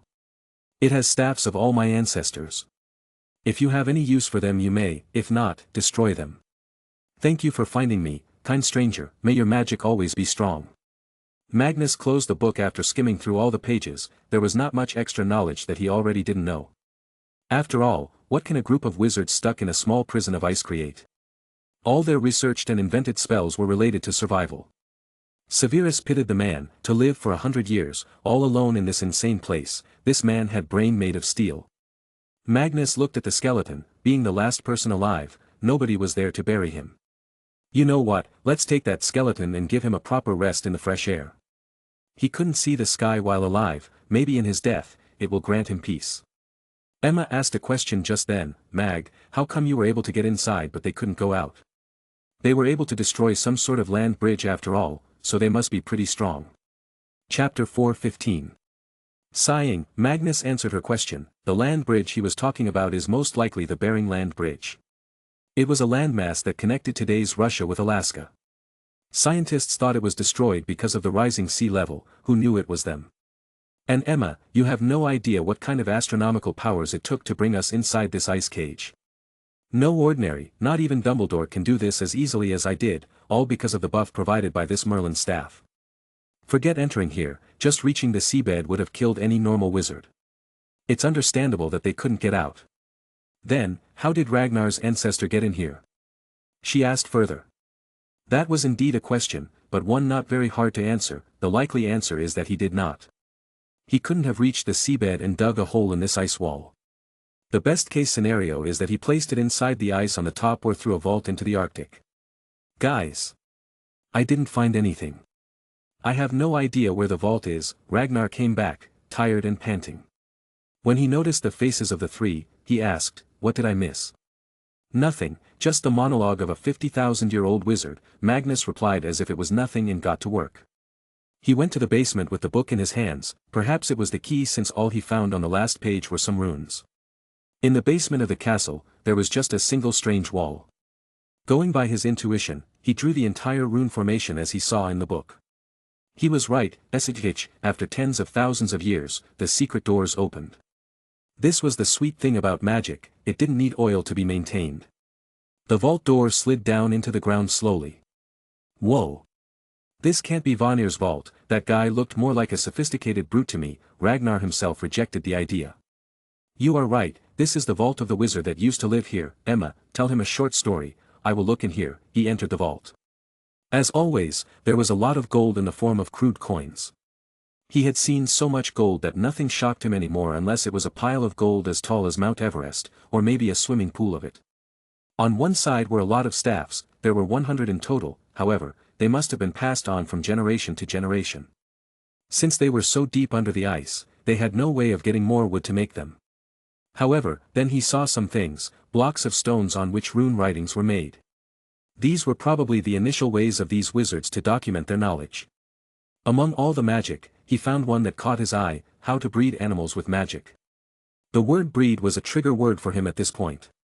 He picked up the stone tablet and stored it to study later. Then he decided to end this expedition and find Ragnar's vault. Everyone, we're heading out now, he announced. Instantly he turned one of the stone tablets into a port key and placed it on the top floor of the tallest tower. He took the skeleton along as well. While the old book, it was going to be a British royal possession, an artifact that shall be stored in safety for millennia to come. The ice palace and the whole area was now Magnus and Ragnar's property. They will treat this place as a secret safe house that should only be used in the most desperate situation. He will be bringing some important supplies and items for comfort later. Since the palace was made with magic, the ice was really dry and didn't even feel cold. Whoosh! The group used the port key and arrived at the top where they were standing before along with the animals. They were still having their small party, eating all the tasty fresh meat. The animals didn't even react much to them being around. He just started searching for the vault of Ragnar. I will just use Accio with my staff, hopefully, it will appear with this superior magic. What a nice cheat. Ragnar envied the staff, but even if he had it, it'd mean nothing since his ability to cast spells was shit. Shoo, don't disturb your papa, Magnus shushed him. Ha, papa, you. Pfft, Ragnar threw a low ball straight to damage his heart. Frowning, Magnus shouted, ACCIO, Ragnar inherited treasure. Nothing happened. The animals nearby just yawned, bored from watching these humans that they had seen for the first time. To them, these two-legged hairless beings were talks of legends. They used to think no such people exist. They were wrong. They were surely going to boast about seeing them now.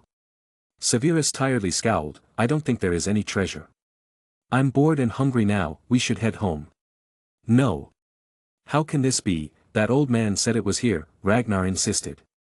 Magnus sighed and waited, continuing his magic. He looked at the polar bear looking all cute and fluffy. He pitied them. Poor guys, Arctic will most probably melt completely in a few decades due to pollution. These guys will go extinct. Then take them to your secret home, there is enough space for these munchkins, Emma suggested. So Magnus asked the polar bear, you want to come with me to my home? You won't have to work so hard to catch food there. I bring my babies? The polar bear asked. She turned out to be a mama bear. Do you have cute little baby bears? Why didn't you tell me before? Where are they? Sure, you can bring them. Everyone else, you guys can also come. Bring your immediate family too. He addressed the crowd of animals. There was a pause of silence for a short while. They all looked at each other's faces first, and then like a bullet, each one ran away to bring their families. They are so cute, Emma muttered. Bam! But then out of nowhere a ground-shaking ear-shattering noise came, as if some kind of metal collided with something. Magnus quickly looked down under his feet. He could notice a dark shadow underneath the thin coat of ice. Jump! He warned everyone. They did as asked by instinct. The moment they leapt, a big black box of metal exploded out of the ground and stopped once it was half out. Still, it was as high as a twin-story building and 10 by 10 meter wide. Rag, you bastard, I think this is your treasure, nearly blew my ass off. Magnus sounded annoyed. Ragnar laughed madly, mahahaha, my treasure, and fuck off. Magnus, you say the same after eating Mexican food. No regrets on that, it's tasty stuff. Instantly cooled, Magnus commented. Patting himself clean of the snow, he walked to the metal cube. There was no door to it. Rag, I think it needs your palm again. Ragnar did that. Magically a door appeared where he pressed his hand. Here goes nothing. He opened it and jumped inside with high expectations. He was not let down. Hell yeah. So many potions. Then Magnus entered and saw there was a large swimming pool full of gold coins. It was as deep as a two-story building since the vault was only half above the ground initially. Hell yeah. Gold. When Emma entered, her eyes fell on a corner. Whoa, is that rare wood? Only Severus was the calmest guy. He entered and walked to the book section, and then his eyes fell on one. This. 1,000 ways to make an undetectable poison. Turns out, everyone found something to like. But Ragnar decided to be a petty bitch. Hey, hands off, this is my vault. Emma was quick to curse. Shut up, Rag, we didn't come halfway across the world to freeze our asses for nothing. This isn't your vault anymore. This is our vault. Magnus quickly apparat beside her and hugged her from behind, caressing her head lovingly. Shoo, easy, easy there, my tigress, your inner communist was sneaking out again.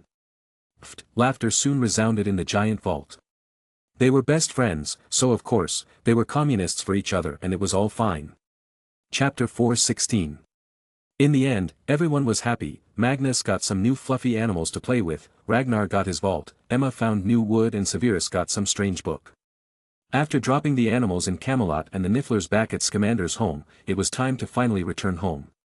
Tired by now and homesick as well, Magnus called Duck to help lift the entire vault and take it to Camelot to keep it stored.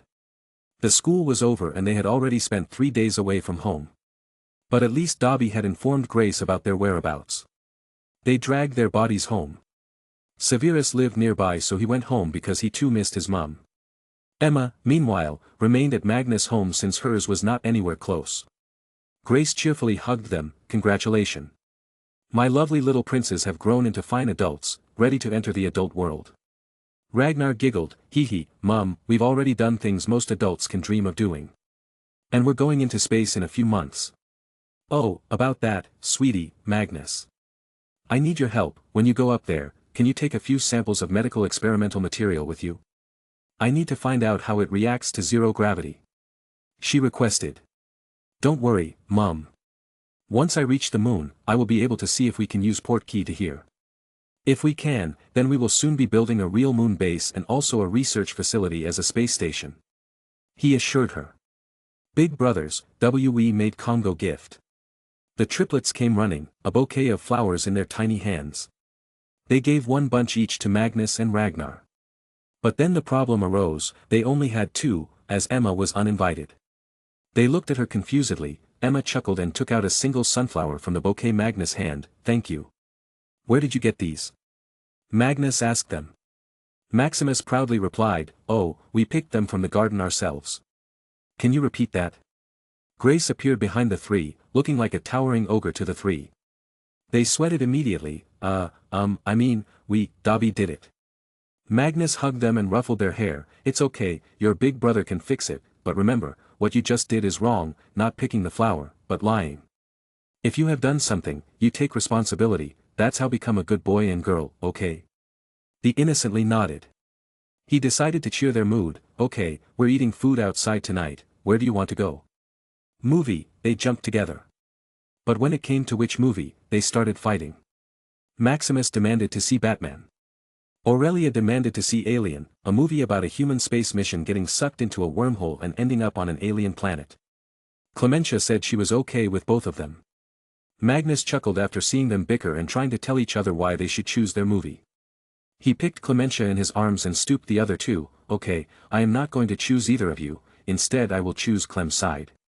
What does she want to see? The two asked in confusion. Clementia was so silent most of the time that people didn't even know when she even spoke. We're watching both movies. But Clem gets to choose where and what she wants to eat. He made a deal.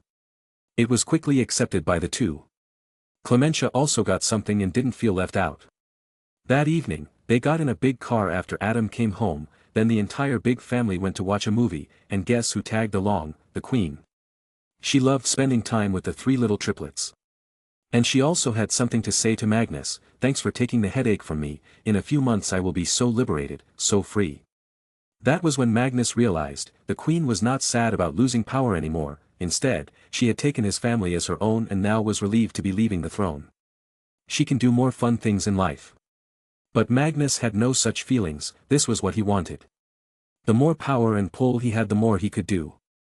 Spending the night with his family watching movies and then having a nice dinner, they all retreated to their rooms. Of course, Emma went to Magnus, but they didn't do anything as they had three little visitors who wanted to sleep with them and hear stories. How could he deny them? And possibly this was going to be his regular routine from now on, as he'd be staying at home. The entire year was packed for him. He had too many things to do. There was a mission to the moon.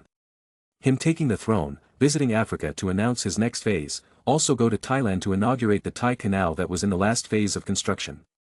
But something took him by surprise when a letter came calling for his training to join the Special Air Service, SAS, an elite British military force. He was also interested in learning to fly a jet though. So he grabbed his stuff and went straight to the training facility in London. He was already a commissioned captain-ranked officer. However, the training was just so they could make some numbers and records official. He only needed to visit the place and not take part actually, yet he denied and forced them to test him on the same criteria as others. His reason was simple: if he wanted to earn respect from other officers, he needed to prove himself. It was the oldest special forces unit in the world, and also the best known. The selection process is exceptionally grueling and considered one of the hardest globally, with a dropout rate of more than 85%. So, when he got into his battler dress, a lot of officers and soldiers came to watch, be it other trainees, instructors, or existing members. They tried to cheer for him, but he knew many of them were sneering, thinking he'd failed. After all, royalty was pampered since birth. However, there were a few men who had some relations to the wizarding world due to a family member being one. They knew for Magnus this was a cakewalk. The chief instructor came with a few helpers. Your Highness, there are a few physically exhausting exercises that you will go through in the coming few days. They are. Magnus interrupted, few days. I need to go for astronaut training tomorrow. Let's do it all today, just tell me what I need to do and I will. The man wanted to argue, but a nudge from a representative from Buckingham Palace nudged him to do it. First you need to do more than 45 push-ups followed by more than 45 sit-ups and then a 1.5-mile run in under 9:30 minutes. Magnus chuckled. It was a piece of cake. Some of these men had forgotten about his and Ragnar's crazy competition in Olympics. He first did the pull-ups, 100 in 2 minutes. Sit-ups were too easy, he did 100 in a minute. Then for a run of 1.5 miles, he did it in 5 minutes, basically sprinting the whole duration. After this came water-related tests. The first was a jump into the water from a 10-meter tower. He happily did it with no fear at all. Then was the 25 meters water swim in full uniform holding a weapon. It was super easy. He didn't just do it for 25 meters, he did it for 50. He needed to be the best, not to boast, but because he was going to be skipping the months of training a regular soldier gets. Then came 200 swim in uniform within 5 minutes. Again, he did it in record time. The underwater object retrieval and dive test was also a breeze. Then for the last was an 8-mile hill run in less than 60 minutes. They couldn't go outside, so they used a big reclined treadmill. Once on it, Magnus increased the speed that was no less than a point less than sprinting. Then, he didn't even stop. He went past 8 miles in 30 minutes, then instead of stopping, he said, let's see how far I can go. He went on to run 30 more minutes, covering a total of 16 miles in one stretch. Of course, not all wizards are this strong physically. He was special, not because of his blood, but because he's been under constant threat for his life from the first day he stepped foot in Hogwarts. Since the age of 11, he has been training to survive by getting stronger. He was the peak of human strength. Of course, this was just a qualifying test. The ones who pass these get selected to further training. The training included battle command, medical training, gun control, vehicle control, survival training. He didn't do any of these, as he was a wizard. By the time he ended all these exercises that would have killed a man if done on one day, everyone was silent and shocked. He was only 18 officially, number 18-year-old should be able to do this. He laughed and addressed them, everyone, I guess I will be joining you guys. Don't feel strange about all this, I have been training myself from the age of 11, thanks to my dad. Automatically, they all nodded, Adam was a soldier after all. With this, making big news, he became an official member of the British SAS. But, who would tell them, the astronaut training was supposed to be even tougher. The only one to struggle was going to be Bobby. Chapter 4:17. Bobby, you damn slow goat, run faster. Magnus, Ragnar and Bobby were preparing for their moon mission. Ragnar and Magnus were already superhumans, it was Bobby who was still immortal, although he was much better than any normal human, he was even better than common SAS soldiers, but against Magnus and Ragnar, no matter what he did it would seem less. Ragnar has been pumping some special strengthening potions into him lately, but the effects take time to appear. By the end of the month, Bobby is going to be Captain America from the comics. Ha, you two are monsters, Bobby was panting heavily, his face red and sweaty. His t-shirt was dripping wet. Magnus slowed down to give him some breath, my friend, if you want to reach Mars someday, then you need to be a monster as well. By being a monster, you will be doing a service to yourself. Imagine, less need to sleep every night, more focus on work, always peak health. That does sound amazing, Bobby hummed. Ragnar, meanwhile, had not slowed down and dumbly ran a few miles before realizing he was alone. He returned angrily, you could have called me, people were looking at me like I was some madman talking to himself. I see no lapse in their judgment. Let's go, breakfast's on me, Magnus walked away after taking a jibe. They went to the cafeteria where many other engineers of the space program were eating. The three took a healthy salad and sat down, talking about their lives and what they were doing. Magnus then asked, Bobby, you're also 18, you look good too, you're filthy fat rich, there's no way you're not dating someone. The moment Bobby made an embarrassed face, Ragnar caught it, fuck, he's dating. I can't believe now only Severus is the remaining pure one. Who is she? Magnus was more interested in knowing. Bobby told them about his little love story, her name is Veronica, met her on a night in New York last year. She was being held at knife point by two men telling her to give them fellatio. I beat them to a pulp, I think one of them lost his eye permanently and the other had to get his arm amputated. Anyway, I bought the girl a nice dinner to cheer her up, and she told me about herself. She's trying to become a dancer and just moved to the city with little to no money. She's actually coming to the UK this evening for an audition in a theatre. Chomping on the veggies, Magnus applauded this girl, she's brave then, but sadly, no matter how brave you are, you can seldom fight two men holding a knife. We need better laws against sex offenders. I've got things under control here with the use of wizards for prosecuting rapists and sex offenders. But what about the rest of the world? I say, chop their dicks. Ragnar commented, always the crudest and violent one. I agree, but this isn't practical. What we do need to do is make society much safer with technology. Sigh anyway, Bobby, take us to the airport when you go to pick your girl, I'd like to meet her, she needs my approval to date my best bro. I need to keep you safe from gold diggers, Magnus said jokingly, making a serious face. Bobby smiled happily, he used to think that now because Magnus will live in Hogwarts their friendship will take a break, but who knew, things would get like this. Sure, you will like her, I can guarantee. Oh, so much confidence. Fine, I just hope she's not as crazy as Emma, Ragnar muttered. They talked a bit more and finished breakfast. Magnus had to go to his dad's company campus, he needed to talk about new locomotives.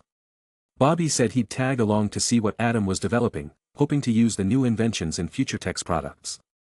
Dad, what ya doing? He entered his dad's office jovially. Adam had grown a beard now and looked like a true scientist. He had stopped appearing in public too much, but his research papers and journals were regularly circulating around the world's scientific community.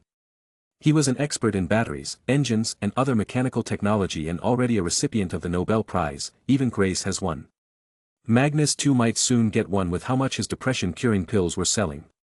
Adam smiled, he too had received special potions from Ragnar for years and was borderline superhuman.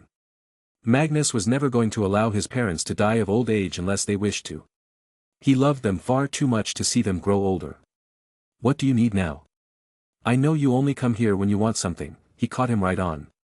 Magnus cheekily grinned, oh, Dad, who else would I go to if not you? I was planning something major soon, so I came to ask for your new locomotive designs, how fast and strong they are. Adam nodded and brought out his file with designs for locomotives. He showed one that was possible and tested. This one, it's better than one being used in Saudi Arabia, it's faster, sturdier and more efficient. Magnus nodded and looked while Bobby talked. But then he started turning the pages, only to stop at one design that made him pause. Immediately a thought appeared in his mind, wait. Dad, oh boy, I'm such a dumbass. Dad, can you make this? Adam looked, he frowned, it's a theoretical design, son. The locomotive is not the problem, it can be made, what we're missing is the engine. But Magnus had already decided, Dad, do you have any idea how revolutionary this can be? Only Hitler tried to make it back in the past, they call it Brightsperben. We can do this in reality now as we have the materials and the tech. A real broad gauge 9-foot wide train, current broad gauge is 5 feet 6. Just imagine giant trains that can carry double or triple the number of goods and people. With this, the trade inside continents will become much cheaper. With wizards making it, the cost can be brought down to bearable. Adam rubbed his chin and thought about it, it can be made if you really want it. We can change it from having a small nuclear reactor to a big electric engine. Thanks, that's what I want. Build a prototype and we'll start testing it. Magnus clapped. But Bobby left them speechless. What a nice design. Actually, we can make a small nuclear engine. America built a nuclear-powered aircraft carrier in '60. And with the thorium reactor, we can make it portable and smaller for the locomotive. We originally had plans to make smaller thorium reactors but abandoned the research as we only focus on research of fusion reactor nows. Adam, for some reason, stood up in shock. He rushed to his secured file cabinet and took out a thick file with the cover titled, AM Engine. Are you building fusion reactors? He asked. Bobby nodded, yes, thanks to Magnus £1 billion as funds. Actually, even bigger help from him was lending us a few loyal wizards. We originally thought that making a fusion reactor would take us at least 50 years, but because of wizards, everything has become much faster.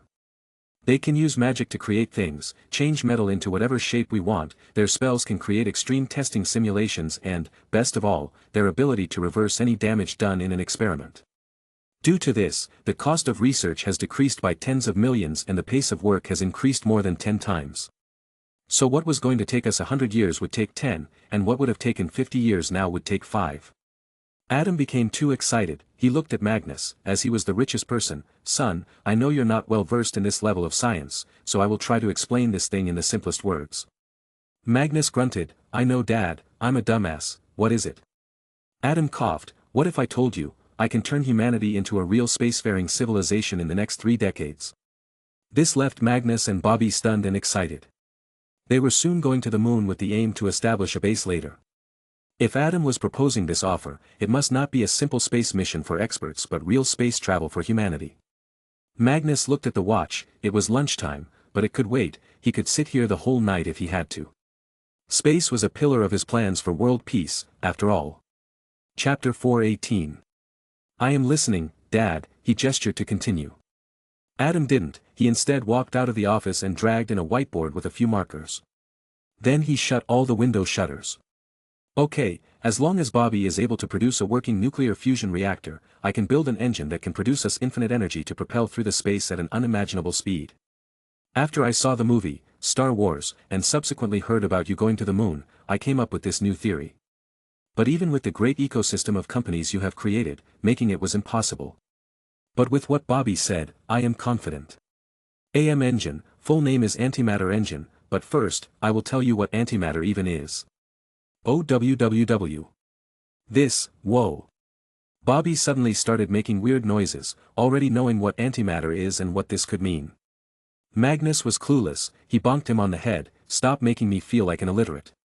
Adam chuckled and continued, even the best of people don't know this, Mag. I'm sure if you spoke about magic we'd be the dumb ones. Coming back to the topic, antimatter is not some theorized fictional thing. It actually exists in nature, but possibly during the Big Bang, it was in the extreme minority, hence we don't see it. Antimatter, as the name implies, is the opposite of an existing matter. For example, an electron is a negatively charged particle, but its antimatter would be called positron and have positively charged particles. It was discovered by Carl Anderson in 1932, positrons were the first evidence that antimatter existed. Now, how does a rocket move in space? It uses liquid fuel. There is a limit to how much you can carry, and once it's used, it's done. Here, when antimatter comes into contact with normal matter, they collide with each other to produce an explosion emitting pure radiation, which travels out of the point of the explosion at the speed of light. The explosion that occurs when antimatter and matter interact transfers the entire mass of both objects into energy. The reaction looks like this.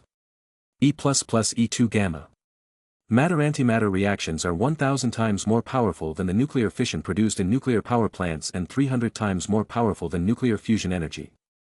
So, matter-antimatter engines have the potential to take us farther with less fuel. You can imagine the amount of power I am talking about, and this is power from just one explosion. Currently, to send a rocket to Mars, it takes 11 months, approximately 10 grams of antiprotons would be enough fuel to send a manned spacecraft to Mars in 1 month. Even less if we can find ways to make humans survive higher acceleration. Magnus was extremely pleased by this news. If this happened, it would be the discovery of millennia, even more powerful than the wheel, since this technology will thrust humanity into the era of space. What's stopping you? What do you need to make this a reality? He inquired. Adam sighed. Perhaps this won't be so simple, Magnus. The ship to take you further than heliopause cannot be made until the reactor is made. The shorter trips can, however, be made. There will be 3 main parts in this ship: magnetic storage rings, which are sort of circular tubes. As antimatter must be separated from normal matter, so storage rings with magnetic fields can move the antimatter around the ring until it is needed to create energy. A feed system, as when the spacecraft needs more power, the antimatter will be released to collide with the target matter, which releases energy. Then finally a magnetic rocket nozzle thruster, a long magnetic nozzle which will move the energy created by the matter-antimatter through a thruster. But first, we need to create antimatter and find ways to contain it safely. Creating this antimatter requires a lot of energy. It can be made on Earth with normal reactors, but to be made on a ship, a fusion reactor is needed. However, we need to build a humongous particle collider first, and it will cost a lot of money. Then more money to research a way to contain the antimatter and make a controlled explosion. Magnus fell silent. He asked directly, how much? Adam took a long breath before speaking in one go. 5 billion pounds, 25 billion in today's value. I will need this much to go all the way into creating a prototype engine. Of course, if you can provide some loyal wizards, the cost can be much decreased, but ultimately it all depends on when we do get things right. It's too much money, Magnus. Even gold is useless in this case too. This is why this project can only happen slowly in the span of the next 100 years. In Magnus' head, all kinds of calculations were happening. He counted all his assets, all his wealth, but finding this much cash was just impossible. He has so much gold, but it was useless in this case. But Adam's project could be the one that brings mankind together. He felt like he had aged a few years in that instant, trying to brainstorm. In the end, there was only one way to get money. Go ahead, Dad. I will fund it. Right now, I have no such cash, but in a few years, all my huge projects will start bringing in money. I will be able to pay back the loans then. He said. Loan? Bobby questioned. I will take loans on a few of my major assets. I'm sure banks will line up for this. But in the long run, loans will not help us. The thing that costs the most right now is materials. They take up most of the cost in all our research. This is why I have decided something, my real reason why I even funded a space program. Tell me, have you two heard of 16 Psyche? He asked them, ready to shock them out of their minds.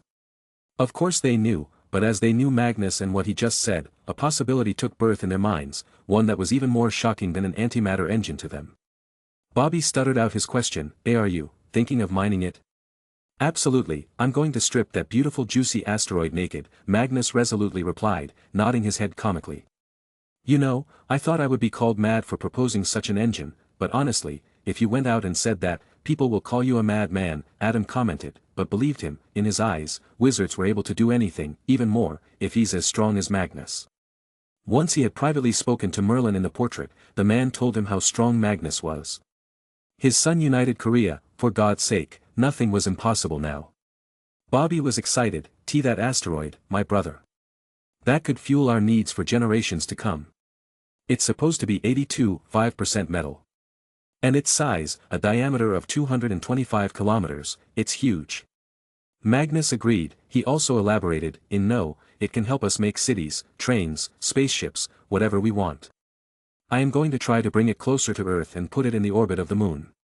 Hence, our first mission to the moon is happening. This is why we're going to Piri crater on the north pole of the moon, so we can have constant sunlight at all times, and I am going to turn that whole 79 kilometers wide crater into the first colony city on the moon. It shall become the launch pad of all our missions to space in the future, as well as mining the asteroid and the moon. Bobby felt numb. Here he was, thinking they were going on a joyride to the moon and maybe get some samples, but it turns out, his friend had thought much further.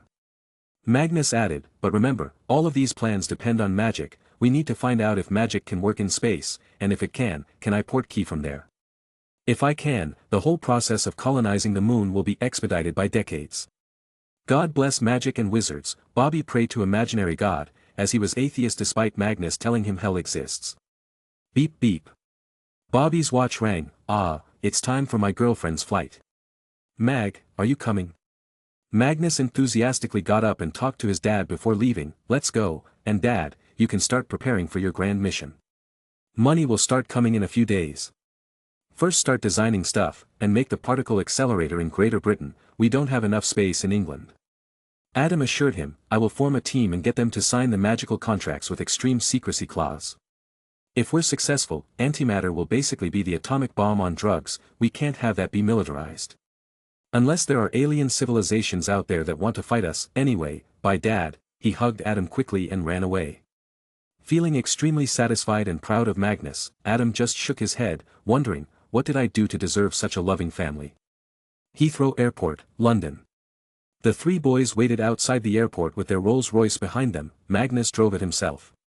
They were dressed neatly and women looked at them as if they were pieces of candy. Of course, Magnus had to use magic to keep people away.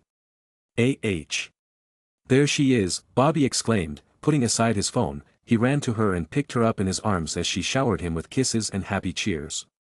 In the distance, Magnus made fun of Ragnar. Brother, feeling jealous yet? Come on, that cold shit heart has to have feelings. Ragnar scoffed, I told you before, the one who makes my crown on family jewels swell, gets to sit on it as well. Maybe we can have some sort of computer program later on which people can make profiles with photos and talk with friends or unknowns. Then you can browse through the catalog of women. Magnus suggested, thinking about the profitability of the idea. By then, Bobby had brought his girlfriend over. Magnus checked her up close. She had short blonde hair, was half a foot shorter than Bobby, looked very pretty and confident of herself. Her fashion sense spoke much about her. He forwarded his hand. Hello, I am Magnus, Bobby's best bro. Her hand trembled when she tried to shake it. Meeting a real-life prince for a struggling teenage girl was a major shocker. Your Highness, nice to meet you, I am Madonna Louise Ciccone. Magnus confusedly glanced at Bobby. I thought it was Veronica. Ah, that's what Brandon told you. That was my confirmation name as a Catholic. And what's Bobby? She sounded confused. And yup, Magnus just thought of Facebook. Chapter 419. They decided to head out. Destination was Bobby's spare apartment in a nice building beside the Thames River. His parents didn't live there, that's the only reason. When getting into the car, Magnus stopped Bobby from getting into the back seat with her. He instead told him to drive, as he needed to interview her. He grunted and relented. Of course, Ragnar the pervert was made to sit in the front as well. Hey, Madonna, you got nail cutter? Ragnar suddenly asked. She felt weird, they just met, who asks for a nail cutter, but for Magnus and Bobby, this was just normal crazy Ragnar. Nobody knew what goes on in his mind at any time. She affirmed and looked into her bag. Wait a sec. Meanwhile, Magnus was staring at her face, as if trying to think of something. No, he was not reading her mind. He'd never do that to those he or his friends cared for. After giving the nail cutter, she felt embarrassed from staring, so she asked, Your Highness, why are you staring at me? He let out a wheeze. Stop calling me that, just call me Magnus. And tell me honestly, how did he impress a pretty girl like you? She giggled. I've never met anyone like him in my life. Who beats the crap out of some knife-wielding men just to save a stranger, and then goes on to cheer that person? He's just so caring and kind. I love him for who he is. Magnus nodded. Yup, he is like that, a kind dumbass. Anyway, you got a family? And why do you want to be a dancer? You look pretty, you can be an actress. She sighed. Family, it's better we don't talk. Mom died, Dad remarried the housekeeper, I hated him. I did try auditioning in Hollywood, but without giving my body to some old pervert casting director, it's impossible. He angrily narrowed his gaze, really? Has it gotten this bad? Don't tell me it was Warner Brothers. Oh, but it was, other big companies too. All practice casting couches, she replied, initially confused why Magnus seemed angry, but then remembered, wait, you own Warner. He nodded, yes, and it seems a lot of men will be going homeless now. A purge is needed in Hollywood it seems. Heh, they fucked now, Bobby muttered from the front seat. Confused, Madonna inquired what was this purge. Bobby explained, a purge is whenever Magnus decides to thoroughly investigate something. Last time it was the British government for corruption, no matter how small, big, famous or rich you are, if you committed a crime, you get much more than what you deserve. So, most likely a lot of big Hollywood names will be crying in front of cameras soon. Anyway, what are your main talents other than dancing? Magnus asked her. She thought about it for a second, then sang a song. In the end, Magnus gave her a thumbs up, that was amazing, you should totally sing the national anthem at my royal coronation. Bobby, I approve. Really? Are you sure? I'm a nobody, and what do you mean by approve? She was in disbelief. It had not even been an hour since she landed and got her big break. Of course, Bobby could have helped her easily get a big role in any movie she wanted, but he didn't help her as she had not asked for it. He wanted her to stand on her own. Bobby replied, that's Magnus for you. And by approval, he meant he approves of you being my girlfriend. So if he had said no, you would have dumped me? She asked him with narrowed eyes. Bobby frowned and tried to answer carefully, I would have tried to convince him, if his reason was acceptable, then yes, I would have dumped you. In short, he would not have approved you if he felt you were a gold digger. Magnus is not just my best friend but the first friend of my life. I met him on the first day of kindergarten. Magnus chuckled from the back seat, I remember that day, I saw a fat-ass chubby boy picking his nose at the side of the playground because he was bullied by other kids. I asked him, wanna throw stones at your bully and shatter their skulls, and we did just that. Fuckers had to get stitches after that, my mum sewed them for free though. Since that day we have been best friends. AWW, I feel like running to Brandon's home and asking his mom to show me his old photos, she fawned over him, imagining what a little chubby Bobby would look like. Magnus grinned devilishly, no need, I got many of his childhood photos, my mum loved clicking pictures of both of us. I even got a naked photo of him, running out of the swimming pool because he lost his underwear. Bobby got triggered, Mag, don't forget, I got your photos too, the ones with you in girly dresses. But it did not affect him, joke's on you, Emma has already seen it. But the world has not, and news agencies will pay $1 million to get it, this time the threat worked. Fine, Madonna, you gotta find his mom, but he also whispered, give me your address, I will post them. Hey! I may be driving, but that doesn't shut my ears, Bobby shouted. Click. Ragnar, who was trying his best to cut his nails in the car, snapped the nail wrong and it hit him in the eye, angering him, shut the fuck up, you too. Or I will post both your photos in papers, for free. This was totally worth the shitty 10-hour flight, she started laughing uncontrollably. It was a good evening indeed. Magnus and Ragnar soon dropped the couple off in their apartment and headed back home. Beep beep. He woke up with the alarm clock beeping. Emma had returned to her home and was in the process of buying a house nearby. But he was never alone, as his siblings would come every other night to hear stories from him. Letting the little one sleep more, he washed up and got ready, putting gel on his hair, wearing a nice black suit, tucking his transfigured staff in the blazer. The first thing he does in the morning is to check the Daily Mail updates from his various companies.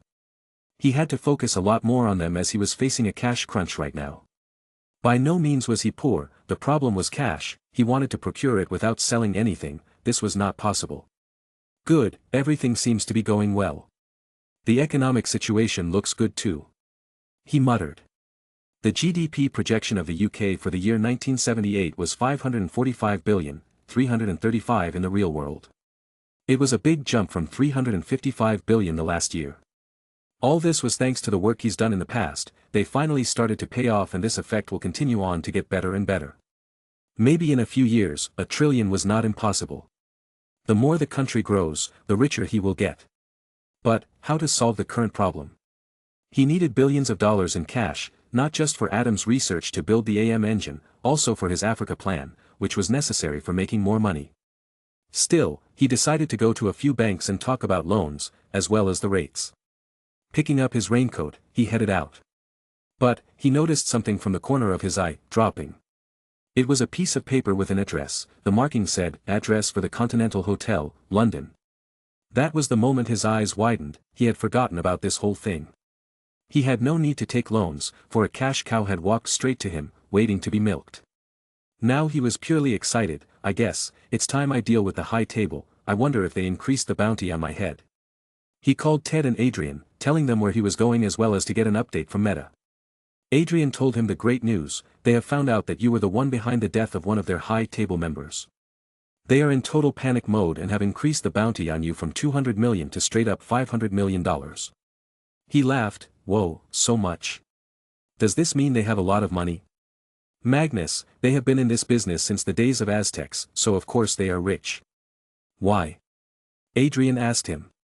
Magnus giggled. Hee, nothing, just felt like my birthday again, see you later." Chapter 420. Something huge was happening. Because the moon mission was to launch in September and it was already July, the final test for the rocket to the moon was to take place in Belize, beside the Caribbean Sea. It was a good warm and clear day. All the preparations had been done. The cryogenic engine was supposed to be the best ever made. With the help of wizardry, they were able to make something called fuel bombs. These were tiny balls with expanded storage in them. They were to store excess fuel. This way, even though the rocket was going to be too big, it can still reach space. Bobby reached the launch station on his private jet to oversee everything. "Alright, let's get this done, everyone. We have all done this many times before, this should be a piece of cake at this point. Mr. Armstrong, you coffee." His secretary brought him a nice big mug of black coffee. He had been working overtime these days and needed it to focus. He felt weird telling a bunch of men decades older than him what to do. But, he had already proven himself to them, and he paid their salaries. It was a simple automated flight test. The rocket had to go up and then land back down. Yes, they were going to attempt a vertical landing on the moon. For this they had created a huge expanding landing system at the base of the rocket that can adjust itself to the terrain according to the gyro sensors in it. Their main reason to be sending this big rocket was the cargo they will be taking along. There was a single living unit that could house 3 men on the moon, and it would become a temporary moon base for their stay. Then there was a lunar roving vehicle, a few more sensor machines, communication equipment, power generators and whatnot. The other reason was that they were going to bring back a lot of extracted minerals with the rocket. 9. 8. The countdown started. One by one all things were clear and the thunderous roar of Merlin 1, the rocket engine, bellowed throughout the area. The bright light from the ignition made everything seem white near the launch pad.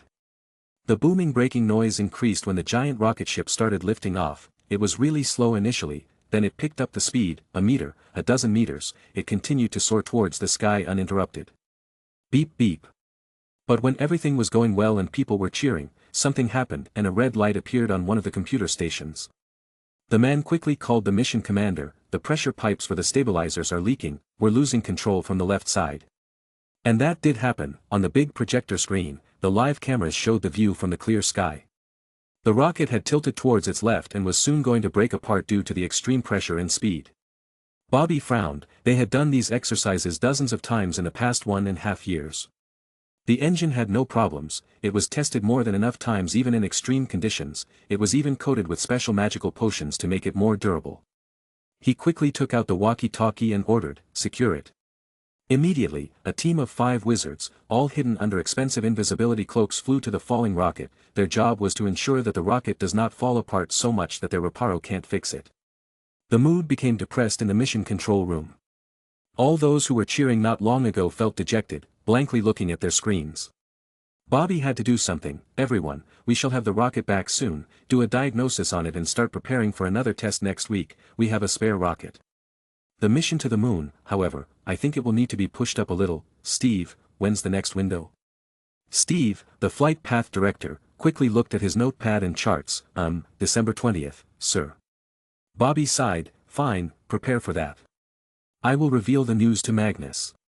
He went to his office cabin and called Magnus, telling him about what happened. Magnus was only disgruntled about not being able to see his siblings on their birthday on the 25th, the rest he didn't care. Though now some things will need to be changed, as his coronation was supposed to happen in October. Now, he will be going to space not as the Crown Prince, but as the King of Britain. That entire day, he had to work constantly in the Space Center to find out the fault in the rocket they sent. Yet, no matter what they tried, no real plausible reason could be ascertained why the pressure pipes burst. Late at night, he headed to get some restful sleep. He did not wake up until the next day's noon. Something happened. He started to feel a burning sensation in his chest initially. He thought it was indigestion, so he took a pill for it.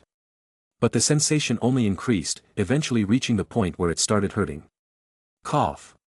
He had a loud cough, instinctively putting his palm on the mouth, but then felt something wet on it. Looking down, there was red blood. Fuck, he cursed and took out his phone. He pressed one button 3 times, and then dropped down, unconscious. London. Magnus parked his car in front of the Continental Hotel. The valet was there to take it. He had already been recognized by most of the people around, as a few people who were coming in and out were staring daggers at him while their mouths nearly drooled. He was the golden goose in their eyes. But the thing was, Magnus too saw all of them as a golden goose. It was the ultimate reversal. He walked into the hotel lobby, straight to the reception. 3 more people were sitting on the visitors' chairs. They were fixated on him as soon as he stepped inside. He talked to the man at the reception. "I would like to meet the manager of this hotel, and no, my name is not Karen." The man, not even bothered by his status, replied in a monotonous voice, "I'm sorry, we only serve the members." "Oh really? How do I get my membership then? I've killed my fair share of people, even beasts." Magnus replied, instantly making them aware that he too knew everything about them. "You need to be sponsored by one of the area leaders to get the membership," the receptionist said. Magnus rubbed his chin. "Is that so? Then does this mean I cannot enjoy the services here until I become a member? Until then this is just a building for me?" "Why yes," the man stuttered, not having a great feeling about all this. Clap. He cheered, "Amazing, this means the rules don't apply to me." All of a sudden his staff appeared in his hand. He sent a big wave of magical energy at the 3 assassins sitting there, planning to kill him the moment he leaves the building. The 3 dropped dead with a fist-wide hole in their chest. The receptionist panicked. He pressed a secret red button under the marble counter while trying to de-escalate. "Sir, please calm down. Killing is not allowed inside the hotel grounds." A vein popped on Magnus' forehead. He grabbed the receptionist by his hair and dragged him down. "You fucking little twigs, I don't even see you worthy enough to be stepped on. You are all twigs that get drowned under pigeon poop and rot away. And remember, I'm not a member, rules don't apply to me." He dragged the man inside, ending up in some sort of VIP sitting lounge for the members. It was full of assassins, men, women, heck there was an 80-year-old guy. Not stopping, he dragged the receptionist all the way to an empty sofa seat, then made the receptionist kneel down on all limbs. He put his feet on his back to relax. "So, which motherfucker from you wants to earn $500 million? If nobody wants, I'd like to claim the prize as I brought myself here." Puff. A middle-aged black man walked in, wearing an expensive suit. What caught the eye was a rolled joint that he was smoking. He took a seat in front of Magnus and also put his feet on the receptionist. "Damn, never thought I could use this useless guy like this. By the way, it's a pleasure to meet you, Your Highness, or Majesty. Anyway, I am Harlem Chaplin, aka Smoke Dog. I have a special talent for sniffing around secrets and killing people with my sweet joint. Puff, see this smoke, it's toxic, it can kill a man. Each of my teeth is empty and has special liquid in it. I can mix it with my smoke to make all kinds of poison. And what am I supposed to do with this information?" Magnus asked him. Harlem coughed. "Ah, damn, I forgot to say, I'm the manager here. Seriously, I was telling those mofos not to mess with you, they didn't listen. A true fan, by the way." Beep beep. Magnus' phone beeped. He read the text message. It was from Adrian. "Bobby was poisoned, condition stable, recovery in a day." His blood boiled at this point as he faced Harlem Chaplin, the man who just claimed he was a poison expert. "Tell me, was it you?" Chapter 421. "Tell me, was it you?"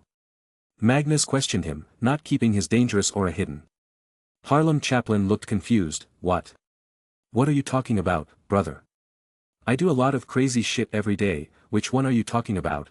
Ah, is that about the fat dump I took in my neighbor's flower pot?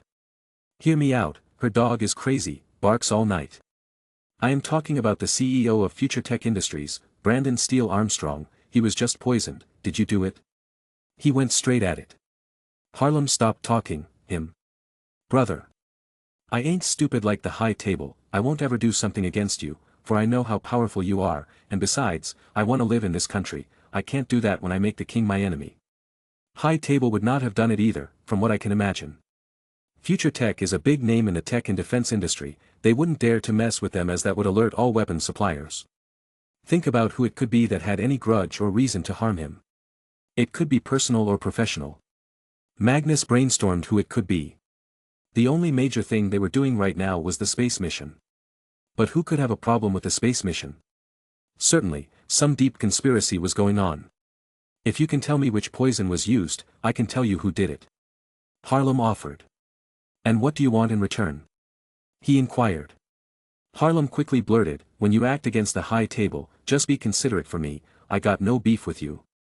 Nodding, Magnus stood up to leave, but before that he handed him a piece of paper. Get this to the high table. This is my term that they must accept if they want to stay in power. When Magnus left, Harlem looked inside the paper. His eyes nearly popped out. It was the same thing that criminal organizations did to extort money from businesses and people. Fuck, he wants protection money from the high table. He's crazy. Ha ha ha. Magnus arrived in Belize the same day to see Bobby. The news of the assassination attempt on him had already been revealed to the world, and all kinds of speculations were being made. The British government had already opened a top investigation into trying to find the ones responsible. But they won't need to, as the best investigators from Meta were already on it. He arrived at the Space Center to get a report on the initial investigation. Tom, Secretary of Home now, and Adrian were there. Bobby was still in bed, a bit weakened but completely fine. So, who was it? Magnus asked. Tom briefed. We tried to thin down the list. The only thing that could have earned Bobby this is the cryogenic rocket engine. This is a tech that only two nations in the world have, America and USSR. These engines can be used to make intercontinental ballistic missiles. So it can be either of the two. I can understand USSR, but why would the US do this? Magnus wondered. Of course, Tom, being in the government, knows more things. Well, the US has started to feel threatened by our ambitions. We just took over Belize, a nation in the backyards or the US, something they consider their playground. Adrian added, the poison used by them was that of a special kind. It is a biological living virus that triggers a heart attack. Magnus nodded and popped out his phone to call the manager from the Continental. Harlem, a virus that triggers a heart attack. Who uses this? Harlem, on the other side, was very cooperative. Ah, classic. The CIA uses it. They kill many politicians in South America and the Caribbean with it. I can count on one hand how many people know about this secret. Magnus hung up and faced Adrian as well as Tom. It was CIA. I will head to Washington, D.C. and meet the president. Don't worry, Bobby. I will make them publicly apologize for this. Tom, tell the Prime Minister to intimate the president of this fuck up, in case he didn't know. They gotta have some reason for doing this, something solid. If there wasn't, then he wasn't going to be nice. White House. Gerald Ford just ended the call with the British Prime Minister, and a big frown was clear on his face. Fuck, when did I sanction this action?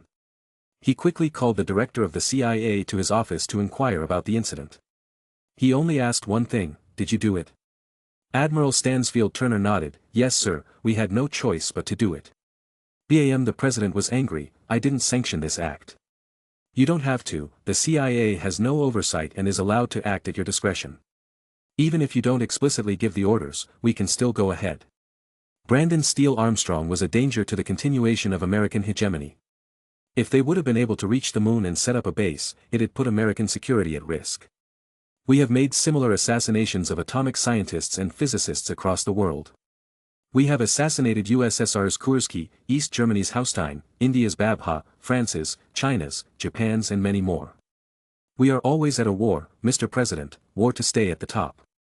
Admiral Turner said. Gerald Ford sighed, that may be true. But you have no idea what you have brought upon us now. His Majesty will not tolerate this. You have tried to kill his brother-like friend. And knowing his ruthlessness, you're as good as dead. The main question is, what else will he ask? Admiral was shocked by the disregard for his life. Who wants to die? He certainly can't just kill the director of the CIA like that on American soil. Oh, but he can. You can go now and await further orders, the president ordered him. Magnus went out calling it an official visit to the United States this time. The reason was simple, the people were pretty angry at what had happened and the whole situation needed a good closure. Your Majesty, I have arranged everything. The director of the CIA left the White House not long ago, which means the president now knows.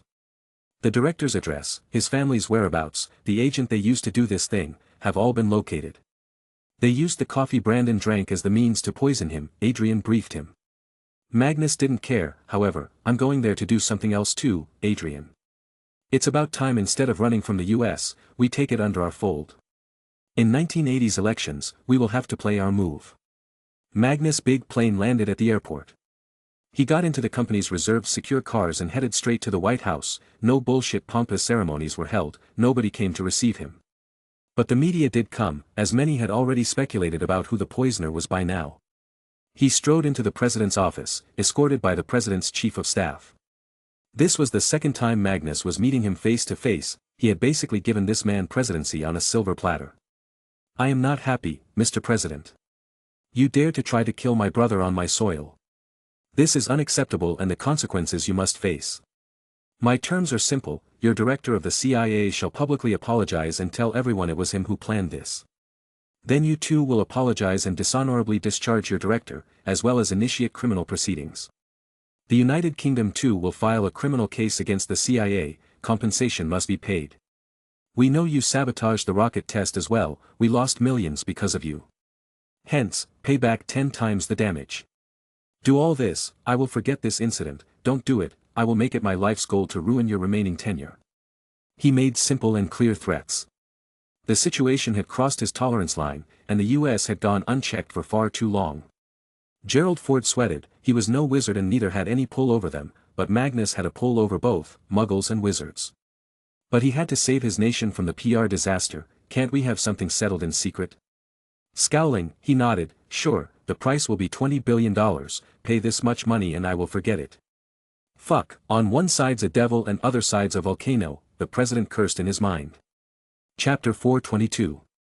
Giving $20 billion was a big no, the director of the CIA was not worth this much money. So Gerald Ford agreed to the first term, he had nothing to argue with since he too acknowledged that what happened was wrong. The UK was a major ally and to stop them from developing technology was the same as stopping themselves. It didn't matter if they don't let the Americans participate in their projects, after all, even they don't let people from foreign nations participate in their secret military projects. Without saying anything, Magnus left, there was no need to make any public statement about this as it was going to be a mess soon anyway. He simply returned to Belize as another rocket test was going to take place. The next day, the bomb dropped when in a press conference called by the CIA, its director spoke directly in front of the camera with a darkened face and eyes that would even shame a panda. Admiral Stansfield Turner walked to the mic and simply spoke about what had been planned previously. Thank you for coming, ladies and gentlemen. You are called here for an announcement and a confession. I am stepping down from the position of the director of CIA, effective midnight. The reason for this is a lapse of judgment and decision in my capability and capacity. The poisoning of the CEO of Future Tech Industries was carried out by the CIA on my orders. I regret the decision and apologize to Mr. Armstrong for this unfortunate act. That was all he could tell them. More would mean putting the national interests in danger, as it might give some sort of idea to the rest of the world that the US was hostile to allies. By just naming Bobby, he was basically saying their actions were against the company, not the nation. Anyway, the harm had been done. The image and trustworthiness of the CIA would hit rock bottom and many conspiracy theories will ensure that people lose trust from the government as well. Magnus had played his own small game, as by doing this he had made the British population less interested in the United States. This would go a long way as he planned to develop the nation. The journalists tried to ask questions about whether the president knew about it or the reason they did it. Of course, USSR jumped into the frying pot and tried to stir the reaction, openly claiming they felt bad for the United Kingdom and Bobby. They got nothing but a cold shoulder though. Gerald Ford emerged and addressed the controversy at his own press conference, where he revealed that he had found out what had happened and that he talked with the British government and Crown Prince Magnus, the best friend of Bobby. By doing this the man saved his ass, he was very good at it. However, the bigger news was to come later the next day, when a shocking announcement was made. Admiral Stansfield Turner was found hanging by the ceiling with a rope around the neck in his house. Magnus just sighed. He didn't know if the man did it in shame or the president did it. He was not sorry in any way. The man had grown-up kids, one married and one in college. That didn't stop Future Tech Industries from suing the hell out of the United States government. Tonks and Tonks represented Future Tech, which put a lot of pressure, and in the end, a settlement of $2 billion was made, roughly $8 billion today. Bobby and Magnus clanked bottles of chilled beer while watching the successful test launch of the Pendragon Z rocket. "Huh, man, you are one bad capitalist. Your best brother got poisoned and you still made $2 billion, Bobby jokingly said. Magnus shrugged. "What can I say, I'm just too good at making money. But now I will have to be careful. The US will be pretty alarmed about me. I need to install my guy in their top office somehow." Bobby shut his mouth and made a zipping gesture. "I didn't hear that. Anyway, I'm off to Africa now with Emma, or else she's going to complain I've forgotten her after school." He got up from his beach chair. They were sitting on the terrace of the Mother Grace Space Center. It was initially going to be named after Elizabeth, but Magnus denied that as she already had enough places named after her. "See you later then, at your coronation, I guess. Tell Ragnar to come here and get some training. I won't be the only one flying that damn rocket," Bobby distastefully said. He had no idea what Ragnar was doing. The guy had only said he was working on something that can help on the mission and reduce weight. Using a port key, Magnus returned to London, Emma's new villa, to be precise. It was just 5 minutes' walk from Strawberry Hill House, where the Grant family lived. "Emma, my love. Come out, look, your handsome boyfriend has arrived," he shouted at her door, particularly to embarrass her. Sure enough, a book fell from the window, aimed at his head, though he caught it. She came out running, but Magnus just clutched her into his arms and kissed her lips. She shied away. "Stop, there are people. There will always be people, and I'm not kissing them," he rebutted and continued. "Oh my, young love sure is shameless." Emma's mother walked out of the villa, teasing them. "Good evening, Mrs. Vanity. May I take your daughter on a trip to Africa?" he asked her like a gentleman. She continued to tease. "Would you stop if I say no?" He caught Emma's hand. Not really, I'll just take you along as well then." Emma's mother laughed loudly. No, I won't spoil your personal time. You may go, take care, love birds." Magnus grinned, helped Emma into his car and moved to the airport. "We're going by my plane this time." "Why? You don't have a port key?" she inquired. No, I just felt like spending more time with you, and taking a flight will give us enough of it," he replied with a straight face. But Emma stared at him. Shut it, I know what you want, you just want to do that with me." He shook his head, looking hurt. "My love, you mistake me. I just wanted to watch a movie with you on the plane." "Really?" He nodded. "Yes, and then maybe some fornication." She punched his side. "Knew it. But I guess, I also hadn't any action in some time." Turns out, they couldn't even wait for the end of the movie. The entire flight duration was spent having some grown-up fun. When the plane landed in Zimbabwe, the financial capital of the African continent, they had rested and woken up 15 times. But getting back to work, he went to the royal palace built in Zimbabwe. It was for Magnus to have his important meetings. The visit was official, and presidents and prime ministers of all African nations were asked to come here for a meeting of great significance. By now, the Dragon Service of Africa had dealt with all of the military dictators or power-hoarding presidents who were borderline dictators. Entire Africa was more democratic and free at this point than Europe. The Soviets, the Americans, the French or Portuguese, all had lost their influence in the region one after another. Since Zimbabwe was a focal point, all nations wanted the same success story, hence they naturally tilted towards the UK. In a closed-door meeting in a giant luxurious hall, without reporters except for the royal stenographer. The seats were taken by all kinds of people, some wearing Western suits and some wearing their cultural clothes. He started the meeting with warm thanks. "I welcome you all to Greater Britain with warm wishes. All of you know about my work in the recent years in the entire African region." This was real. Most of these heads of state were either put in place by Dragon Service or they were existing men in power made loyal. Hence, everyone in that room was loyal to him. "I am here to propose 2 things. One is an African Union, a giant union of 54 nations. We shall have policies aimed to ensure the free movement of people, goods, services and capital within the internal market, enact legislation in justice and home affairs, and maintain common policies on trade, agriculture, fisheries and regional development. We shall have more laws and better oversight in regional harmony and human rights, eradication of hunger and poverty from all underdeveloped regions. As a whole, Africa will protect itself, with an alliance of all nations to act if anyone gets attacked. There shall be union courts to help with regional disputes. With this union, Africa will have its place on the world stage. He laid down the plan in front of everyone. If any of them had any questions, they could ask. Magnus gave them time to check the proposed plan in the documentation. Of course, the more detailed thick files will be given later for them to read with their economists and policymakers. Your Highness, will people be allowed to travel freely within Africa? The President of Uganda asked. He nodded, yes, as long as you possess a passport, you can travel and work in any part of the African Union. Since the world speaks English, it will be made a common language for all of us, so it's easier to work everywhere. Can we enter the United Kingdom as well? The President of Nigeria asked. Yes and no, you can freely enter the African part of the United Kingdom, but not the European part. Since the UK is also a member of the European Union, it can create problems for us. But rest assured, the visa rates and requirements will be much lower. He clarified. Although Magnus had tried to bring unity and equality, letting the whole of Africa freely enter the European UK would be catastrophic. Because of cultural differences and the huge population of Africa, a major crisis could erupt. This was the case for at least a few years. After an hour of discussion, he came to the next announcement. This was much more important. To make the African Union a success, we need to first make it stand on its feet. Sadly, we have no means to do that for now. Hence, I have decided to invest in a major infrastructure project that will help us all trade with each other. The project is called JAR, Great African Railway. Chapter 423. JAR, the name sounded very grand, and when everyone started reading it, it was indeed very grand. A giant 9-feet gauge train system that can transport freight. It can truly massively push the economy of Africa. The continent was full of natural resources, the problem was extracting and selling them.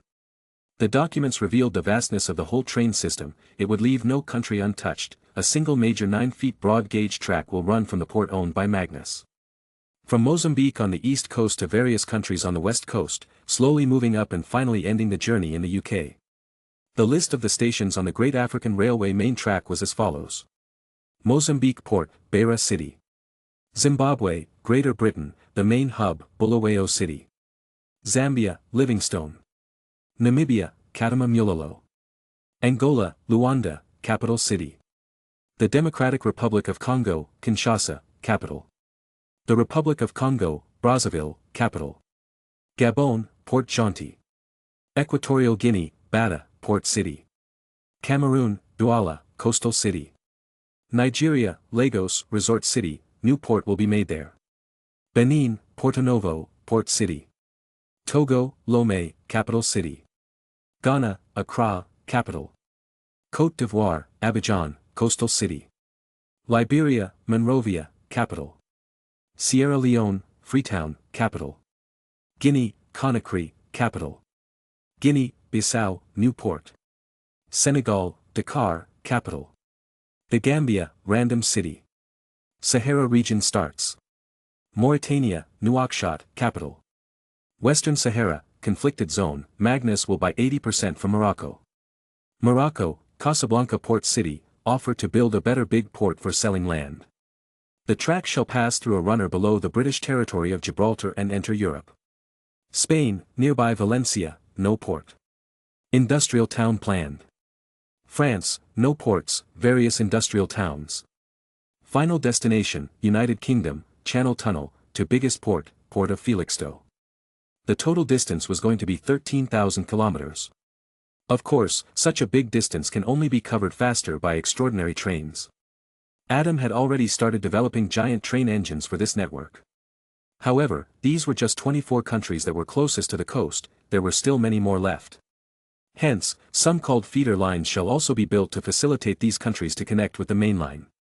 These feeder lines would be normal 5-feet gauge tracks but will have a similar high-speed system. They will be as follows: Great African Railway, feeder line, co-sponsored by Dragon Holdings and each African country. Dragon Holdings holds the use license of the railway until the money is earned back. Line 1, Djibouti, Port, Ethiopia, Kenya, Uganda, South Sudan, Central African Republic, Cameroon, merge into main line. Line 2, South Sudan, Sudan, Chad, Niger, Burkina Faso, Mali, Senegal, merge into main line. Line 3, Uganda, Rwanda, Burundi, Tanzania, Mozambique, British port. Line 4, South Africa, Cape Town, Botswana, Namibia, merge into main line. This entire system will be developed from 3 funds. While Magnus shall provide nearly half of it, the rest will be provided by each country and also grants from the World Bank. All this money will be put in one place called the African Development Bank. It will take at least 3 years to be constructed, it could be 4 if delays occur. When all the leaders of the 54 nations saw the map, some felt numb, some were overwhelmed and some felt excited. A possibility that maybe, just maybe, this will be it. The thing that will make the lives of people living in these lands better. Magnus didn't care about people's lives, he only cared about money, just not at the cost of people. Hence, his methods to make more money end up making lives better. Bhutan was an example. As planned by him, the brand of Bhutan, called Himalayan, was now worth $69 billion, it was the gold standard of all organic products. And Magnus gets 50% of this pie. Not just this, the entire GDP of that nation had risen because the young population received much-needed education and those highly skilled workers who had left the nation returned. It was now a middle-high income nation. Its success story was insulting to its close neighbors such as China, India, Nepal and Bangladesh. Hence, whenever Magnus enters any nation, he was seen as a god of prosperity putting his feet on their land. Following the revelation, he gave everyone 1 week to decide if they wanted to make the union and agree to the plan or not. He meanwhile decided to go to Thailand because he needed to inaugurate the Thai Canal. When his plane landed in the Asian country, there was already someone waiting for him. It was a woman, in her late 20s and looked pretty. "Sir, this is the schedule and the names of all the people that will show up."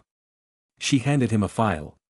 At that point, Emma looked at her suspiciously. "Who is she? Never seen her before." Magnus wanted to say the name but he realized I forgot. "I'm Vanessa Green, His Majesty's personal assistant for the last 7 years." Vanessa introduced herself. "Oh yes, I hired her a long time ago," but he didn't say anything aloud.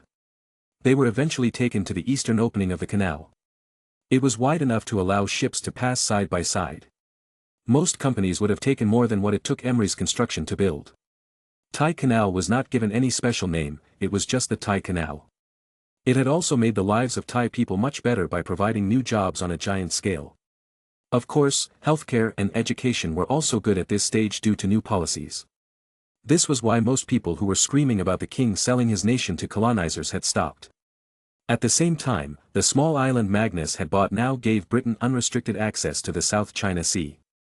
It was made to be a ship repair port, hence military ships could be docked there. Let's just say, not always will they need maintenance. The event took place, everyone gave their pompous speeches. Magnus, too, but his words were more direct. "I hope that this brings prosperity to the Thai people and allows everyone to have a better life." The friendship between the Thai and British governments may set examples for years to come. After that, he was invited by the Thai king to cut the ribbon and give the green light to the first cargo ship to go ahead that was already waiting. Actually, the bookings had already begun, a lot of ships that were not headed to any nation south of Malaysia were happy to use this route. Since the maximum trade occurs between China, Japan and Korea, the Thai Canal had already become the first choice. But this didn't mean that the Strait of Malacca was useless now.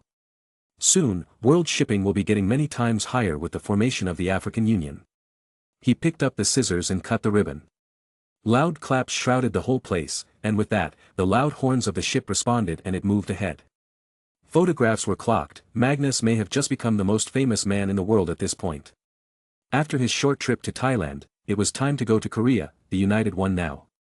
Magnus had a legendary status in the nation and was well respected. After all, he was the one who united it. He didn't stop putting indirect propaganda either, as he knew many political parties might try to take all the credit. He instead wanted people to remember whom to thank. And so they did. When his plane landed, thousands upon thousands of people had gathered outside the airport. Security told him to get in the car and head to the secure hotel, but Magnus denied it. They were his fans, after all. So he went and stood on top of the airport building and waved at them. He later gave interviews where he was grateful for this warm welcome. He was here mainly to inaugurate a lot of major infrastructural projects that were gifted to the small nation. These included majorly electric dams, expressway and one major building called the Blue House, the executive office and official residence of the Republic of Korea's head of state. A plaque was set on the side of the main entrance of the building, that had written inaugurated by His Majesty, Magnus Grant Emery's Pendragon, September 5, 1978. This simply immortalized him in the history of Korea, more than he already was. Meanwhile, about North Korea, the Kim family was dead, the entire region had a census and now poverty upliftment plans were taking place, as many industries got set up in there. North Korea contains the great bulk of all known mineral deposits on the peninsula, iron ore and coal, gold, magnesite, magnesium carbonate, lead, and zinc were in abundance. This would go a long way in uplifting the entire peninsula. In a short televised speech of Magnus in the National Assembly, he again emphasized how important it was for the world to end their meaningless war and join hands for mutual prosperity. His words were empty for now, but soon, the world will listen to him no matter where he goes. After Korea, he visited Japan as well. He had not much to do here as the nation was already developed. He rode in the bullet train, however, wanting to experience it once so he has something to compare with the bullet train system that will be completed in mainland United Kingdom. After that, he returned to Zimbabwe to get the signature of all African nations for forming the African Union and approving the proposal for the GRA. Chapter 424. The news became public. The African Union was a thing of now. Common people had no idea what was even going on, they had simply thought, oh, it's good for them. But those in power knew it clear, it was all doing of Magnus' long years of work. And now, the King of Britain has a pull over the entire African continent, while being a member of the European Union. Although the UK was late in joining the EU, it had already dethroned France and Germany as the sole big bosses. Hence, now the UK sits in a comfortable position where the world will have to hear them if they say something. Other nations will have to take their offers and policies seriously.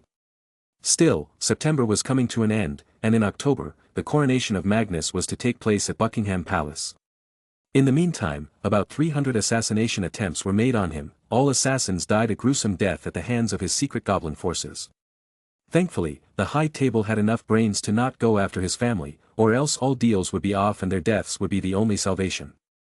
The High Table got virtually kicked out of Africa once the African Union came into existence. Now was the time to make the killing blow, the Middle East. Not just that, Magnus had to control the rising religious extremism there. He tried to understand what was the key reason behind all this. Religion was too complex and he had no time to really read each of them thoroughly, and since each religion had so many splits, there were too many ideologies. His only way now was to revolutionize it, combine it and reform it into a more tolerable, simplistic, peaceful and accepting thing. The reform needed to start with Saudi Arabia, where his friend ruled. He was not against religion, he just wanted to streamline it so conflicts could stop. "Ha, how are you, my world-famous friend? I heard your coronation is going to take place." King Faisal was on the call. Magnus was in his home office, relaxing with his legs on the table. "You're invited for it." "Of course, I will come to see you take the crown." "It's not every day you get to see the rise of a legend to the throne," Faisal said, sweet-talking from his heart. "Well, the legend is useless if others don't cooperate. So I am asking you, Faisal, it's time to start our little reform project, only then will the Arab region will ever see peace." Magnus got to the point. Faisal was already expecting this. Magnus had said it before, the day he stabilizes Africa, he will aim for the Middle East and then the rest of Asia. America comes at last because that could only be defeated with money. "You do know that by doing this I am technically betraying my entire family line. For the past 200 years, we have been Sunnis and have followed a Wahhabi ideology." Faisal sighed in response. He had tried to think a lot. Of course, he was a religious man, but he also saw the changing times, with the way Magnus helped them set up the railway network, the infrastructure, the information reforms, all that had made Saudi Arabia a very moderate nation with high tolerance to other religions at this point. He has personally dealt with all the extremist elements. Besides, there were enough examples around his nation of how much of a fuckery extremism can cause. Magnus, in response, gave his own example. "Well, I can understand. I am betraying my centuries-old tradition too. I am to be the head of the Church of England. I am a Protestant. The wizards who work for me follow no religion, most of Eastern Europe follows Orthodoxy and the Mid-Europe follows Catholicism. I have started my work on all of these three aspects. Most religions are like this in today's world. Heck, Hinduism and Buddhism are divided too. There is no harm in unifying each religion, it will only bring us all together." Faisal somewhat agreed. "I can understand you.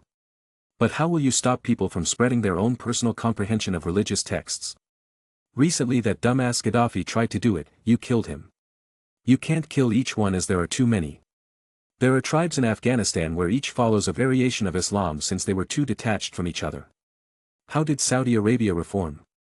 It was because of not only your push but also social reforms and a boost in the economy. When a man has more money in his pocket and 100 of the cinema hall, restaurants, schools, colleges, gyms and other recreational places, he will use that money to go there, not to focus extra hard on religion. Honestly, I'm somewhat impressed with communism that they don't agree with religion, but again, they are known to immortalize their leaders to godhood.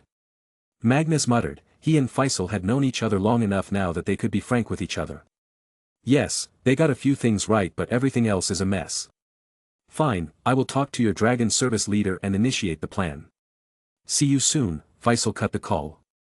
Sighing, Magnus felt his shoulder ache. Too much work had been done in just a few days. I wonder what Severus and Gryffindor 4 are doing.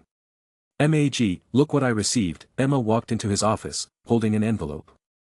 Since she lived so close now, most of her days were spent in Strawberry Hill House. She simply sat down on his lap and gave the envelope to him. He looked, an invitation. Whoa, they are too fast. Wedding of Lily Evans and James Potter on January 20th next year. Good for them I guess, but I hope these fools didn't send this to Severus too. Well, I'm gonna slap that witch if she did, Emma barked. Laughing, he hugged her, making her lie her head on his shoulder. I won't even stop you. By the way, are you ready to see me get crowned? You will be seen as the future queen after that. The papers already talk about you every other day since I never hold back from showing affection in public. Ugh, I don't want any stupid Muggle security detail following me. I'm warning you already. She felt distasteful after having seen how many Muggle securities was outside Magnus' home. She had to apparate in every time as she hated interacting with them. Making her go through the body scanner, she felt like a criminal. Like I would let them be near you. Okay, let's go in, I gotta practice my speech. You can watch me with the 3 gremlins. He picked her in a Princess Carrie. At least put me down. Once they see this, they will ask you to pick them as well. Her advice was well taken as Magnus quickly put her down. He had experienced it already. What are they even doing, he wondered. Last I checked, Maximus was pulling George's hair, Aurelia was practicing singing and dancing, saying she wants to be an actress, and Clementia was drawing with crayons. Magnus didn't like the middle part. Why? Why does she want to be an actress? That's the worst profession a pretty girl can go for. She can own any Hollywood studio she wants. Come on, don't be so overprotective of her. You can have her act in your movies, and besides, once she's in Hogwarts, her priorities will change, Emma muttered. We don't even know if they are wizards though, he sighed. But they are. Aurelia was hovering the fake mic to dance and sing, Clementia was magically using multiple crayons without using her hand and Maximus made the cookie jar fly to him, Emma blurted. He quickly ran back to the main house and found the 3 in the living room. As Emma said, Clementia was lying on the rug and drawing, the crayons were moving on their own. Aurelia was singing to a hovering mic and dancing to the songs on television.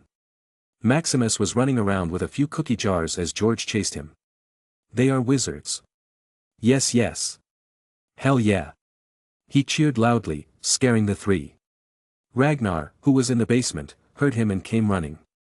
What tea? He noticed the same scene and hugged Magnus. They are wizards, wizards. Chapter 425. It was not a big incident of magic, but even the fact that they showed their talent meant a lot to Magnus. One thing he had realized after being a wizard was that magic was too damn convenient. He would not have been able to do all that he has right now if he was not a wizard. He'd be a basic simple businessman and king.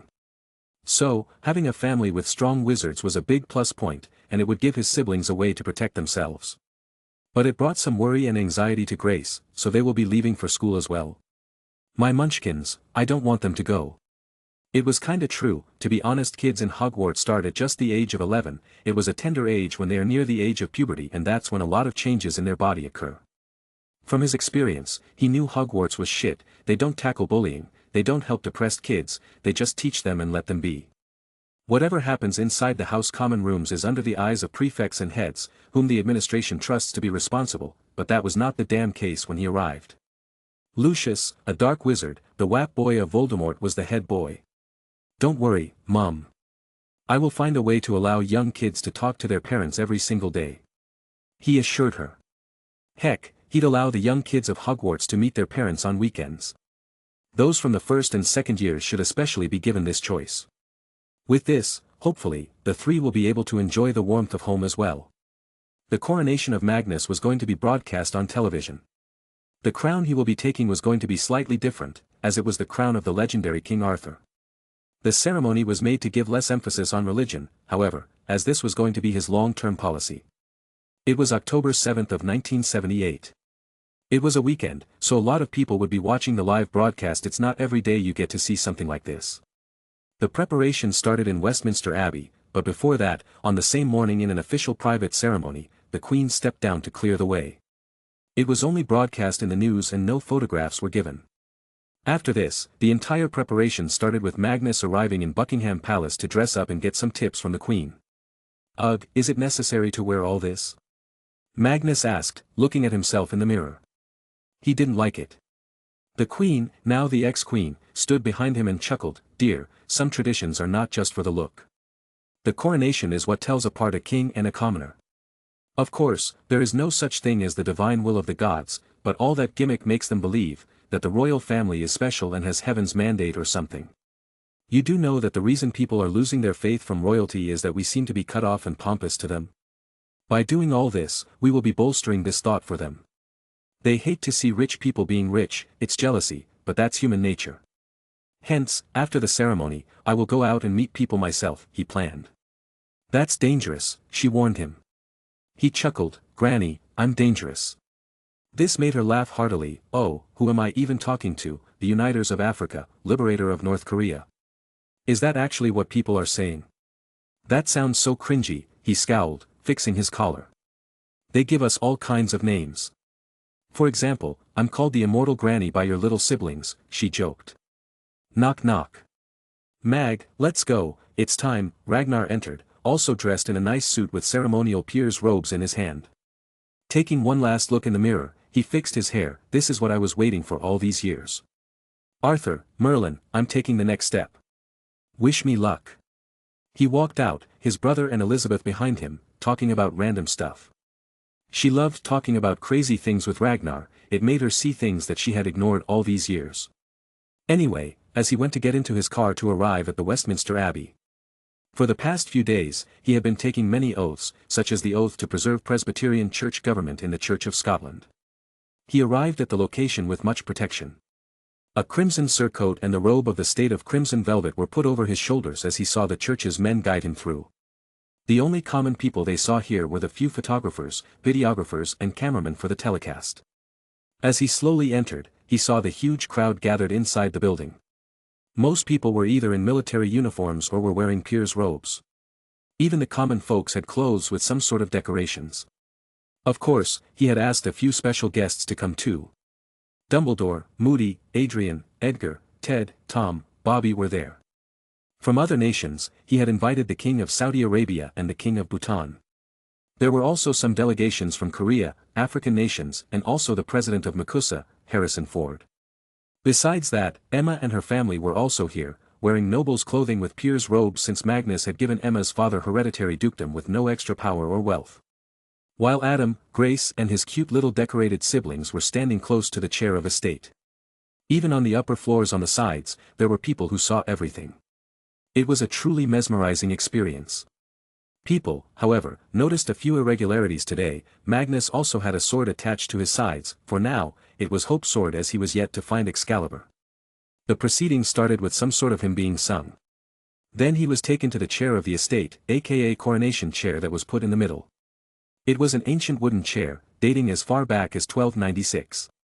Since then, it had survived a great many things, the World War, a few bombings, some theft attempts.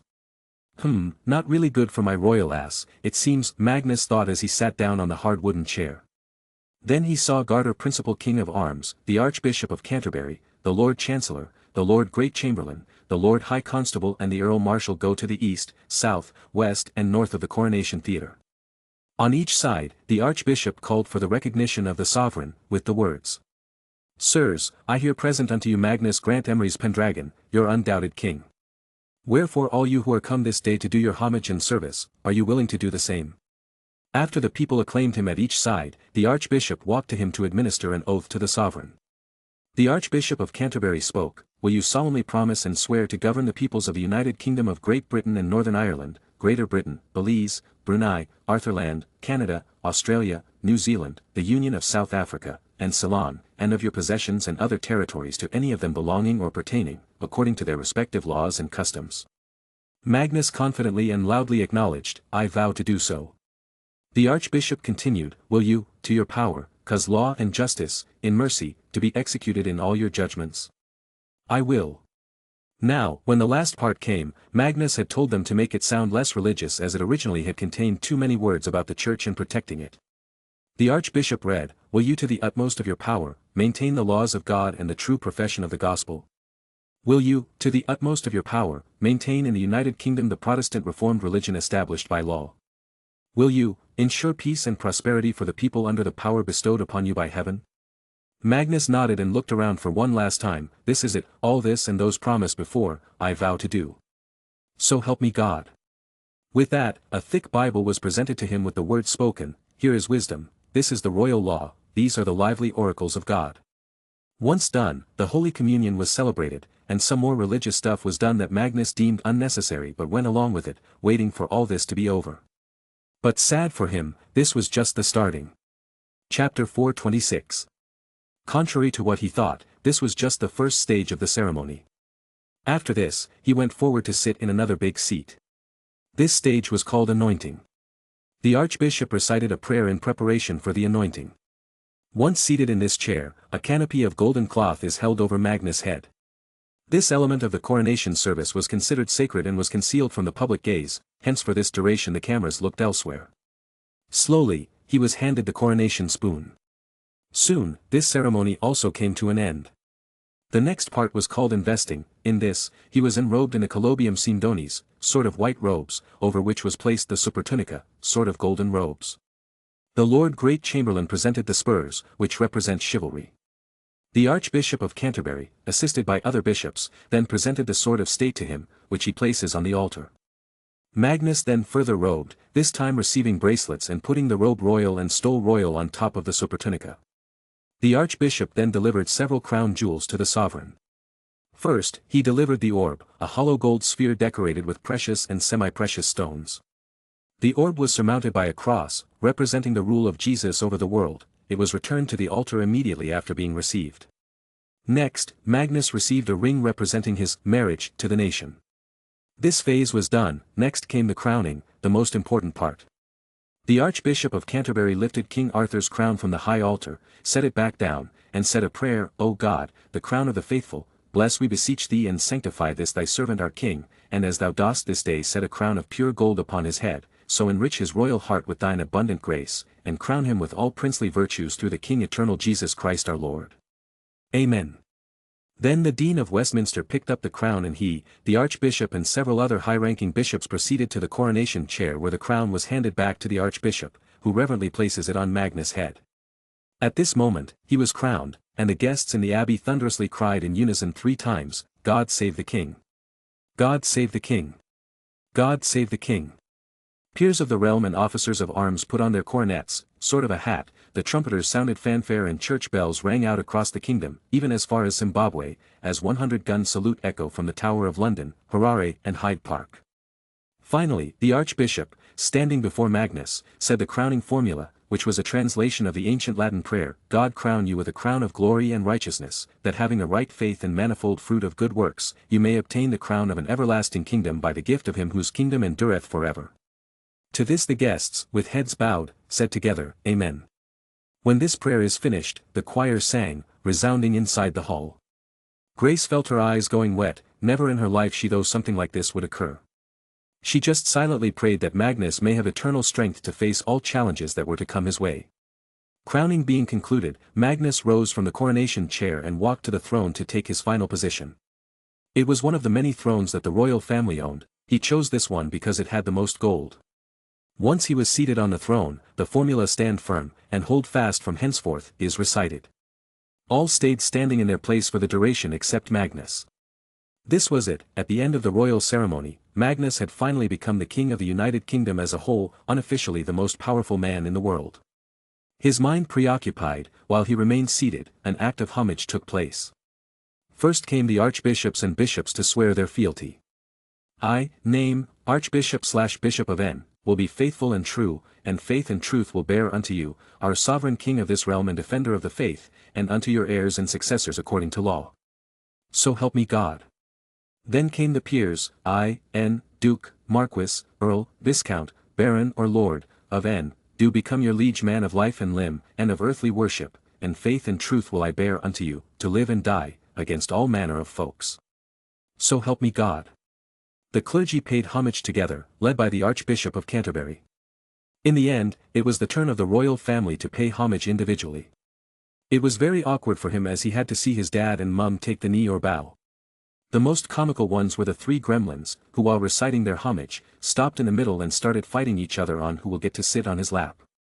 He let all three sit together for a while. Nobody dared to object to him in any way. He was the king, he could do anything he wanted. The last came Ragnar, he took the knee and looked at his face with a grin. Magnus felt danger. What is this bastard planning now, he wondered. But, nothing happened. In the end, came the closing procession. Magnus exited the coronation theatre, entering St. Edward's Chapel, within the abbey. While he was in St. Edward's Chapel, the choir recited an English translation of the hymn of thanksgiving Te Deum Laudamus. One thing that differed here however was that he didn't return the crown, he kept it on the head, as it was the crown of Pendragon. He removed the robe royal and stole royal and a few things. With the crown still on his head, he took into his hands the scepter with the cross and the orb and left the chapel while all present singing the national anthem. Staying true to his promise, he let Bobby's girlfriend be the lead singer for it. After this entirety was done, he remained inside the abbey for a while, talking to all the important people. He then had to follow the routine and leave for Buckingham Palace to sit for official portraits with the entire royal family. By then, a lot of people had gathered outside the palace, hence as per the ritual, he was to appear at the balcony. However, when he stood there and looked at the huge crowd outside, he felt overwhelmed. So many people believed in him, this was moving. He turned to Lord Mountbatten, tell the guards to make space and put a wooden 5 feet tall 1 by 1 meter stage in the middle of the crowd. Tell all the cameras to take a position. I will speak to the people from among them.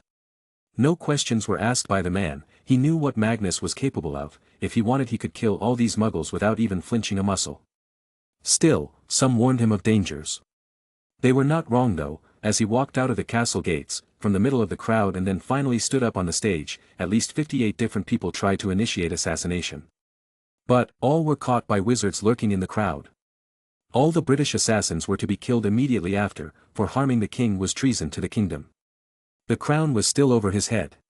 Looking at the big crowd all around him, he tapped on the microphone once.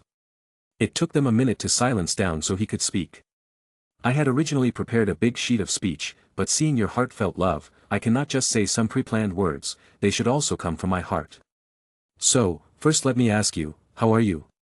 Are you healthy? Are you eating well? How's your mum and dad? How is your school or job? This was the first time any monarch had ever tried to become intimate with the people, most walked and lived behind a wall of guards.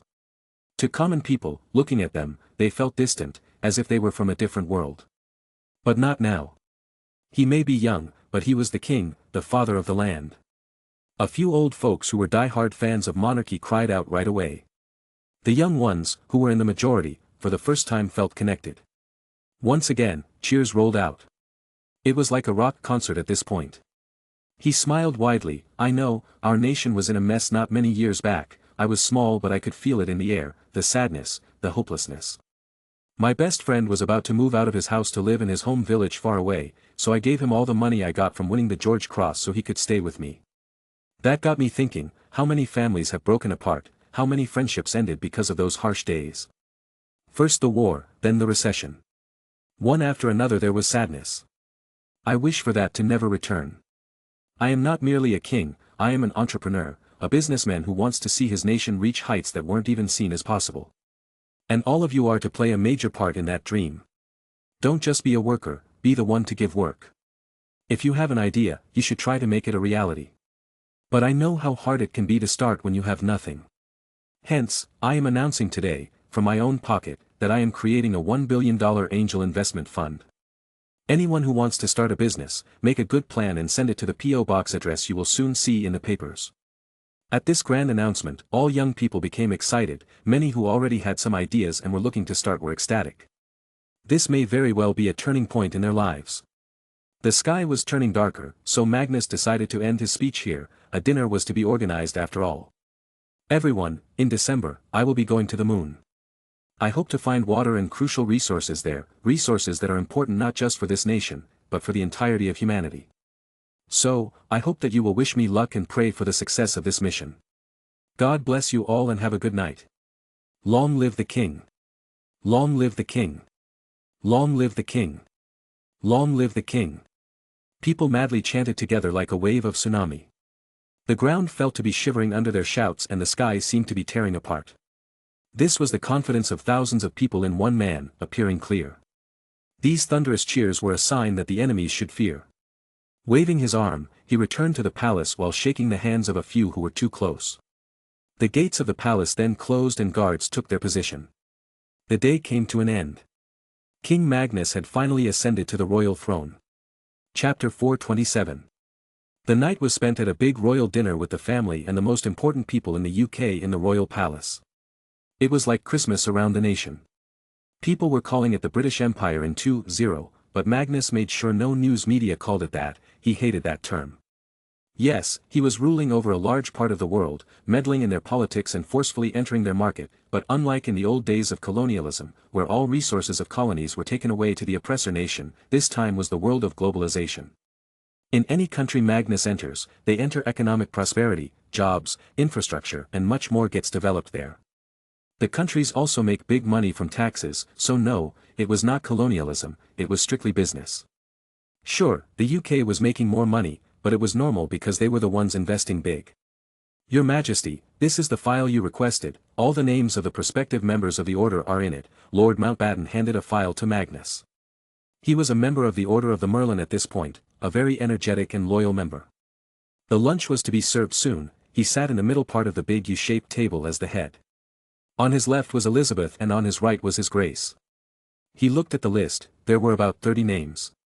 But of course, only 10 of them will be selected. The upper limit for order members was 50, which will not exceed more, and due to this, they have to be very precise on who they select. They didn't need the crowd, they needed quality. Currently, there were 18 members in the Order of Merlin, with the founding 5 being the main heads. Nobody knew about the existence of the Round Table, however. At the Round Table, currently, it was Magnus, Bobby, Ragnar, Severus and Emma, and Duck as well. He wanted to be included as the protector of the Round Table. Magnus, talk to people, don't read here, Grace suggested to him. There were a lot of people who wanted to talk to him but felt dejected when he didn't notice them. He sighed and put it to the side. What followed was a boring dinner. He hated such official things. But soon it came to an end. By 10 p.m., all guests left and they retreated to their rooms. Tired, they all went to sleep. They stayed in Buckingham Palace as from now on this was going to be their home. He was in a new bedroom, decorated and set for comfort. Emma was in his arms, both in their baby suits and somewhat exhausted from their activities. They were old enough that nobody minded their closeness anymore. What's the next plan? She asked him. Go to the moon, get richer and make the world better. He replied in one breath. You've got your priorities straight. I am still working on the space broom, hopefully, I will be able to make a prototype that you can take with you to test, she muttered. Magnus felt that she was feeling overwhelmed by his achievements. Emma was a Slytherin, the sorting hat may be useless but it did read people's qualities right. Emma was a competitive girl. He hugged her tighter, maybe you can come to the moon later. Once I ensure that we can use the port key, I will bring you with me. But what will I even do there? Unlike you, I have no projects for the moon. I am just making a broom for space. Though I wonder if it can work in a vacuum since rockets use liquid fuel, can magic also give thrust? She wondered. Honestly, he had no idea. I don't even know if magic will work in space, let alone brooms, but if it does work, it'll be the start of the Great Revolution. Jan can't wait. He patted her head, let's sleep now. The next day came, officially being the king changed nothing for him as his work remained the same. He first looked into what the previous queen did.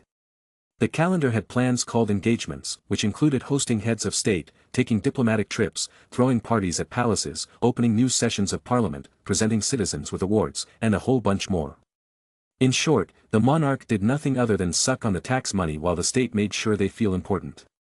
Yes, as much hurting it was the truth that the government and the nation didn't need the royals at all. The monarch still had things to do because the government gave it to them to not feel bored and useless. Magnus was different however, he was a big businessman, a wizard, a military officer, and soon will be an astronaut. He hoped to be called a doctor too, someday. He sat in his office in Buckingham Palace, it was currently being modified and secured as per his demands. He had taken an office room on the ground floor, his need was windows and natural sunlight, he got it just fine. Ted entered with a folder in his hands. Your Majesty, this is the progress report of all your companies. As you requested, I have called the executive meeting and everyone will be in the Future Tech building by 2 p.m. Good, I will go through it and head straight there. By the way, do you have any idea how rich I am? Magnus inquired. This was a genuine question, he had no idea how much money he was making. Sir, your Muggle assets are reportedly worth $400 billion, this is not including all the property and wealth you got from dismantling Illuminati. If we add them, it's another $300 billion. But your wealth is all in the form of companies, and pinpointing the exact amount is hard since a lot of the big companies are not public. If you were to conduct a few IPOs, I'm sure it will all exceed $1 trillion, Ted briefed him. Magnus took a cold breath. How the hell did I become richer than the nation? Wait, I was always richer than the nation, probably the entire world. Mansa Musa is not even worth a penny in front of me. But, Ted, why is nobody talking about me? I'm sure there should have been a big buzz. You spend $4 billion every year in influencing the world media, sir. Of course, they won't say anything against the hand that feeds them, Ted said, a reasonable assumption. Magnus relaxed in his chair. I wonder how much my wealth will increase once I start mining the moon and then get to that juicy asteroid. I will personally be worth trillions. But again, I spend a lot of money on uplifting nations and developing them, so it's all being used for good work. My only wish is for the world to not start biting me when they find out about the real wealth numbers. I hope they will see all that I have done. Ted nodded. The people were indeed very short-sighted, it was easier to hate the rich than see what good they did. Don't worry, sir. We will make sure they look in the right direction, he muttered to himself. After all, he ran Dragon Service, and his loyalty to Magnus was unwavering.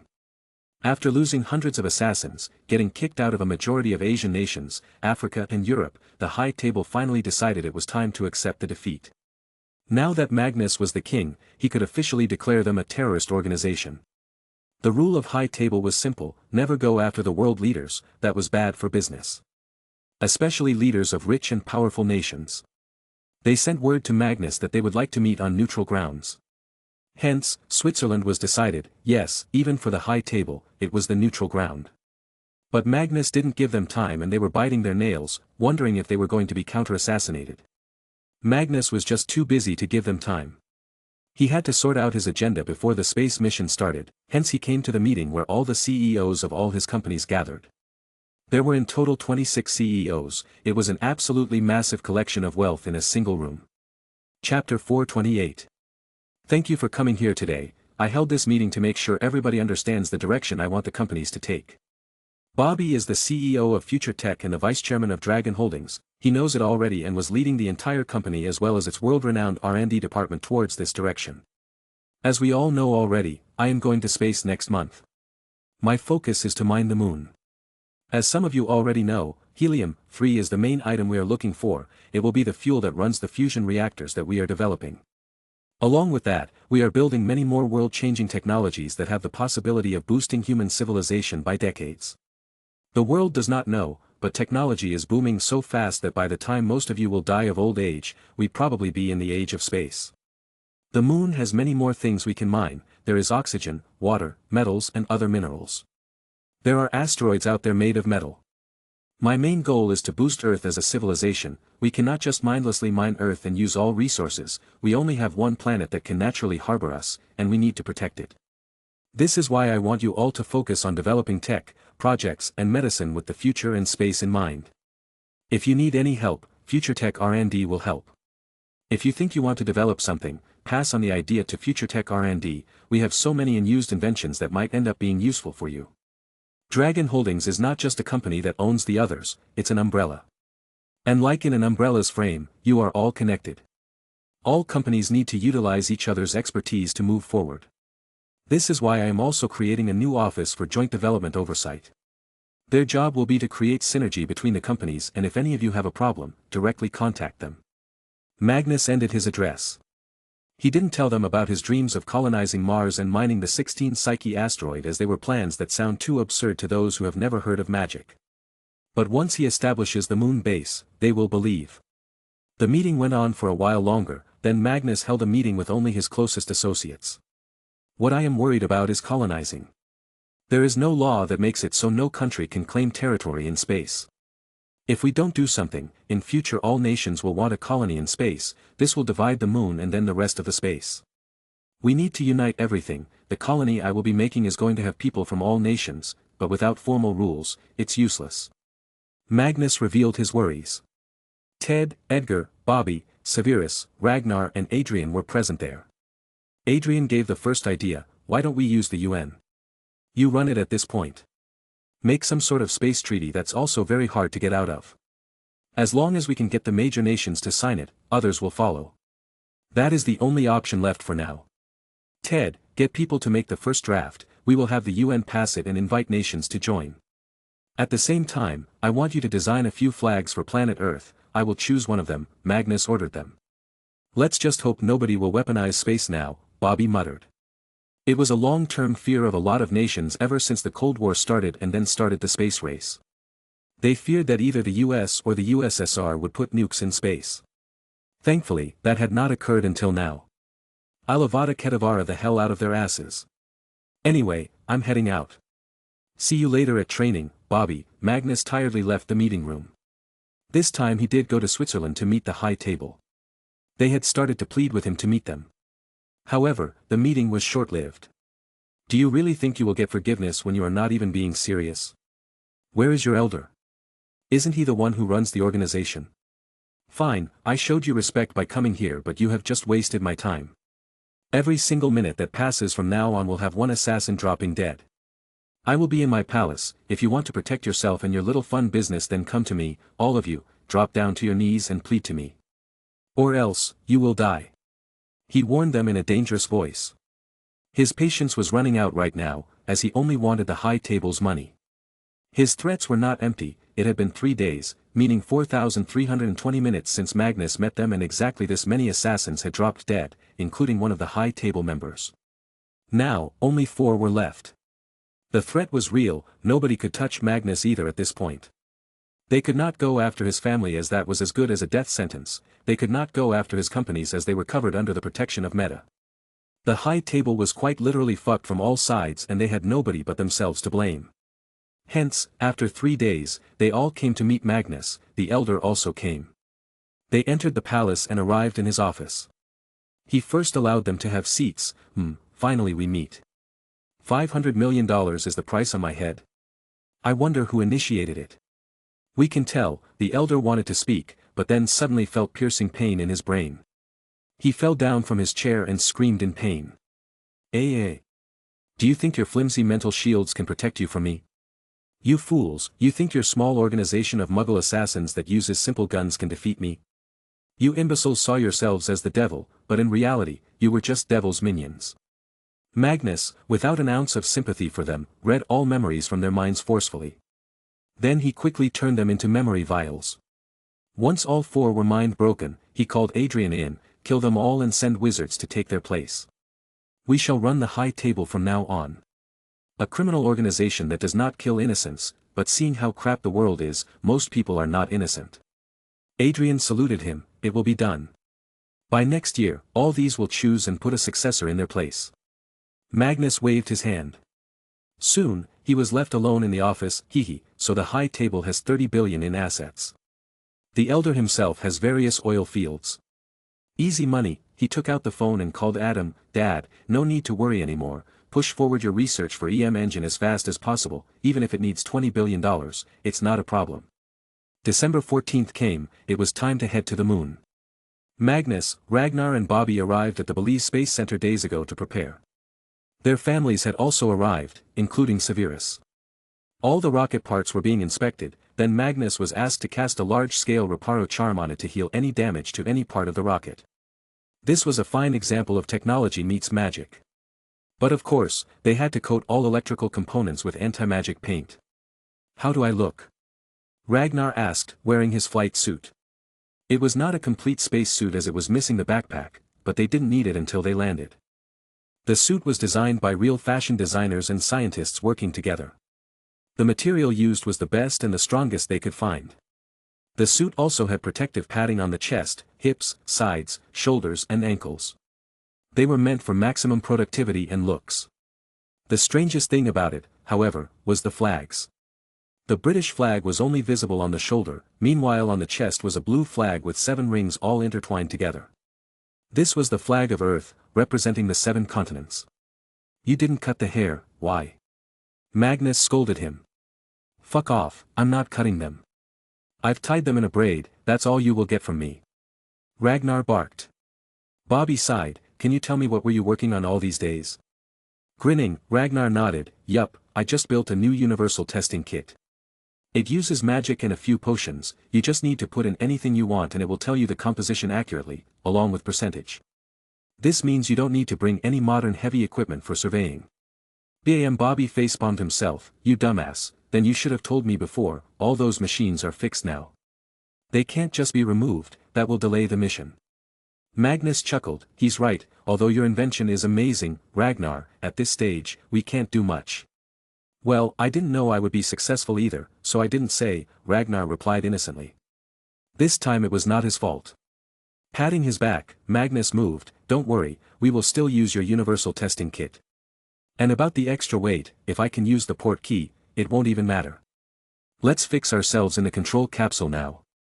The 3 were in their astronaut suits and climbed the tower to the top of the rocket through an elevator. The whole way they were recorded and broadcast live. After reaching the top, the technicians started strapping them in. The rocket control room was not made as crude as the American missions, this time things were kept simplistic with better lighting. It looked decently futuristic and modern. The seats were also much more comfortable. Using hand signs, they okayed the technicians to close the lid of the capsule. Once they were alone, flight checks were done, mainly by Magnus and Bobby, while Ragnar kept an eye on a few gauges. After a long 1 hour of such checks, they were finally ready to lift off. There was near to no possibility of any broken component anymore as Magnus had used his magic. Let's see the moon, boys, he cheered Bobby and Ragnar from his middle seat. The 3 were military men right now, Magnus being a major at this point, was the mission commander. Mission control, we're ready to launch, he spoke into the comms.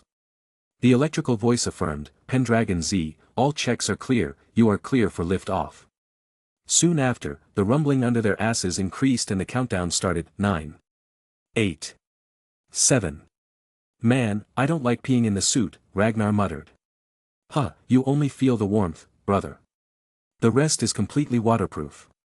Magnus laughed. Bobby also laughed, get used to it, Rag. This is the cost of going to space. 4. As the rumbling increased, the first visible flames started to appear. 3. 2. 1. Zzzzzzz. God damn. Magnus cursed as soon as he felt the G-force on himself. Thankfully, all 3 were absolute superhumans. The rocket moved up, it looked very slow from afar but only those inside and nearby knew the speed. Seconds passed, the ground station didn't rejoice until it reached the lower atmosphere. Once that was done, all screamed and cheered in excitement, hugging each other. After all, nobody wanted to burn their king, crown prince and the biggest business and scientific tycoon in one day. Rest, they prayed everything else goes smooth. Grace, Adam and Emma could only pray. Severus was just enjoying it though, he too was hooked on the comms to talk to them and help them in case any mental support was needed as he was very level-headed at all times. Oh, how the tables had turned. Meanwhile, the trio looked outside the whole time from the small windows. Everything started to turn darker slowly. But they felt the gravity that meant they were yet to reach real space. Chapter 429. Some news channel in the United States - this is utter carelessness and madness. They are just 18 to 19-year-old boys, to let them go to space just because they have the money is madness. An astronaut needs years of training before they are even eligible, and these are kids. Kids. Some channels in France, the British have gone crazy to mess with technology that is so complex and dangerous. Taking a joyride into space is nothing but foolery. Germany, This visit to the moon is a stunt, they say it's for research, but what are three kids going to research? As Magnus had expected, some news channels, although didn't criticize him as they were paid, criticized the mission. Some pressure was being exerted by the US government to talk about it, the rest was the real wholehearted feeling of absurdity about the situation. Sadly, if they had known that among the three, two were wizards, while all being superhuman, they would have shut up. Not just shut up, Magnus will humiliate them later. Space. In a matter of seconds, Magnus, Ragnar and Bobby found their arms feeling weightless. Their bodies too felt as if they didn't exert any weight on the seats, only the straps had them held to the position. Whoa, I'm liking this, Ragnar was in awe of the experience. For a guy who was not so involved in Muggle science, the space was really fascinating. You know, I will make a few recommendations to Hogwarts later, we are going to need lots of space wizards in the future, it's better to start teaching them, Magnus noted down. Bobby scoffed, here you go, creating another new job for wizards. You are more of a king to wizards at this point than Muggles. I'm hungry, Ragnar muttered. Yes, after the launch, you do feel hungry. Magnus started taking off his helmet, let's eat then, we're going to be stuck here for 3 days after all. Try using magic, Bobby suggested. But Magnus denied, not yet, first of all, we are still in Earth's atmosphere, meaning we have replicated the condition on Earth inside this unit. The true test can only be done either in a vacuum or on the moon's surface. The second reason is that we are in the middle of space, what if using magic did something unexpected? Then what do we do until then? Ragnar inquired. Honestly, they had nothing to do, maybe keep a watch on the various instruments, but that was boring too. Magnus sighed and took out his thin expansion pouch, hee, I got a music player with me. He put on a cassette and the songs started reverberating in the capsule.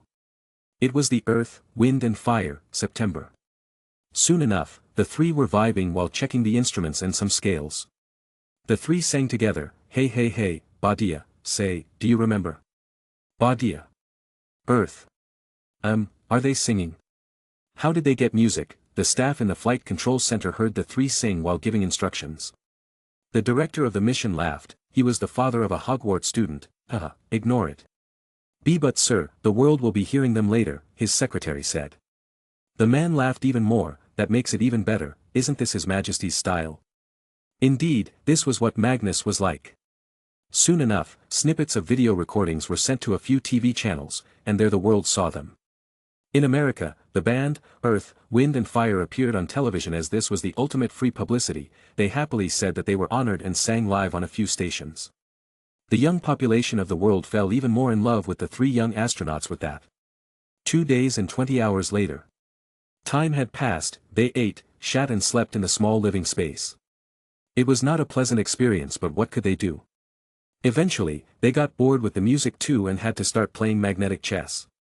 Of course, no one knew they had all this with them. ZZZZ, Pendragon Z, it's about time you start preparing for the landing, the voice came from the ground stations. They quickly drank a few energy drinks to bring themselves to peak concentration and got to work. The three tapped on a few buttons, checked some lists, and noted down some numbers. The landing was always the toughest part. Whoa, look at this, man. This is beauty, Bobby looked out of the small window, the moon was in their view, shining bright under the sunlight. It looked completely white, but when they looked at the horizon, the dark side of the moon felt ominous. Beep beep. Fuck, what's that? Magnus cursed and looked at the alarm light. ITS the landing leg, one of the three is not completely out. The vertical landing won't do if it isn't correctly extended. He read the indicators. The aircraft they were in was like a mini rocket at this point. Unlike the previous landing where a landing vehicle was used, here, there were two things on the unit.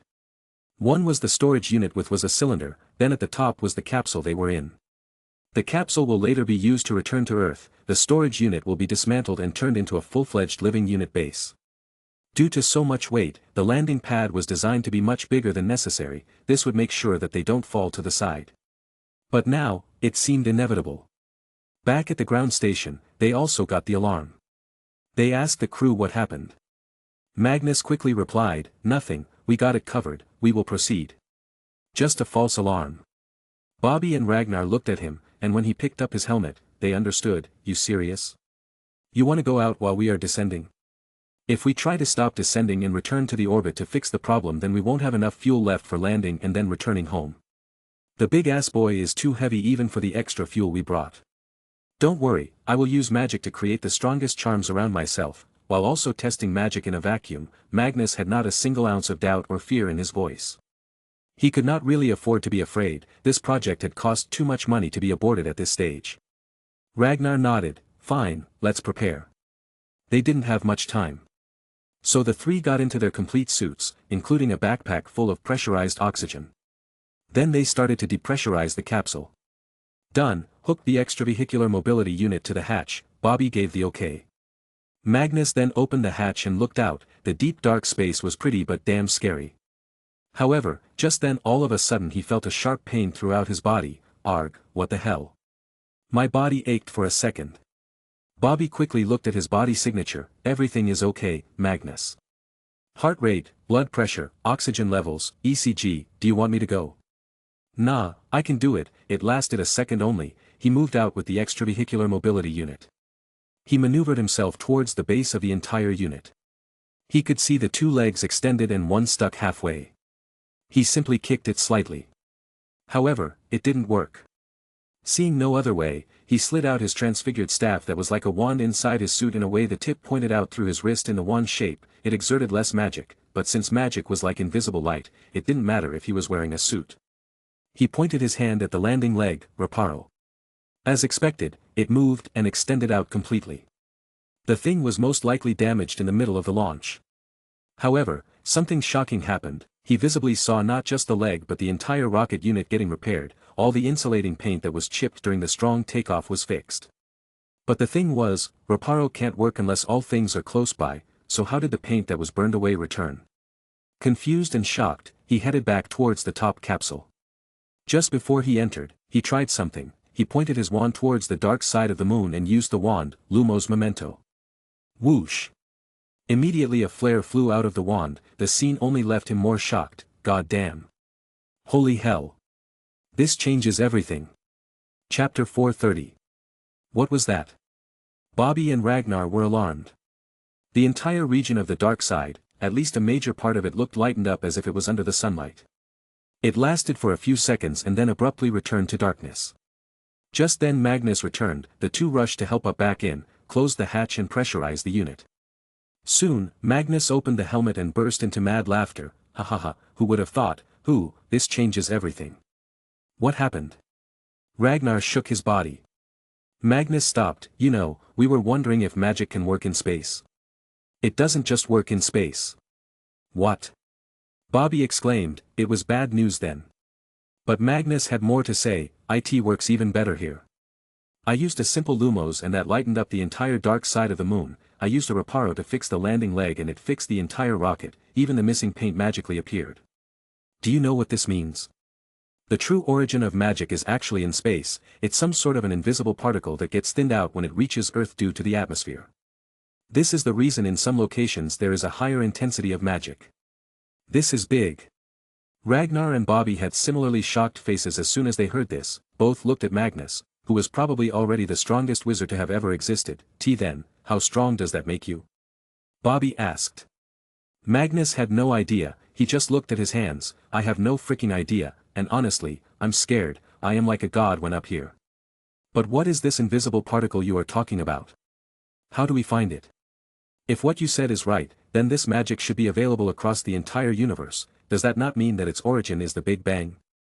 Ragnar asked him, referencing his limited knowledge. I have no idea what particle this is, Magnus shrugged. I know. Bobby exclaimed, his face looking as if a bulb lit up. Fritz Zwicky, in the 1930s. I studied it when I was in the US. If my theory is right, the invisible particle is one of the building blocks of the universe that exists everywhere, yet we can't see it. It has already been detected and theorized. It's said that a higher concentration of it exists near the center of the galaxy. What are you talking about? What particle? Magnus asked him excitedly. Bobby didn't make any suspense. Dark matter. It cannot be detected by anything other than its effect on gravity. It also makes sense that it's less on Earth's surface due to the atmosphere. Magnus, this is truly big. Magnus clapped. Then, Rag, remember the first year's first slug club? The question was about the origin of magic. I proposed a theory that magic is in the air and only a small population got mutated to sense and use that magic. I think it was true, the small human population got mutated to sense and utilize this dark matter. How it happened, I have no idea. My guess is, it was said that magic came after something fell from the sky in Africa. What if it was some sort of cluster of dark matter and it mutated whoever was living close by? Then humanity migrated everywhere, spreading magic. The theory makes serious sense, Mag. Ragnar also fell into deep thinking. Let's land first, everyone. Mag, try your theories on the ground as well. And if what you said is true, then I think the port key will also work. Bobby got back to work. The three quickly took their positions. Bobby, having the most experience and time training, was the one to ensure the landing happens properly. Although there was a computer system that was going to help tremendously, still, computer power was not so far ahead that it could replace a human. Magnus took a position at the distance scale machine and guided Bobby 50 meters. 40 meters. 20 meters. 10 meters, slow down. Thrusters, Ragnar pressed the button. This was the most crucial phase as the rocket needed to be steady. Bobby did it masterfully. Cut. Ragnar stopped the engines, all sound started to subside slowly. They looked at each other's faces, big smiles plastered on them. Magnus hugged them, welcome to the moon, brothers. Okay, let's toss to decide who steps out first. Magnus took out a coin. However, the other two didn't accept. Bobby patted his shoulder, you go first, it'd make a bigger headline if the first British man on the moon was also the king. Rag and I will toss a coin.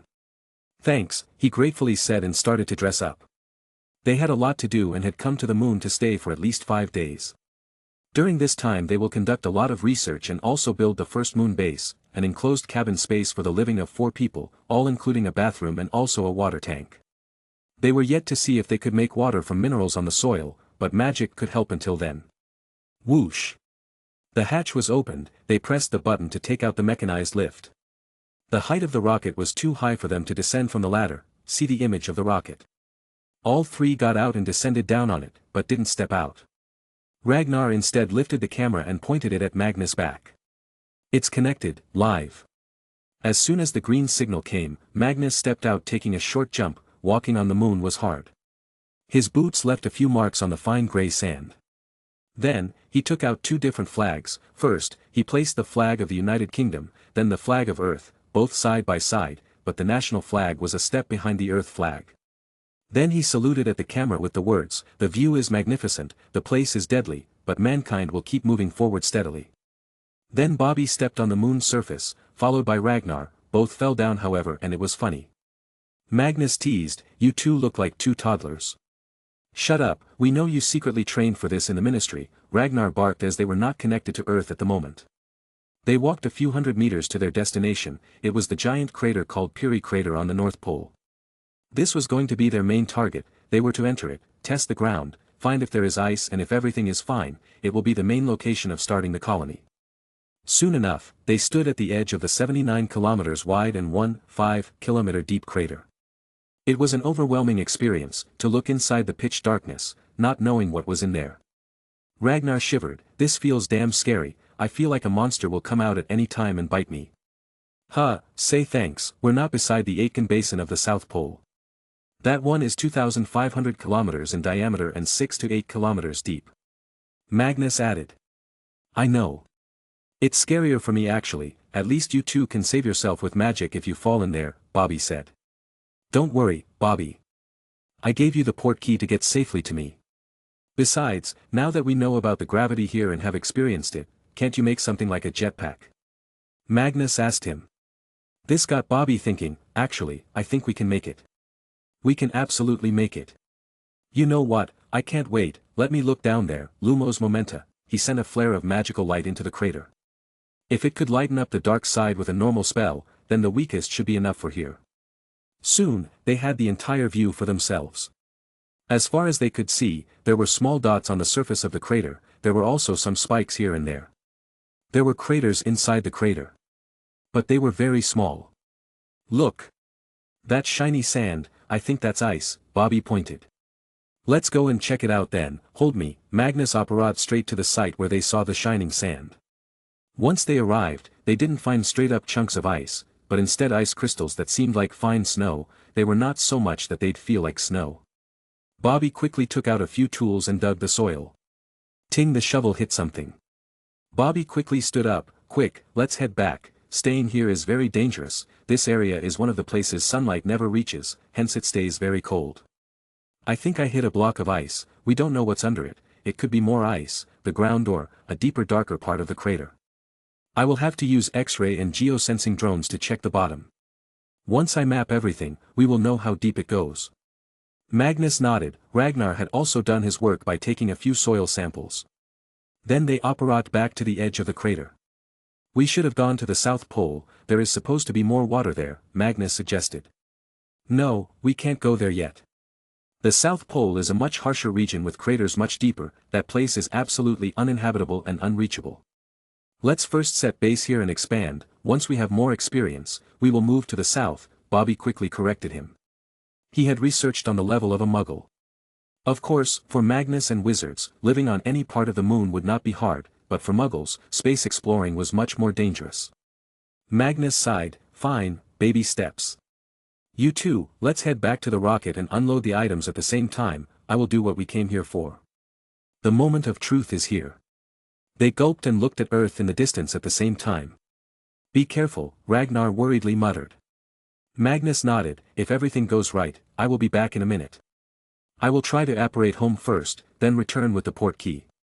The last thing he did was a simple salute to them and placed the return port key on the ground. Pop. He vanished from his place. Ragnar and Bobby stayed still. They would be biting their nails if they could right now. They waited, and waited. A minute felt like a day to them. Pop. Arg, I'm back. Fuck, I did it. But, do not try apparition. I felt like a constipated poop coming out of a contracted rectum. He was back, on one piece, thankfully. Chapter 431. Earth. Inside a secure chamber on the Belize base. It was a secret underground room with all kinds of sanitizer sprayers meant to activate the moment any motion is detected. It was supposed to be the place where Magnus was going to appear. A small window looked inside the big room. Behind it sat Emma, Severus, and Magnus' family. Pop.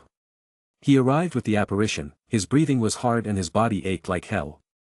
The answer was clear. An ordinary wizard cannot apparate to the moon. He will die in the middle even before he leaves the atmosphere. He waved his hand at the people behind the window while his suit got sanitized. The moon is pretty and scary, everyone. How are Rag and Bobby? Grace asked him. As always, crazy and stupid. They are probably waiting for me. I will head back now. See you later. He waved his hand and this time used the port key to head back to the moon. He returned to the moon, still feeling the effects of the apparition. Ragnar and Bobby helped him. He warned them, it's not a good feeling, and this means that it took a lot of magical power for me to do it. A normal wizard might not even reach the moon and drop dead in the middle, only for his body to explode. Port key is the only normal way any ordinary wizard or muggle can teleport to the moon. He fell to his knees as soon as he returned to moon. That's great, this means we can effectively control the means to reach the moon. With port key, everything can be logged. If people could just apparate to here then it'd have created a lot of problems, Ragnar said. It also made a lot of sense. Sigh, let's start setting up the base so we have a place to sleep. Magnus took a long breath before getting back up. The three walked to the rocket. Ragnar had the idea to joke with the rocket at that. Look, our rocket is like moon's penis. Wait, then, if a guy on Earth says the moon looks so beautiful, he's gay. Bobby added. Magnus burst into laughter. Ha ha ha, and what about guys who say they're gonna pluck the moon for their love? They be plucking nothing but moon's dick at this point, Ragnar added, laughing together. Putting aside the jokes, they quickly got to work. One guy climbed back into the rocket to start unloading the cargo, the other two transported it near the crater's edge. Magic was one hell of a thing. They didn't need any heavy machinery to lift objects. They easily dismantled the parts and welded the entire living unit. It was a big cabin with 2 windows, a pressurizing chamber door, solar panels on the roof, antenna dishes and also a water tank on the side. It was made to allow them to research inside while providing a safe space to live without the suit. For now, it was a simple single unit and soon, whole complexes will be made to house dozens of people at the same time. Once they were done making the unit, they decided to call it a day and take some rest inside. They ate frozen food that was microwaved. then went to sleep in the bunk beds. Magnus, just for security, cast a bubblehead charm inside the whole cabin, so even if something happens, they won't die. Good night, or morning, whatever you want to call it, Magnus yawned. It's morning back at home, Bobby said. Night in Japan. The sense of time as day and night is invalid here, Ragnar argued. He was right, good moon, then, I guess. Magnus fell asleep. He too was tired today. Their alarm clock rang, the sleep of 6 hours was over. Today they were going to survey the whole crater and then collect a few samples from the places they felt they'd get the most minerals. Ragnar stayed in the lab as he had already gotten some samples. Meanwhile, Magnus took out Emma's experimental broom to test it out. At the same time, he'd be using Bobby's geosensing and X-ray equipment to map the crater. Okay, I'm ready. Wait for me here, Magnus flew up on the experimental broom. The broom Emma had designed was a single unit like a car, it was as if a motorcycle turned into a car but only for one rider. Most of the frame was made of strong steel and glass to give visibility. Nice, due to more magic in space the speed at which the broom can fly has increased, he noticed. The broom was the same old model that was used on Earth, the only new things were the enclosed pressurized chamber. He flew directly over the crater, he had to fly over this dark black ditch without illuminating it as magic may mess with the Muggle instruments. He spent an hour or so flying over and operating the small machines, he mapped the entire crater and also checked the floor. After returning to the base, they started analyzing the data. Meanwhile, Ragnar was already done with sand testing and gave his report. As expected, there is oxygen content. But to extract that, all processes require high energy input, between 2 to 4 megawatt-years of energy to produce 1,000 tons of oxygen. While oxygen extraction from metal oxides also produces useful metals. So, I guess we will need to bring your fusion reactor whenever it's complete. Other minerals are hydrogen, iron, titanium, aluminium, silicon, calcium, magnesium. Next comes the rare earth minerals. As you guys know, Britain is not gifted with these. China, California, India, Brazil, Australia, South Africa, and Malaysia are. So our hope is this moon. Of course, helium-3 is abundant here. Carbon and nitrogen are also present, these can be helpful in the future when we create an enclosed biosphere for farming here. Not to mention, the moon's sand is like a natural cement that can be used in many different ways. In short, mining the moon can be the most profitable thing in the world for us, all we need to do is plan and create a well-functioning efficient mining and processing system. Of course, we will need to bring other countries on board. This was the end of Ragnar's report. Magnus and Bobby silently thought about this. They already know about all these things from scientific speculations. For the coming few months or even years, Moon was going to be a cash dump, as it will take time before they truly start gaining something in return. Alright, let's start with the initial mining then. Ragnar, you two start extracting resources. Bobby, you put extra focus on helium-3, we need the fusion reactor, without it we can't do anything else. Wait, what about water? Magnus remembered the most important resource. Ragnar flipped a few pages. Oh, that, yes, we got a lot of that here. Especially on the poles. As long as we can come up with an effective way of extracting water, we won't have to worry about going thirsty on the moon ever. It was very calming. Good, I will go and start gathering samples from the entire moon. Operating around the moon for me is not a problem, even if it's the dark side. We need to map this fat stone boy entirely so we know where the biggest mineral deposits are. Be careful, man. The dark side of the moon will be extremely cold. Bobby warned him. Don't worry, with my magic amplified, I can literally obliterate this giant rock if I want. If I was on Mars though, then I would have been much more careful. Magnus flew away with that. For the next 4 days, the three worked as much as they could. They could remain on the moon for months if they wanted to, but then it would become too shocking for the Muggle science community. The fact that they were able to build the first structure on the moon that can be called a base was shocking already. The next time another mission is sent, the rockets will have a lot of items related to long missions. Not to mention, Magnus will send wizards and Muggles who know. There will be 2 missions, one that will be in front of public eyes, most of the time 3 to 5 people will go through the rocket. Meanwhile, with the help of Portkey, at least 10 people will go at a time. All the heavy equipment, expansion of the base and more items will be sent from Portkey. But above all, the best thing about Portkey was the fact that in case of an emergency, immediate help can be sent. Chapter 432. Being so busy, for days went by they didn't even realize. Before they knew it, they had climbed their rocket once again. This time, their vehicle would be smaller as only the tip of the large rocket was being used. It was called the command module.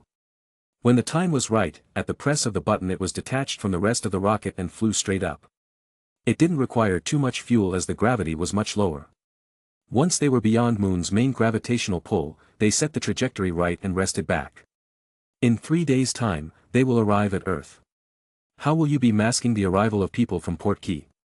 After all, no matter what you do, a lot of videos will be shot, photos will be taken. Bobby asked. They had to start planning for the future. Simple, we are going to be launching a mission to the Moon every single week for the coming few months. Our focus is to make everything seem so common that the news agencies lose their focus from it. Once that happens, we will only be sending unmanned missions to the Moon with some payload. For the world, they will be manned though. The real astronauts who will arrive with Port Key will be announced like any other astronaut. Magnus revealed his plan. It was the truth. The only reason the world goes crazy about humans going to space is that it's very rare. Once it becomes common, it won't create enough buzz for the general population, hence the news won't be much profitable. Yawn, I'm going to sleep.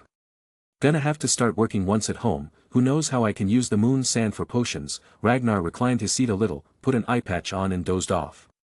The landing happened with no complications. They fell down in the Indian Ocean, where the UK had a military base in the British Overseas Territory. From there they were taken to Greater Britain, Zimbabwe, where they did a press conference, then flew to London for another press conference, this time in Buckingham Palace. Magnus was the first to speak to a completely silent crowd of reporters from all across the globe. It was an overwhelming experience. Honestly, if it was possible, I'd tell each human to at least go to the space for once. Because when you look back at Earth from out there, especially from the Moon, you start to realize that all the crimes, wars and misery that exists is just on that small planet. From space, you don't see America, Australia and Japan, you just see one single shiny planet with water and some land. It evokes a feeling in your mind, the feeling of seeing humanity as a whole, from which national borders appear petty. Bobby agreed and added a few words. He's right. Isn't there a saying, that one should look at the bigger picture? This is it, this is the bigger picture.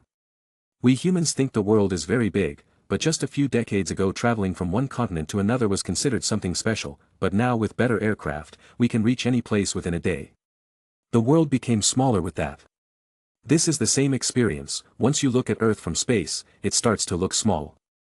Maybe in the future when space travel becomes economical, all major world leaders should take a trip to space to get some humanity and humility. Ragnar said nothing of the sort, but he just revealed their discovery and their plans to continue sending missions to the Moon every week from now on. Pictures of the first moon base in man's history were also revealed. No questions were allowed in the current session, and after giving their personal experiences, the press conference was over. It was time to take a good nap on Earth. Sleep just didn't feel good in space or the Moon because of a change in gravity. It was December. Magnus had already missed the birthday of his siblings on the 25th, he could only make up to them by being there on the new year. They had turned 5 years old by now but remained the cute bundle of happiness as always. So, what do my most beloved siblings want? He asked them while sitting in front of the fireplace. Aurelia and Clementia sat on his lap while Maximus hugged his shoulder. Big brother, I want to go to space too and watch the Moon, Maximus requested. Sorry, Max, but only adults can go there. You will have to wait some more and study hard to be able to be eligible. But I did bring you a nice moon rock, you want it? He took out a small box from his pocket. Maximus' eyes shined. Really? I want. He was quick to run away after taking it. He sat down near Chad and opened the box as if it was a treasure. Aurelia scoffed, what a baby, how can he be happy with that? Big brother, I want dance lessons, I will become the greatest actress when I grow up. He kissed her forehead. Okay, I will hire the best dance instructor in the world. Clementia, who was silent all this time also wished, Big brother Mag, I want another set of crayons, I finished the last ones. God, she's so cute. And why is her wish so simple? Magnus fawned over her. Okay, I will buy you a lot of different crayons. Do you want a painting set? It's a different kind of color, he asked her. Clementia thought for a second. I don't know how to use that, will you teach me? Of course, I will, sweetie. You know what, let's try it right now. I'm gonna make my beautiful Clementia so good at a painting that even Leonardo da Vinci will kowtow to you. He lifted her in arms and went to the study room. Who is Vinci? she inquired. Some mental guy in history, forget him. It was the year 1979. He had shifted his office to Buckingham Palace and worked from there. The new general elections were going to be held in a few months, the new prime minister will be decided. But he had no worries, as no matter who becomes the new PM, he had them under his thumb. His plot was simple: instead of trying to control the PM, he controlled all the political parties. Under his strict orders, a new bill was passed in the Parliament. It was called Land Acquisition Bill. This basically made it easier for the government to buy land from the private property owners for national projects. He did this because during the construction of the bullet train project, he received complaints from the acquisition office that some greedy landowners were asking for extremely high prices, as they knew how important the project is. Under this new bill, such landowners will be dragged to a special court meant for this particular reason and then be fined heavily. He was not going to let human greed stop nation building. After removing the corruption and red tapeism, he won't tolerate all this crap. As soon as the bill was passed, all these landowners corrected themselves, and in a single month, the land acquisition went from 40% to 90% completion. But still, there was one train line that had already been fully built and awaited to be opened by Magnus. It was the London to Manchester train line, with major stations in between Birmingham and Oxford. It was a route of a total of 300 kilometers in length. Currently, it takes around 4 hours to complete this journey. With the bullet train running at a top speed of 300 kilometers per hour, this journey can be done in slightly more than an hour. Of course, it would hurt the airline industry, but Magnus cared not for that. Aircraft spew more carbon into the air per passenger than a train. Flights were fine for international travel, but for an area as small as the mainland UK, trains were enough. He dressed up on the 10th of January and got into the car that was escorted by 4 more, 2 at the front and 2 at the back. They were also followed by 6 policemen on motorcycles. These were mainly for security, but they had a mixed team of muggles and wizard guards. The official car of the Crown was a Bentley State limousine, but Magnus found it to be looking too damn ugly, so he replaced it with his dad's modified Rolls-Royce. The opening ceremony was to take place right inside the King's Station. A new underground level was created to act as a station for the bullet train. He cut the ribbon in front of the locomotive and then stepped inside the carriage to take a ride to Manchester City. A few photographs were taken before he returned home in 3 hours. He desired to waste not a single second of his time. His schedule was always jam-packed. According to it, all the time after 5 p.m. in the evening was reserved for the family. Though he did sneak around sometimes with Emma to have fun. They would go to a random spot in the world and spend some time. His days went by normally until the day Lily Evans and James Potter married. "What are you going to give them, Mag?" Emma asked him. Both were in a mall, shopping for the wedding day. He used magic spells to stay unbothered by people. I don't know. James is rich enough to not need anything. Maybe I can get him some magic-proof technology that's not yet in the market. He thought about the present. Chapter 433. So, where are you going to live after the marriage? Magnus asked James. They had all arrived at the venue of the marriage. Since the wizards don't follow any religion, their marriage is very straightforward, with a simple kiss and a knot on their hands with a special magic tree's vines. Right here, Magnus. I like this village, Godric's Hollow. Many other wizards also live here. It's far away from all the bustle of the city. I bought a cottage too. James had it planned. Ragnar sighed. Well, of course, this is the best choice. With the cost of housing in London rising, even with Magnus' efforts to curb it, perhaps buying land here is a better option. Sirius tapped Magnus' shoulder and asked, "When are you getting married? Be quick and give me 2 beautiful godsons or goddaughters." "What made you think I will make you the godfather?" "Please, I don't want degeneracy near my kids, whenever they are born." He was outright rejected. But this got Ragnar grinning. "Back off, dog, I will be the godfather." Magnus just blankly stared at his face, then shook his head. "Nope, you can't be the godfather, you are already the uncle. Severus will be a much better godfather. He's smart, strong and has a brain." "I heard my name," a voice reached from behind. Magnus and Ragnar turned around. Shockingly, they found Severus there, wearing a nice black suit. Fearing for his mental condition, Magnus walked over to drag him away. "Why did you come here, brother?" he asked him. Severus shrugged. "Lily asked me if I would like to come to her wedding.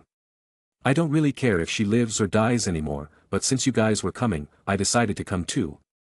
Besides, there's nice food." Magnus looked him in the eyes to ascertain if he was lying. Severa sighed, noticing it. I'm serious.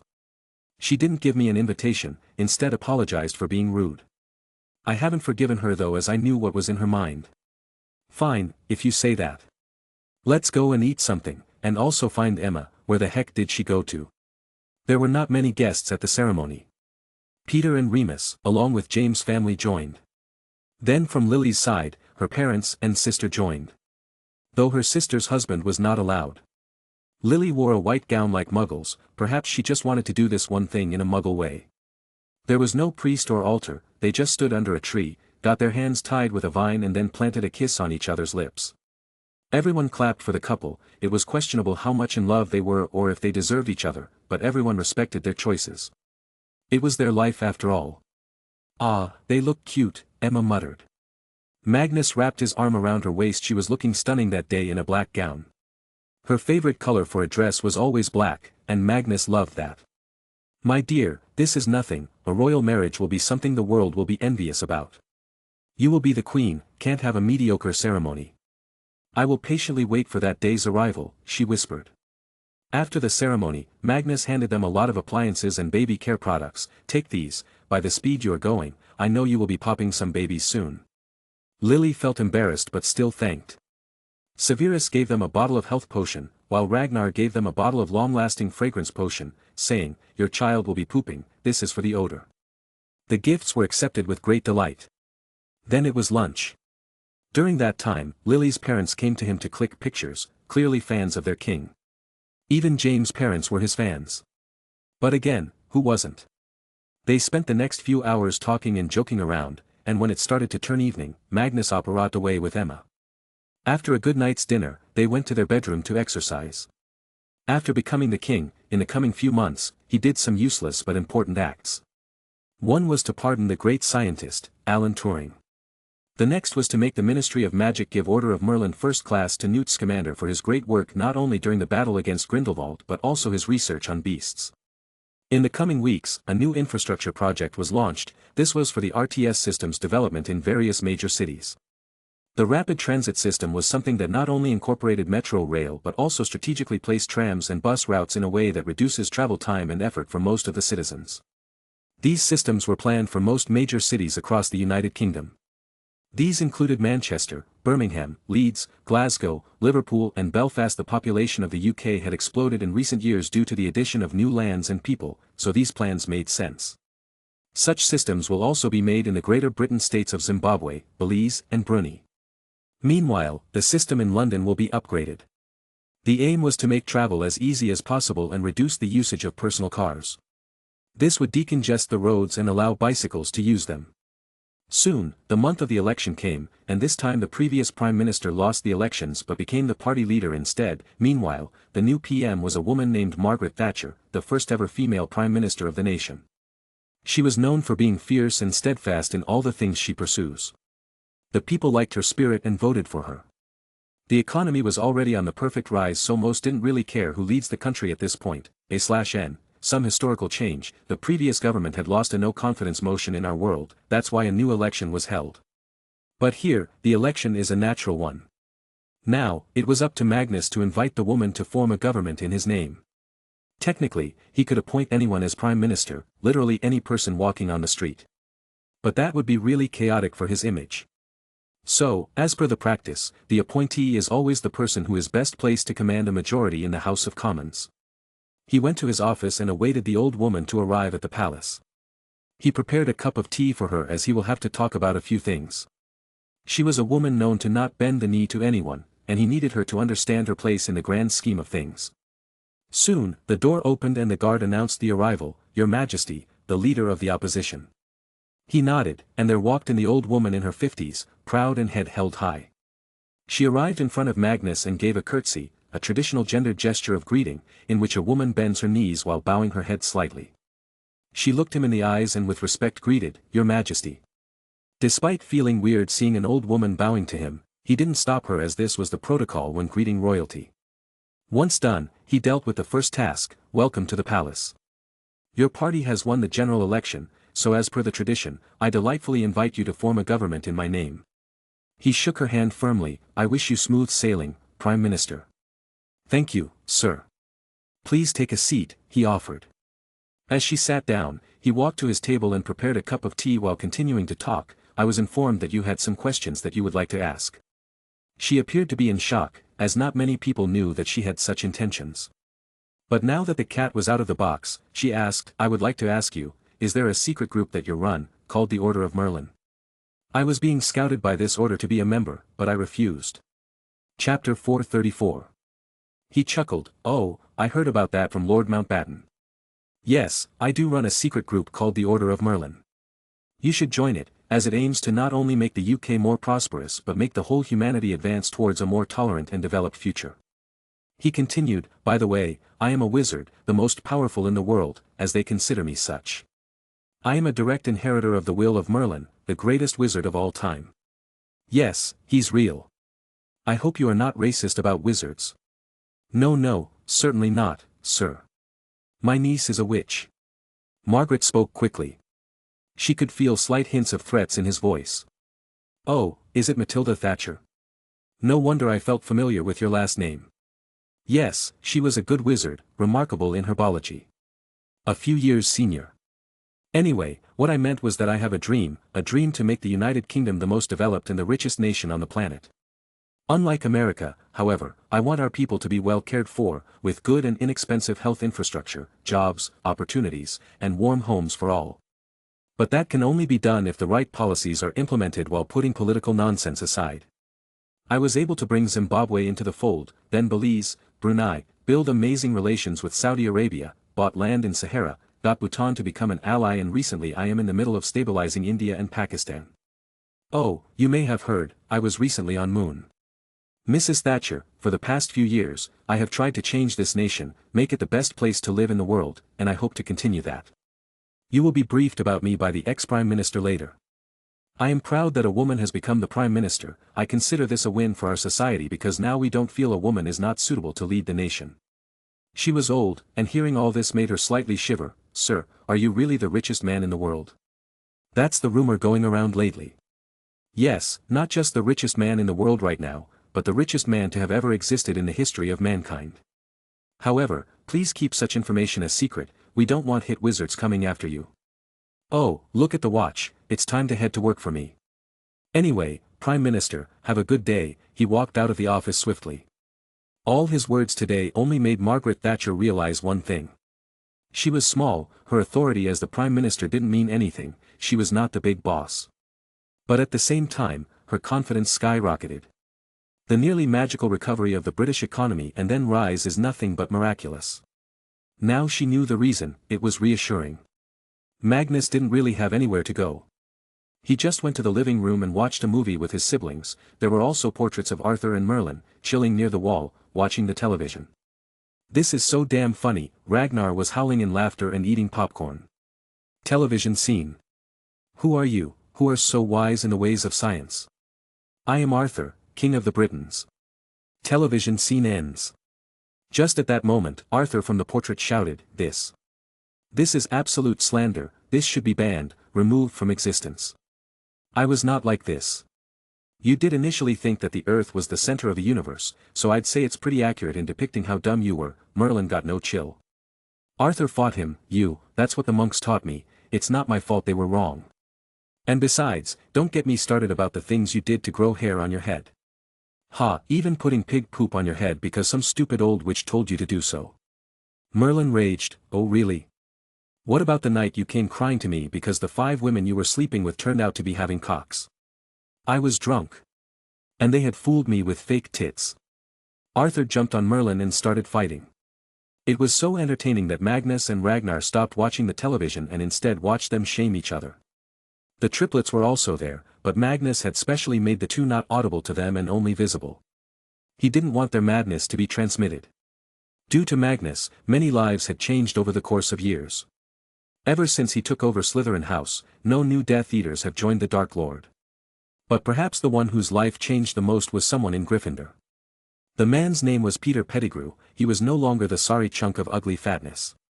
Instead, he was just an average wizard with dirty blonde hair. He too had gotten a campus placement job. It was one of many companies of Magnus, called Emery's Construction. He was not particularly a genius in any one form of magic, he was average. And the problem for most average wizards was that they feel confused about what to do after school. But Emery's construction now has a way out of that confusion. There was a saying nowadays, one who got nothing, got Emery's construction. Because of the wide-scale construction projects going on across the world, the company was always on the lookout for more wizards. The best part was, it paid very well. After school, he joined the concrete filler department. This department was basically responsible for filling concrete with the help of magic and then quickly solidifying it. He had to take 6 months of training before becoming permanent. Now, he made more than decent money. He even met a girl a year older. He liked her very much and hoped to date her. Life was never this good for him and he hoped for this to last forever. But then a letter came in the mail, "Your parents are with us, meet us in this location in 2 days' time. If you inform the Mudblood King, we will kill them." Now, he knew who was behind the letter, it was most certainly the Dark Lord and his dogs. He didn't want to betray Magnus at all. But, he was afraid for his parents. What he didn't know however was that the moment he decided to go and save his parents, the contract he had signed started shining in the office of Brain Audit in Meta headquarters.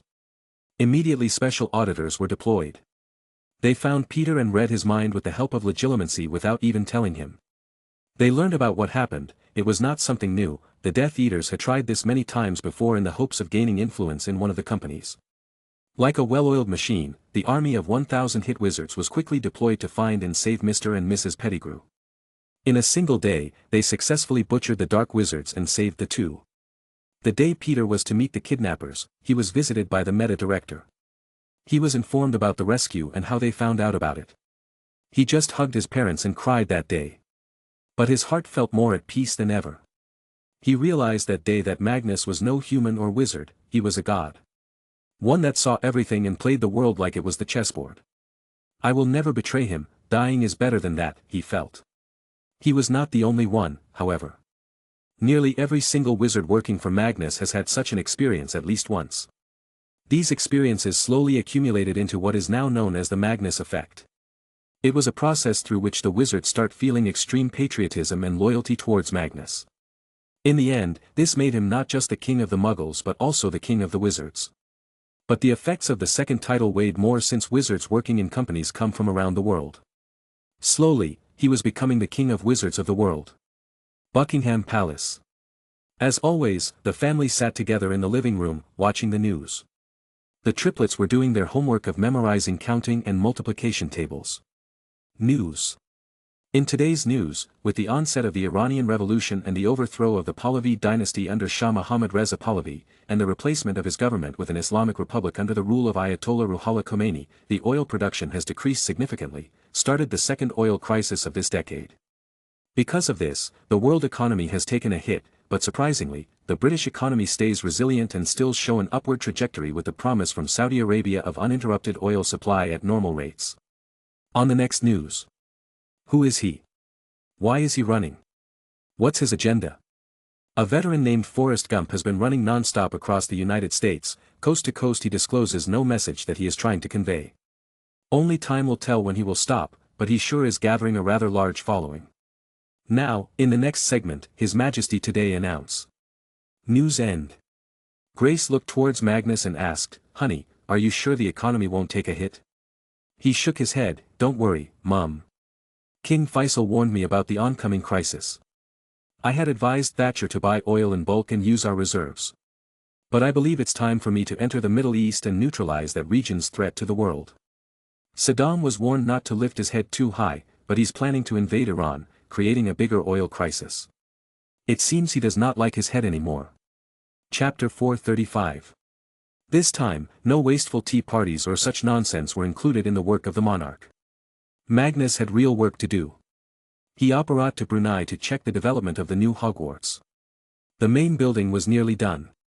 The first priority was to finish the classroom, living quarters, and the Great Hall. The rest can be built slowly as students start their semesters. Severus was already assigned to this place, not just as a teacher but also as the deputy headmaster. The new headmaster of the new Hogwarts was going to be Professor McGonagall. Magnus purposefully ensured that the names of the two schools were no different, his aim was not to divide the two into different identities. At first, he thought of calling it East Hogwarts, but then remembered what was the condition of Germany. It was also divided into East and West Germany. So, what's the progress? He entered the headmaster, Professor McGonagall's office. Severus was there too. The school is running as any normal school would. There is not much to do other than that. The Quidditch field is to be completed soon. I have asked Professor Sprout to help build a herbology lab here too. Other than this, Severus is experienced enough to set up the potions class and also handle the charms. We will need more teachers quickly in order to run things smoothly. One thing we are happy about is that a lot of students have enrolled. About 300 students have enrolled in the first year. Next year there may be more, so we're looking at there being 2,500 students at any one time. If it becomes more than this, we will send some to the UK, as Hogwarts there has extra space. Professor McGonagall briefed him. Magnus was not here as her boss, he was the chairman of the new board of directors of Hogwarts Management Committee. In that case, I think I need to start future-proofing the school. If we are unable to cater to the wizard population of today, how will we do it, let's say 10 years from now? The world population is increasing after all. As for teachers, I have asked my people to scout for talents from across the world. One more thing, once the Quidditch field is done, start practicing. We are going to have a yearly Hogwarts Cup where teams from both schools will compete. Magnus suggested them. Severus joined the conversation. Are you planning on building more schools in the future? Because there are many more wizard kids out there who aren't able to get formal education due to lack of a system. He nodded. That's the plan, Sev. I have planned to open one more school in Zimbabwe for African kids, then one in Belize for the Caribbean and South American kids. The Hogwarts will become a multinational school chain then. And who will oversee them? Severus asked. The answer was obvious. I will, as I don't trust most wizards, to not mess up. We cannot afford any kind of mismanagement anymore, we don't want another Voldemort. McGonagall sighed at that. Truly, we cannot afford that. The wizarding world is finally at peace because of you. Peace brings more prosperity, more marriages and births. It's good for wizards. And that's why I am doing all this. Well, see you later then, I need to head back. Bye-bye. Magnus used apparition to leave. He was good enough to reach any corner of the planet with an apparition these days. Months into the year 1979 passed slowly. Every day he'd make a trip to some part of the world to check on a company or make new deals. For the year, the GDP of the UK was projected to be $775 billion. Meanwhile, the US was at $262 trillion. There was a large gap, but the pace the UK was rising was staggering, and at this speed, they were to hit $1 trillion by 1981. If that happens, it would be an economic miracle. In October, news came from James Potter, one good and one bad. His parents got dragon pox. A potentially fatal contagious disease that affected wizards and witches. The symptoms were presumably similar to Muggle illnesses like chickenpox. It was incurable and they would have died if not for Ragnar. There was already a cure for this disease in the market because Ragnar made it a year ago with the help of duck's skin sample. The good news beyond this was that Lily was pregnant. And honestly, nobody was surprised. They saw this happening from miles away. At the same time, something problematic occurred on the world stage. In December of 1979, USSR invaded Afghanistan. This scared a lot of Western nations, including Saudi Arabia and many other Middle Eastern nations. The US quickly contacted all allies to decide what to do with the situation. The threat of communism was seen as the biggest danger by the Western world. In the UK too, a small meeting was held where Magnus was also involved. It had the Secretary of Home, Tom, Secretary of Defense and the Prime Minister. Magnus didn't waste any time with them. Okay, I won't waste too much time. Take my advice to your heart, never enter Afghanistan. Never, no matter what the US tells us, do not agree. I will deal with the Soviet Union, they are losing power, weakening each day. They are desperate, but fools don't know that there is a reason why Afghanistan is called the graveyard of empires.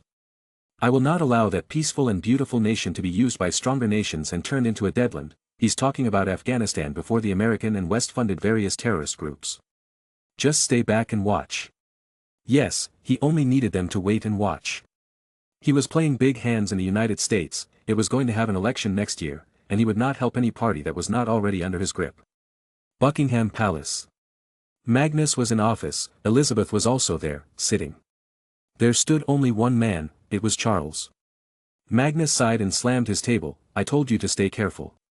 So why were you seen kissing a girl who is just 18 years old? Look at yourself, you look like a man who is 60, not 31.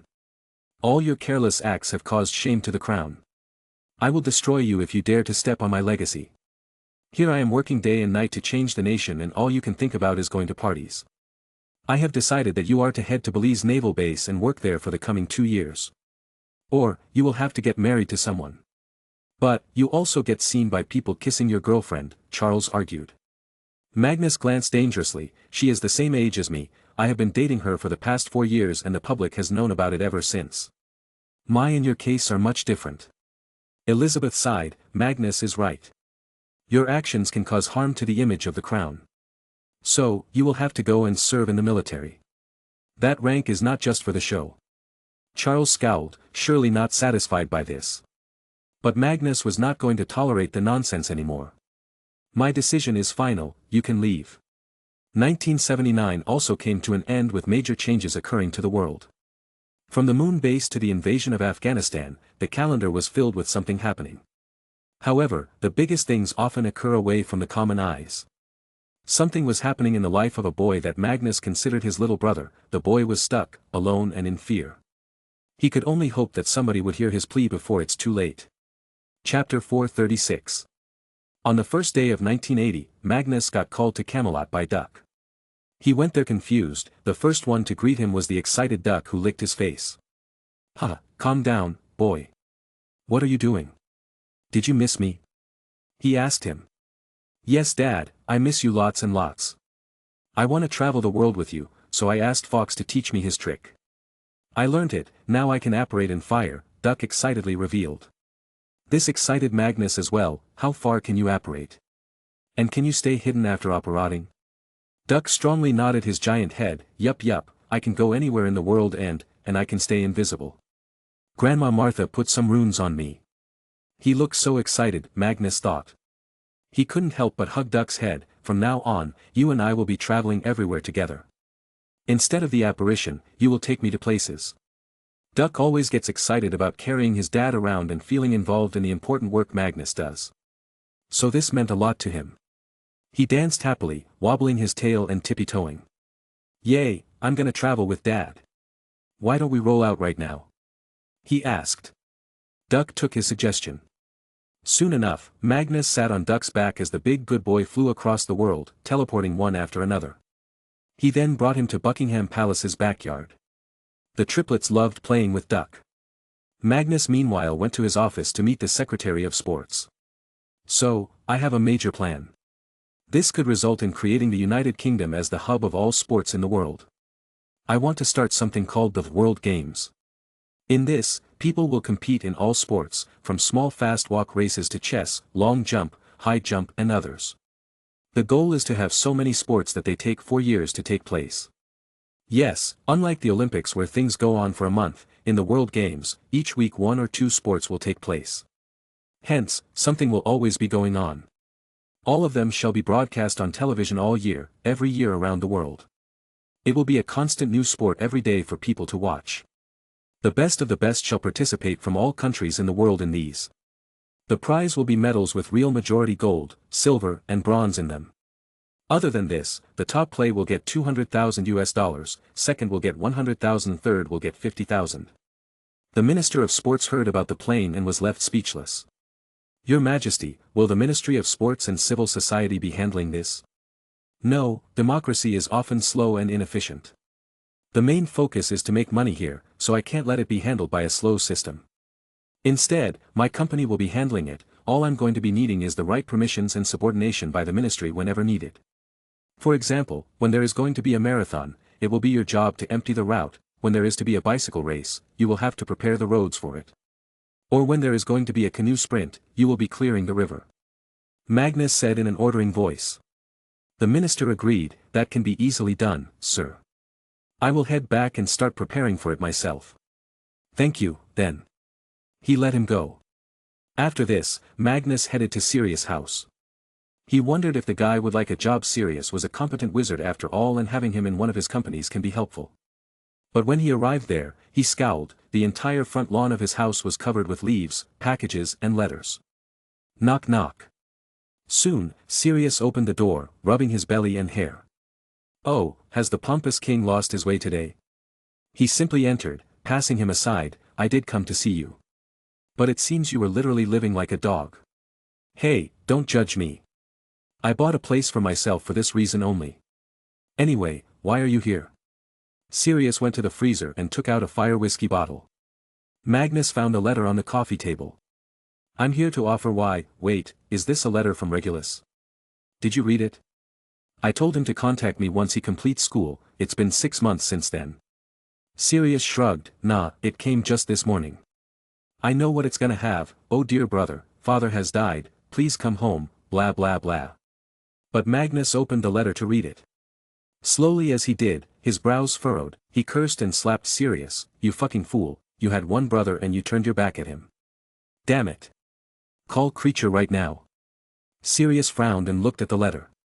Immediately his heart skipped a beat as he read it. "Dear brother. Even if you'll never read this, I still want to leave something behind for you. I am probably dead if you read this. Since my 5th year, I was forced by our mother to join the Order of Death Eaters and bear the Dark Mark. I hated doing anything for them. I found out recently what the Dark Lord has done. He possibly made a Horcrux to be immortal. I am not sure if it is the only Horcrux he made, but I hope that it is. I will destroy it, to end the life of Voldemort, and this mission will probably cost my life. Creature will know everything. He was there when Voldemort hit his Horcrux. That's why I will take Creature with me. I hope that nothing will happen to him. He helped me write this letter without alerting the Dark Lord. Sirius, I want to tell you that you always were my brother, even when our mum disowned you. You were right with everything you said and with everything you did. I couldn't stand that we always fought on opposite sides. Me, Slytherin, and you, Gryffindor. I never wanted to be a Death Eater, but our mum insisted on it. She was really proud when I had finally gotten my dark mark. She was proud to have a bloody murderer in the family. I was never proud, though Big Brother Magnus was always there to ensure I didn't fall to the wrong side. But before I knew it, I was thrown into it. I tried to get out, but the cost would have been our mother's death. They have already killed father due to a small mistake I made.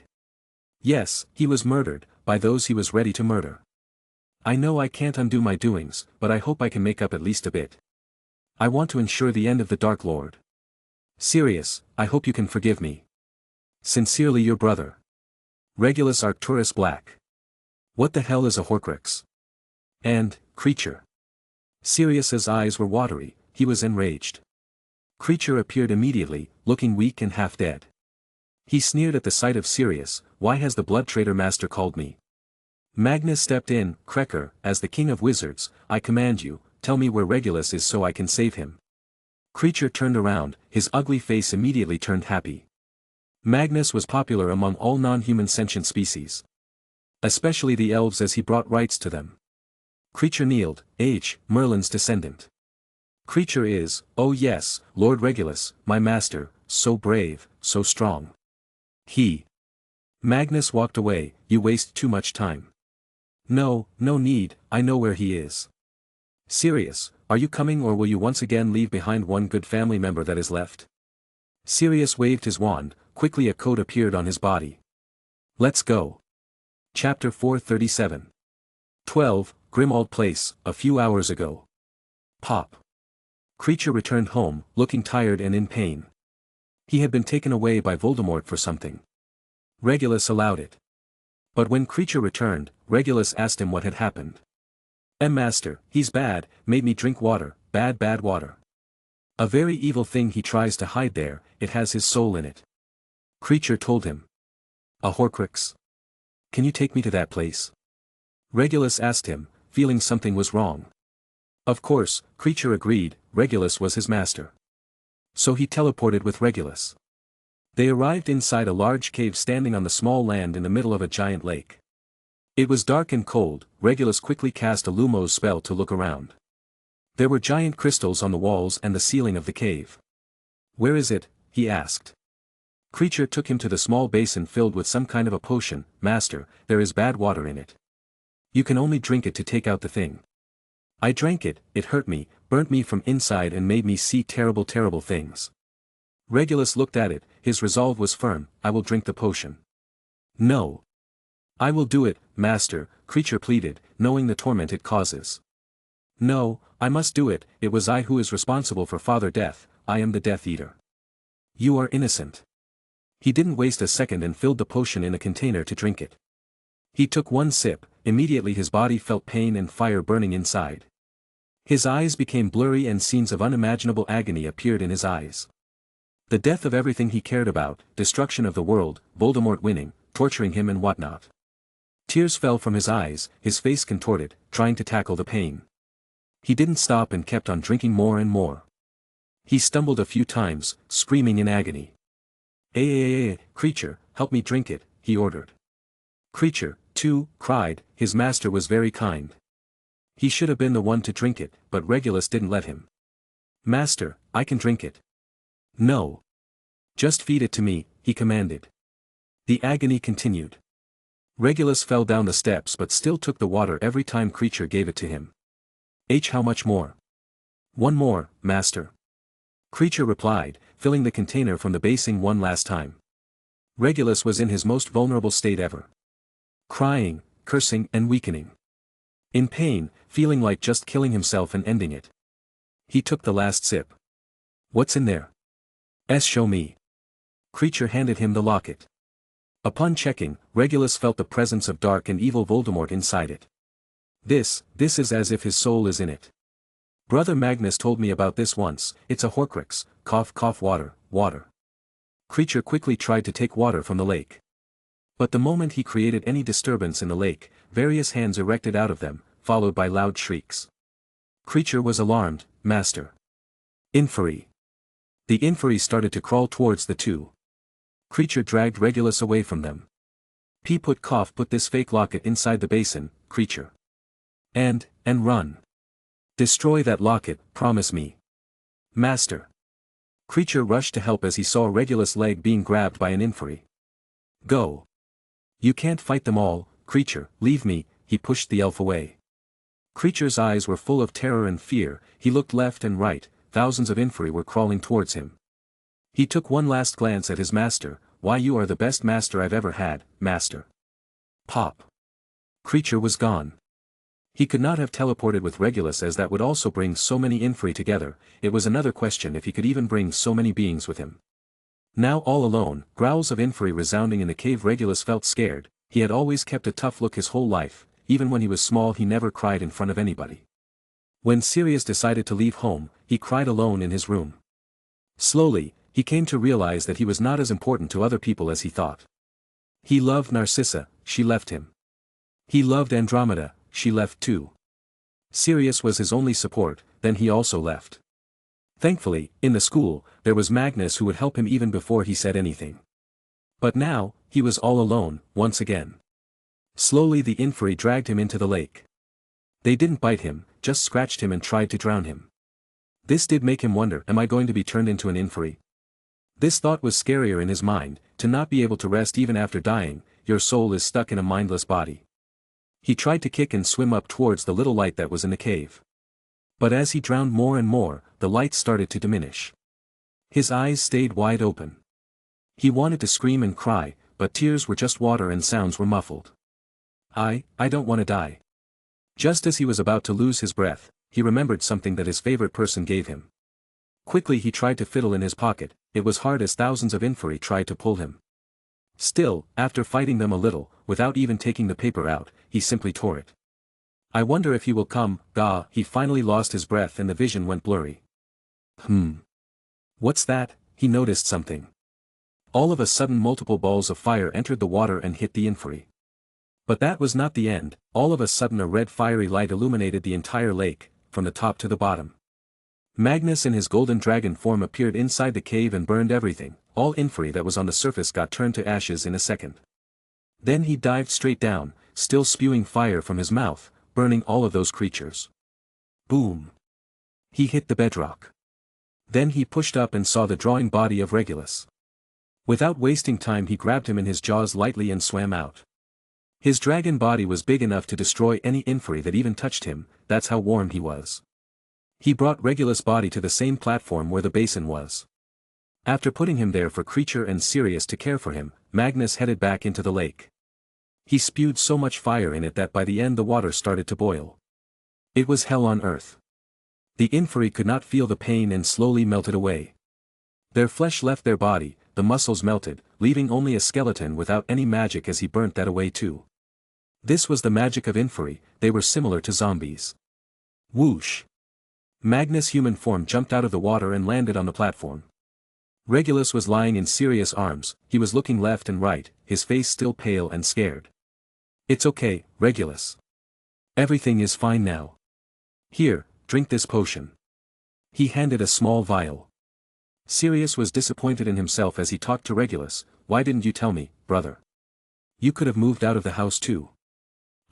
Forgive me, I've been such a disappointment. Yes, repeated a few hundred times.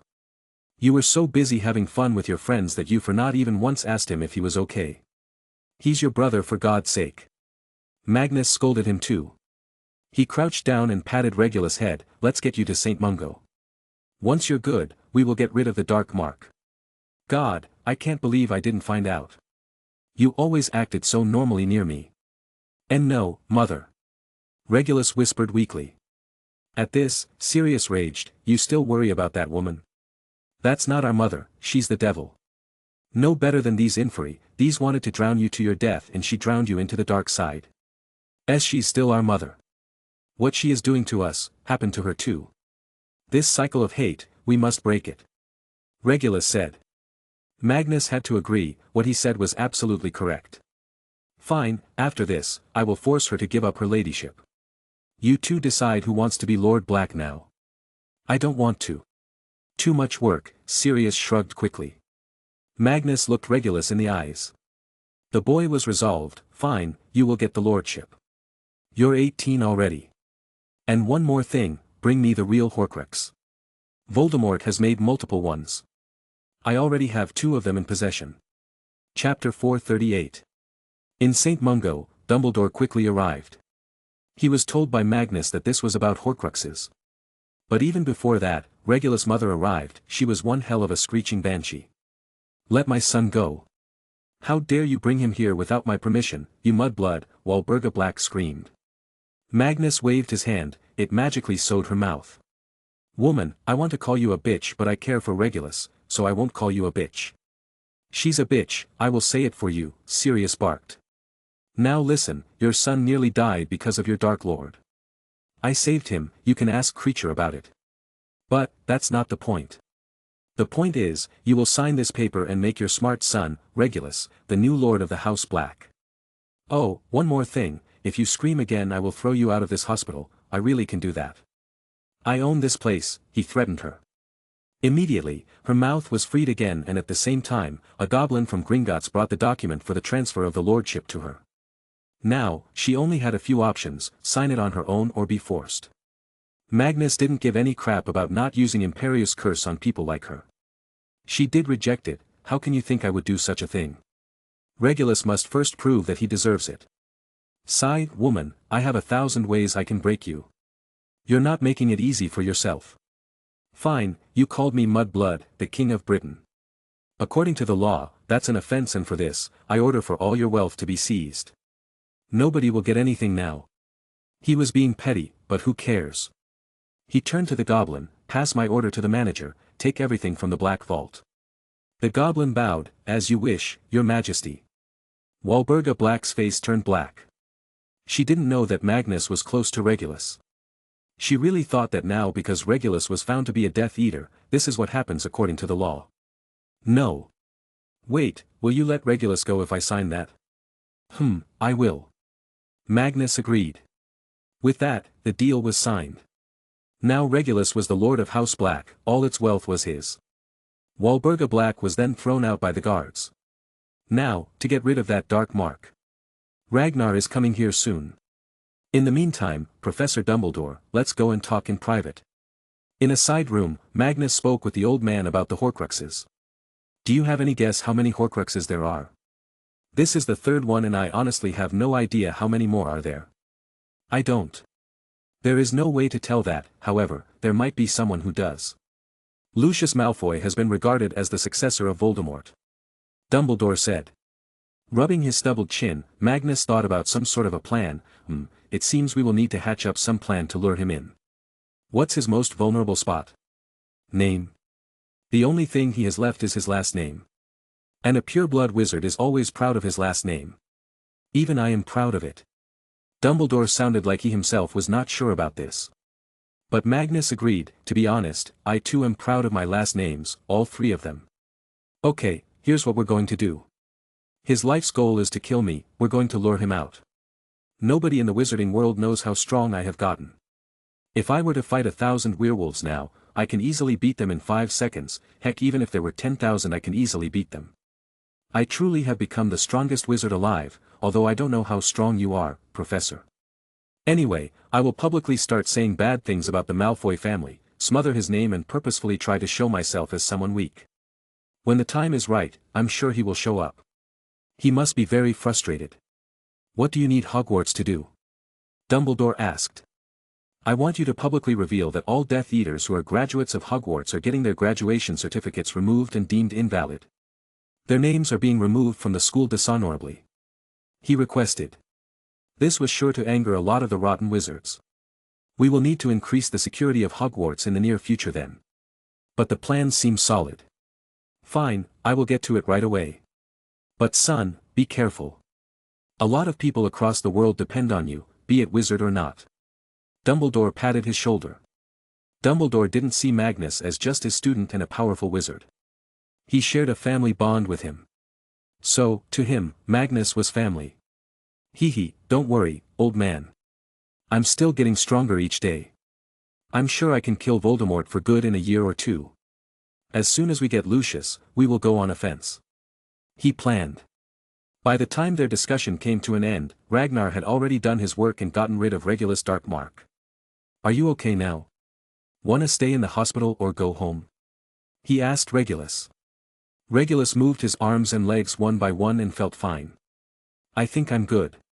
Just my chest hurts a little but the rest is okay. But I'm not going back to that home, my mother can live there alone. Good, then you're coming with me. I need a second in command, it's time you start training and make some real money. Magnus offered him a job, the same thing he had offered when he graduated. I'd work for you for free. Regulus slowly got up. Boy, don't say stuff like that, or my capitalistic alter ego might just accept that. Let's go. You've never met my little siblings, have you? They are the cutest little gremlins, I'm telling you. By serious, Professor. Let's go, Rag. He waved at the non-invitees. He put his palm on Regulus' shoulder while Ragnar held his. Whoosh, he operated away. Immediately a nurse came in. Oh, where did Mr. Black go? Home, why? Sirius asked. The bills, they are yet to be paid. Mr. Pendragon selected the Supreme Premium service, so the cost is 420 galleons. Are you going to be paying? The nurse wondered. Dumbledore and Sirius glanced at each other for a second. Noticing the two won't pay, the nurse sighed and walked out. It's fine, Mr. Pendragon owns the place after all. Fuck. So much money just for being in the hospital. Is Magnus ripping people off? Sirius scowled. He was rich but not as much as the heir of the Black family. Hence, he knew the value of money. Dumbledore rubbed his long beard. Look around, Sirius. This room is filled with all kinds of luxuries. A couch for families, television, all-you-can-eat stocked freezer, room service and whatnot. He's just using his capitalistic model, and I know a fair amount of people who would pay this much money. Bloody capitalists, Sirius cursed as he also left. Magnus deployed his best mouthpiece to smother the name of the Malfoy family. Rita Skeeter may have turned into a top-class writer, with 24 best-selling books about Magnus, she was still the same old bitchy bitch at heart. So she started pumping out news articles with random pen names, the shame of wizarding Britain when a Malfoy tried to seduce the British Queen. Does Lucius Malfoy sleep with Voldemort? Taboo love. Is Lucius Malfoy without manhood? History tells us that might be the case. Are the deformed snake and blonde snake slithering together? Voldemort and his harem of men. Lucius Malfoy, the dog that chews more than it can digest. Sources from Ministry says, Lucius was most gentle with handsome boys. Thief of the century, how Lucius Malfoy stole from Hogwarts Fund. All these were just a few family-friendly headlines of the articles she wrote. There were many more vile and ugly articles that could not be read in public. But one thing was clear, the entire Wizarding Britain and even the world to some amount was talking about how crazy and dumb the Malfoy family is. At the same time, the news from Hogwarts came. All Death Eaters were dishonorably renounced of their graduation from the school. The school said that it was ashamed to be the one to teach them. Lucius Malfoy was said to be the worst student to have ever studied in the school. Albania. There were a few organizations that reached everywhere. The His Majesty's Revenue Service and Magnus newspapers. When the papers reached the camp of Voldemort, the intended person finally saw them. Lucius was fuming over the articles written.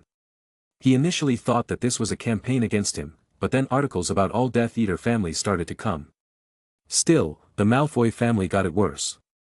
"My lord, please allow me to go and silence this," he requested with Lord Voldemort. Voldemort had by now healed from his last battle a few years ago.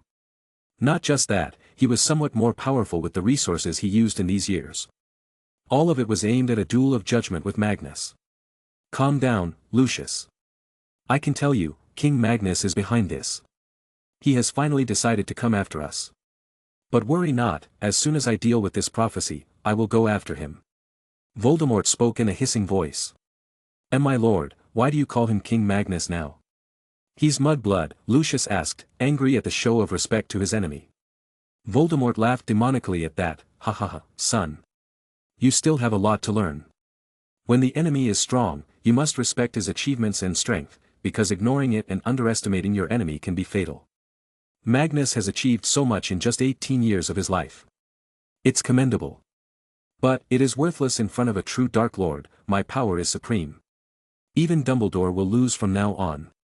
Lucius, however, didn't feel very excited. He had been hearing Voldemort shouting and laughing for years now, and they had done nothing but stay holed up in the jungle. "He promised me vengeance and he hasn't been able to. I have to get it myself, it seems."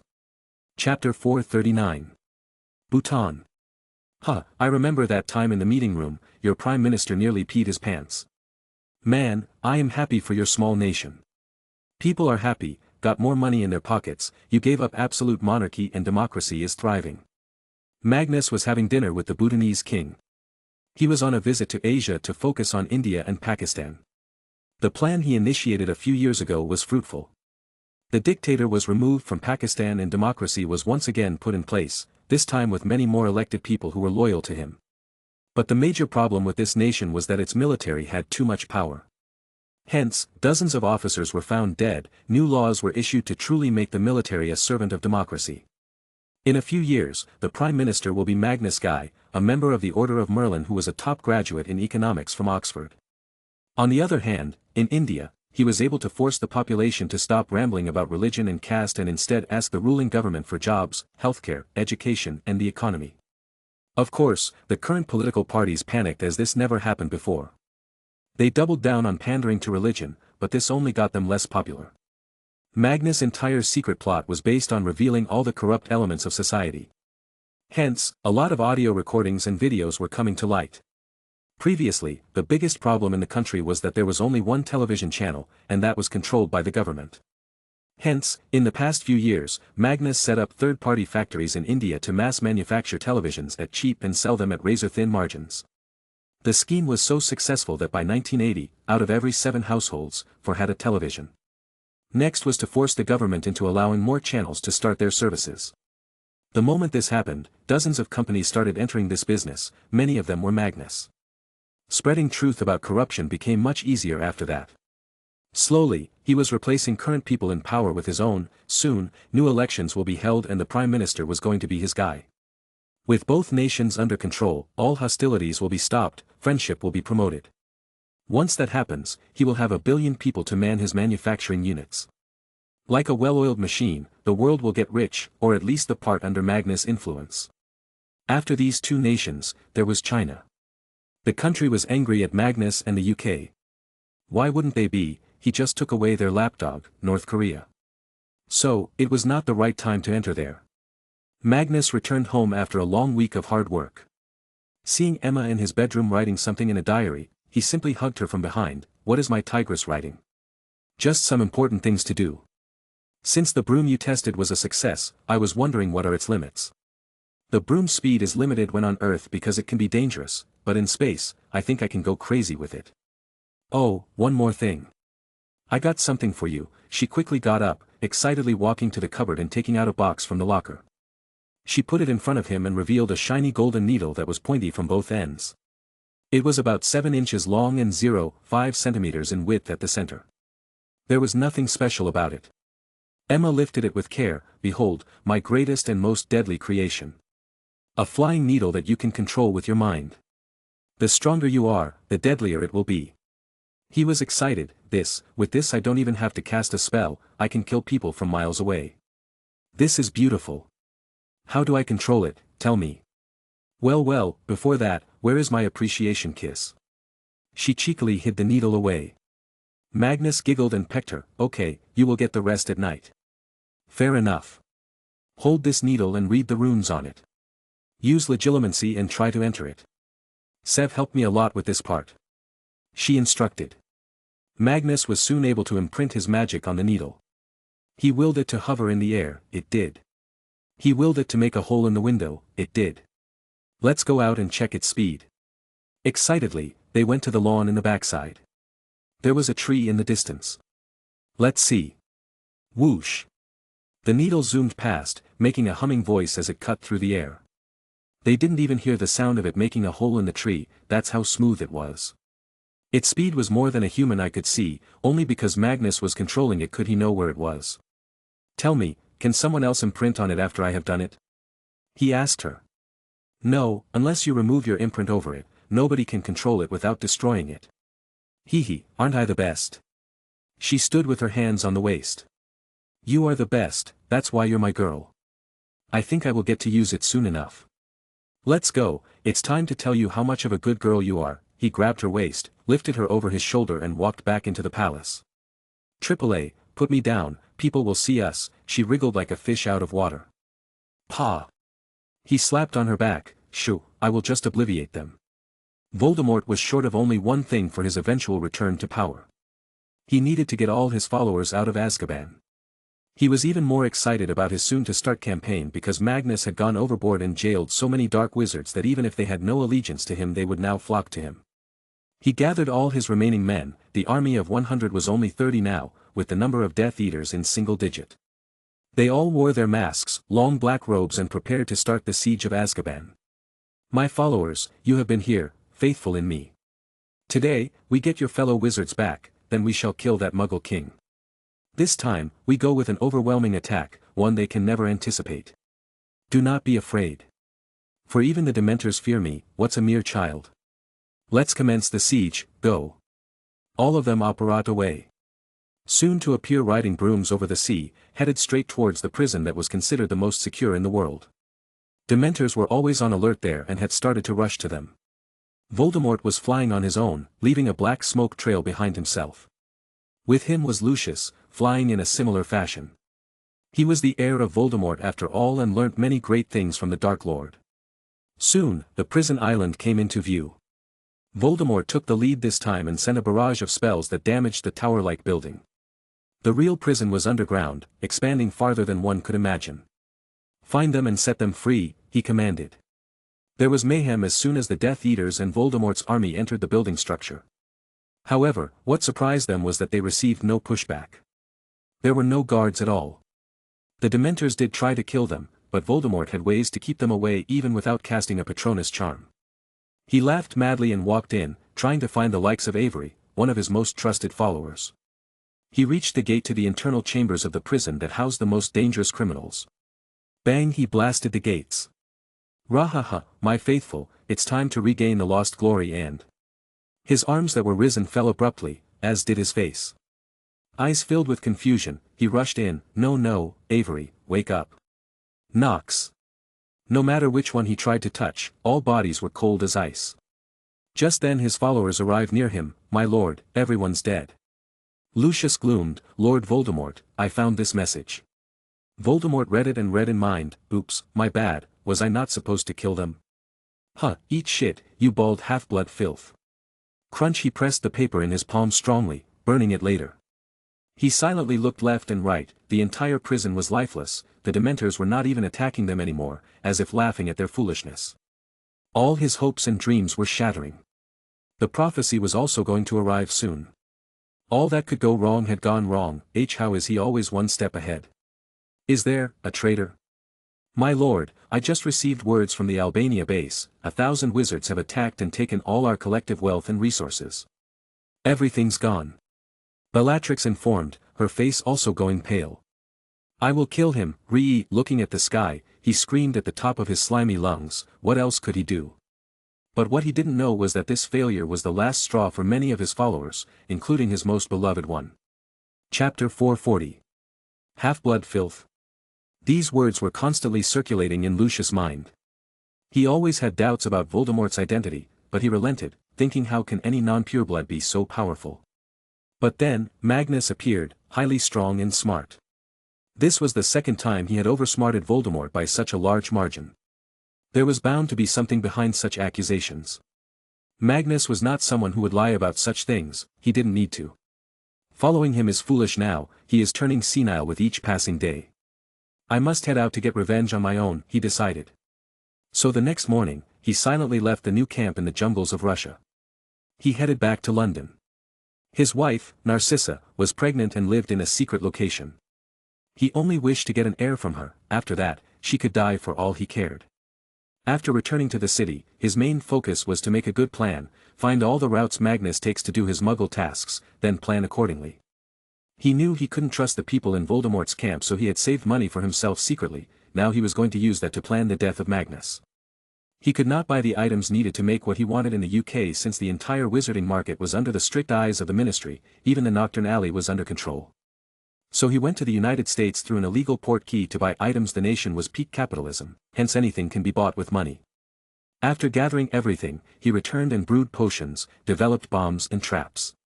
After a month of spying, he had learnt that Magnus goes to the Prime Minister's office every Monday, then from there, he goes to a pizza shop to get a delivery, after that he heads home. The best shot was the pizza shop, as there was too much security in the Prime Minister's residence and infiltrating Buckingham Palace was impossible even for Dumbledore and Voldemort combined. So, he went underground and started planting magic bombs in the sewer line that ran all the way into the pizza shop.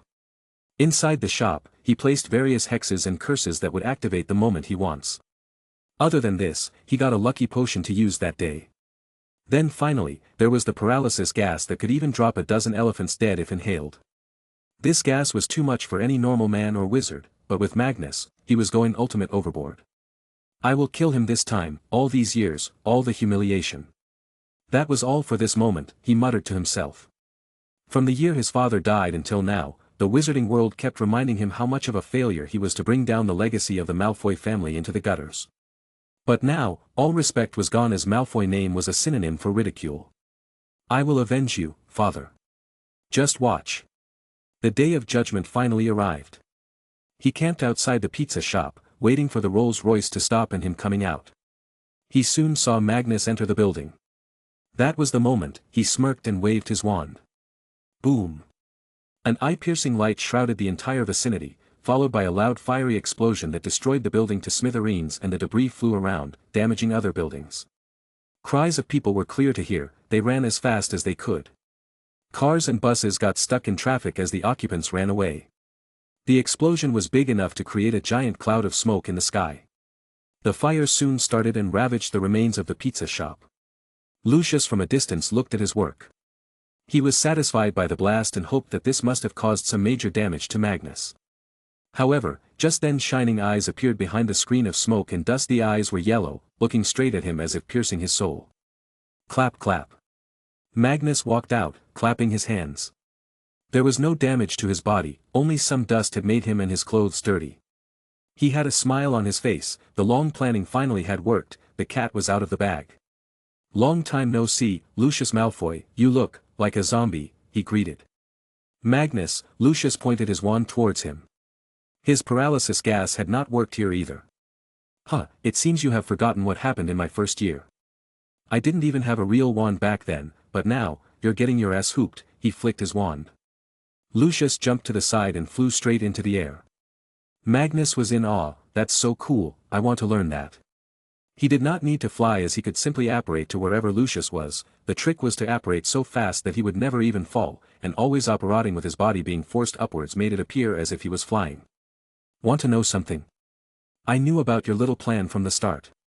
All the screams, the cars and dead bodies you saw, they were fake. Want to know more? I lured you out. Magnus revealed.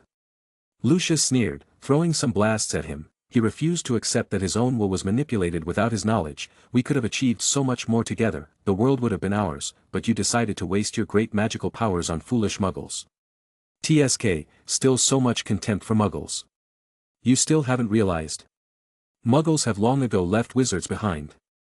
They don't care about wizards because they know they can destroy us if they want. You can't understand, Voldemort can't understand. You fools keep following that half-blood. The so-called blood purity he preaches, he's the last guy to have anything but pure blood. Even if we forget about his ancestry, he has himself mutated his body with animals, this makes him a part beast. Magnus talked to him, slowly bringing Lucius into the trap so he reveals everything. Yet he dared to do the right thing for the wizarding world. We have this amazing power, it's our birthright to rule over muggles. Lucius counter-argued. It is your mistake to think so. Tell me, have I not changed the lives of so many wizards by bringing them jobs? Tell me, how many new Death Eaters joined your ranks? None. All because I didn't spread hate. Lucius, hate brews hate, your father was against me, he got killed in hate, that made you hate me. We've come full circle, Magnus said. Lucius suddenly stopped flying away and stopped mid-air. He scowled, I will end the cycle then. Avada Kedavra. Magnus snorted, this was a low-level spell in his eyes now. He waved his hand, stopping the spell in midair by letting something else collide with it. But Lucius' intention was something else.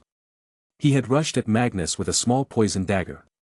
Yet, to Lucius' utmost confusion, instead of terror and surprise, he noticed a grin on Magnus' face. Have I fallen into another trap, was his thought. Huh, you think you can kill me with a blade? It's one of my specialties. Magnus caught his hand and snatched the dagger away. Lucius had made the mistake of coming close to him. Now he can't ever get away. Crucio. Lucius cast.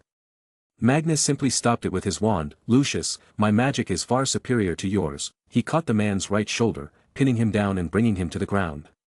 But you know what, to kill you with my superior magic is a crime in itself. You are a cockroach, and cockroaches always die poorly. I will not allow you to have the satisfaction to die by the magic of Magnus Grant Emery's Pendragon. Instead, you shall die with this, your name shall forever be a disgrace from now, bang. A sharp pain pierced through his stomach. Lucius, in horror, looked down, his stomach. Magnus held a muggle pistol at point blank near his liver. His eyes reddened in fury. To die from a lowly muggle weapon was the ultimate disgrace to the Malfoy family. You. Bang. Bang. Bang. Magnus didn't stop, each time firing slightly above until the bullet crossed the heart. Lucius, this is the power of muggles. This one is among the weakest. This is made by lowly muggles, Glock is what it's called. Die now, your time is over. But don't worry, Voldemort will be joining you in a hurry.